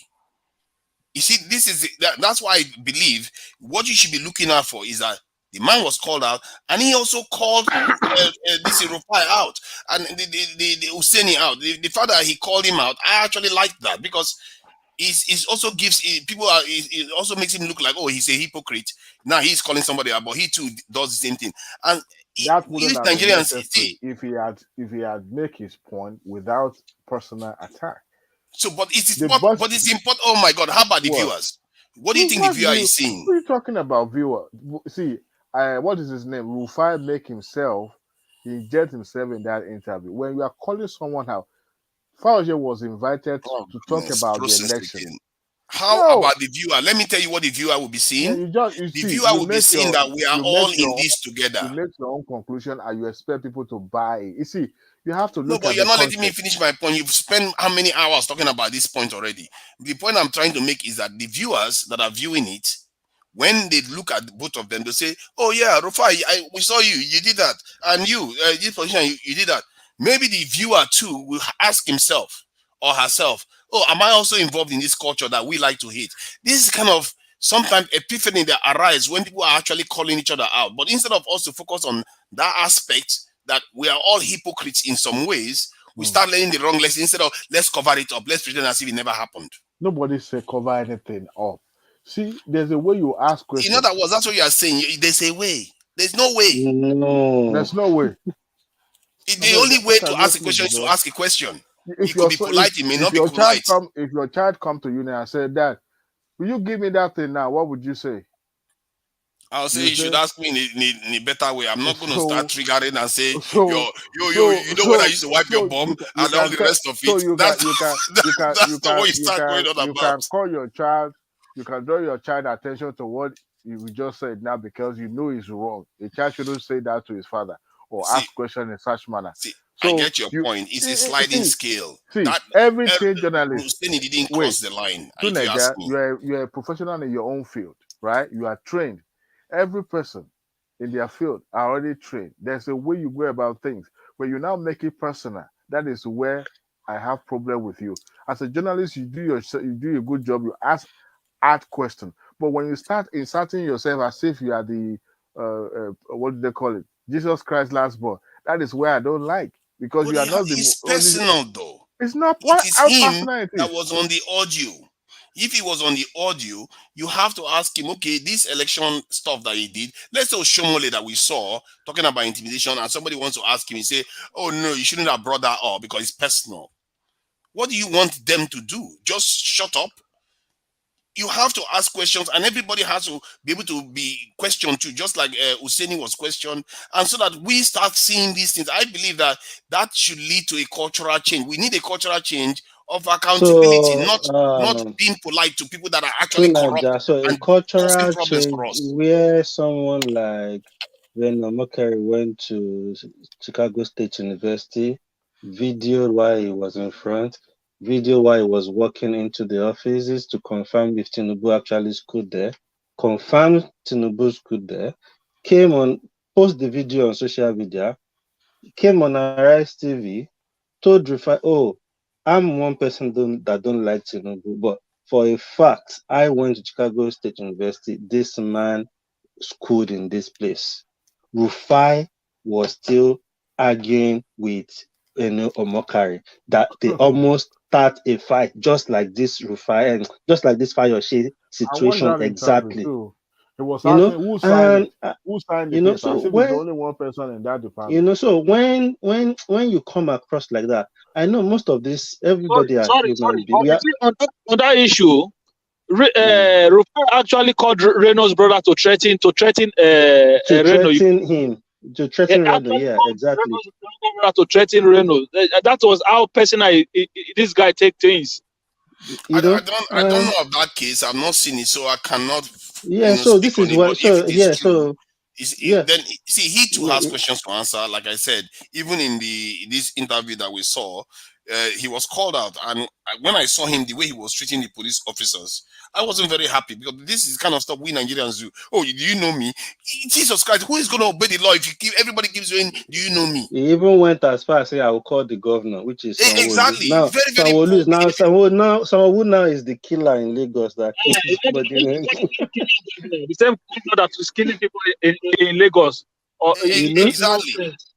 We are hypocrites. Nigerians, we are very, very. You know what he said on his Instagram today? He said he's going to profile the Supreme Court judges. He said he's going to take his time to profile them. And in my head, I was like, is this guy stupid? I'm sorry to use that word. That is not journalist. That is just journalistic talking. It's just bad that rubbish. Well, somebody has to.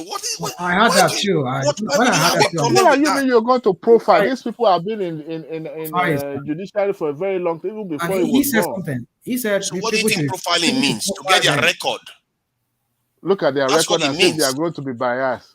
Give me a break. You have to know what is behind what they are. How seriously are we arguing that people should not do their due diligence anymore? Which due diligence are we talking about?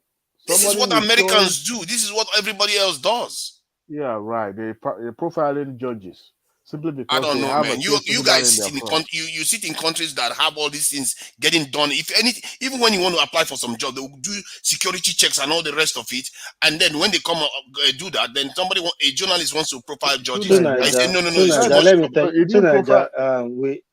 me tell you one thing. I'm about to round up, but let me say one thing. We've just stated an instance of in between him and Raymond Nakari. We've stated some other instance which you don't even know about. And I'm telling you, my brother, there are several situations like that with different people. Once they are opposition party, that is it. And that is why people have this problem. And even not like people have that problem in the question. It's not the question that is the problem. It's the way Amana does it. And on live TV, you see him moving, chuckling, rigging on his stage. Intimidate the person. I know more than and you. it just puts you off. Like I've seen several. Exactly. We get too caught up. I get what you mean, but we get too caught up in those this thing. For me, what I'm looking at is for accountability. See, in the context of Nigeria, we see a lot of to Nigeria. You can get that without being how do I use this word now? Without being condescending. You can get those facts. If you remember, if you watch that interview with Fayose, Fayose was still answering question where Rufai started to say, okay. Just let the man finish. Which one is okay? Let the man. Sometimes if he wants to come for you, he won't even allow you to talk, to finish what you're saying. Rufai, for me, to be fair, in that interview, though, the politician was more aggressive than Rufai was. The politician was far more aggressive than Rufai cannot be called a journalist, okay? For me, that is not journalism. You cannot call yourself a journalist. I've seen TVC program where the women were calling. They call Emefiele a terrorist, and this thing. Buhari, you see the kind of name they call people, and some of all those people, even on those channels on Monday here, just after the governorship election. Yeah, I'm telling you, on this thing, TVC News, those women's The View, they call him a terrorist. You can't believe it. He said this is like terrorist, that he's like a terrorist because of the Naira note change. And secondly, this thing, what they call it, on Monday after that election, they were there saying that, Nigeria is a tribal state, that we can't do this thing. We have to be, this is not today. We are not going to get out of this tribal, this thing. This kind of stuff that Nigerians do. Listen, that show you're talking about is a talk show. Those people are not journalists. Rufai is claiming to be a journalist. That's our segment. Thank you. We have a 2-hour segment. So that those are not journalists. Is a talk show. It's different. Actually, it's not human beings. It's not human beings calling fellow. Hold on, now. They're probably more influential than Rufai's segment. Rufai is not a talk show, right? Rufai is claiming to be a journalist.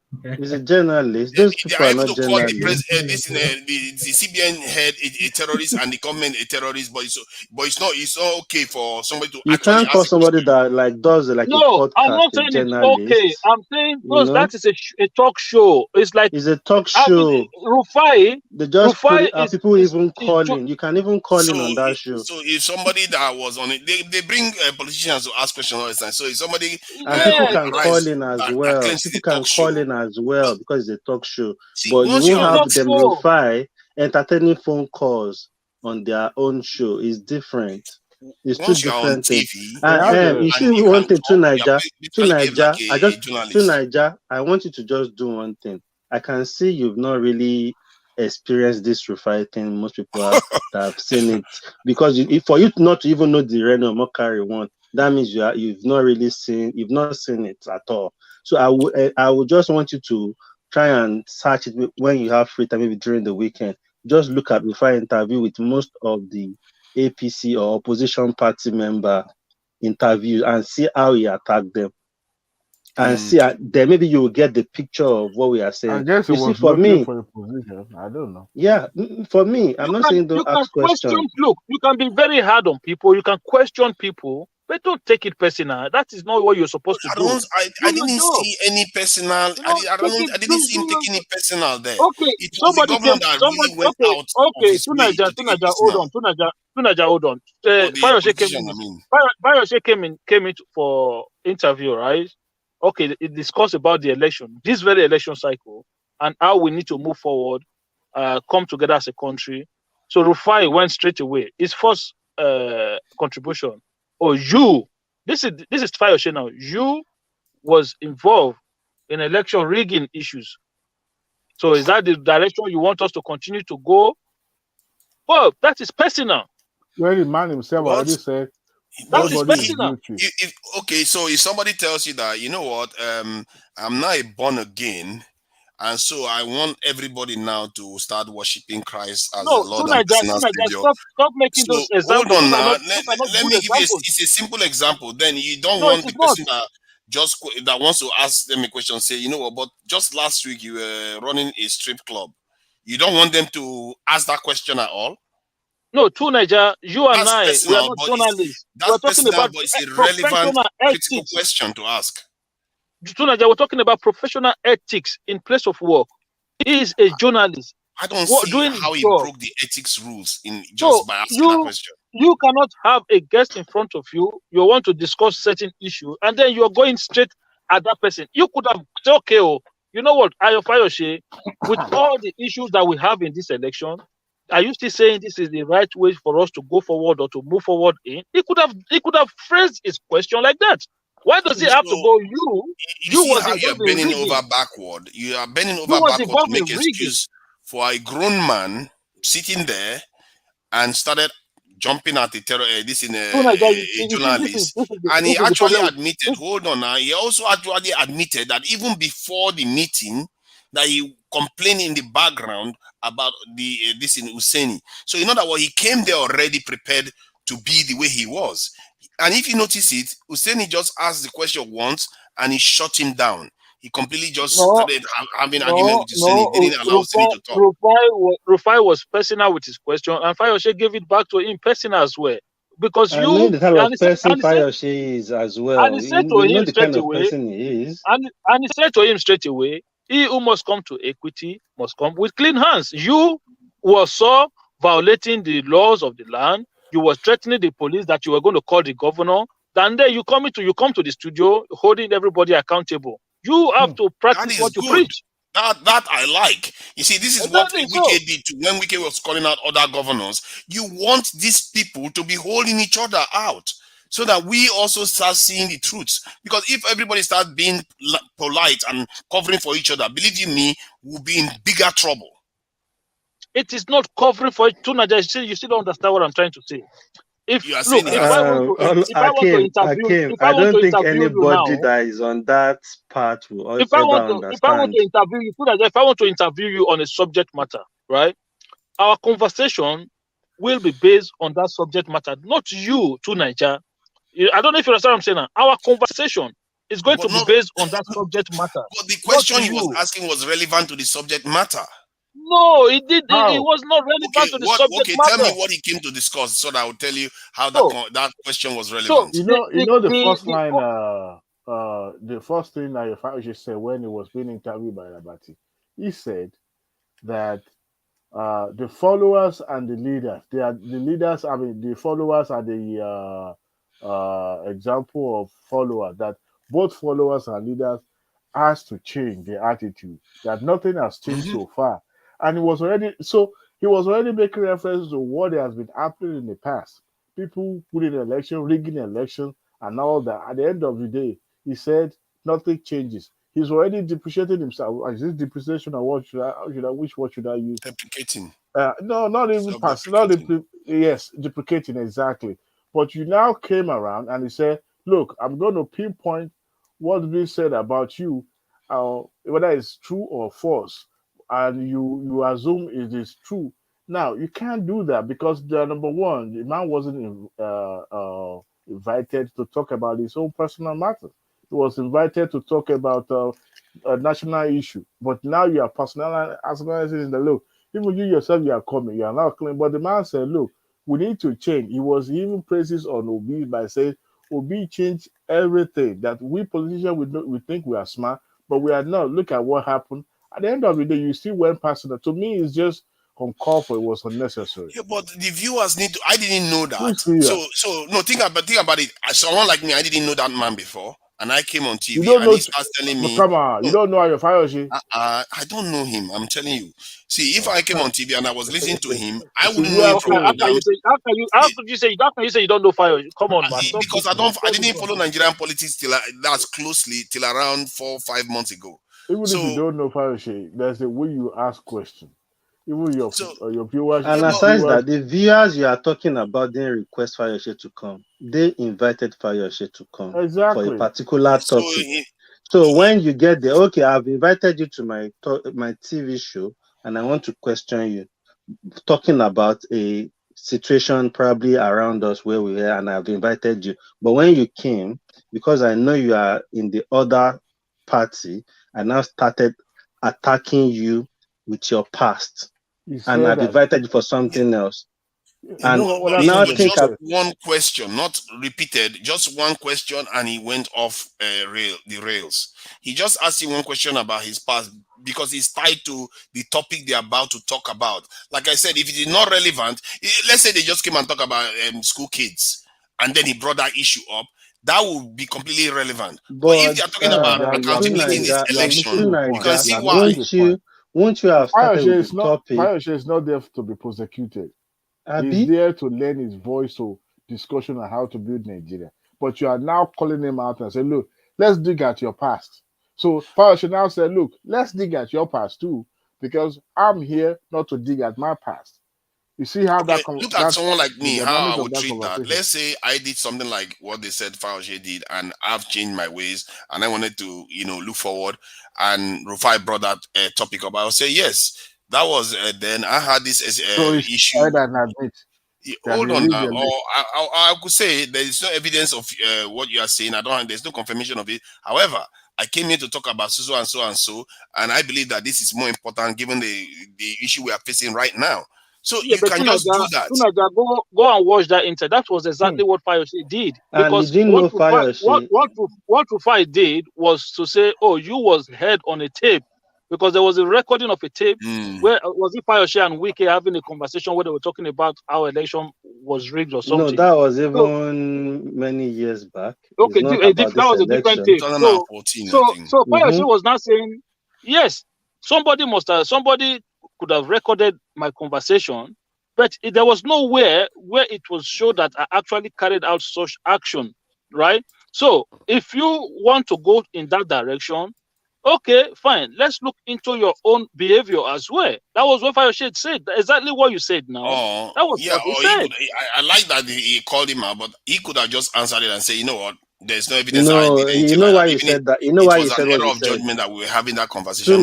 You know why you said what you said? Because you said you don't know Fayose. Now I agree that you don't know Fayose. If you know Fayose, he's not that person that is that calm. Maybe if it's somebody like he's not that calm. Maybe somebody like Oshibanjo, for example, goes to Arise and Oseni started questioning about Buhari government. Maybe somebody like Oshibanjo will find a way of caressing the question and trying to answer. But Fayose is not that kind of person. He won't take it. So Rufai shouldn't have triggered him, knowing for the fact that we invited this guy for a particular topic, and what you are even relating to his own personal stuff, you could have even brought that in the middle of the whole thing rather than start with it. That was why he went straight. Okay, now this is an editorial issue again. See, like I said, there is space for all kinds of journalists, and what he did actually informed me more because I didn't know anything about that guy. So, and what he did, what the guy did too. See, you have to remember the consumers are the beneficiaries of such conversations because we need deeper information. Like, Fayose, not every Nigerian care about Fayose, but when they saw that interview, they say, oh, so he was also doing that kind of stuff where they are looking to rig election.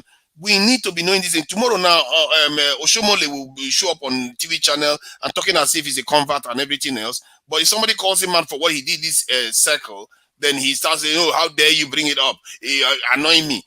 That is not appropriate. We need to be able to call people out for what they've done, and if they say they are advocating something more positive, they have a right to say, you know what? Yes, that was then. This is now. I'm talking about this issue right now based on what we are dealing with, which is more important to your viewers. It has to always be about the Nigerian people and how we will benefit from whatever they are contributing, not about whether this guy is rude to me and this guy is not rude to me. And I believe that, from me anyway, from looking at that interview, I learned more. Because I like the fact that he called Oseni out, and I like that Oseni called him out.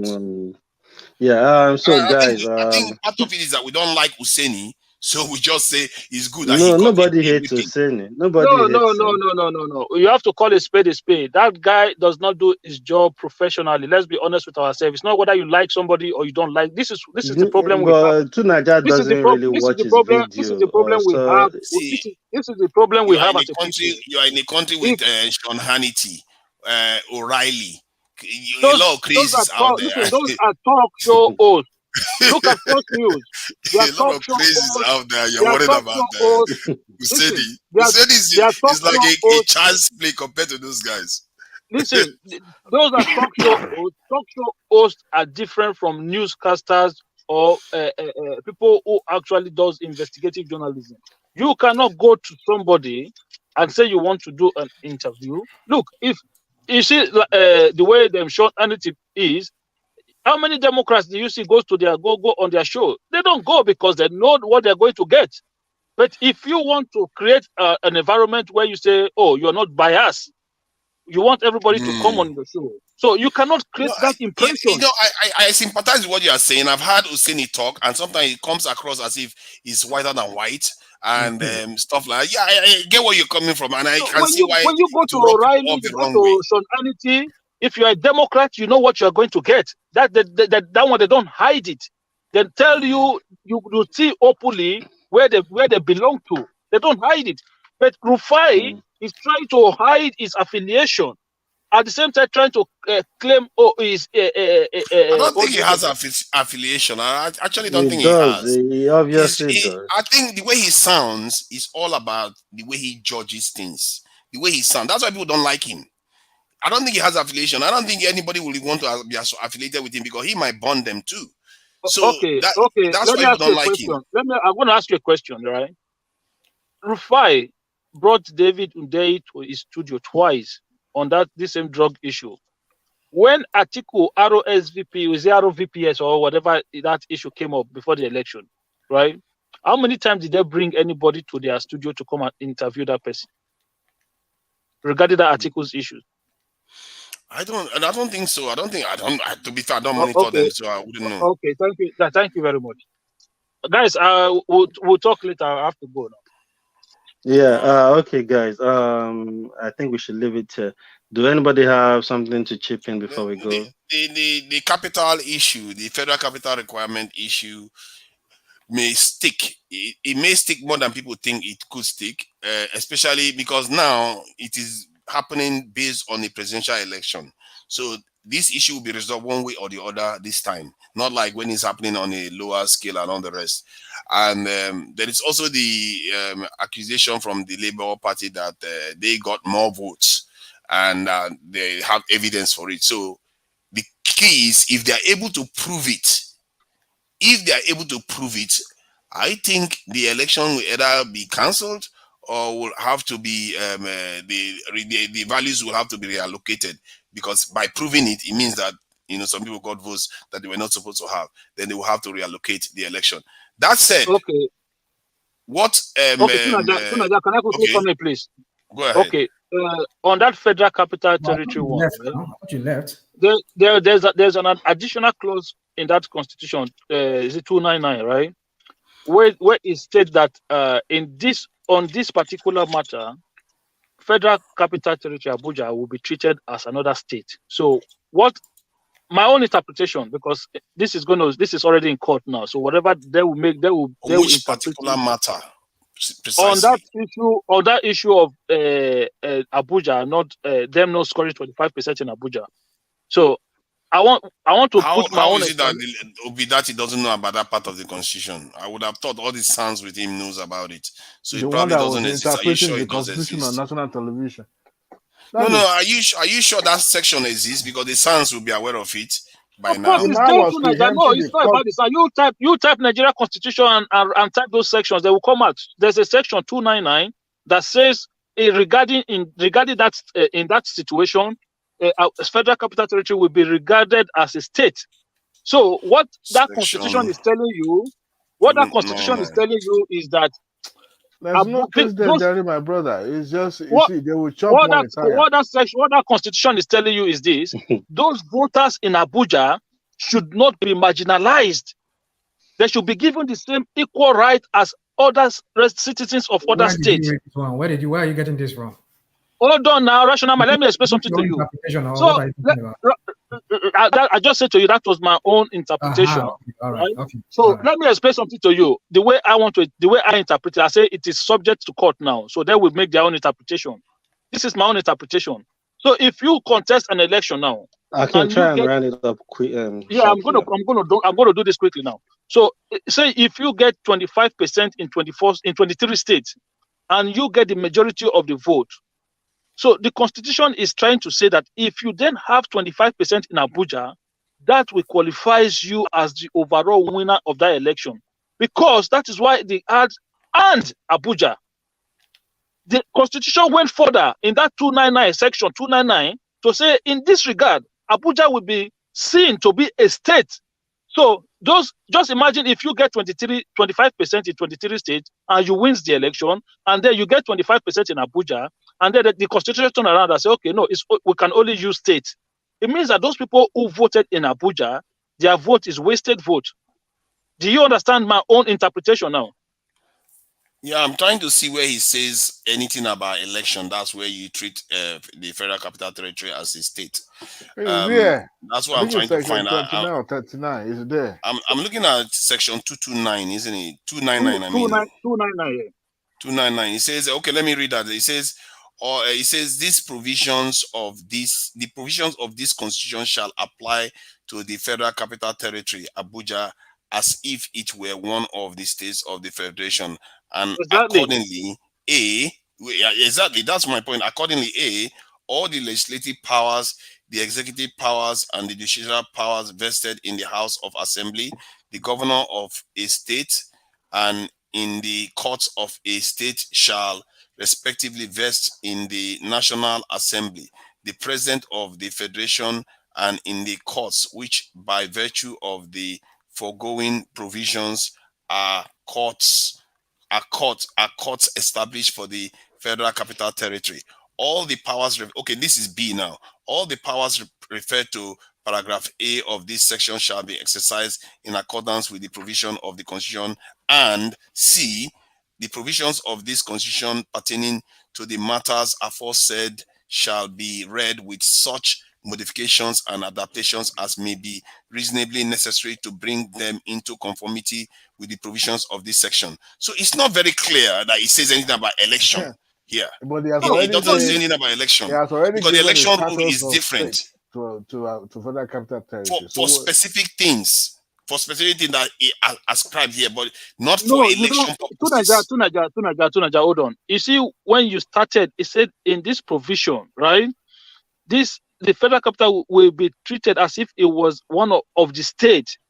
So it's a follow-up from the previous provisions coming down.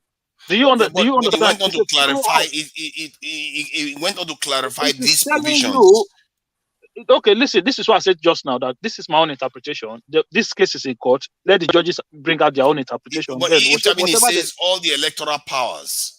Because he clarifies this provision. It says all the legislative powers, electoral powers. It's about, look, Abuja in our constitution, in every other matter, is not seen to be a state. It's a Federal Capital Territory. That's why it does not have a governor.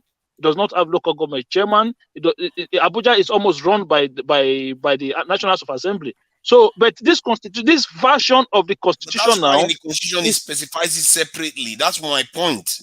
That's you yeah, could have but just said 17 states. You could have just said no, 17 the states. But the constitution truth is to not say trying to make 6, Abuja a state on its own. 25 So states. I mean, to Niger, I think what Akim is trying to explain there is the situation where circumstance will warrant Abuja being a state. A state, or rather not counted as a state, depending on what circumstance comes up. So in this circumstance, I think that is where our FCT now falls in the way they've now counted FCT. So that's why he said his own interpretation, and I think I agree with him. So that's what I'm trying to say to you now. The top of this section clearly states that it is describing the provisions that Abuja hold will on be one described second. as a state, and it doesn't include elections. Tunaja, hold on, please. Say if you run an election, if you conduct an election now, if you conduct an election now, right, and then you have 25% in 23 states and Abuja, should you be declared the president? Because you don't forget, you don't have 24 states now, but you have 23 states and Abuja. No. Yeah, you wouldn't be. No, technically, you shouldn't be technically. No, you will be declared. You will be declared as the president, because the constitution says in that provision, Abuja is now regarded as a state. So it means that makes it 24 states. See, hold on. You see, this is where the confusion lies, except both of us are interpreting it differently. Or maybe I'm missing a phrase there. It says these are the only provisions that the Federal Capital Territory can be regarded as a state. And when I read it, it doesn't include for election purposes. You see what I mean? It says for these specific things. If you read it again, does it say for election purposes? I don't think it's electoral law, it's the constitution. Yeah, but it was derived from the law of the constitution. It was for the electoral, yeah. No. Actually, has nothing to do with election at all. This is in the constitution. It's saying this is the areas that the Federal Capital Territory can be treated as a state. And when he named those things, I don't see anything that ties to election, except I'm misinterpreting it. You see my point? This is what it's called. This is where people are disagreeing. And if this is your evidence, it's not very clear to me. As much as I wish he said something about election, then I would just say, oh, yeah, clearly Abuja is a state. Forget about it. You know, he didn't say that. Guys, thank you, everyone. To Niger, thank you. Adewale, Rational Mind. I think Akim has left us. We got in the comment section, everyone in the comment section. All right, BJ, yeah, we leave it here, then we catch up with one man later in the data section. Thank you, guys. Cheers. Thank you. Well done. Yeah.